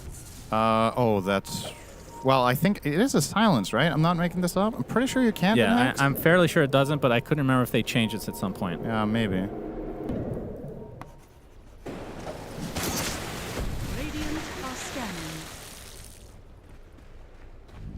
This is feeling like one of those games, Cinderin. We're going to end up with 3 Divine Rapiers in this game is the prediction that I have. I guess logically you would be able to enrage in Hex if you were able to activate a Baton ulti in Hex when you're broken, right? That would be the same logic. And That you can't. is true. When you're broken, you can't manually activate it. Right. Dire's bottom tower is under attack. Or can you? I'm psyching myself out. Let's just move on. There's more important stuff at It's play also not here. quite the same. Yeah, I guess. There's more important stuff at play here. Gaiman pushing bottom. 25 unlocked now for Watson, so 20% additional gunslinger chance pushes it up to 65% before quick draw. Which effectively, if you hit a dead shot, I think you're almost gunslingering almost every shot. The TPs. Kiyotaka on the run. Nightfall is out, so if they can find a catch here, they're not going to, though. Do force Aurora back with the Serpent Ward still, which is nice. Feels like we saw the big snake like 2 games one day and everybody was talking it up and then we never see it again. Which one? The big Serpent Ward. Oh, yeah, true. Yeah, some people are saying, man, that's broken. We don't see it ever again. Right, Aegis expires, 3,000 gold gained, and 2 towers for Gaiman. Not bad, not great. This late in the game. Oh wait, they lost net worth, didn't they? They took towers but lost gold. Or? That just shows I'm not listening. Well, it's okay. Let's get a read. Let's just try this again. Yeah. It's been a long week here. Sure has. So with the Aegis, 2.7k was lost. Not bad, as Cinderin said. Yeah. Not too shabby. True that. This is the point of DreamLeague where both of us get a bit delirious. The insanity is creeping in with 2 best of 3s for 2 weeks straight. Watson gets a freebie, tier 2, in the name of Gaming Gladiators. Oh, that's a big item. Pressure for Toronto Tokyo. Yeah, and he has the mana pool for this.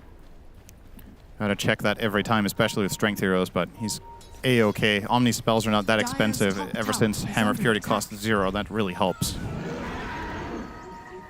Smoke on smoke action. This is a pivotal moment. Toronto Tokyo will break it, and he's straight in there. Oh my god, he actually popped the refresher already. Okay. Bit of a misclick there. Repel. Trying to focus onto Watson for now as the bear eats up the Ringmaster again. And Ace with his ultimate. Trying to create some space here, but 2 have been lost for Gaiman already. Is now standing on the ground. Is Watson. He's getting destroyed though. They just rip right through him. They kite out his ult and then focus him down as Gaiman Gladiators lose 4 Aurora nada.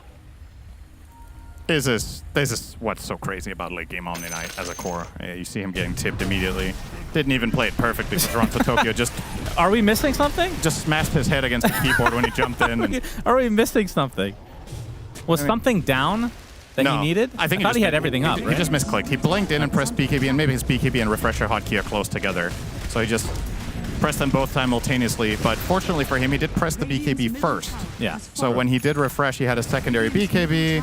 And he got off one good GA. The buildings will melt to Kiyotaka, going for this more right-click centric Tiny. Yep. And Gaiman, they have 2 buybacks for the Muerta and Ringmaster. Not going to use it here. There's still a tier 2 top, so there is an option here to give up 2 sets. But then what? Kiyotaka, he gets the toss back. Quinn has to pop the BKB in retreat. It's off the tidal wave to no real avail. Kiyotaka and company, I do believe. Fortification popped. Creeps are still in the mid section, though. Don't think they're going to back off until they get this Muerta buyback. And if they don't, they'll just take the lane, perhaps. Yeah, it's so bad to buy back with 20 seconds. Wheel of Wonder doesn't do a whole lot. Wheel of what? Ace. Okay. Wants to use ult. And it looks like they will end up defending. Good enough. Aurora playing it safe. They only got half. And they will regenerate up. Well, it will. Just the melee. Yep. That's what I said. You said they. No. Melee is not a they. Well, personifying the barracks, nothing wrong with that. Okay. You don't know the barracks gender, please don't assume. Kiyotaka and Aurora in very good position here to eliminate Gaiman from the tournament and to qualify for ESWC. Yeah, this is a really big individual game for them. They're only tiny step away. One more good fight would do it, and Gaming Gladiators, aware of that fact, are going to go for ye old Hail Mary smoke, but it's not going to find them aside from all 5. Toronto Tokyo, he has refresher back up in 8, so yeah, they can definitely take a fight right now. Radiant's top tower has fallen.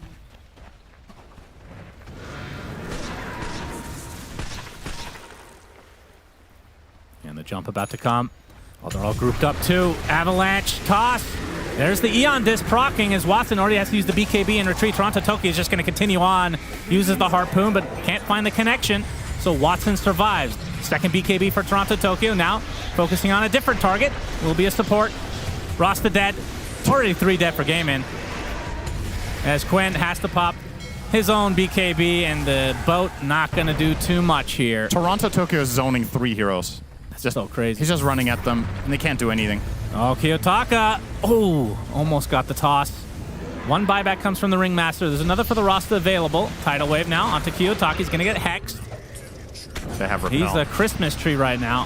He is sparkling. AA Blast coming for Mr. Quinn. Cannot self-exile long enough. He'll have to do that after this game.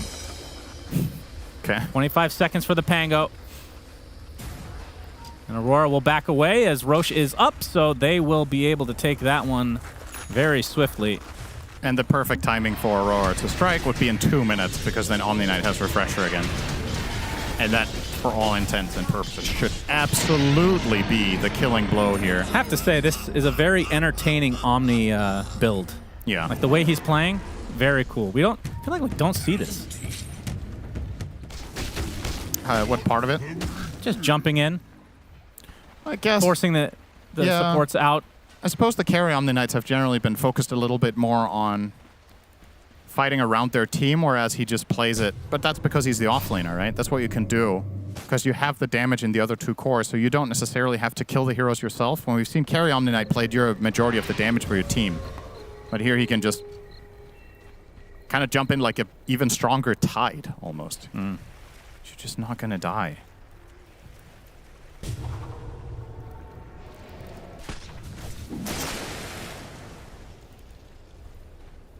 Gwen level 25 has the Tidebringer cleave. This is, oh, he's going Nullifier. I was going to say this is probably Rapier territory, I would assume. Yeah. Would you not? I think so.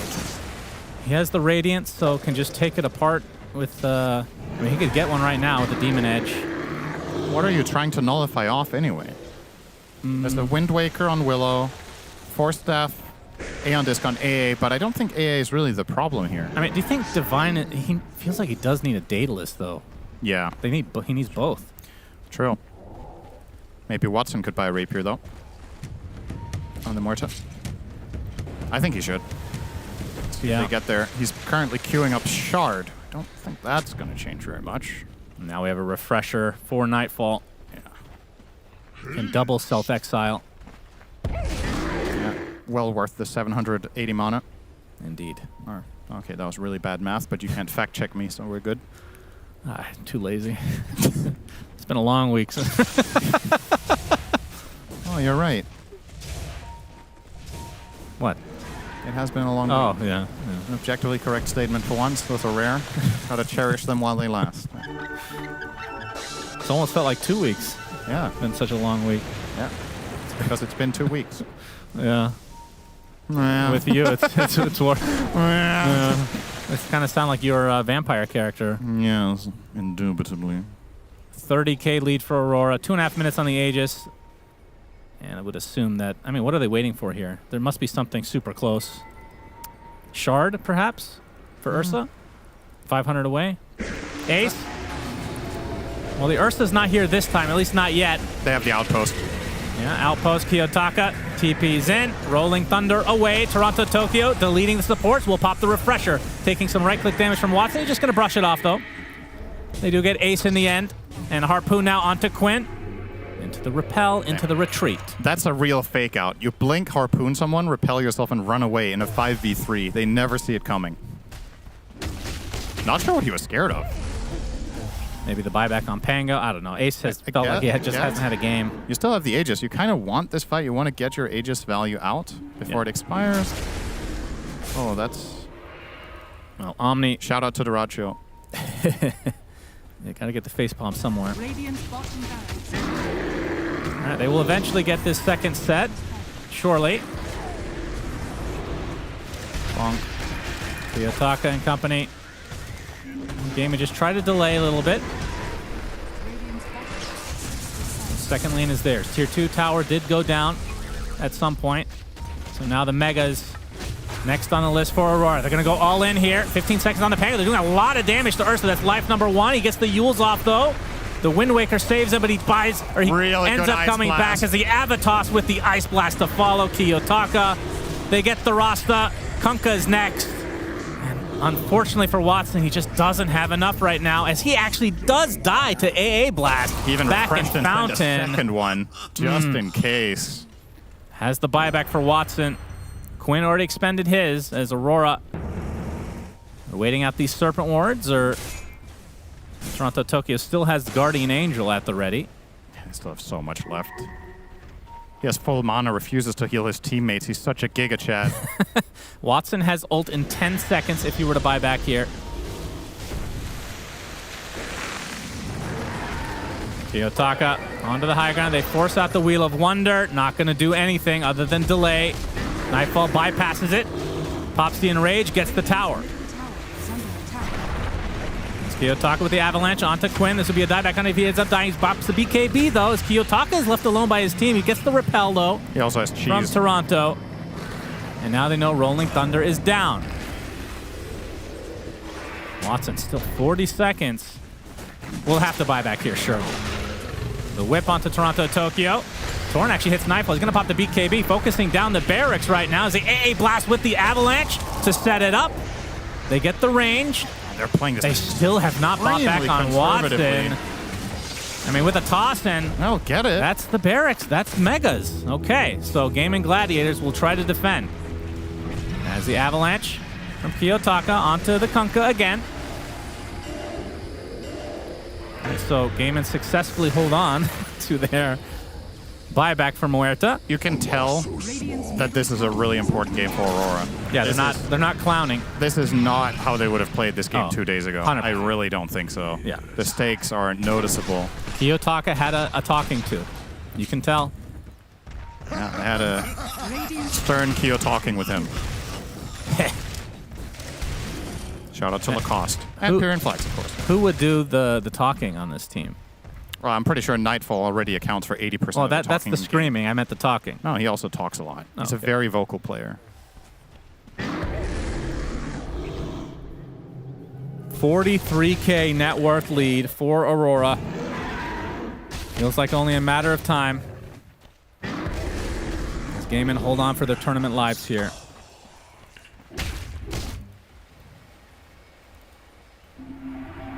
Of course, when it comes to the EWC, Gaming Gladiators, they won last time, so they're already qualified.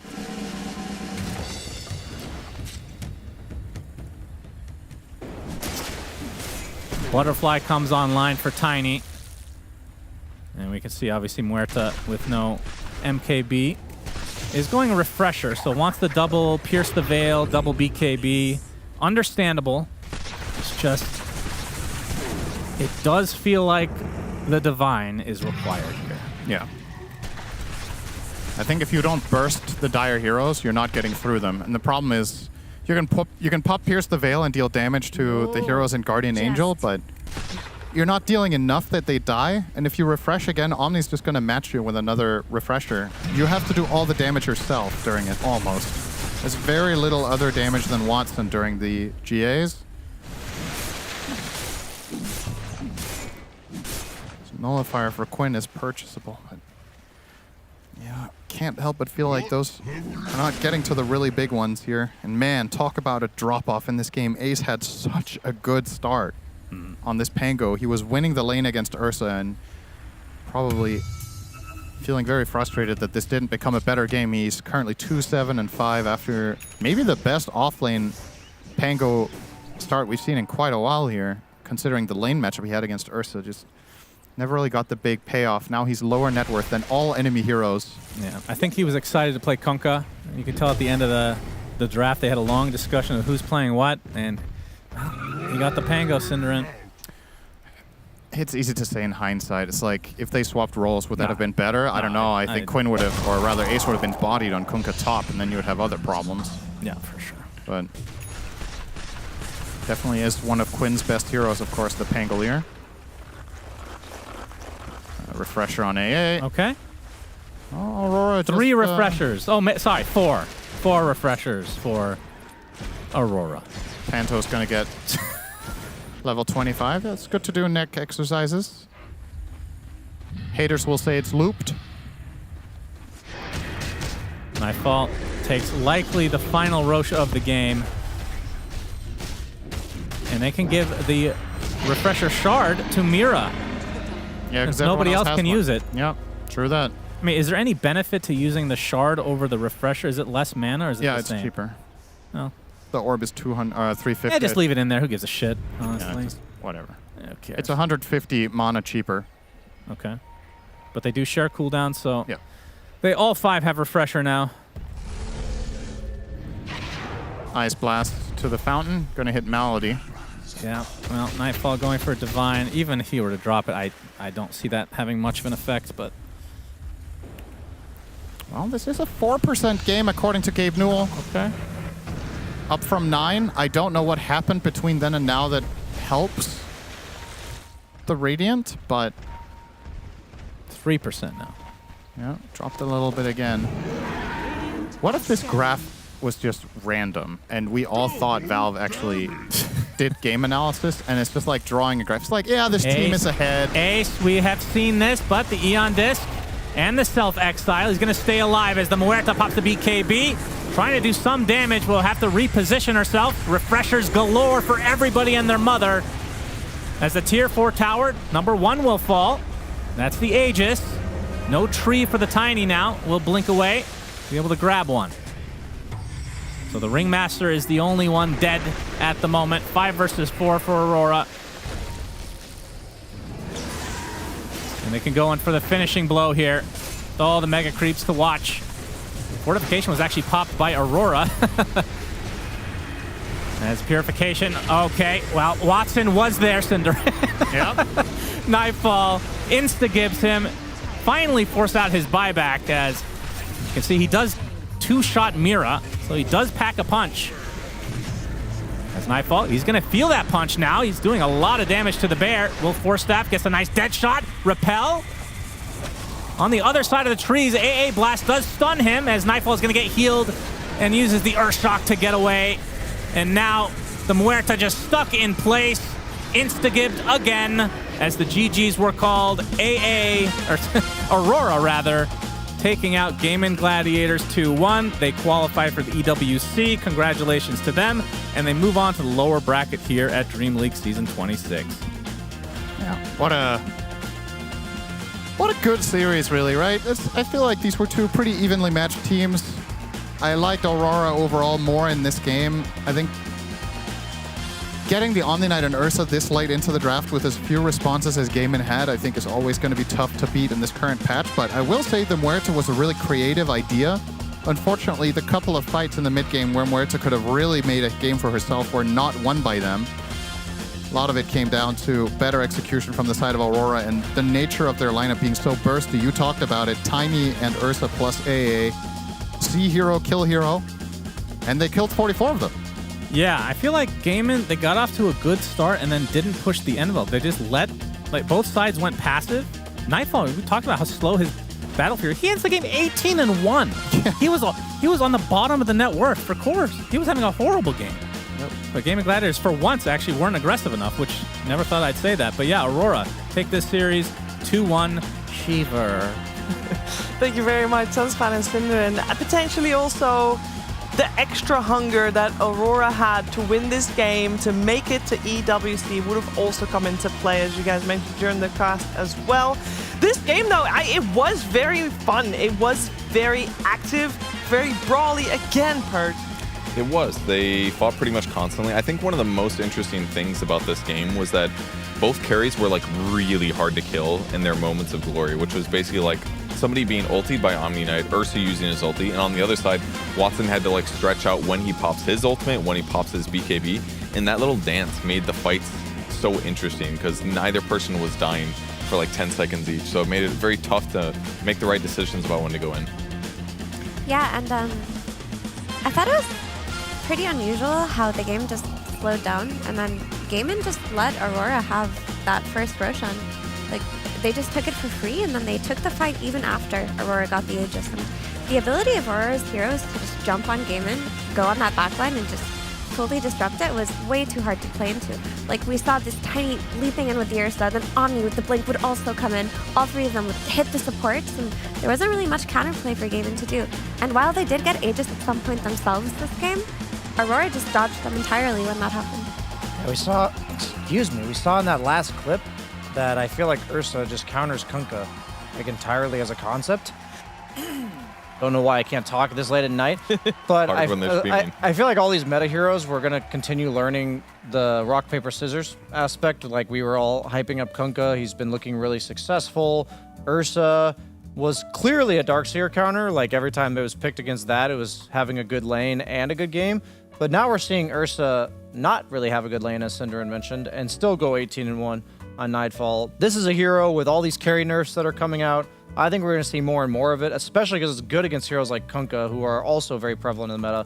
So I think there were a lot of implications that teams that are already here, the Flipster Talons, the Betbooms, and the Paravisions, can learn from the takeaways, because this is the limited sample size that we have from 7.39B.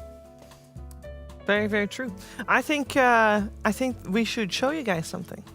Oh. I think we should show you guys the current EWC standings on the leaderboard, which is also the final ones, because regardless of what happens coming weekend, these 8 teams will be present in Riyadh for the Esports World Cup. Congratulations to both Talon and Aurora, who were able to work their way in Purge. You're looking very surprised. I mean, it's a great result. I think a lot of times for these qualifiers, we see like maybe 1 or 2 last-minute ones, but there was a lot up in the air in this tournament, which is very cool to see. Sad for the Shopify Rebellions, the Occults, etc., that they didn't make it through, but the Enigma Galaxies, of course.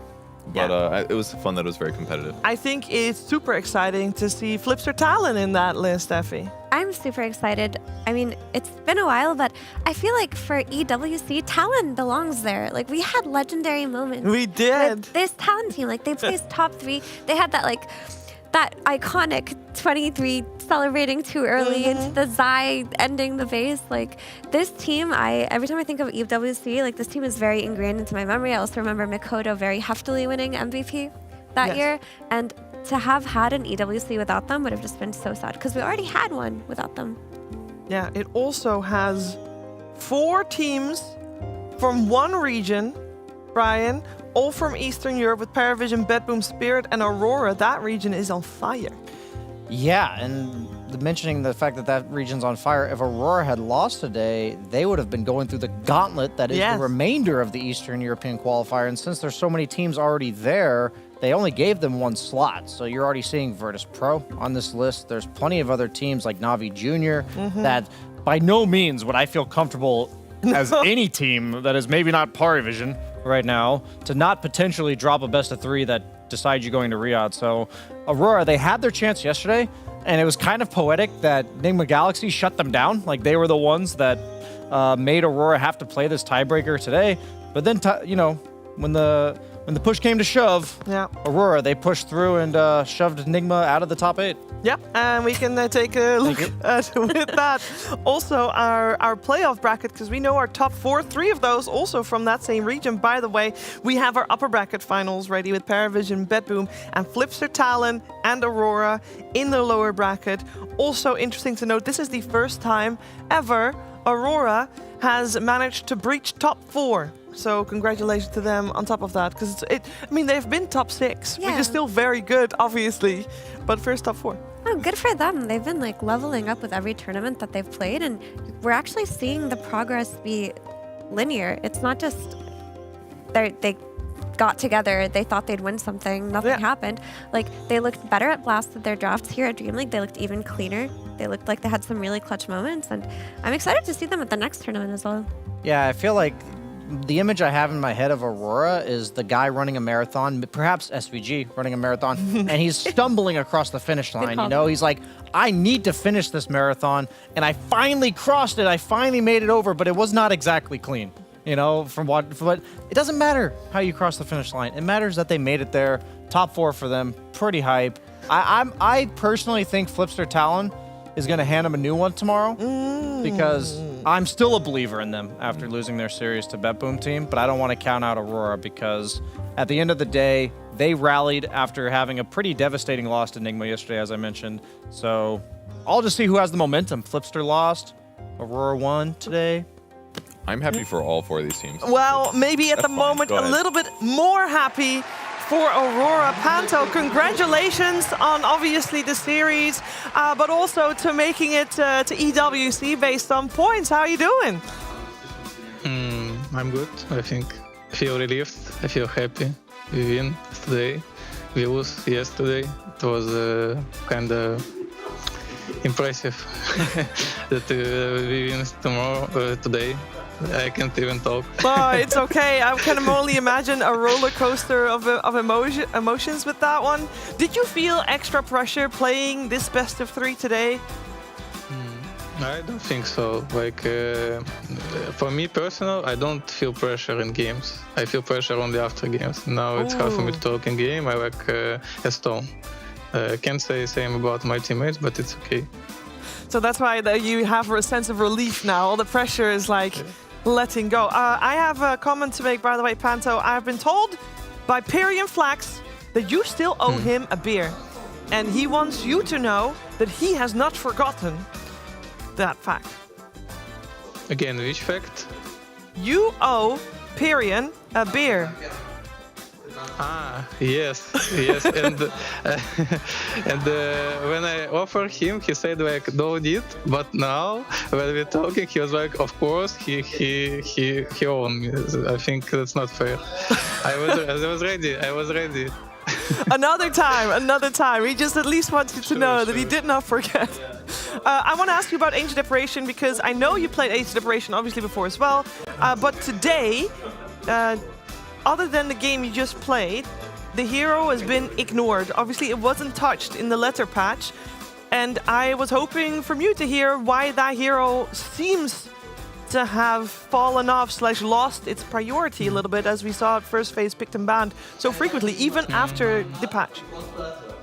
First of all, I think people just tired playing this hero and the new patch, like why we should play Apparition 5, why we should play Tinker 5. Oh no, they nerf like 10 points of his spell, don't need to pick this hero anymore. I think is first of all. Second one is that carry players like to play range carry, as far as you can mention, and I think range carry plus Apparition is not the best duo in Dota. So, but I think that I am playing still Apparition really good, and I always give team feeling that we can kill any hero and we can always come back, because it doesn't matter how much gold we ahead or we're losing, we can like we always find kill and kill Roshan and come back. So I think this is still one of the best Timber heroes in position 5 because he has like unique tools. Love to hear it. With that in mind, if you think that maybe in the laning stage is not as strong because he's not a melee with the range 5s, what about trying out the exposure facet? I don't like that it starts working only at level 6. That's fair. And in my team also, I'm not allowed to touch creeps, so I don't think I can use this facet at all. Okay, so that is very wise. I don't want to start a war there. It can work, That's but not in Aurora. Yeah. No, it's good. Don't start any riots. This is all good. I'm going to send you over to Brian, who also has some questions for you. Yeah, hey Panto. So we had an interview with Kiritich, who, you know, during the last 6 months, he couldn't believe he was in this opportunity that he had with BetBoom. And so what it made me think about was, you know, former Panto on Chimera Esports on the verge of, you know, disbanding in DreamLeague Season 25. Did you ever imagine that just like a few months later, you'd be qualifying for EWC back then? Of course, it was my main goal, and I think like the majority of Dota players have high ego, and even when guy like Loki chill like me, and I'm talking like I don't know, I was just cheating, but in my head I'm like best position 5, and I'm playing like better than anybody else, and my like goals are just playing on best tournaments, and not only playing and also winning them. So for me it's not like wow. For me it's like, okay, this is what I deserve. Maybe it's too ego, but I think guys who playing Dota on high competitive level should think like this about them and about their team and their goals. Hell yeah, man. I love that mentality. I was wondering, so if you're saying about this whole ego thing, how do you balance that with the fact that you're then saying, I'm not allowed to hit creeps on this team because of they're all the scaling cores? Like, so where does the ego balance come in there? Yeah, the balance is I'm not gonna hit creeps since my team carry me. When they stop doing this, okay guys, sorry. Awesome, man. Congratulations. Yeah, Panto, Thank you. congratulations once again. Obviously on making the playoffs, but also on making it to EWC. Fantastic series. We watched. Can't wait to see you play tomorrow. Get some good rest, and I'm sure we'll talk again soon. Thank you. I hope we see each other tomorrow. Yeah, I hope so too. Thank you very much. Of course, Panto and Aurora will go up against Talon tomorrow, who has lost earlier today against Bedboom. So there's a lot of information there. And keep in mind that Aurora is one of the teams that has 2-1 or 1-2'd most teams, so they've got a lot of experience already playing against Talon, Effie. Yeah, I mean, I don't know how far experience will take you playing against Talon, because I don't think I don't know what to expect out of them. If they can, like, experience says that their game one they always lose, but tomorrow could be the day they showered before their game one. That is the biggest threat to Aurora going into series tomorrow. Shower. We will have to check in with 23 Savage somehow about what their pregame ritual on Flipster Talon is, because we've seen their game ones. They've been ugly. I feel like another thing that's important to think about is like I feel like the hero picks have changed a lot in the last couple days, but not just because of the patch, but also just because of prevailing strategies have shifted. Whereas normally at this phase in the tournament, even with like a big patch happens, it feels like things are semi-figured out, but we're still seeing a lot of rotations and a lot of shifts for first phase picks and bans. So teams that like do the best prep and have the best things ready to go, I think are just gonna stomp a lot of games like we've occasionally seen lately. Yeah, I think there are some heroes that have emerged as things that you absolutely can't give away. Like, for example, the Undying and the Oracle, they look incredibly strong in any hands, but Panto just said in the interview, people forget about AA because they played him for an entire patch. They're bored of him. They don't want to play him, but he's still a great hero. And I do think a lot of those heroes have kind of been sidelined that we stopped seeing, but will still work. Unfortunately, Shiver, Beastmaster, and Bristleback probably will still see play. Maybe. I'm very happy. Well, I don't know how people can get bored of playing Age Deprivations. I'm happy he's not nerfed. People just got bored. And maybe then they will forget to nerf him. That'll be great. Based on today's results, though, we have everything sorted out. Group stages have officially come to an end. We know our final four. We know where they're placed. We know where they're playing. So that's it. That's it for today.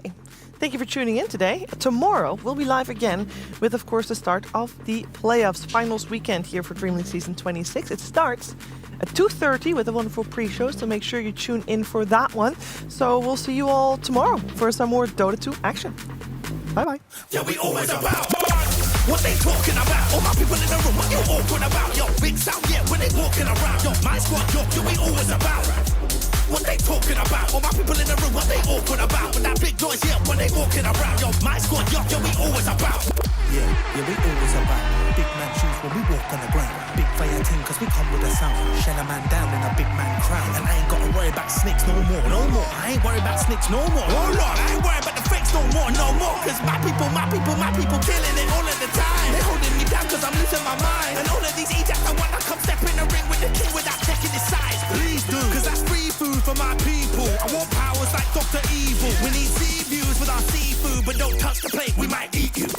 What they talking about? All my people in the room, what you awkward about? Yo, big sound, yeah, when they walking around. Yo, my squad, yo, we always about what they talking about? All my people in the room, what they awkward about? With that big noise, yeah, when they walking around. Yo, my squad, yo, we always about what they talking about? All my people in the room, what you awkward about? Yo, big sound, yeah, when they walking around. Yo, my squad, yo, we always about what they talking about? All my people in the room, what they awkward about? With that big noise, yeah, when they walking around. Yo, my squad, yo, we always about what they talking about? All my people in the room, what you awkward about? Yo, big sound, yeah, when they walking around. Yo, my squad, yo, we always about what they talking about? All my people in the room, what they awkward about? With that big noise, yeah, when they walking around. Yo, my squad, yo, we always about what they talking about? All my people in the room, what you awkward about? Yo, big sound, yeah, when they walking around. Yo, my squad, yo, we always about what they talking about? All my people in the room, what they awkward about? With that big noise, yeah, when they walking around. Yo, my squad, yo, we always about what they talking about? All my people in the room, what you awkward about? Yo, big sound, yeah, when they walking around. Yo, my squad, yo,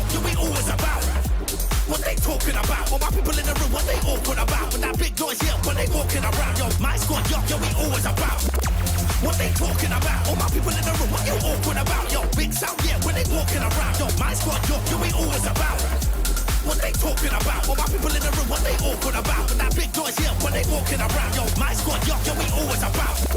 What they talking about? All my people in the room, what you awkward about? Yo, big sound, yeah, when they walking around. Yo, my squad, yo, we always about. What they talking about? All my people in the room, what they awkward about? With that big noise, yeah, when they walking around. Yo, my squad, yo, we always about. What they talking about? All my people in the room, what you awkward about? Yo, big sound, yeah, when they walking around. Yo, my squad, yo, we always about. What they talking about? All my people in the room, what they awkward about? With that big noise, yeah, when they walking around. Yo, my squad, yo, we always about. What they talking about? All my people in the room, what you awkward about? Yo, big sound, yeah, when they walking around. Yo, my squad, yo, we always about. What they talking about? All my people in the room, what they awkward about? With that big noise, yeah, when they walking around. Yo, my squad, yo, we always about. What they talking about? All my people in the room, what you awkward about? Yo, big sound, yeah, when they walking around. Yo, my squad, yo, we always about. What they talking about? All my people in the room, what they awkward about? With DJ 31.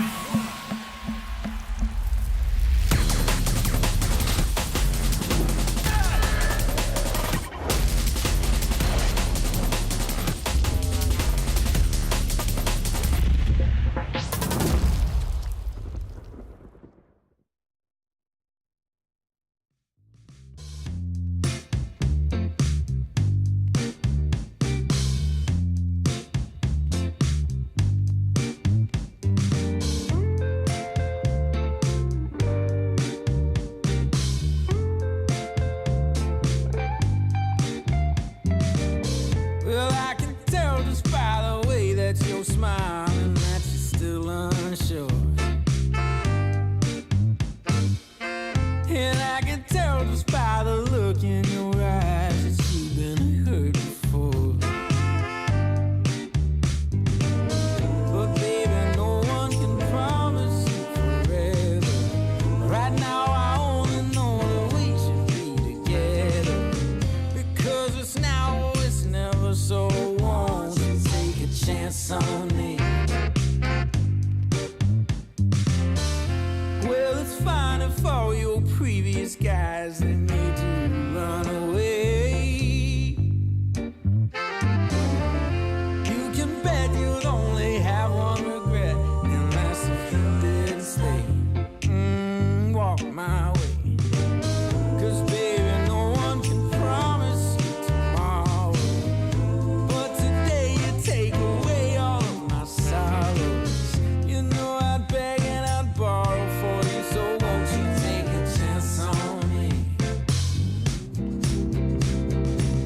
Right from